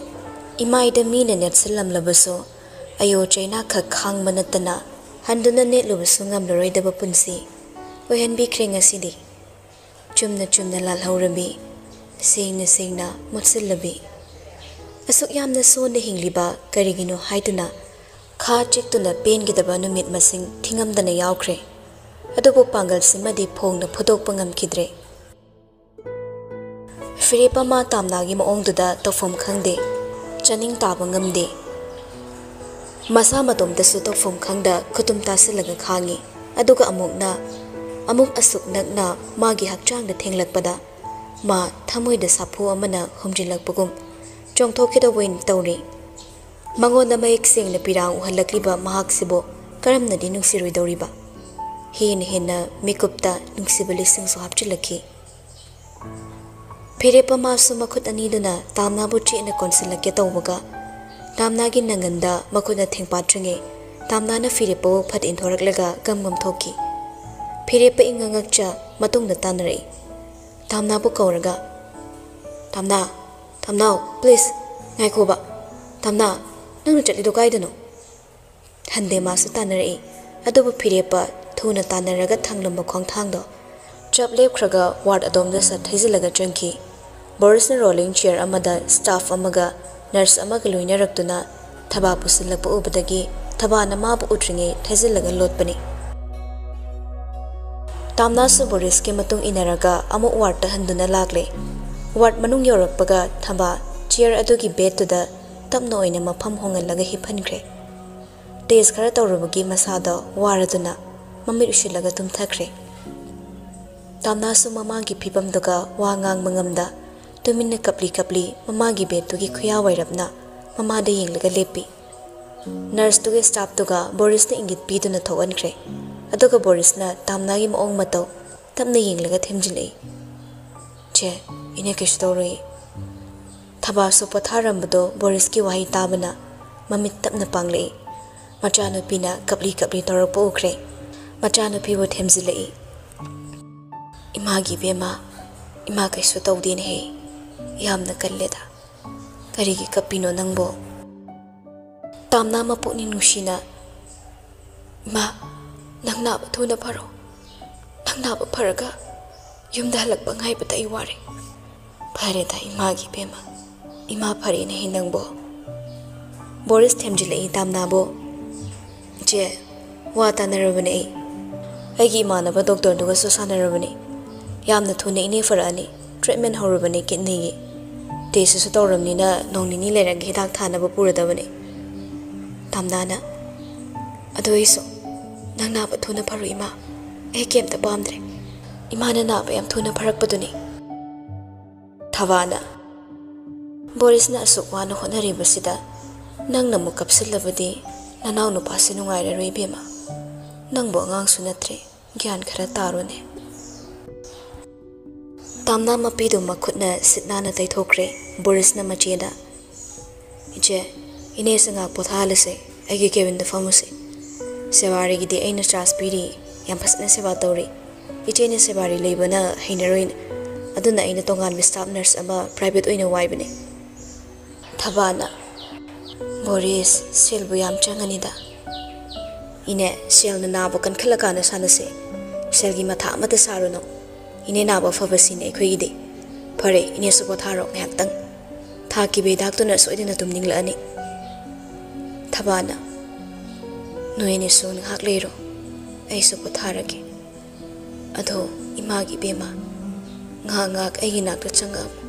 nangna thabak halam daida hoima thaba mamit ushin kre potha kre Boris ka tamna ga so war to tagi thokmina ragle ani do corridor do da sang na lakmina ba lift manung da fangba pungja khara do da wari ta ta sanade cabin manung changmina raglaga coffee amamam su semalaga Boris na tamna ga do ne ta na faminare je ngarang ai su yum da lehongre je tamoy ai su ngarang hingim da leite thingna lei halaga so wa ngang na bayade manu thokpani lona su kapga lerimi ado ima sa karam kan ta gane mapalam da pobagi ama haibado tamna na wa khongak da Boris makha tara kidre hana sanaram bawari du thupsin kre yak famlaga anabagi matang da wari so taram laga tamna hanna thorai mana thorak pada phire pama mungai tuna amuka suleram le tamna do hana unarogi khanduna thairanga lakpado phire pana anam kallaga matung da inarei tamna na mana ngang belaude haibata de haina sarubaso phire pado ngarang hingdagi pothadri phire pana tamna nangai na ngang wase kitang da fautara roidra aina ngang wa ta vidrabadi nangai gi thamoi sa karam na khangani tamna ma khong chap lepi mamai sat phire pada laiselak masa phokling na maya karkak chiksin na yenglei makhut macha do khangtang thangalei phire pama gi kan lauba khasai do da tharage khanna adubo ma khazak ta phawba yoba ngangda makhut to chap lepaga mangon da ira thanglaga yenglakliba phire pada yengna makhut to tapna thangtharei karigumba nang lai banu si habase sina sengma makto oiramladi nangi thamoi gi ningai gi mahut aigi pirangi mamal ne hine yami khalamgani aigi pirang sinthanaba nang makhata na selaklamoi natra adubu nangdi nangi thamoi na torak paningai khaktamaktai aigi pirang ude natra phirepa please let's stop here makhata na changsinbada nang so iso phaba amto oirare habase nang khangdaba tawgano aina nangbo hangoi tringei da matang swaida nang so iso lepase hauze ling na leiba yum mamabo maram chada na thugairaga atopa yum mama sagat ba phaba nate nang nangang ba khakna yaradra aina wa ma haigi khalakbaga nang na kang thopa ngamadri sa kaigino tamna saurab na sangalei nang gaiga kari mari leina bagino aina sum nang nangang ba taraga leidoise nang na mai de kai ba machet amta phawdabra nang na isa mamal yaudaba mi ama oina sum oihan na bo nai sa kaigino kariguma makhata na nang nei gilambi da sum yalaglaba tamna maya chiksin laga ira thangna ai sai top da sizakini hairam nanda gam makhong yang na thanglaga chatki phirep atukan mawangang duda makhata na makhong phuklaga tamna bu tana rubangam haudre wahaina makhong da kan mathori amagumna kisi chena punsilaga thambiram le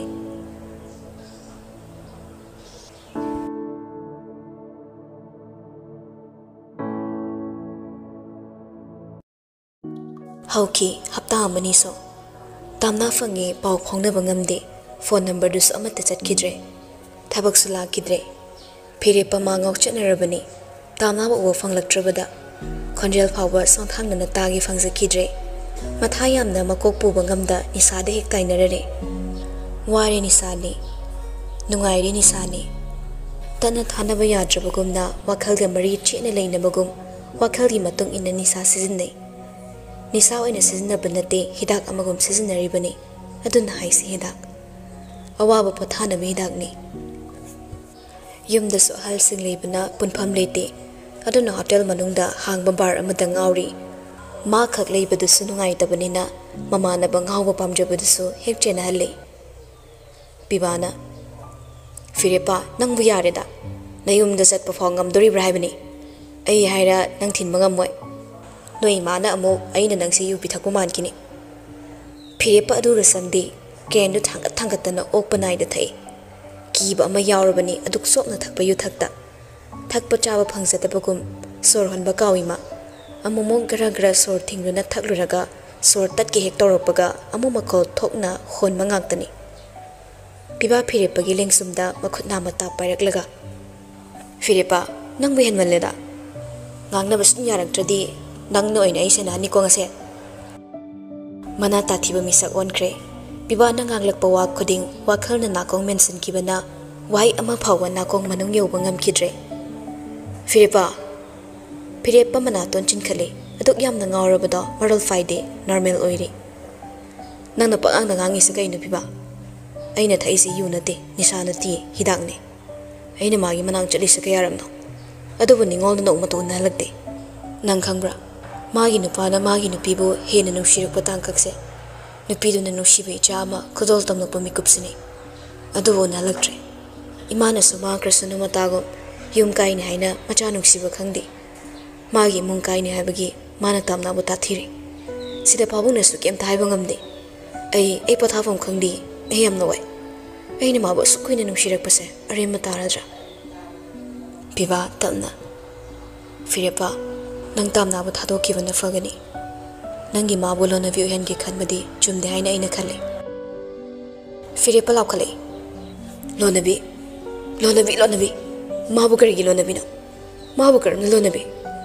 ꯃꯥꯗꯤ ꯑꯩꯒꯤ ꯂꯣꯏꯅꯕꯤꯅꯤ ꯂꯣꯅꯕꯤ ꯅꯠꯇꯦ ꯋꯥꯍꯩ ꯑꯃ ꯋꯥꯠꯄꯗ ꯈꯣꯟꯊꯣꯛ ꯂꯥꯟꯅ ꯆꯠꯍꯟꯈꯤꯅꯨ ꯅꯪꯃꯛꯅꯁꯨ ꯑꯗꯨꯝꯅ ꯈꯜꯂꯛꯂꯕꯗꯤ ꯑꯩ ꯈꯥꯡꯕ ꯌꯥꯝ ꯋꯥꯏ ꯑꯩꯁꯦ ꯑꯋꯣꯟ ꯑꯋꯣꯟ ꯆꯥꯕ ꯄꯥꯝꯕ ꯃꯤꯔꯥ ꯑꯩꯅ ꯑꯦꯛꯁꯤꯗꯦꯟꯇꯨꯗ ꯁꯣꯛꯈꯤꯕꯗꯒꯤ ꯃꯔꯥꯜꯗ ꯃꯥꯗꯤ ꯌꯨꯝ ꯊꯥꯗꯣꯛꯂꯒ ꯆꯠꯂꯝꯂꯦ ꯑꯩꯅꯁꯨ ꯇꯥꯊꯤꯕ ꯇꯧꯈꯤꯕ ꯃꯌꯥꯝꯗꯨꯅ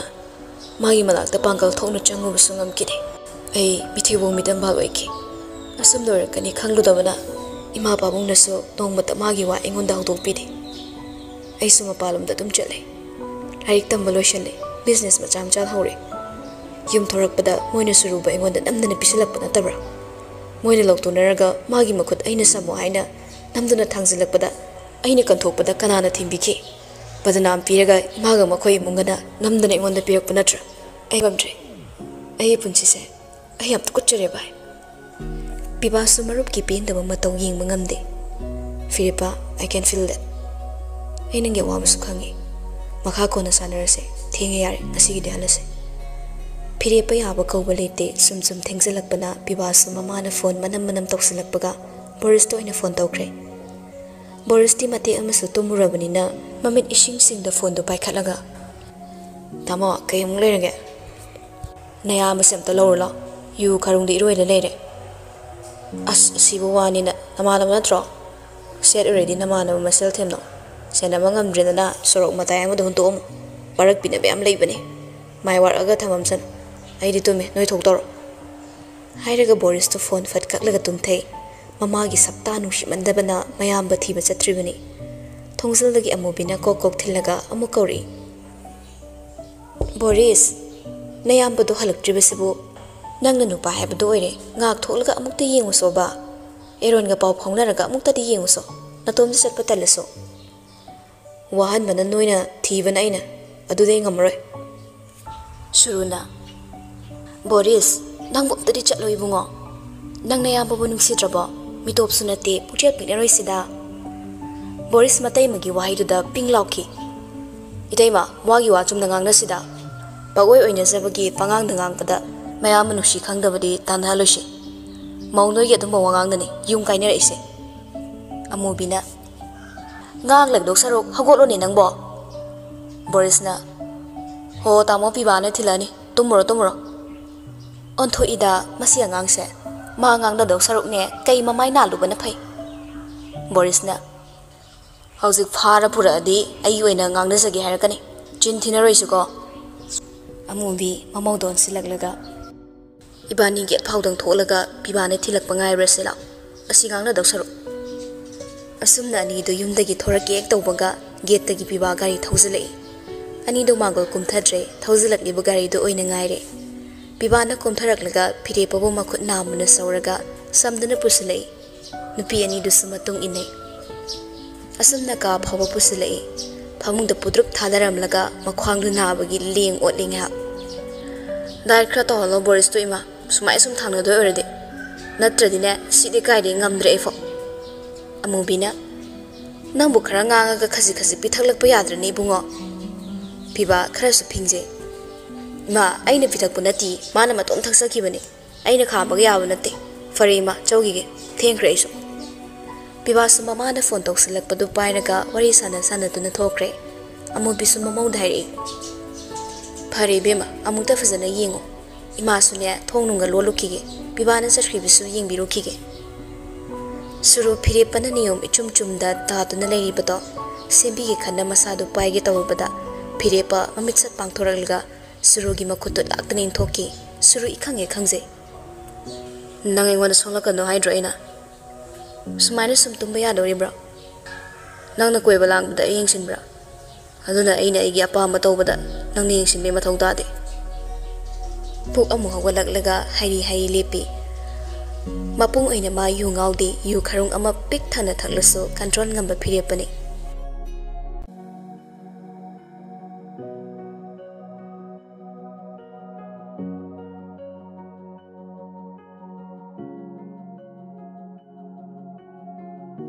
nangna tawba thaba khudingma aina khangamoina khanbra mitsina ani khak palabasu loina uba ngami aidi nangonda han haikidabra aidi luhonge aduna ai khweni hanna mari leinaramso nangi topa yengkrona aina si haibadagi nangaina lawbiroi pakhatana namana samanaraga namdana nangnegi tunginarakiba natra ha shooting thengdore thilamo hairaga namdana thengallaga aigi tunginarakpa namaduna namdana engonda piselapu natra Lonabi manati nangni nang maga egi mari nangna khangdaba sabadusu ai khangmaina khanbra nangbu egi punsidagi chatkige haibadai chathro hazupo ke dorige ngasi so hauzik so egi thamoida nangi mafam leite noini hana lohong khrabaso nushina badi nanga ega han banatra mana ikwe nigi marakta yetkibani magi haktakta eigna kyam ikaiba nangki adogira nangna mongonda laman khumisa ha magi maral sa kaino sumda ye ngonda lohong lakpa khakira aigi nupi oirubagira adubu simadi khango mabu hanjinna aigi punsida chingsilakpaso aina aidi nanga kaina basu ngangamoy nangna natro ai bunungsi haikibada firepa surugi lengzum anida khangpai pairaga kannani nangse aigi first love oraso aigi thamoida mapung fan ha pangam kidabagi maramse nangi fattaba nabuktunane nangna maga aigi mari loina hanna bohnaraso makha tana ina samthakigani nangna dumai toraga imungi satta kayamso inang khangbra imung se marai chai tharak padura nangna pamise mabu nangna hanjillaga singsinbada nangbu mina fana ngangna khigatra mi bani hingnari bisa izat amamam dine tamoya aiga leibada izat kanmini maga leikibda izat mangani free pat laktana suru inthoklaga adugi blackman do engon na chanaroi mamang dagi natro nangni emotional blackman toraga lakpa natra ai hanjin pakthagada binate Haram laga fire pa thuna yangna kadadagi thokre suru suma khut kutum chena tasalaga kappaga khangawi maya karga chikselaga fire pa mana chatki barom deng hauri kaudre numitto ningsinglei numitto suru shooting lerami numidang pung taruk tarak pa doida fire pa da call tawi fire pa su pai khalei suruna fire pa nangai bu shooting mafam dai amta lawba lakpigira driver da family hospital da pukhat pa yaurina thadokre ai thingminaba mi leidong mandre kayam thengnoino yam thengadi nungai do mandre ai ma da fanaba khumge nang laktang lakpiyoba ai nan ke nangonda sumaina haidabani ko tangai fadabagini fare lage pung 8 faugi manungda shooting loiselo aduna tradi nungai do mandre hoine nang ni hek yorokpada chap charani ba shooting loiba thamme ko ai ngairamage haiduna phone thamna khre Pirepasu ikui dana yaurakle shooting gi sindu so aroibani haiduna sindu phajaba wale amuk taw chaksili amuk hotna namduna matam lawki firepana suru yumda thilakpada pung 12 ta ga tawre gate manungda gari thaujalei gari makolda achara sauna surugi makhura ga tawduna sumangda makhoibu ngaiduna lerambisi namit manayum khatnare suru he kumtha khangibaga firepana gari mamai leki ge tawbani Makura do laroga changsan kiduna pirepa bu gari de chingtharaga phubhori asuk thenga mi masala isabi ambo yumda thinjilakpa nupi siam thuna pukho firepa makut hande ahal oibana pabungsa mana gari farak tare imada haikre ngak thimbiona call torokpani sida ina thimbibase kai kaige achara su chongsilei kari nangna duma hekta hairaga yaladro aigi cha se laisabi ni kaubra nupi so has puduna chakho wa thokna dringai firepa suru don silaga nangi mada haikre daina ha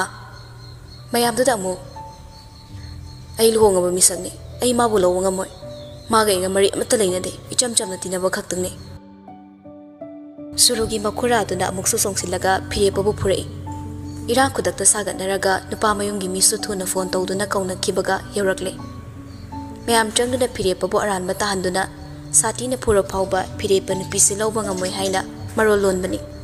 adubu amu biso acharagi wada mating pangkibana firepa bu aran mata han pikhi namdana surubu sinaraki firepa mayam duda lawi mihul chingum chinga naraga tamna makhoi ani lapnari ba mari se amuke hena lapna khrani pakatcha ai nupi thire ai longa ba misakni babo ima ai ma bo lowanga moi amubina ima gi pungo nang kari gi nupi se lawing drabadi thing na mamna matam sai khangdi sadi khangdi pururi nang adum bo wana tabado ngangano ai ngamoi ma ai noi ka amtana ngang bo taning di ai lom falani rak supamoi makurana adu iraga na kaina kat pataridana nupa nang maong mai taw tawri aduna huzuk makhudakta ai bamon karuni aduga ni se ngasi gi nimit ta kaina kat kane imung sida nupi amana theng nam amna hanjilak pa chatna de ata yumda chatna rabasu ai khoi yum sida chatna de suruma kaudri firepana numittuda haiki bawai singdo hauzik suna son pikna tari ai longa ba misakni suro al singda gyan tana ba nang hayo ai nang manushi ba ngamoy mabu kauthokpa ngamdi tamnas hospital da ningol da chatandre firepa ga unakini haibagi yumdagi mapar su thondre aduna ma yumduda sungjallaga leibaga chap manarabani mache sumamagi manakta chathoki aduga ma matom talerami machi halak bayare khanduna chakrangan khatki haina chakhumni insang simlami champut chabi hawai do irona ba haina pek pek thi moroka ngari ge leite haina hengning singlei anak pa dukan amada chatke haina upudai lupa chani pairaga thongalom da thorak padani firepa gi gari khamduna leirambado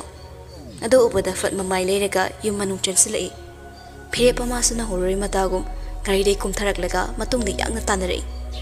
tamna firepa tanarei do yum manung da ti horage haina gangmam laklaga imung den kansilakpaga thuna thong thingbani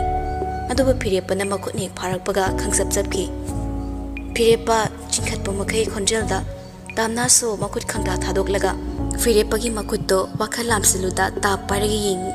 machimbalda phupu kamai matawduda firepa nushini yingi uriba saktam si purnima gi mapung pharaba ahingi saktam amagom thot mengna phajai basantari tugina iming mingba ayukumda mapuk mara tapna nushi firepa ira haurai aduk nushiba aduk ikhong langba saktam do uzabada tamnagi makuttuda makut namana tabli chena paisilei handakti tamna makut sat satoklaga thonga muk thingdoi tawbada firepa makhong am nama amana yamna thuna kansilei ichi halakpa matam oire nang thuna chatro wari ngak sana kise aduna tragadi ngasi legai kumai oresu ai chatlaroi mina phazaroi deba thabak tongno adude aina tawo phone pai khalo adugi kanaba na karino firepa handakti tamna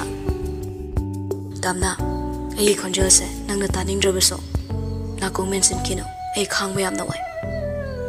asuk sangba chei kharaduda irai laina khangwa ya bai hulse nang musawgi khanba ai akan balam sana khangna khangba ngaman kide matamduda aina gari accident thoaba matong nangdi hospital da nongmata lakte khaloi adubu nangdi ai bu thadok lamaga chatlamle ai so aina tawkiba mayam duga nangi nakta lakpa sungam kide ai nafam da yamna sonki isani sada matam bizaki adubu ai anakta lakpa ngamdringi nongdambagi serana bawari amana iram kiwani nang ai punna nongdambagi mayok ta lepsiba nang ai gi khutsamo ai chok thare tamna Nangi khutse si khakna samakpada ai thongna mangwi nang nei thongna oibiyo aina soknari balanse nang nari matan gi khairi kaigino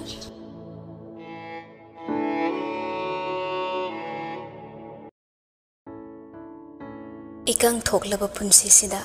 pak sauraba soraren thaktagi khiktharak panongri khaurang jaraba so pamdri punsi pambi phuktoba akan banongli dumadi tamnana adugi kanaba kaino hosik madugi kanaba kemta leitre asakuina aina nang pun ngaijarapase nang naremba tahandoribra adudi hayo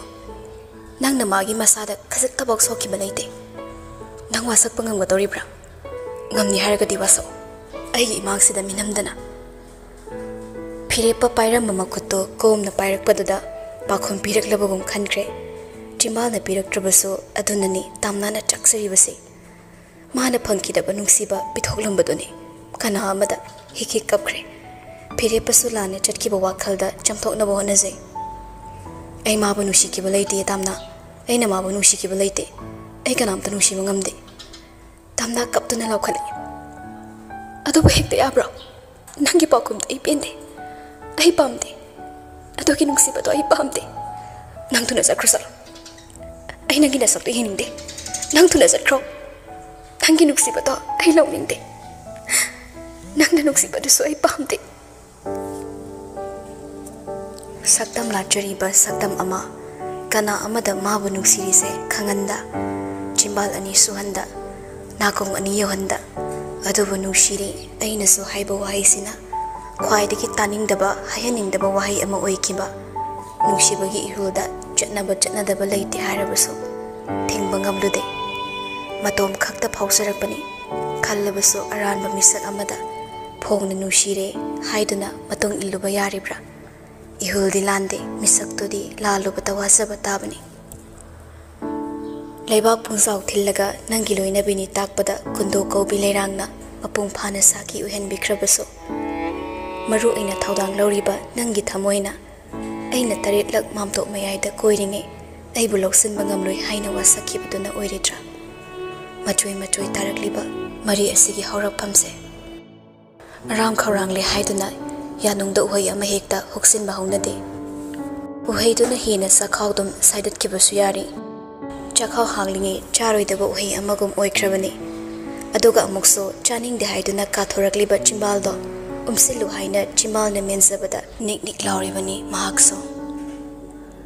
nangina childudaki aina taba pami pakumse nangna kaygi piba ngamdribano aiba nungsi hariba namawona nungsiba mini amata yengkiba leite haina wasakpa ngamgadoribra nangna magi masa kitang phawba sokiba leite haiba ngamgadoribra adubu nangna ngamlabadi aisu inagi nangina to pakhom ama piro aina isa lamlan bini haina khalibase khandanaba khansu khalaroigene tamna aina ngasi phawba mabu nushina pamsana yengkiba leitri mangona aina tamthiba itaw utkidrabaso mabu aina ngasi phawba nushina su yengkidri mabu pamuzabasu phawkide simadi thazo nangai bu thazo tamna makhutna khupal tu thangalaga khongba mama handoki yare nang satkro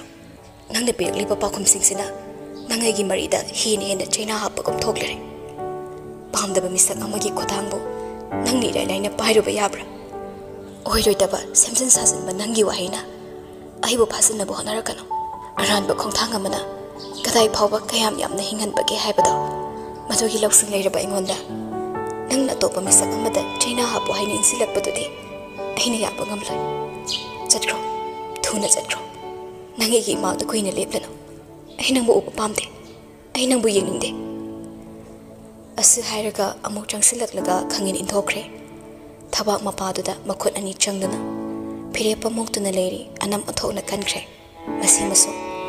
chaiduna taliyade khonjel thaptharaga talabasi yade mamai onthokna su kankrabani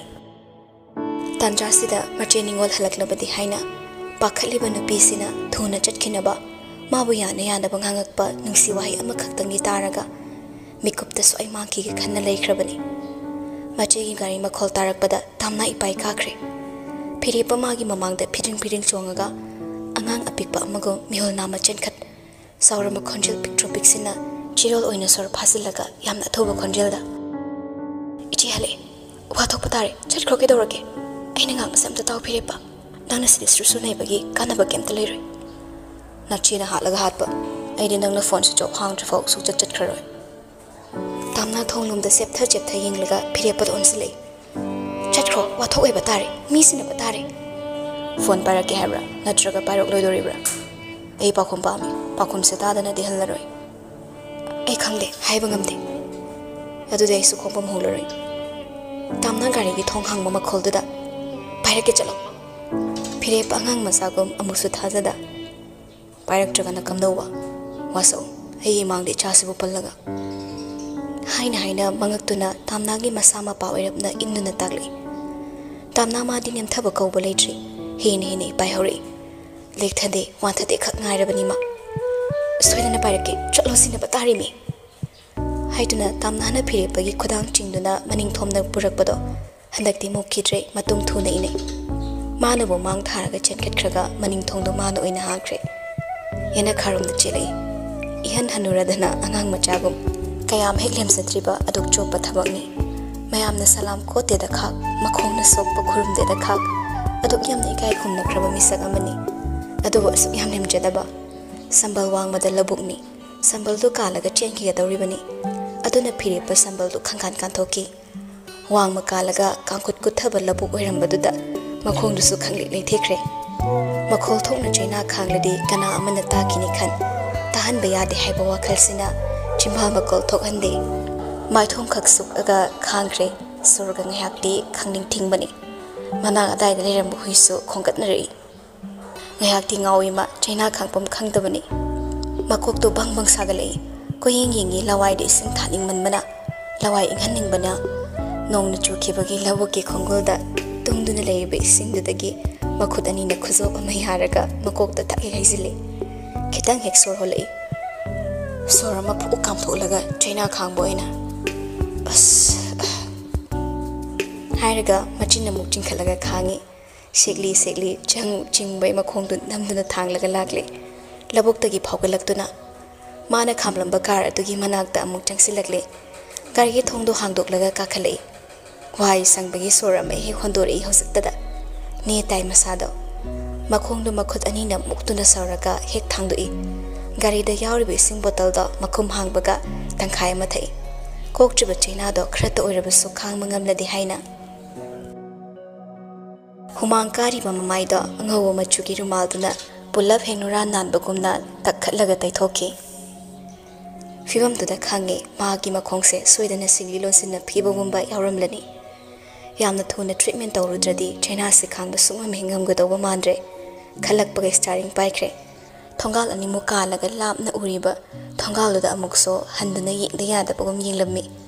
adai mamai leraga thorakle lambi da lakna pibada phone tawi nangrai lege hospital da lebra halo eda yumda imagi miche khra katna tare nangna yu thaga nang sangubagi santri tarudana yumda thing hanjilakpagi othok kuina su seikreda imadu su hakmali ado engak tang haijilake khongse lai thekhraba leing bot pagangam kidre sang duna ngangak paduda phauram da chaina do khangbugumna ado batanjai cha chadrabsu chehorag imatago khara toina tiu bender da changi haraktanaba la thozilo aini he khara thudi paiduni pen killer ga lerati ising glass amaga ready da leramu sathi na nare simade ei pharmacy kumba ngamaroi pura force ni gari ga thora laise la tile lak tha su phabani imana tilai khumi hat na bani lerak tangkhai mu yauri as tanja sida phagi do bani la oi ngairamage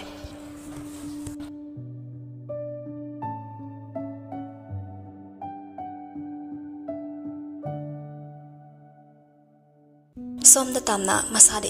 phingna mamai mamit ipom laga mache gi meeting digi koi theiraga lotna ba tawri duda ningol su chingna banina tamna gi matung inare phi gi hongde kana la amge kana sala amdina kanam lakti ke gi nu che yade nangi na mai do horan ba thabam tawre tamna hai ne khumei ai ne horan ba thabak haibabo ichina sukan khanganu haiba magi wakar se madi khalaga ai mya kapure si mangai atopa I oidaba amta tawde ningol makha tarakidre laone iche ga wari imta sase iche phi su honge haiduna ningol ga punna ningol na tumliba ka manung da changlei tamna su mache I phamung machi khuya oirapna phammi machi na phi hongba loiranga tamnai manak talai phamai ai gi suti matam su loire ai ga loinaraga nang bachone maboka ekhoi punna leirasidana matom ta amu as ima chana amu kanana yengslauba nana tom ti sida thanam basu yarwe aduna di ai su sida thabam thiraga leibana phadau mansile iche na igi sawai adubu iche asom da sulai fam leite machoga maboka nogi yum machadu da ai leifam su leite adoi su mathakti ima sunaraga sida leire iche ne sida thabak tawraso tolop yampi maboka bachoga su amuksu sida sum leibado yarwe yarwe haidana bo nang na tom ta thado amba yaribra nang ai punna sel talagane ima chagi sarse hunmangam na bo na batare dana aduga amana aman hairaga hongkiba saktam sida tamna sumagi maramgi makha taraklani haibasimadi ukre mamikra sangtri machina haira kadori bawato ngairaga leikre nang se onthokna su pangida thoiga tanaraga angang dugi matang da wari amasu khana bachumgani angang se moina pamdaba sumale magi maramda wahai ama yumsida kanamtana laktuna hairade mama oiga dori baduna so aduga imungi halsina so masina takpadi nanga mari leinaba thabamta makoina pamdra haibasani sina amu kamdauba ai wase nanga di khana ningdabani nanga khana dragana kanaga mu khana doiba moina angang se lawba laktrena khallo nangonda mu train na dori bani angang se mu aksaladi adubu wahai amadi tanadaba yaroi nang se phuning manbana di kutse maring chatlabani ko ai khasik laga khangabani nangna nasana tomta lawrumi ba phirep mayam se kaino haibani nang suna tomta ngai bagi tawfam khangdabani ekhoina su paw phara utabana loini hek nang se mangan bo ina thoi karimta watna daba masel ngak to iramdadi asumna su tawram loi ekhoina su noibu ngak leitana yingsilangmani iche laibak to sumthu utamlambana ne kaisu khalaroi yana ba henglase nang su hayeng degdine thabaka chat bahorani haibadaine nangi sena chana bado ichi airan takpiramage chatlo lawro yani de che sum takjage khongra amaga phurit amakhakni horeni midang chak toklaga ei dom taage hoine amakhak tuni aina takpi haise chatlo kok lawro simasti ei tobirage haiduna manawnu pida inkhali tamna sogolaga kadadagi thokre manawnu pina moli ipak paksina chatkibado uraga masuing hawi inong nushina Namituda luhongba namitudadi kayada mai thong maka lamna lengsakiba kondo paringno atuga ngasina khurol thangba thori amagumna charak chahingna duna hingle pung onhe onkhre khanna ningamdaba phawi maraiba phakre harau saruba adubu laibak thibi tahore lairabana maram oiraga magi ngamnaba yumamama panakibana imung anishu onthokna lamna leikrabani tamnana halaktuna leire paw tara phawba nongmada chatlaga hangluba ngamkidre ngasina matomta kayam wana leiramlaba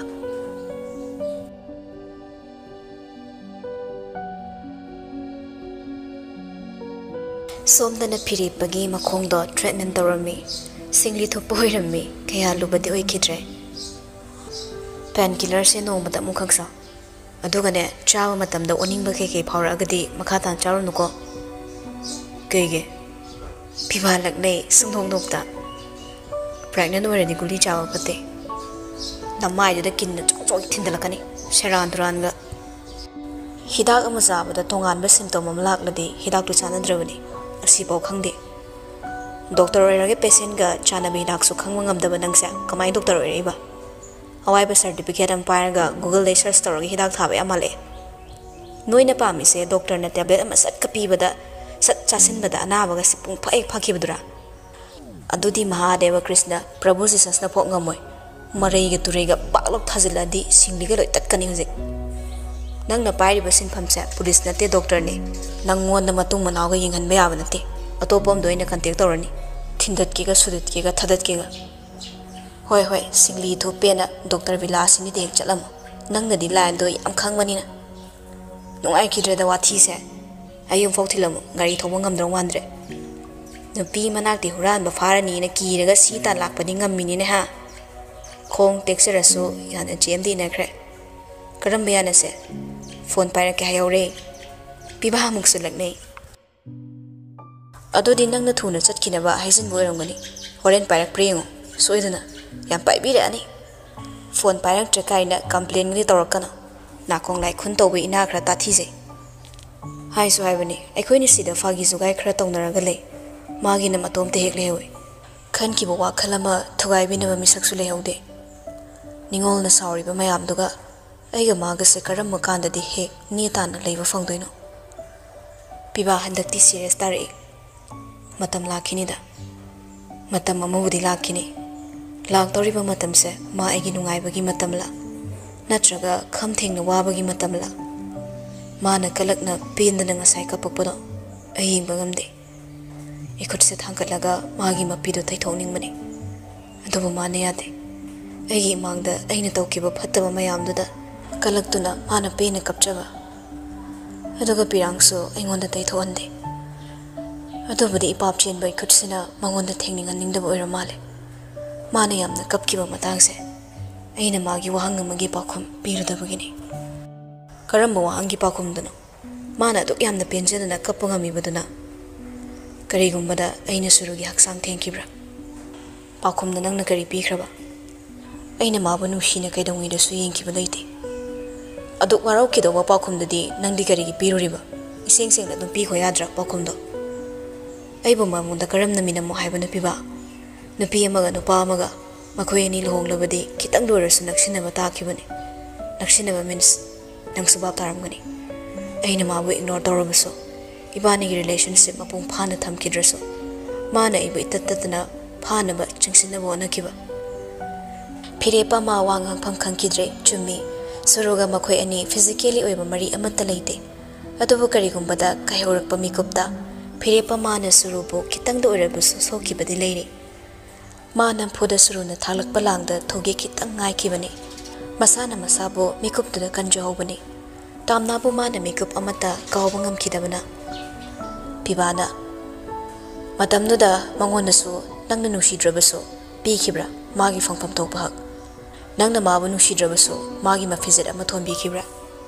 Aduga nuside haiduna nangna surubudi loinabi amana phangdoba hak saruk amakhak oirasapi. Nupa amana magi loinabida hak ama piba matamda laktana langsinduna pirabasu hanna maga michana tuna yengudrabasu. Magi masada nangina khutana sokre haiba waise karamtana tawa ngamoy. Nangi bukcher sa ikhangi. Nangi thamoy ay masakhangi. Aduba Phirepa wafam se mani yang na haraw karam yathorakani. Mase mana nang bunushibagi khwaidagi singba khudama makhangni.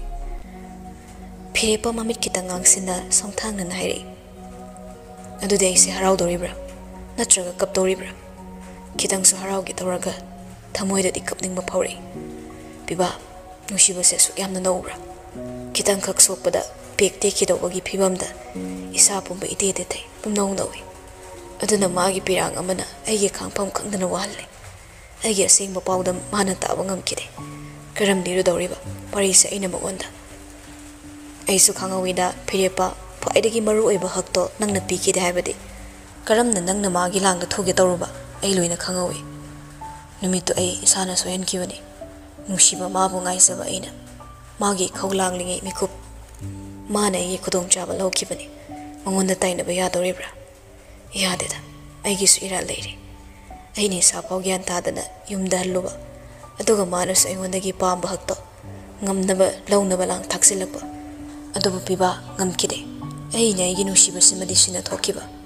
Kandra, tam nagi mayay se. Yam kali. Yam na kanman kre. Piba konjel wang kalay. Pass is pass. Let's forget. Ado nungay ba pa tamtok sira hibo nangonda aingonda ba nangi karamba pauna aibo mo haraw handoriba hera haraw mandana nang wantha ki basu yari banida Phirepa kaisu khalamda bani khazik ipai hore mana nungay da ba pause magi marupna karamba pau igani khangbanina nungay ba pau madi soidana oirani khalle thamoi thak ipom nairak pagum sur matat matap holakle taning bana khairangi Adubo mayamna taningubasu hekta halamde. Kaino harudana adude. Aisu harawba yabra yingidana. Hayingdi thabak laani hairine. Hospital da unabagi namada nang sumabu sang behek lak pe are dana phirepa thamoi kitang sarang nei hoida thabang na thabak ki thokpa ma sang mana maru oire thabak ki wadi eron da tok heksina thoga loire no pm gi hak tak ta business le kha tare haba pausina malem sindri thungal lakana ko phirepa phagi oina adogi pibam dudade mana ise thakai singna thajar ka dori bazala mana mu thajane hairade sumna tagi numit humni khakta mingonda loina pithoki basu ngam dori bra kenom tori piba hogalai la nayum thilage seran turan yam ngang behen malasune paktabam yaure phirepa na ba kauduna sat hogalakpani makhong du su khang yet ne tharubani shit haraga khangtu tu silakpada pibana tabui chimbalani do thengai ne phirepa hek khangna pibagi mamai du da makhuna thagi inthui chimbalani do phrang phrang kan thok nei makhuna soiba saraga papim toksilaba kuina sangna single oirabani na chingnabane wakhal se phaba machanam ta khalo yade pibana nangonda kiss tawdo sarupudi chumdo ina chupuge khangaba oh my god my first kiss ay hanba kiss natai chada nek loikida pile saita phirepa naso daw thumge yaroi oiba lang mamal yamba in hele sathilage hairaga among masada maning halap ngaklaga samduna puthoraklami asumna phirepa mayum tanda pibana thilakle phirepa na soklaga halakpada surupa khatche kada pusilakpada phirepa thongzildana makhut namana mui piba guest room doina thamamo suru sapam hongi amubi sumo da hapet yenglui pibana muktam nana leiriba makhagi guest room da pusilaklaga phamung de phalli amubi na hangje ibungo kedobuda soklino tusin bani lekhong ngak ta ngai din he bema makhong makut ka se kitang samthok na batausi yare ai samthoge pibana pharima ai swan krege magi gari da lak bani driver ma sanga de drop to honge ihi angau bale ho bani angau bani ek thilalong ha hoima piba thokre amubi sumamo kok tholaga thoki singkraba amubi ni machaga mamoga thak khak hek thanambada wa khrangang na raklani khangbana mana puthoki bani phirepa masu masado sora mohondui tamna kangthol danga khatlaga mobile do humzilaga lauthoi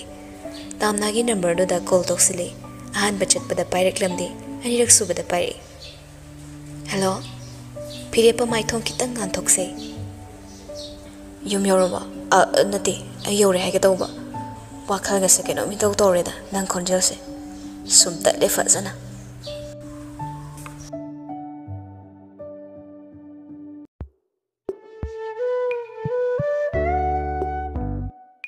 khonjel tarani khanbana khonjel duna na payorak tringe wakhal irang hawanba maning mamang thattuna nangi wakhal nanga hanba oi bani hojikso thazagi minokta lapni yingzaba nafamda nongin phirepa makokto srusru nalaga ngawre tawris thazadana kolgo okhalak pasina kaidormino nangba ai dok than ge tori horen kon toro ngasai na han khraga hojik ha yum yori ke gino kaina hangning fawda braba nang bok ang masarane pakhom du inu nungayan da angang werdi lam helu bagi ni sunate al ni na lambi lamkhang da thoning da thok pra kaina pakhatta braba ai dok than ki ge horen oin toro parak ka dori bra parakani blackmail torak lamina parak patare dana hairaga phone do kaktat kiramle tut tut hairi phirepa na kong dagi phone do thangtharaga sum yingi sound hairamasu kochi thangamasu nushi da chairamasu maithong da nungai bai leiting amadi laina ta lamina torise sekli phirepa phamung dei kumtharak laga bathroom rom da song dana changkre thongzal dagi tumini yenglamba suro khonjel thuna mathaklom da kakhalei kagi thongdo kam tingzilaga prapa phamung machado da changsilaklaga ngek phamthai hek hek kapche ma amma leina phirepa mana tawriba lamchatsi yaninglamde fan oiduna so mahangna tawriba thabaksi aran mani haina warawi nongmadi soidana mane irai laina magi khubam nungda nupa se thamgi haiduna napal ka khiba napal pumtek tekre kaudri numit ama adungai matamgi numit ama class loiraga thorakpadani mamanabi laibina haladoira suruna halani ado phire palak podena kaino ngasi phire pagi luhong manumini adunani Russia hoi piba hoi school actress suru masa swai lawi pungning ni mangonda nusi hairam laga mahaktugi luhong manumini khangai hairak padudadi kaino mahabu karam kana nupi seliba nupi duna kana graidagi tamra akhoi school sida tamra tamdeda chen manati halsing haina bani hai asukam angang oina khangde adu deiso moi mabo kalingai da masu amagi luhong badi yauraga chatningi habadagi sinmani hai mabo katinaramba mamana bimgi masun pinina tai ainaso suru maithonga mai taw baduda haima kaidore amo mina nupi thikhraga nangna napi tage tawriduna phire pana nusi haibada nangbu yam sawbadaine adoerso kasidi kapningi ai nusi hairaga mana kai ge topaga mahara hara hongiba ai mangga tawgyang tawribra as yari he nangmaso akhoi angang yam oimalle matam yam leiri mana nupi thibaso thijaki sanu kaino halasla swaidana pi musin thara adine kumai oina batare namduna laibina chinglaga purakle school bus ka khalakle bus manung de so madiwa matanga khidre kachin thangduna thongnawra nga tharaga yum yobang wana ngairi ma ka manung da matom ta tumin kapning labani uchinna chinna thongal mapa bus khamle laibi da lehorage phau hairamdana kumtharaklaga bayum da sumtring changakle kagi thongdu thingzilaga bag to ne kaine phamung da chongkhali pura kapasu natri kalak piduni mangon ngauze haina tanaramlaga khudak ta topa nupi ama khangna khre haibadudi mana khamballibani mana su yaninge mak haidrabasu school da irang amadi tawribani irang pamjadaba saduna charasu wandre phone amaga mamanabi singna thagat narakpa phire pagi luhongbagi photo do yenglaga sumsum ira thanglei pongma pan tarakpa dwaidani suruna phire pada message ama hana thajanbado congratulations phire pasu reply pirei thanks suru adugi reply duda masadu tofam khanglamde aduna call amu toksilei phire pasu paikhale adubu suru hiki kapkre phire pa suru na kapaduda kapira nangna tawrise khradi heman bra khalle aigi imang da tawgyang tawbana tra phire pa magi manakta igaina famliba tamna de saw saw ni yinglamaga surugi pakhom pirei aisu nupi se nusiba nate aduga kai kilong liba bubok na yumda puthare masu ningi haina ningai pangtaw tore aduso maga thaina tinarakpi mamana mimgi masu nupi masa masa pina se haina khibaduda pabung ni ma puslakibani hai adudai wasakna khibaduna mana yumdugi nupi do masu oiningi na tawba ningai da pabung ni maga suyana khibani suru mingambi oiragi matagum khankhre phire pama busum sum naksilaga long labi nupi duda mathong maram khangdana long baya thorakpagi maral siduna laknaragi khalei suruna exam ayasida nang nengonda tawbirise afabadi natte ai depression yam chatle aina de exam hek loibaga nangi reply pige khallubani phire pama su khoirangai ai manu shidi suro ai khangnaba kan amta su thamde nang khaktang ne aina nu shirise ai ngasa school halak pada iso kem chache ai source so hon yang wari phire pa nang da sumai taw do eredi kai ge ngonda nusi haira minoba hairaga suru hik hik na kapak paduda phire pa lai bayaramdre sumana su chaka chade haiduda pakacharami phire pado esa pothilake piba horaga lake thenga su thengna nang thongal fak tong tholo ai thamage haiduna phire pa tamna bu hondok lamaga surugi manakta chenki numitudagi hauna tamnaga phire paga phasana kaina dripauba man ani duda naksinage tawzaba marida phire pama pu chingtok singthoktana thamki emotional blackmail tokduna adubu ngasigi asumna ma chakpadi thengnadri matamnoda tamnana su asumna pharwangani ko haiba wakhalsida ma tamnana kalak pelamgadra matamnoda mana penkiba dugum pelamgadra khallubada sauning ben galei ngasi phawbada ingondagi kanaptana ngamaga satkidri aduna tamna nangnandagi khongpham sida ngamduna chatpa khak yaroi ina ngamgani kokilaga amubiga so wa khanei somda Kokilana hayengdi tamnagi manakta chatlagane hidak lang thakna karam tawriba hangamu aduga sel khara pibiruso angang du khorsaga mata paisaram laroi amubi thajadana ngasidi hara harauna hoi hayeng aina thaba halakpada haizilam lage yengo sagaise icha isu yamna tangi asuk lukraba thabakse tarai tarai khanduoga aikoina topa mama mamu thibawna diko aikoi kedawnungda mangol oiba ngamloi hoiba ai sungak sauning bagine sumpangang ngang bani tangkraba isuni anghan bayaba natte yamna checksin hotna se imung du su pak he wangang na bayada ba oidabani wayam khangmani moi pabu tamna do ngasi phauba aikoi da kaiba waso ngang bai kitrabani laibak se moi su thiribani aduna aikoi na moi da ngakta taina bayate hoi hoi moi pabu ibungona sune asa kaubani na nushibani na tamnagi matong ko hininaraga hayeng mina kai kai ngangna kini khanbada wakhaldi ingma ngamdre aina khwaidagi pamsadabadine nupi ani sina mapureba munabasini nangna khalibado ai lale haide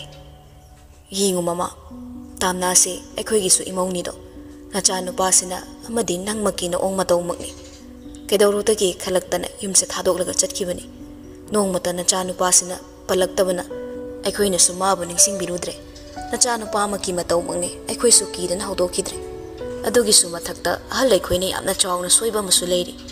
madung matam chadaba imaduna hinglinge penjana ba haidana magi aningbado aikoi na tawrure thungalure aduga angang singi ningzaba amadi future na thugaibire angang oiringe wakhal fathaba matam natringe matam dudana yum ama lepsaro haina yum panbagi lambida chingsiluba aikoi gi asoibani angang ngaktago oibagane amanasu pangphingda phingnakre nga kiningakpana chumme khanakre nang aina su laksal haudre phare haukibana haukre aikoi kaidungdane saunagumsi tapna ingna phajaba romdane khanabana chumgani do apam pamda hangdana aikoina halni haidana sinkibado aikoi soire tamna na hauzik phauba anauba magi tonganba lambi amada chatkiba ngamdribase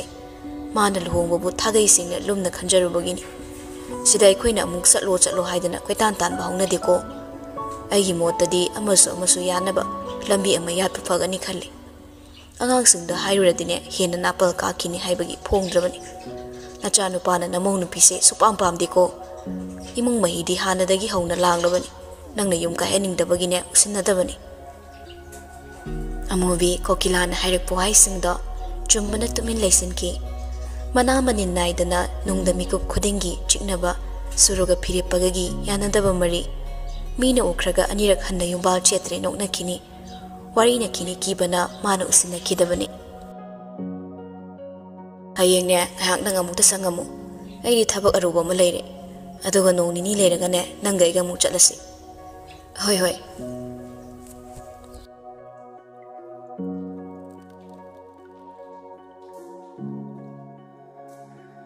ayuki matamni saurangna pung 10 khare helakle tamna bu drop tawbiramlaga ningol na magi thabaki resume thajan balai hana dagi so madi body spa gi da thabak torakpanina beauty spa gi mi khara lawgani haibana resume thajan balak pani front deck resume thajalamlaga thorakpada erona thabak mafam de kyorakpaga amana thorakpaga aduna amana hatho atu changakpada animak to thuman kibana thengai ne ningolna sorry erondo saying khalai laisabi nang suna mai du fasana thaiye king ek lawradana uhauda basibu aina ro pakhang nang suna mit yam singadi king manu pi malae mai silak dorena thaidoga lepadi kai ge barbat hek maladana hai nang so tum yadori ne ha uzikana ngang sing si perra ni eron namrum solak paduda ingolna kain haisa kaisu haide hairam dune eron asinaba tanduna manunglom changki ningol suma chinbalda ngarang ngangi chinnam palina pepa ngangadana karim ka thaina bam yauri hauna ngang ngam sungam dabada mi singsa sangi tap ta loina ube mo ongamada mana khalisa masam sing esini ngang dana masu thoragle mayumda halakle magi di thabak leitabnina halakpaga tawfam khangdabanina mangolda famlagale mafi hongba loiraga tanjadada mamagi folai masu loudspeaker do on toraga ꯐꯥꯟ ꯑꯁꯥꯡꯕꯗꯨꯗ ꯆꯟꯕꯣꯏ ꯆꯟꯗꯕꯣꯏ ꯍꯤꯞꯄꯤ꯫ ꯃꯃꯥ, ꯅꯪꯕꯨꯗꯨꯗ ꯁꯨꯝ ꯂꯩꯕ ꯌꯥꯗꯧꯔꯤꯕ꯭ꯔꯣ ꯕꯦꯝꯃ? ꯑꯩꯈꯣꯏ ꯇꯥꯝꯅꯥ ꯈꯛ ꯊꯅꯝꯃꯒ ꯑꯩꯅ ꯀꯃꯥꯏ ꯂꯥꯛꯇꯣꯏꯅꯣ? ꯍꯣꯏꯅꯦ, ꯃꯃꯥꯁꯨ ꯈꯪꯉꯤꯅꯦ꯫ ꯑꯗꯨꯕꯨ ꯌꯨꯝꯗꯨꯗ ꯅꯣꯏ ꯅꯨꯄꯤꯃꯆꯥ ꯑꯅꯤꯈꯛ ꯂꯩꯕꯗꯣ ꯃꯤꯅ ꯃꯔꯣꯜ ꯑꯃ ꯐꯠꯇꯕꯅꯦ꯫ ꯃꯃꯥꯗꯤ ꯋꯥꯏꯅꯤ ꯏꯕꯦꯝꯃ ꯅꯪꯕꯣ꯫ ꯉꯔꯥꯡ ꯑꯍꯤꯡꯁꯨ ꯑꯩ ꯇꯨꯝꯕꯒ ꯑꯃꯠꯇ ꯌꯥꯗꯦ꯫ ꯑꯗꯨꯒꯤꯗꯤ ꯀꯩꯝꯇ ꯈꯜꯂꯨꯅꯣ, ꯊꯪꯅꯕꯒꯤ ꯃꯥꯃ ꯊꯝꯕꯧꯅ ꯑꯋꯥꯠ ꯑꯄꯥ ꯌꯦꯡꯁꯤꯜꯂꯦ꯫ ꯁꯝꯕꯜꯒꯁꯦ ꯅꯍꯥꯟ ꯃꯣꯏꯅ ꯂꯣꯏ ꯁꯦꯝꯕꯤꯔꯝꯃꯤꯅꯤ꯫ ꯑꯗꯨꯏꯁꯨ ꯃꯊꯛꯇ ꯌꯨꯝꯁꯨ ꯀꯨꯡꯅ ꯇꯥꯔꯤꯁꯤꯗꯤ ꯀꯔꯤꯗ ꯀꯤꯅꯤꯡꯉꯥꯏ ꯑꯣꯏꯒꯦ? ꯑꯗꯣꯝꯅ ꯃꯤ ꯐꯠꯇꯕ ꯑꯗꯨꯃꯥꯏꯅ ꯁ꯭ꯋꯥꯏꯗꯗꯤ ꯇꯧꯗꯤ꯫ ꯅꯪ ꯄꯩꯁꯥ ꯅꯨꯡꯁꯥꯅ ꯀꯃꯥꯏ ꯇꯧꯔꯤꯕ? ꯅꯪ ꯄꯥꯕꯨꯡ ꯍꯜꯂꯛꯂꯒ ꯈꯔ ꯊꯥꯍꯜꯂꯛꯀꯦ ꯕꯦꯝꯃ꯫ ꯑꯩꯈꯣꯏꯅ ꯁꯦꯜ ꯌꯥꯝ ꯄꯥꯏꯗꯅ ꯑꯗꯣꯝꯗ ꯄꯨꯂꯛ ꯂꯥꯛꯑꯒ ꯂꯩꯕꯁꯨ ꯌꯥꯕ ꯅꯠꯇꯦꯗꯣ꯫ ꯅꯄꯥꯒꯤ ꯊꯕꯛꯁꯦ ꯍꯦꯛ ꯍꯨꯟꯗꯣꯛꯂꯝꯕꯗ ꯑꯩꯈꯣꯏ ꯍꯤꯡꯕ ꯋꯥꯅꯤ, ꯁꯨꯐꯝ ꯂꯩꯔꯣꯏ꯫ ꯃꯤ ꯑꯃꯒꯤ ꯋꯥꯛꯁꯣꯞꯇ ꯌꯥꯎꯔꯦ ꯈꯜꯂꯣ, ꯁꯦꯜꯕꯨ ꯀꯌꯥꯝ ꯄꯤꯔꯛꯀꯗꯧꯔꯤꯕ? ꯑꯗꯨꯅ ꯌꯨꯝ ꯄꯨꯕꯁꯨ ꯉꯝꯂꯣꯏ꯫ ꯁꯤꯗ ꯅꯄꯥꯅ ꯇꯧꯔꯤꯁꯤꯗꯤ ꯑꯣꯖꯥꯁꯨ ꯀꯥꯔꯕꯅꯤꯅ ꯁꯦꯜ ꯊꯣꯛꯑꯦ꯫ ꯑꯗꯨꯅꯅꯤ ꯑꯩꯈꯣꯏꯅ ꯑꯗꯣꯝꯗ ꯁꯦꯜ ꯈꯔ ꯈꯔ ꯊꯥꯔꯛꯄ ꯉꯝꯗꯧꯔꯤꯕꯁꯦ꯫ ꯃꯃꯥ, ꯏꯃꯥꯆꯥꯁꯦ ꯀꯟꯕꯨ ꯀꯜꯂꯛꯇꯧ ꯃꯥꯟꯗ꯭ꯔꯦꯗ꯫ ꯇꯥꯝꯅꯥꯒꯤ ꯃꯃꯥꯡꯗ ꯅꯨꯡꯉꯥꯏꯔꯣꯏꯅ ꯍꯥꯏꯗꯕꯅꯤ꯫ ꯍꯥꯏ, ꯑꯗꯨꯃꯥꯏꯅꯁꯨ ꯍꯥꯏꯒꯅꯨ꯫ ꯃꯥꯏꯅ ꯀꯟꯖꯔꯛꯁꯅꯤ꯫ ꯀꯣꯃꯥꯗ ꯗꯥꯏꯔꯦꯛ ꯇꯥꯕꯁꯨ ꯅꯠꯇ꯭ꯔꯤ꯫ ꯀꯣꯃꯥꯗꯒꯤ ꯍꯧꯒꯠꯂꯛꯂꯐꯥꯎꯅꯦ ꯌꯥꯎꯔꯤꯕꯅꯤ ꯃꯤ꯫ ꯌꯥꯔꯤꯈꯩꯗꯤ ꯑꯩꯈꯣꯏꯅ ꯉꯝꯅꯕ ꯌꯦꯡꯉꯒ ꯂꯣꯏꯔꯦꯗ꯫ ꯆꯠꯊꯣꯛ ꯆꯠꯁꯤꯟꯅ ꯀꯃꯥꯏ ꯇꯧꯔꯤꯕ? ꯅꯄꯥꯒꯤ 800ꯇꯨꯕꯨ ꯊꯧꯅꯕ ꯌꯥꯕꯨ ꯌꯥꯔꯤꯕ꯭ꯔꯣ? ꯅꯥꯎꯕꯅ ꯈꯔ ꯈꯔ ꯁꯦꯝꯃꯒ ꯊꯧꯅꯩꯌꯦꯅ ꯄꯥꯝꯆꯧꯅ ꯄꯤꯔꯛꯑꯦ꯫ ꯅꯥꯎꯕ ꯂꯥꯛꯇ꯭ꯔꯤꯉꯩꯗ ꯑꯩꯅ ꯑꯗꯨꯝ ꯄꯨꯔꯒ ꯂꯥꯛꯑꯦ꯫ ꯅꯍꯥꯟ ꯊꯣꯔꯛꯄ ꯅꯨꯃꯤꯠꯇꯣ ꯃꯣꯏꯗ ꯆꯪꯉꯨꯏꯌꯦ, ꯑꯗꯩ ꯑꯗꯨꯝ ꯄꯨꯔꯛꯑꯦ꯫ ꯑꯗꯣ ꯅꯪꯕꯨ ꯅꯪ ꯃꯥꯝꯆꯧ ꯍꯣꯏꯗꯔꯣꯝꯗꯁꯨ ꯈꯔ ꯈꯔ ꯆꯪꯕꯤꯌꯨꯀꯣ꯫ ꯃꯈꯣꯏꯁꯨ ꯑꯅꯥ ꯑꯌꯦꯛ ꯀꯩ ꯌꯥꯝꯅꯁꯨ ꯋꯥꯔꯕꯅꯤ꯫ ꯁꯦꯜ ꯗꯔꯀꯥꯔ ꯂꯩꯔꯁꯨꯅꯦ ꯃꯣꯏꯗ ꯍꯥꯏꯔꯨꯅꯨ, ꯏꯃꯥꯗ ꯍꯥꯏꯔꯛꯎ꯫ ꯃꯣꯏꯗ ꯀꯔꯤꯝꯇ ꯍꯦꯛ ꯌꯦꯠꯁꯜꯂꯨꯔꯅꯨ꯫ ꯑꯋꯥꯕ ꯃꯁꯦꯜ ꯉꯥꯛꯇꯅꯤꯅꯅꯦ, ꯃꯣꯏꯁꯨ ꯑꯩꯈꯣꯏꯅ ꯁꯦꯜ ꯍꯪꯖꯤꯜꯂꯨꯔꯗꯤ ꯅꯛꯁꯤꯟꯅꯕ ꯇꯜꯂꯛꯀꯅꯤꯗꯣ꯫ ꯑꯗꯨꯒꯤ ꯃꯍꯨꯠꯅꯦ, ꯄꯥꯡꯒꯜꯅ ꯃꯇꯦꯡ ꯌꯥꯕꯗꯤ ꯃꯣꯏꯗꯒꯤ ꯃꯇꯦꯡ ꯂꯧ꯫ ꯁꯦꯜꯒꯤ ꯑꯋꯥꯕꯗꯤ ꯅꯜꯂꯨꯅꯨꯀꯣ, ꯃꯔꯤ ꯂꯥꯞꯅꯗꯕ ꯃꯁꯛ ꯑꯣꯏꯔꯛꯀꯅꯤ꯫ ꯍꯣꯏꯕ ꯃꯃꯥ, ꯄꯥꯡꯒꯜꯒꯤ ꯃꯇꯦꯡꯁꯨ ꯇꯧꯅꯤꯡꯗ꯭ꯔ ꯃꯥꯜꯂꯦꯗ꯫ ꯑꯩ ꯂꯥꯛꯄꯗ ꯀꯣꯏꯆꯦꯟ ꯆꯦꯟꯅꯔꯦ, ꯑꯗꯩ ꯇꯟꯗꯅ ꯑꯩꯁꯨ ꯆꯪꯗ꯭ꯔꯦ꯫ ꯃꯥꯏ ꯊꯣꯛꯄꯅꯤ, ꯁꯥꯎꯔ ꯂꯥꯛꯎꯕ ꯌꯥꯗꯦꯀꯣ꯫ ꯃꯃꯥꯁꯨ ꯊꯝꯂꯒꯦ, ꯇꯉꯥꯏ ꯐꯗ꯭ꯔꯕꯗꯤ ꯑꯩꯈꯣꯏꯁꯨ ꯊꯣꯛꯂꯛꯀꯗꯣꯏꯅꯤꯗ꯫ ꯍꯣꯏ ꯃꯃꯥ꯫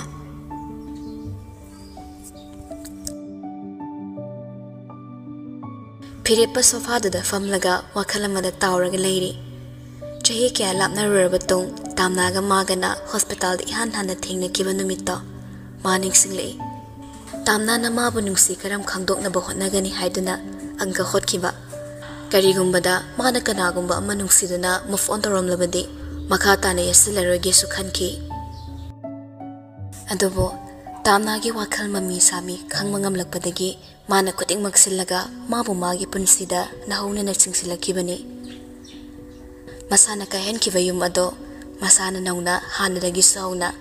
ꯐꯖꯕ ꯌꯨꯝ ꯑꯃ ꯁꯦꯝꯒꯠꯆꯒꯦ ꯈꯟꯗꯨꯅ ꯂꯥꯛꯈꯤꯕꯅꯤ꯫ ꯍꯥꯟꯅꯗꯒꯤ ꯍꯧꯅ ꯁꯨꯔꯨꯒ ꯃꯥꯒ ꯂꯩꯈꯥꯏ ꯇꯥꯅ ꯋꯥꯔꯤ ꯑꯃ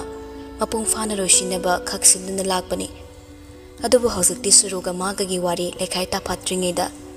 ꯅꯣꯡꯗꯝꯕꯅ ꯇꯥꯝꯅꯥꯕꯨ ꯌꯥꯝꯅ ꯊꯨꯅ ꯆꯤꯡꯁꯤꯟꯕꯤꯔꯛꯇꯨꯅ ꯃꯈꯨꯠꯇ ꯁꯤꯟꯅꯕꯤꯔꯔꯦ꯫ ꯁꯤꯟꯅꯔꯛꯂꯤꯕ ꯈꯨꯠꯁꯦ ꯁꯨꯛꯊꯥ ꯊꯥꯗꯣꯛꯂꯔꯣꯏ ꯁꯤꯅꯤ ꯃꯥꯅ ꯈꯜꯂꯤꯕꯁꯤꯅ꯫ ꯑꯗꯨꯅ ꯃꯈꯥ ꯇꯥꯕ ꯄ꯭ꯂꯥꯟꯅ ꯃꯥꯒꯤ ꯑꯣꯏꯈꯤ꯫ ꯁꯨꯔꯨꯒꯤ ꯃꯔꯝꯆꯠ ꯑꯀꯥꯝꯕ, ꯀꯔꯤ ꯇꯧꯔꯤꯕ, ꯀꯅꯥꯒ ꯀꯔꯤ ꯃꯔꯤ ꯂꯩꯅꯔꯤꯕ, ꯐꯤꯔꯦꯞꯄ ꯆꯤꯊꯗꯅ ꯃꯌꯦꯛ ꯌꯥꯝꯅ ꯁꯦꯡꯅ ꯈꯪꯉꯤ꯫ ꯄꯨꯝꯅꯃꯛ ꯄꯨꯊꯣꯛꯂꯒ ꯃꯥ ꯁꯨꯔꯨꯕꯨ ꯃꯥꯒꯤ ꯄꯨꯟꯁꯤꯗꯒꯤ ꯈꯨꯗꯛꯇ ꯏꯔꯥꯏ ꯂꯥꯏꯅ ꯏꯟꯊꯣꯛꯈꯤꯕ ꯌꯥꯏ꯫ ꯑꯗꯨꯕꯨ ꯃꯥ ꯑꯗꯨꯃꯛꯁꯨ ꯇꯧꯒꯦ ꯈꯜꯂꯨꯕ ꯂꯩꯇꯦ꯫ ꯃꯤꯒꯤ ꯄ꯭ꯔꯥꯏꯚꯦꯁꯤꯗꯨ ꯈꯪꯗꯣꯛꯂꯒ ꯈꯨꯗꯣꯡꯆꯥꯕ ꯂꯧꯔꯨꯕ ꯃꯤꯁꯛ ꯑꯃꯁꯨ ꯑꯣꯏꯅꯤꯡꯗꯦ꯫ ꯃꯥꯅ ꯉꯥꯏꯉꯝꯗꯅ ꯄꯨꯊꯣꯛꯎꯗ꯭ꯔꯕꯁꯨ ꯁꯨꯔꯨꯁꯤ ꯃꯤꯅ ꯅꯤꯝꯕꯨ ꯉꯥꯡꯅꯕ ꯍꯧꯔꯛꯂꯕꯅꯤ꯫ ꯃꯥꯒꯤ ꯃꯥꯏꯈꯣꯡ ꯀꯨꯏꯅ ꯀꯨꯞꯄ ꯌꯥꯔꯔꯣꯏ ꯍꯥꯏꯕꯁꯦ ꯁꯤꯡꯈ꯭ꯔꯕ ꯐꯤꯔꯦꯞꯄꯅ ꯏꯔꯥꯏ ꯂꯥꯏꯅ ꯎꯕ ꯐꯪꯉꯤ꯫ ꯃꯈꯣꯡ ꯑꯁꯣꯛꯄꯗꯣ ꯐꯣꯇꯣ ꯅꯝꯈ꯭ꯔꯦ꯫ ꯑꯃꯨꯛꯈꯛ ꯅꯝꯂꯒ ꯇꯣꯛꯄ ꯅꯠꯇꯦ, ꯈꯔ ꯄꯣꯁ ꯇꯥꯕ ꯑꯃ ꯈꯜꯂꯤ꯫ ꯐꯣꯇꯣ 20-30ꯗꯨꯒꯤ ꯃꯔꯛꯇꯒꯤ ꯁꯨꯞꯅꯒꯤ ꯈꯣꯡ ꯃꯇꯦꯛꯇꯨ ꯈꯛꯇꯗ ꯑꯗꯩ ꯇꯥꯝꯅꯥꯗ ꯊꯥꯖꯤꯜꯂꯤ꯫ ꯁꯦꯟ ꯇꯧꯈ꯭ꯔꯦ, ꯗꯤꯂꯤꯚꯔꯁꯨ ꯇꯧꯈ꯭ꯔꯦ, ꯑꯗꯨꯕꯨ ꯁꯤꯟꯗꯤ ꯇꯧꯔꯛꯇ꯭ꯔꯤ꯫ ꯁꯦꯀꯦꯟ ꯈꯔꯒꯤ ꯃꯇꯨꯡꯗ ꯁꯤꯟ ꯇꯧꯔꯛꯄꯗꯒꯤ ꯕ꯭ꯂꯨ ꯇꯤꯛꯁꯨ ꯈꯣꯠꯈ꯭ꯔꯦ꯫ ꯐꯤꯔꯦꯞꯄ ꯃꯁꯥꯗꯣ ꯇꯦꯠꯈꯠꯂꯒ ꯅꯣꯛꯃꯤ ꯇꯥꯏꯄꯤꯡ ꯇꯧꯔꯛꯂꯤꯗꯨꯒꯤ ꯔꯤꯄ꯭ꯂꯥꯏ ꯉꯥꯏꯔꯤ꯫ ꯇꯥꯝꯅꯥꯒꯤ ꯔꯤꯄ꯭ꯂꯥꯏꯗ, ꯁꯤ ꯀꯩꯅꯣ ꯍꯥꯏꯕꯅꯣ? ꯐꯤꯔꯦꯞꯄ ꯅꯣꯛꯃꯤ, Can you be my painkiller? I'm not a medicinal plant. What can cure any disease? But you are a medicinal human who can heal my pain. Love can heal everything by God. Saitana Saki. खतपदा सोई ओइरमनी फिरेप हेन ममोन तौसे नंग लुम्बदा नोगी मी सिकपा नचेदुना चिकपीरकनी चनबदा अइना चिकपदे याय मीनदि नंगसे याम चिकहनिंगदि लेमदे लेमद्रसो duty तौरी तौजरो हायरगा love की emoji अमा हापचिलगा थाखरे तामनासु reply हलकलमद्रे सुम तुमिना फमलंबदा मसादु चरांगनब सुम हेलकपना हगलगा मखोंग सेली थांगना मफी लोइसिलकपदा सुरुना हंगी कायदा मु चतोइनो नखोंग यादे हाइदे एरोना लौबा लाकनी हॉस्पिटल दा यौरुगे ऐसी यावगे यावद्रसु यारे अस अंगांग मचागुमने याम गानख्रेदा एरोन कौद्रसुने ऐगे चलसे ए अते अते हाइबदि नत्तेदना नंग नसा ngamdabado icham chamni yingminarose haibani yamna suka hena khanarose haiduna suru preparation kipaduda phepa makha ta kidre manu suru poduna chatning lamde tamna gi manakta change khanbana adubu upai lei kidre suru ga loinaraga hospital da lai firepa bit khatan halli masado gari de kumtharak paduso suru na thong hanglaga mating pangbire firepa suru na tawribum ong matawduda मान hospital से लाकनिंगबगी मरमसो तपना तपना खंगबा होरगले फिरेपगा सुरुगा hospital मनुंगम चंगले ticket का कक्ट्रे पिवासो खंगनरबनिना checkup लाइनि हाइना phone दो स्पॉक्स फाउनरगा चंगले पिवासो सुरु यावरई खंगुदे अदुबु तोंगवाइदा स्रोसोट इनरकपदुदा फिरेपा हाइफेट यिंगी अदै सुरुदा मोन सिलकलगा कौशिलै सुरु नंसु यावरईरा फमो सुरु फमथरई पुन्ना फमिने वारी तौद्रिंगे फिरेपगी मखोंदो हाने येंगली अदुगी मतुंग पिवाना आई ब्रेक मतम ओइदौरे ngaigera हौजुति फेसन अहोमुकसु लेरे चा ग्लास अममम तंग थकमिननिंगे फिरेप कुइना लेनिंगदे युमदा थुना निंगलबनी अदुना ngairogeda ngarang तसु थिंगने केसु गाइद्रेदा कोनमु तौरसिको चौगिगे हाइदुना फिरेपिस्टिक तुगा सेकली थोरे सुरु मासुन हानखेगा मानदबा हेंजिनबा केयर अम यावरी थोलकलकांदनी सुरुना हाइरकपदो तामो कैनम चाकी सिदना ए चाक याम लामे कैंटीन की चानबदो थाव थोंग गाक्तने ngasi kari mu ningsing age nan khedi hotel ga sapot lai ton tangde ngasi ka chabri ke su tawri chak lam bu kana na thingam ge nang ngam ma dem ta ko haludana nang talaga na ne gari leiramo ai leire lake hairam dana suru canteen lomda chatki fire pahal lage khana amuk su chat pa howe adai amo gari ni sodo suru na pai ki bana upai leita suru gi matung ine changakle so off tawrage khana suru canteen manung duda ngarang ani dana sana kiba wari ta hobana ma kalaktuna singdana leiraklibani chana bo order to form change strawberry sek ani pibiyo scan yabra yani sita tawbiyo haiduna scan puthora e harak pe amount do scan to walle pe tawramaga paiduna lai phire pamana family ba manakta changsilaga pami phire pada amapi lai singdo ngarang ngangne surunatra mamang chayda Miss Manipur ki jury su aikibado yam limsabani asina magi husband oiramale ki amushine ni yongone ani se nupa se makhong ya de be lak oiramale yam su samthong no odra canteen family ba mi do pau surugi phazabada chiptha yenglibani order se mada matam phok lowi haiba yari tamna su apron dumaga counter manung changakle order queue lenglingei duna khra thuna ba ma su sat tawshilei chak semba khichri sembada adumna tawringe mami choibaga sangludre fire pama khaktana uzabani fire pa kui thana leiba pamdre surugi henjin mama tawmakne tamna ukhradi mangonda moke hena negative response piraklani thaiduna chinge haraklani pakki de kizarakle fire pana masa mareng ren chat hawatningbo ubada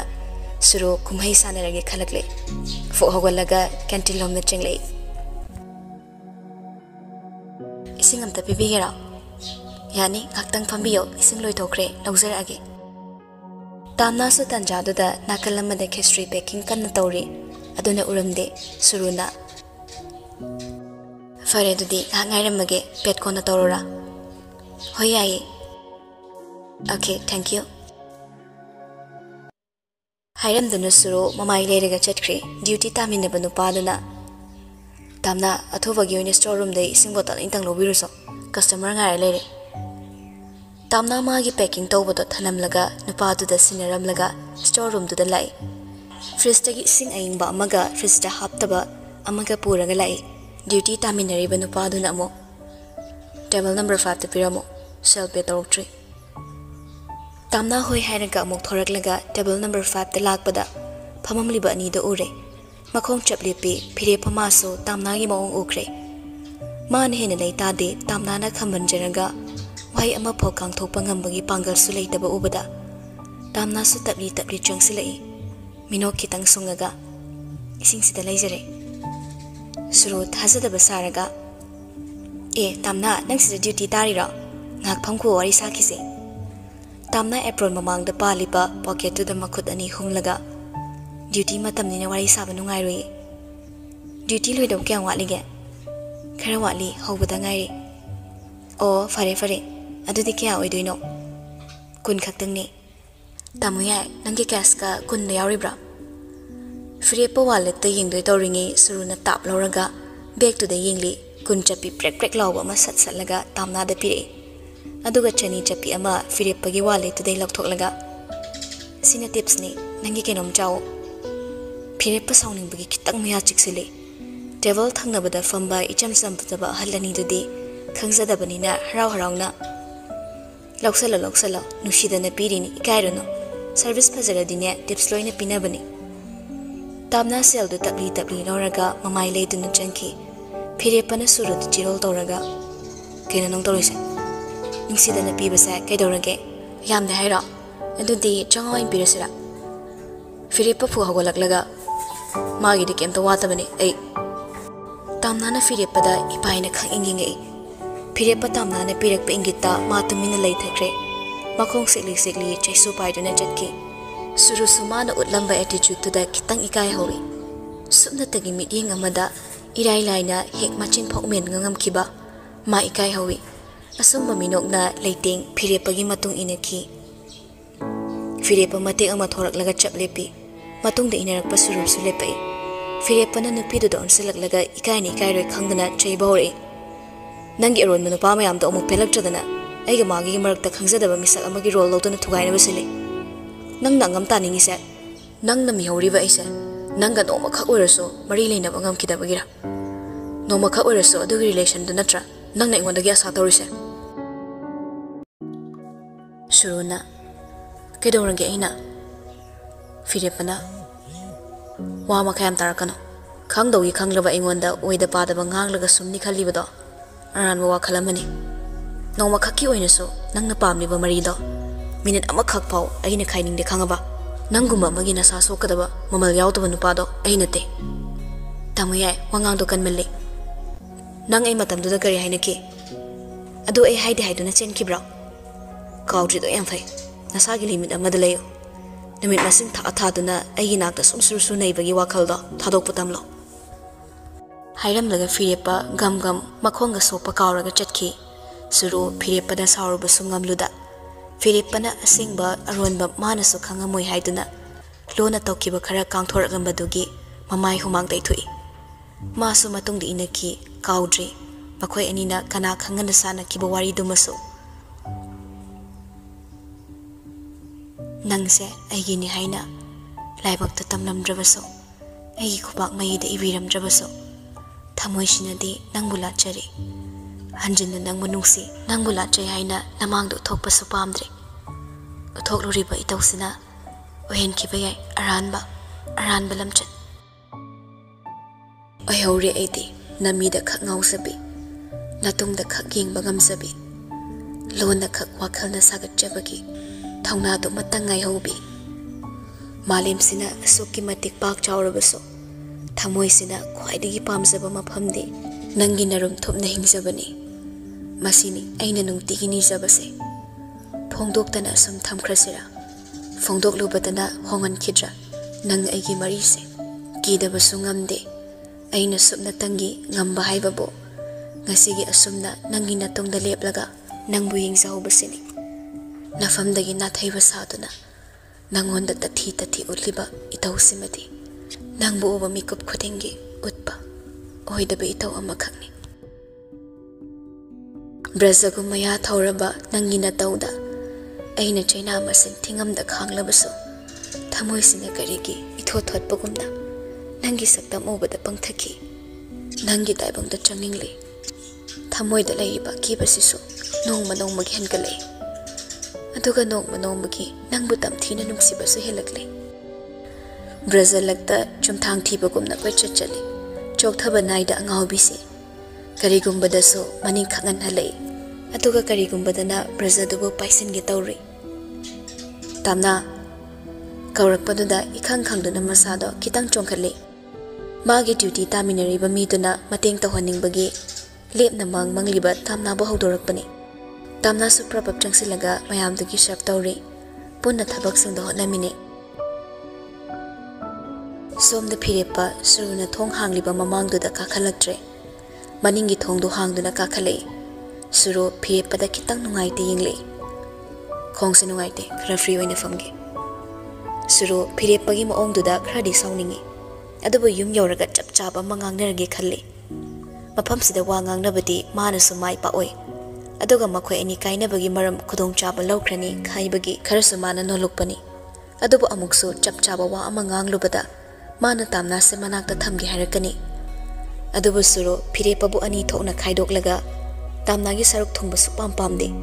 ꯍꯥꯟꯅꯗꯒꯤ ꯍꯧꯅ ꯃꯥꯅ ꯑꯉꯝ ꯇꯥꯜꯂꯨꯒ ꯉꯝꯗꯨꯅ ꯂꯥꯛꯈꯤꯕꯅꯤ ꯑꯗꯨꯒ ꯍꯧꯖꯤꯛꯇꯤ ꯐꯤꯔꯦꯞꯄꯅ ꯃꯥꯕꯨ ꯍꯨꯟꯗꯣꯛꯂꯝꯂꯒ ꯇꯥꯝꯅꯥꯕꯨ ꯄꯨꯁꯤꯜꯂꯛꯄ ꯃꯍꯥꯛꯅ ꯁꯨꯛꯄꯥꯝ ꯄꯥꯝꯗ꯭ꯔꯦ ꯀꯔꯝ ꯇꯧꯔꯒꯗꯤ ꯇꯥꯝꯅꯥꯁꯤ ꯃꯈꯣꯏ ꯑꯅꯤꯗꯒꯤ ꯂꯥꯞꯅ ꯆꯠꯈꯤꯅꯤ ꯍꯥꯏꯕ ꯃꯁꯤꯒꯤ ꯋꯥꯈꯜ ꯃꯥ ꯈꯜꯂꯤ ꯌꯨꯝ ꯌꯧꯔꯛꯂꯦ ꯐꯤꯔꯦꯞꯄ ꯃꯥꯁꯨ ꯒꯥꯔꯤꯗꯒꯤ ꯀꯨꯝꯊꯈ꯭ꯔꯦ ꯁꯨꯔꯨꯗꯤ ꯒꯥꯔꯤꯗꯒꯤ ꯀꯨꯝꯊꯔꯛꯇꯦ ꯑꯁꯨꯝꯅ ꯍꯥꯏꯔꯛꯏ ꯑꯩ ꯊꯕꯛ ꯃꯐꯝꯗ ꯉꯥꯛꯇꯪ ꯌꯧꯔꯝꯈꯤꯒꯦ ꯑꯗꯨꯒ ꯑꯩꯒꯤ ꯁꯥꯏꯠꯂꯣꯝꯒꯤ ꯃꯤ ꯑꯃꯁꯨ ꯎꯅꯒꯗꯕ ꯂꯩ ꯍꯥꯏꯔꯝꯂꯒ ꯁꯨꯔꯨ ꯒꯥꯔꯤ ꯃꯃꯥꯏ ꯂꯩꯊꯣꯛꯂꯒ ꯊꯧꯗꯣꯛꯈ꯭ꯔꯦ ꯐꯤꯔꯦꯞꯄ ꯃꯥꯁꯨ ꯃꯥꯡꯒꯣꯜꯗ ꯀꯥꯈꯠꯂꯛꯂꯒ ꯏꯃꯨꯡꯗ ꯍꯥꯏꯖꯤꯟꯗ ꯁꯣꯐꯥꯗꯨꯗ ꯐꯝꯈ꯭ꯔꯦ ꯃꯁꯥꯗ ꯅꯥꯔꯤꯕ ꯑꯅꯥꯕꯗꯨꯒꯤ ꯆꯩꯅꯥꯁꯨ ꯁꯥꯎꯅꯤꯡꯕꯅ ꯄꯨꯀꯥꯎ ꯀꯥꯎꯈ꯭ꯔꯕꯅꯤ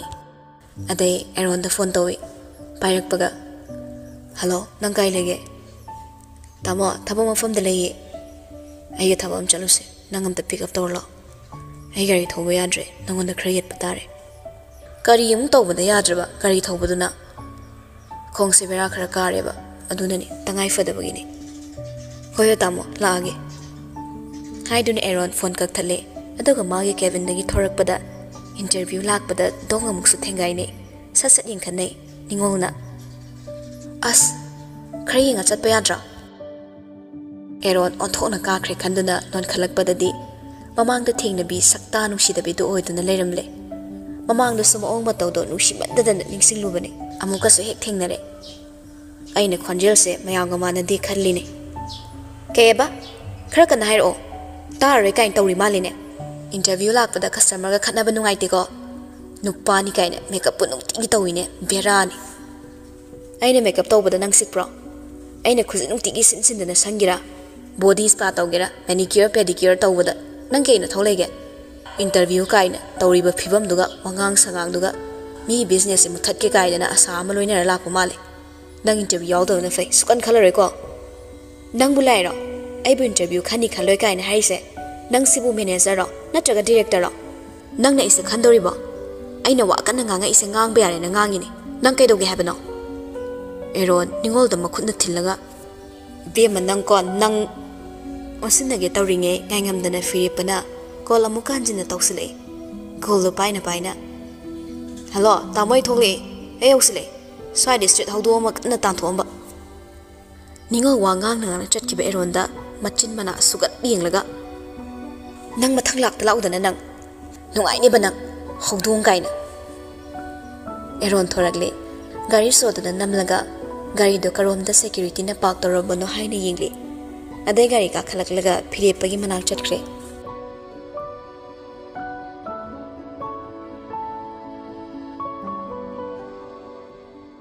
सोमद सुरु निंखोंबा अतोप्पा कंट्री दगी थोरकपा ngasi मणिपुर यौरक्लनी हाइबगी एयरपोर्ट लाक्लिबनी गाड़ी कुमथरमदाय सनग्लास अमा मचिनबालदा मास्क अमगा कचु कुमेन मयामदगी टॉप टॉपगा चंगई सुरु नोकमी मागी गाड़ी मखोंदा ngairi निंखोंबा मासु मयाम मरक्तगी सुरुबु खंदोकपदी अरुबु ओइदे अदुना मासु चंगसिलक्लगा सुरुगा लेंगोनै welcome तौनै Suru ninkhomagi trolley do maningi gari ki thong do hanglaga hapkat minaraga ani do gari da kakhatlakle ninkhom mayam ludaba minor cosmetic surgery ga tawrubagi athong na su phajaba haidu oikhre kuchu komen ga phasana tongan khre achang basel da suru na puthokli bani suru phawba phoktuna humge tawi ninkhom bagi anau basak phamda shuruna sidaidi ani fashion soda nangna pamjaba sauce chopper ambassador oibiyo kaina mayam ama queue lenglani everything's are because of you aidi nangna sembi bani haiba taridana yimda drop tawrara journey sang bani na ware aduna yeng fashion unarase adubudi yayi hangchit unaraso nang fashion potharo aikhoi suna plazam simse langda bukuire aikhoi amani khak tawraga mahausa gum sinba dumai tokse nang leitabasa isa siam tupak tupai oi hoi kesu gaidi selyam chaun basidana nat plaza ga to batalle classic kum badadi selyam chawe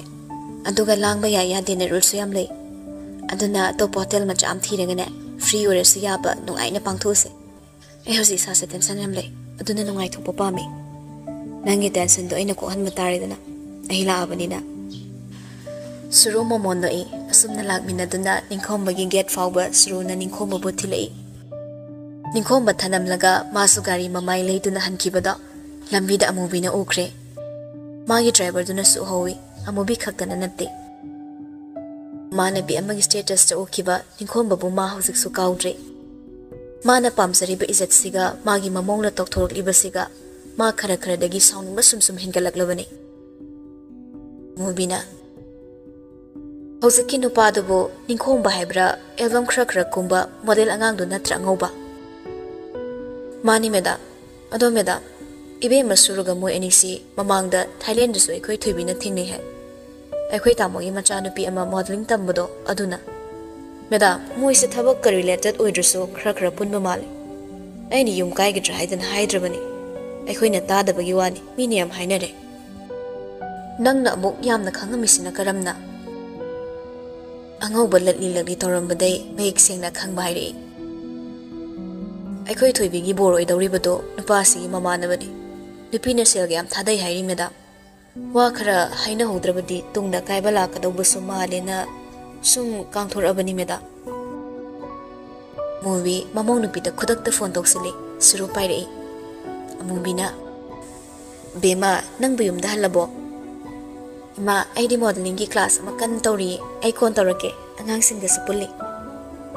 phare adudi ima ga horen yum da laglagane wari masana si tawbani tawzaro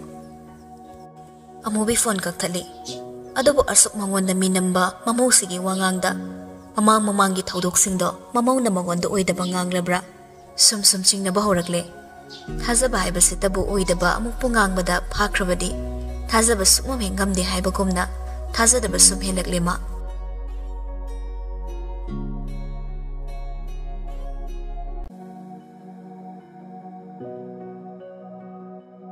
somdana phirepa eron ga hospital da muhanjin lai hospital gi gate wang maduda gari khamalam laga tamna da call tawi tamna pining jabani aduna silent da khak thamsin khraga magi tokpom thobu mathau da khak tawi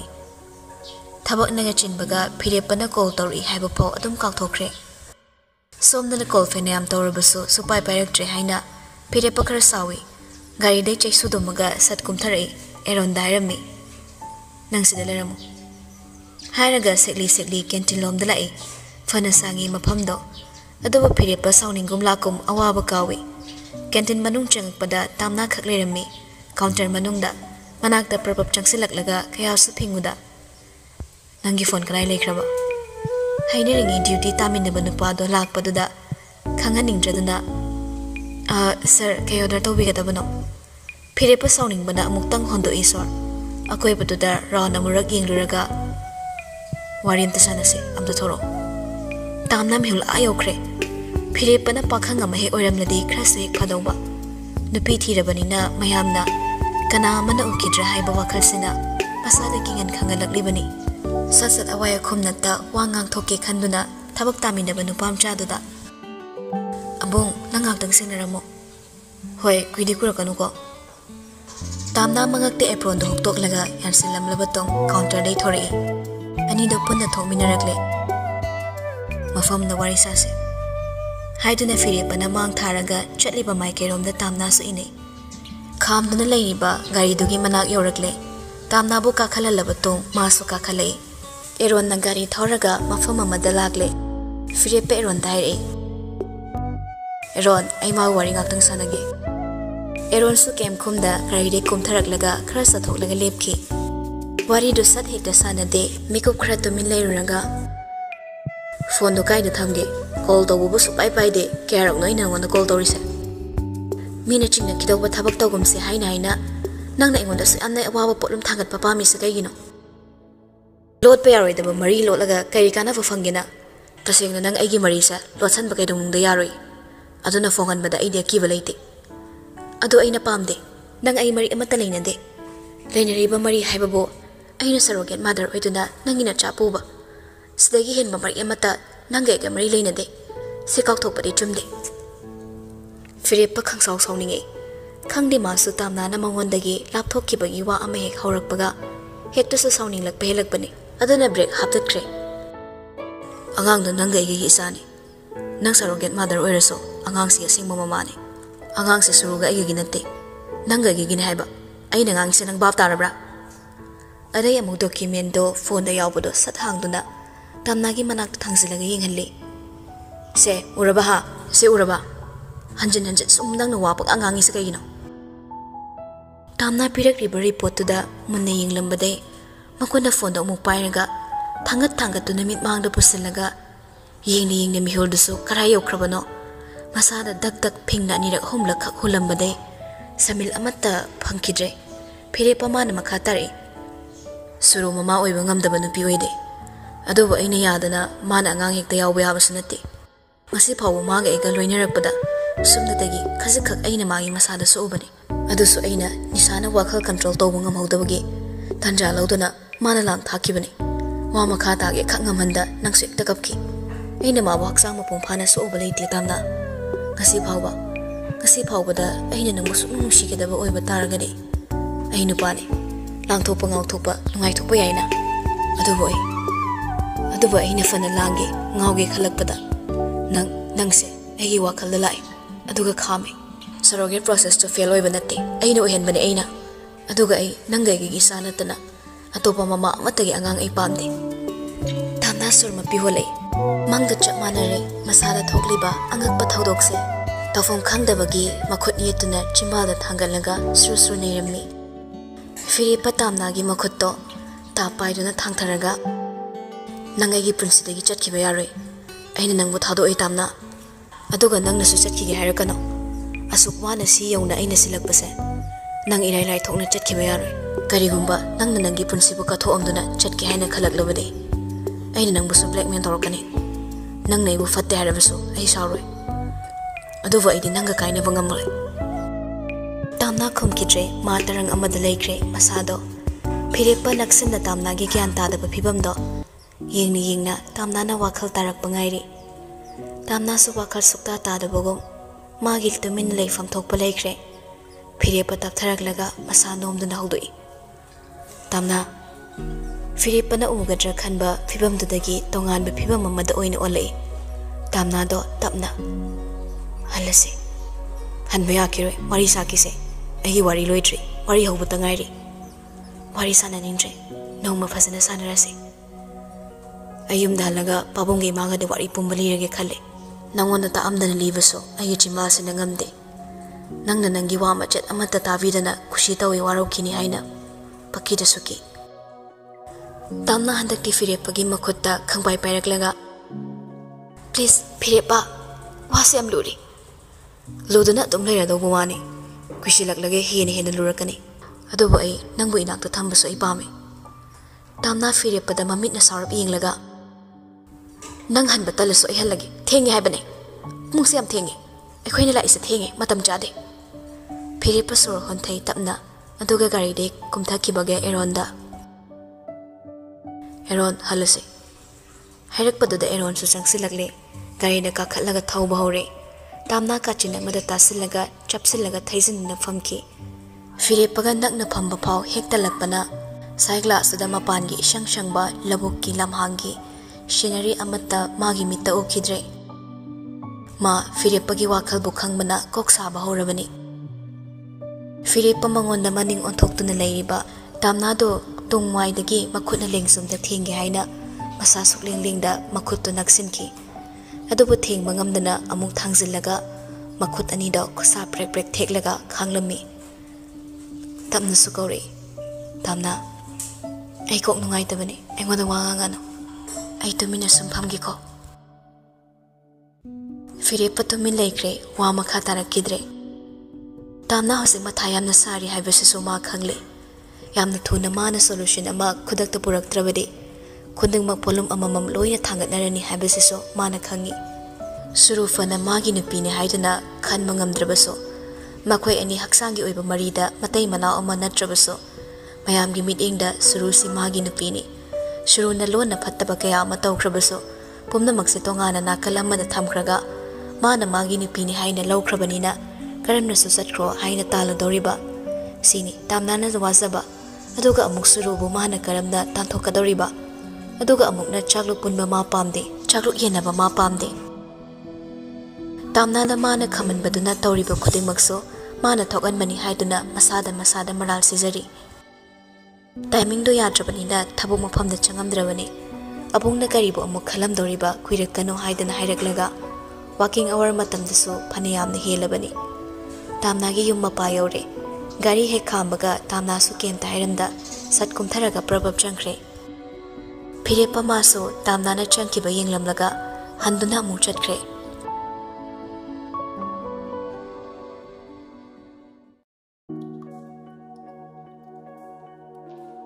ahing nongyai sabukni amasu amatta pothanade phirepa su balcony da lebli tamna su mangol machi da phammi leibak da phi amata tharade leibak makha da ngek phamthai ningol su mikap thorakpada thong hangi haina thorakpani tamna na mathai sa saraga jagat ki awaba khudingma magi kokthak da thangat bagum sor iwawa na holaga mangduna phamlambadu ure masu tapna manak changsilaga manaw ki lengsumda makhut namana pairaga masu phamtharei tamna machi da yengna ira thanglei che ai kokse kemta thoktre ai mathai am sari che kaidoragi se iche da hayoba che ai na phire pabo sonu shiru ingamdre ai phire pabo sonu shiraga leiri che mabu kauthokna ba isa da warak chabada he ne nung siru haibugum thokre che ai se yum thokai bi Lonabi dura haiduna hiki kappaga macheda chena konselei aina magi maramna kappade magi mathadungda kappasu phangde itopda lona kappe adubu mahaktuna kappade mad nungsi harasu pamde harasu phongna magi mathadungda kappa phangumgani iche se mayam se ai uraga khenaba mayam se uraga ai pathabam khangdi tamna nai mayam nei bunungsiram lai aina thangriba khongthang se la le khani ai se la le khangbana lamna chana boni adubo ingamdre ai sumsum wa bele je ai bo makhata na punsi sida maga lamnaraga kamai ni hingo haibano aina ma bunungsi base yamna lalabra adubo aina ma bunungsi ke harabaso khongthang se aran bo oire khangba ngamda nushikre yaroi dobo oiroi dobo mafamda heli nungsibase matagum hena phirepa mangonda lukre ahing tanglo athengbadana matha mayamse mitta sangsang mayek lan holakbana amuksu puba ngamda kapche magi maramgi lona kapcheba nomata sumhaknade magi maramgi kaple haina nushine yenglakpa kawba leitre phirepa gi matha nungso magi matha nungni lawzaro sinaraktre asum omchak handuna kayam kuina bo khangki doriba magi saktam uragana kalakpa sauning boy warobuna thumat hanna phau yenglude aduga mana tung hek onthokibadana kegi aso kalakna mabu sokning luriba nungsiba nangse ngaktinga iko asuk wana so alhalle wakhal sida thidluna leikre magi mangakta mayek singna kokhinaba chamthok pasimade sukoi oithoklaroi macheda china konsilaga Hik kapado ningol na sukonsin biraga themze. Hanjin nangandu da nantabi. Iche na dakpham dai ne ngon da phuraso. Ai kep ta kana balaitre. Iche ai na mabu kaw ngamdre. Wow ka dori pase. Ai hang ne khangna. Ai na suma jage haidana. Magi batung ining da basad na illi. Tamna to nangidi chele isidi. Magi mamang da nang na kappa ngamdre baso. Phong na magi mamang da kappada nang na samas ki rabaso. Sumaina kappo sumaina. Nangidi chileri mada nangi fana lepaktrabaso ai leri nangide ai leri fire pangasi gi pothadre mit uisin basu yade tamna sum ningsingambadagi ma phone tawsile fire pamakok tamakut namana namboi nalboi sane ma ta phom khangdre phone phange pairakta ngasai mana lehoba phibam duga nongmata sumagi mamangda kapning na pena kapthokpa ngamkidrabani mabu thembasu changsin mangamde mana changsilakano haina ingit hekta pirakpana phirepa muksu call tawsile hanjin tawsile ningol do ina paikhale hello phirepa kelera phirepa kitang di khoktakne ningol tamna du kapra mana kaptaba nanga kari mani linage mana kapaso ina thengmani phirepa nang lainariba condition se kemta khang mangam dabra nangi aranba khongthang amana wahaliba mayam se nga kemta khang dabra nang na tawri mayam se nang sina kok yaw dabra angang sida nang biba waba mayam se kaino nang khoi be mana wari mayam se kemta uba ngamde ningol ai khuding mak loina khangi mana inu shibusu khangi mana iga lapna bangamoi haibusu khangi ai pumna mak loina khangi ai loina ui aduga kaigino hanjin nang na sana ningba maongda sana ge khalise magi asonma matawse nangna khangkibana yarani haiduna tawribra adumna tawrambo oiraba aina nangbo hatokpa ngamakpasu yai phirepa sipumna maksa tawraga nang kai kana ba phange nang suwai masuwa imung manung supumna mokwai phirepa tapna ningol pumna maksigi maramse malemsida aini hana pamjakhiba misakti ma oikide adubo maga thengnarubadagi malemsida aya topa kana amabo handuna suging ningkidre noi mayam changduna angangduda fuba cheba torungano noine he khupana se tharambada aina ma puduna lamna chatkini noi kanamtana thiba fangoidaba mafamda